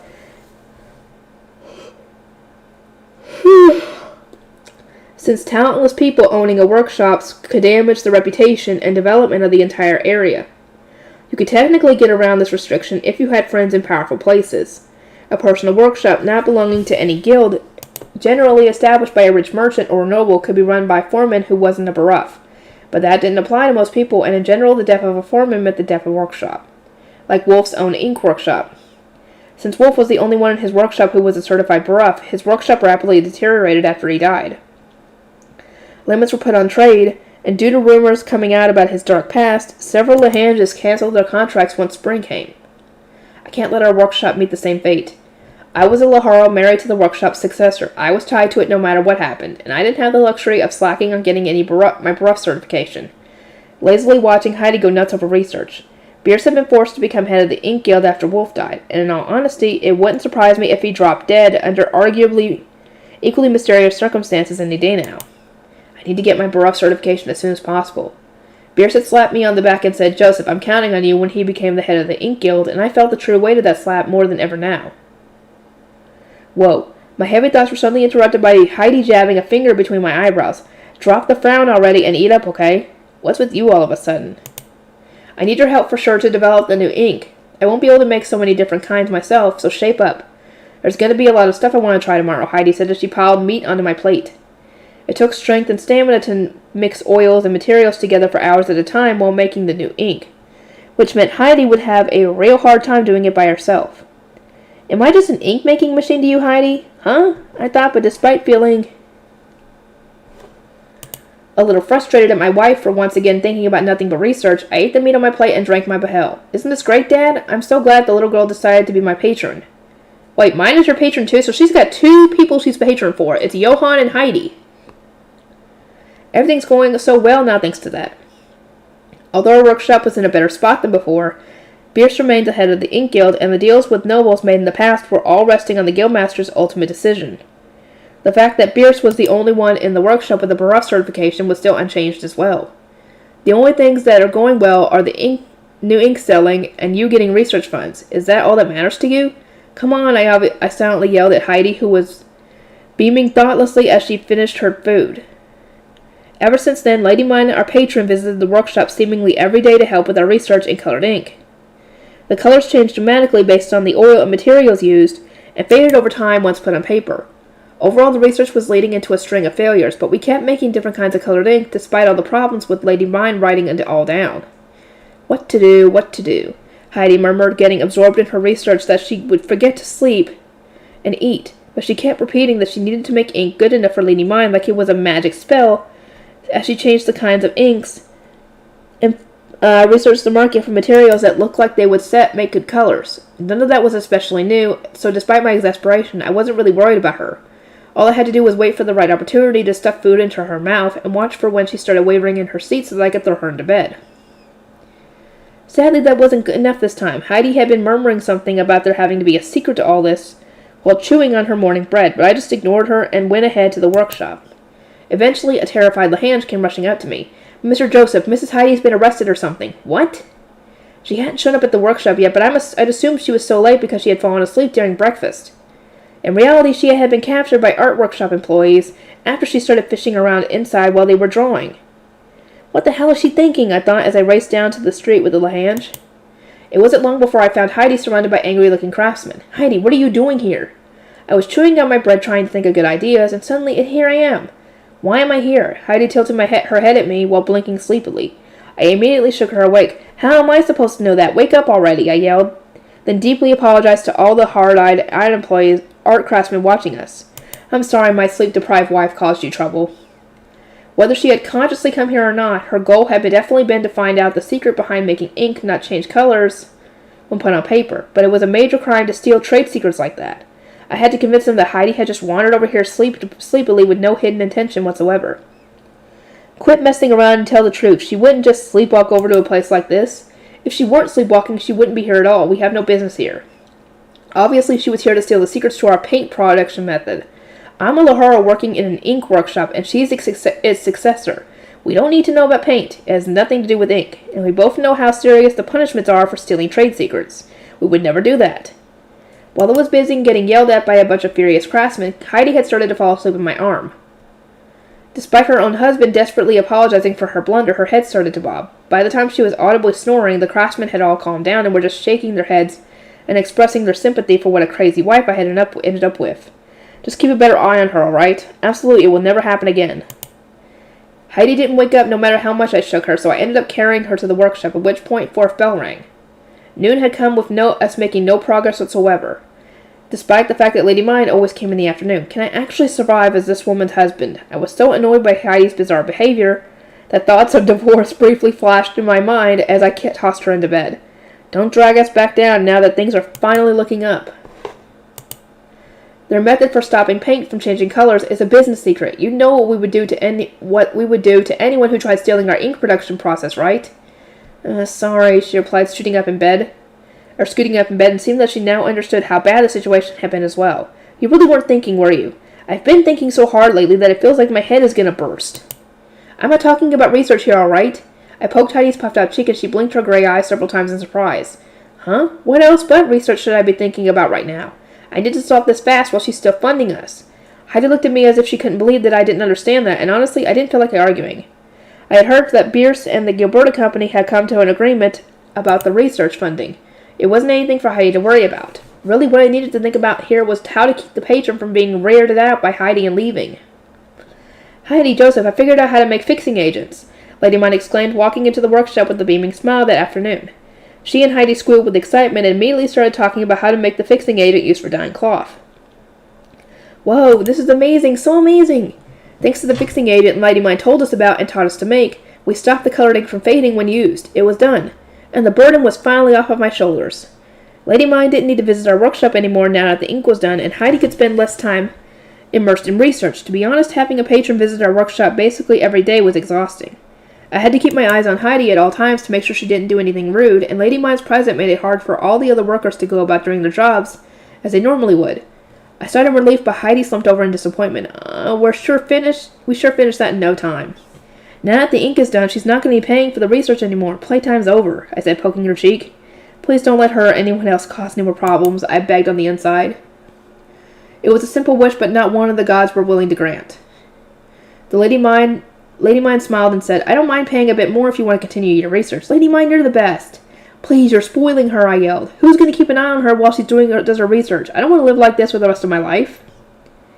Heidi, Joseph, as far as I'm concerned, you're both now Gutenbergs, Lady Mine said, on a smile pointing at Heidi, who was spinning in place with her arms spread out like an idiot. Guten, huh? We're a what? Gutenberg, the name of a heroic, nay, godlike being whose legendary accomplishments changed the history of books. As it stands, Johann is the Gutenberg of metal ladder types, Benno is the Gutenberg of plant paper, and Lutz is the Gutenberg of selling books. There's also Ingo, who helped make the printing press, and now you two are the Gutenbergs of making ink.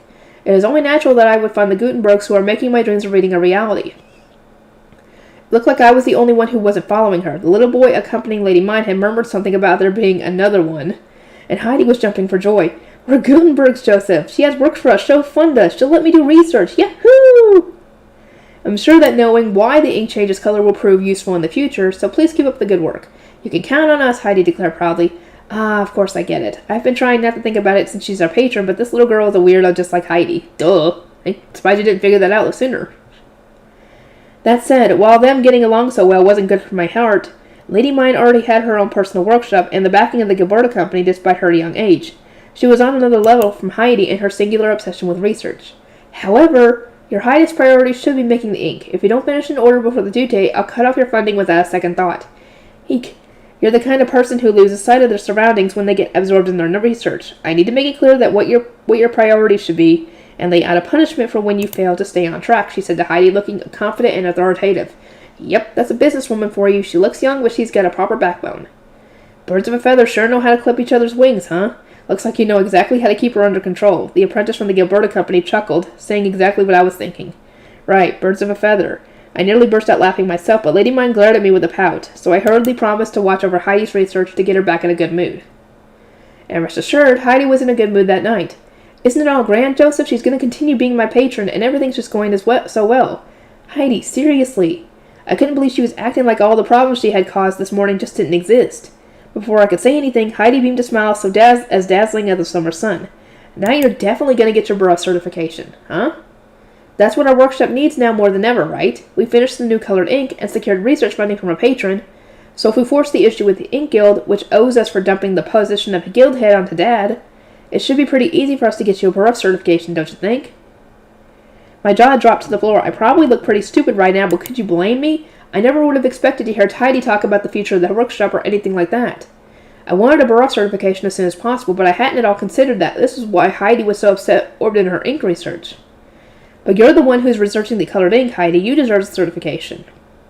For each success, only one person could receive certification. Heidi deserved it. She was the one who had been so dedicated to her research that she was forgetting to eat and sleep. But when I said that, she opened her gray eyes wide and tilted her head. I couldn't have finished the ink this quickly without you, and you'll need the certification to run the workshop. Is this even more than something to discuss? You're not wrong, but I don't want to think about all this hard business stuff. I just want to mix a bunch of stuff and learn about ink. Take the borough certification for my sake, Joseph. It's what your cute white wife wants, Heidi said with a grin. For some reason, confirming that she was cute felt like accepting defeat, so I silently tossed her into bed. Sometime later in the future, Bierce, as the head of the Ink Guild, awarded me my borough certification. Ah!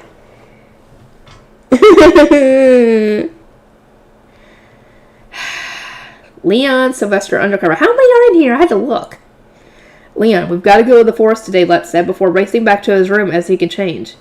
I went back to my own room to do the same. The two of us always went to the temple once the store was open, and we had finished dealing with the initial surge of customers. To think that the Gilberta Company's Laharo work would include going to the forest with orphans, I grumbled, pulling on the rags I usually wore to stop myself from sticking out when passing through the south gate. I came from a family of linen merchants. After my baptism, I became an apprentice at the Gilberta Company, then signed on as a Laharo at the age of 10. The entire process was planned from the start for my parents, who wanted to strengthen their bonds with the Gilberta Company and its clothing business. In other words, I was working at the Gilberta Company to help boost my family's store. Incidentally, due to that mine girl bringing in weird work all the time, the Gilberta Company had ended up venturing outside its usual area of business to build a high-class eatery. Master Benno had told me to go to the temple to learn how to serve food from the attendants who served nobles there, which was the only reason I was going. That said, I was grateful that I was being trained by attendants who had experience serving nobles, since I did think it would be pretty useful for moving forward in life. But for some reason, I spent more time working in the workshop than training to be a waiter, and even now I was being made to take orphans to the forest. It didn't make any sense. Unlike Lutz, who was born poor, I had barely gone to the forest before this. I wouldn't have minded going there either if doing so would help my family. But chopping up wood, making paper, and printing books had nothing to do with our family business. In fact, it really wasn't merchant work at all. Making things was the job of a craftsman, while merchants were in the business of selling those things. So I really had no idea why I was being told to make products myself. I found it easier to accept going to the temple and helping mine when there was something due in it for me. She was an apprentice blue shrine maiden in the temple, and the one Fran served who was teaching me to serve. Teaching me to serve food. Master Benno had told me to treat mine like the daughter of a noble, but she was actually from the poor part of the city like Lutz. I knew that for sure, as I had seen her going in and out of the Gilberta Company in her normal raggedy clothes. I hadn't been told why or how an once impoverished girl had become an apprentice blue shrine maiden. What I did know, though, was that Master Benno had been pulling strings to maintain her new outward appearance. Mine had outfits suitable for wearing in the temple, but they were all used. None of them had been made to order. Her ceremonial robes were a bit different, but since they were made using cloth that Master Benno had given to the temple, she still hadn't paid for them, and she probably wouldn't buy any more in the future. Mine was a fake rich girl who would never be of any use to my family at all. Well, now you see why you didn't get the blessing, dude. You're an ass.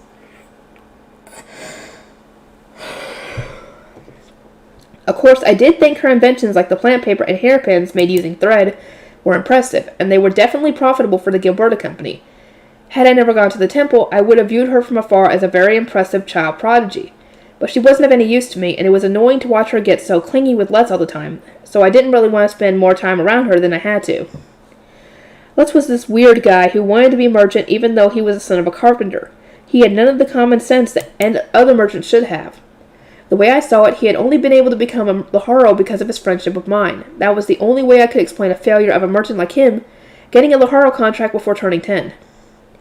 To be fair, he was a hard worker just like Mark said he was. He had learned to read, write, and do math pretty quickly, and I knew he was doing his best to learn all sorts of work, but he was struggling to keep it all together, and it was hard to imagine he was really understanding it all on a deep level. 'Cause, I mean, isn't it strange? He's always like, I'll make what mine thinks up. Just apprentice merchants aren't supposed to be making things. They're supposed to be selling things, or spreading them around. Since Lutz loves to work in the workshop and take the kids to the forest, he's a lot more like a craftsman than he is a merchant. But, well, at least he's managing to do the workshop ledgers properly. Morning, Lutz. Good morning, Leon, mine said. There were a lot of people in front of the workshop dressed and ready to go to the forest, and standing in front of them all was a tiny figure in blue robes. It was rare for Sister Mine to visit the workshop without any warning, and if I remembered correctly, this was normally around the time she would be taught how to play the Harpspiel. Good morning, Sister Mine, I replied before quickly noticing that there was an imposing figure with an immense sense of presence among the orphans wearing tattered clothes. It was the blue priest Sylvester from yesterday, wearing the raggedy clothing that only poor people wore. His feet were planted firmly on the ground and his arms were crossed. What the absolute heck is going on? I nearly let out a shriek upon seeing Lord Sylvester, the expensive bow on his back completely contrasting with his cheap clothing. I managed to hold it in by clamping a hand over my mouth, but my mind had gone blank. Lutz, I'm really sorry about this, but I have to ask you to guide Sylvester to the forest. Leon, Gil, I ask that you both keep an eye on the children while they're gathering. Will everything be fine? What the heck, Mine? You really expect us to just go and take the Archduke to the lower city's forest? Yeah, how has he not... How has nobody else figured that out? I know Mine is slow, and that he kind of wasn't advertising it, but still. Lord Sylvester was, in fact, of Herrenfest. I had been able to figure that out because after meeting him during his tour of the workshop, Master Benno had stayed up late into the night talking to Mark. Lord Sylvester apparently wanted Master Benno to massively expand the scope of the printing industry and had been asked my thoughts on that as Laharo. Is she for real? Is she really expecting us to take him to the lower city's forest? Gil was enthusiastically nodding, and Lutz seemed pretty nonchalant about the whole situation. It made no sense. Had I been able to, I would have screamed they didn't know who they were dealing with here. Or, wait, do they actually not know who they're dealing with here? Do they not realize Lord Sylvester is the Archduke? No, they do not! Do you think they would be treating him this casually if they knew that? No, they do not.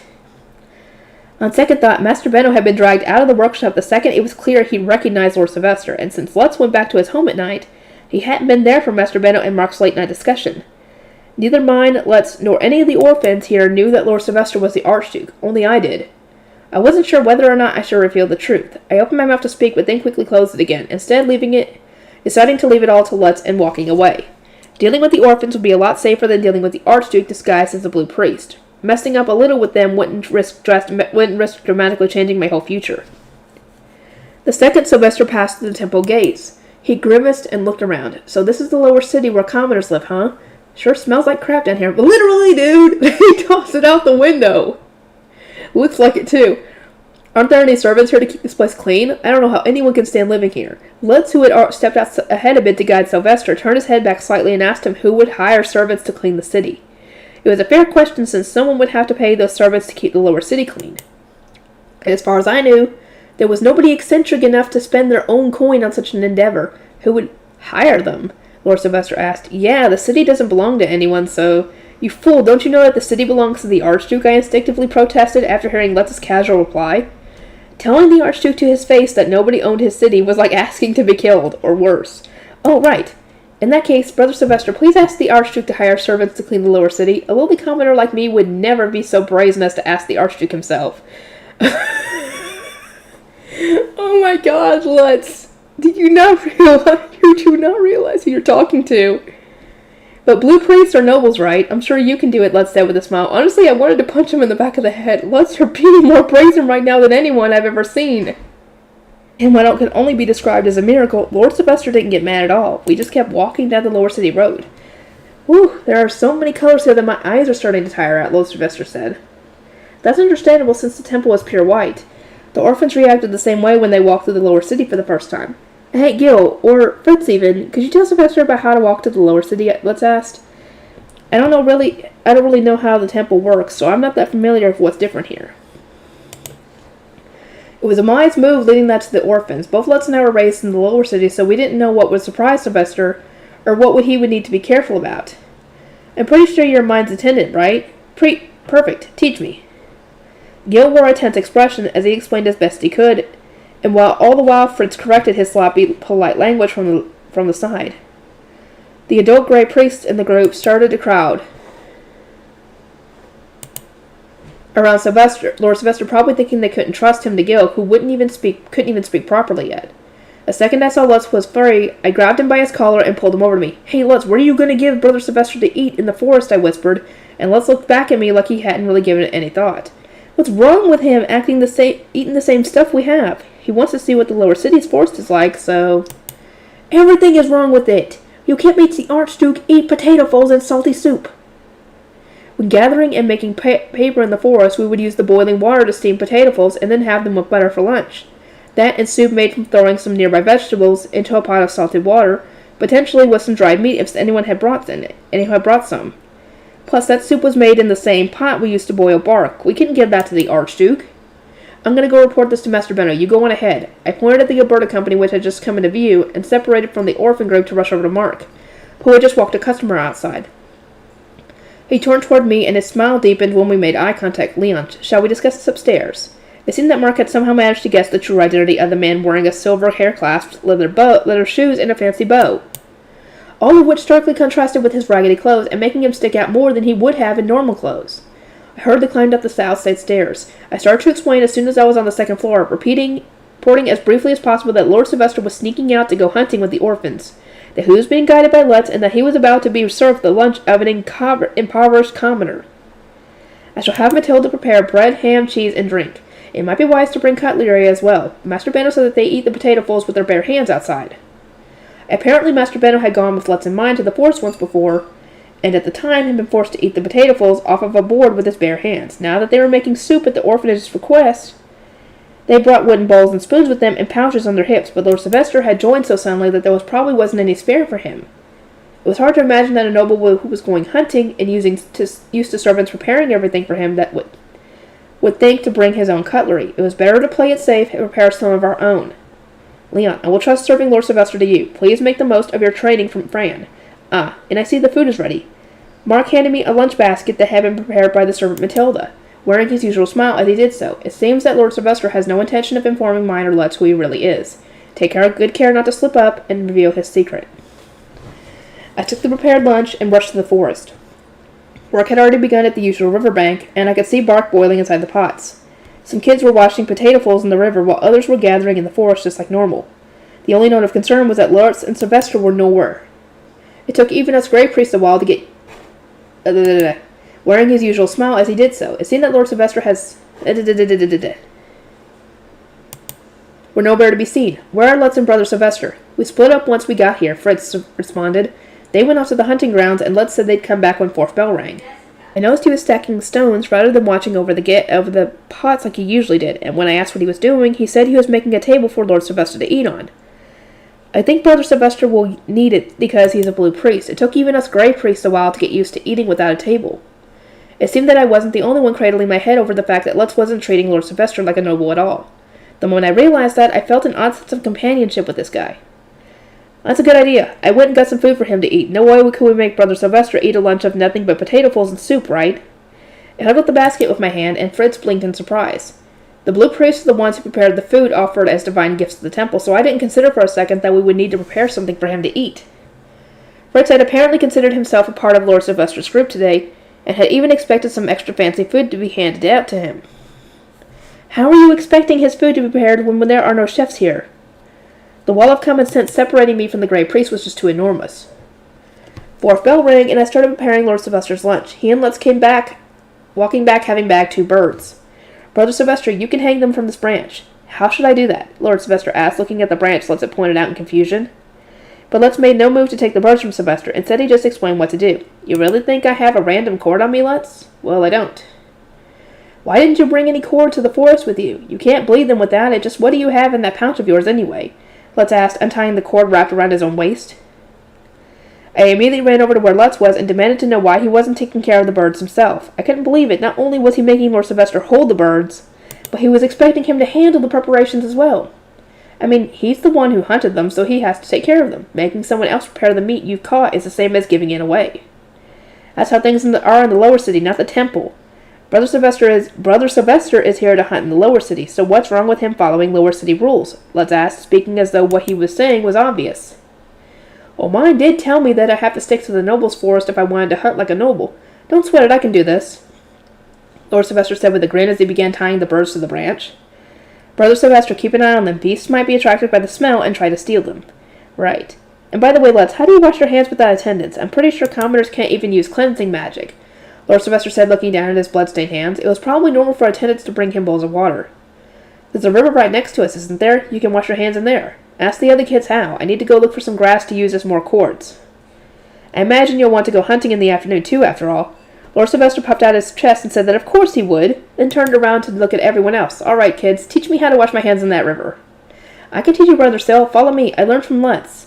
I was real surprised when he washed his hands without even drawing water in a bucket first. The kids raced to the riverbed, and Lord Sylvester looking amused, dashed after them. I went ahead and grabbed Lutz's arm before he could leave to go hunt for grass. Hey, Lutz, what's that Syl nickname all about? Isn't that going a little too far? It should be fine. I mean, he's the one who suggested it in the first place, Lutz said with a shrug before explaining how the name Brother Syl came into existence. Brother... Let me finish what I'm doing. I'm almost done and then I'll do it.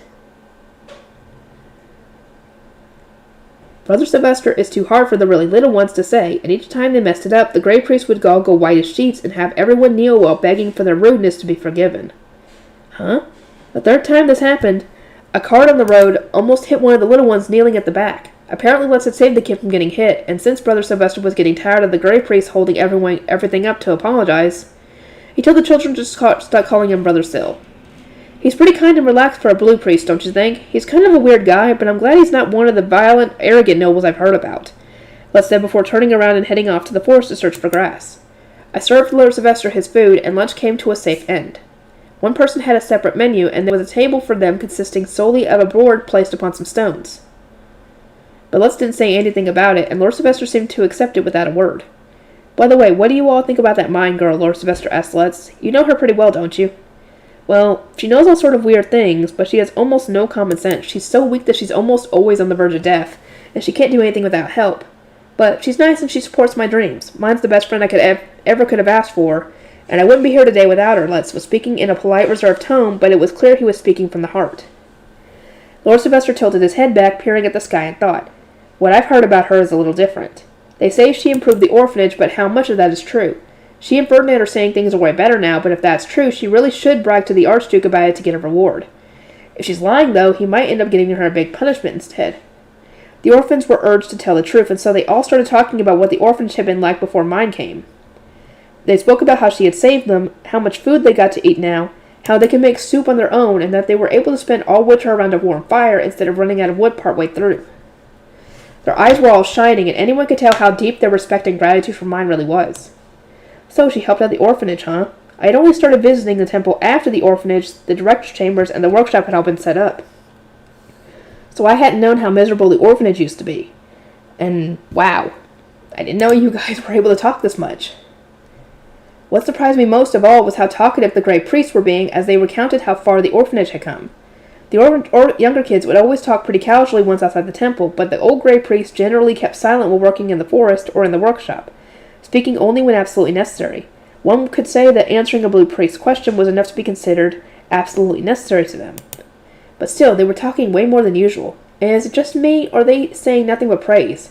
Talk about her flaws, too, like how she's always clinging to Lutz, ignoring what people say, and getting people trouble with their weird ideas. There are loads. That was what I yelled on the inside, but when Lord Sylvester asked for my opinion, I had no choice but to evade the question by giving the generic, say-nothing answer of, I have not spent much with Sister Mine, and so do not know her very well. I wasn't sure what Master Benno would want me to say, and I knew for sure that listing off my problems with her would just make it awkward as heck for me in the workshop. I see. According to you guys, she's practically a saint, Lord Sylvester murmured, taking a necklace with a black stone out of the pocket on his hip. He looked at it carefully, falling into deep thought for a moment. Brother Sylvester, animals are going for your meat, Lutz shouted. What? Lord Sylvester stuffed the necklace back into his pouch, drawing his bow and firing 3 arrows at the beasts. Each one hit its mark, and he immediately started running to the birds. The back of his right hand shone as he dashed across the forest floor, and all of a sudden he was holding a sword. That's my prey. The sword flashed, and that was alone to scare away the beast. I personally felt sheer terror at the sight of a noble's weapon. One a commoner could never wield, but the kids all cheered in excitement.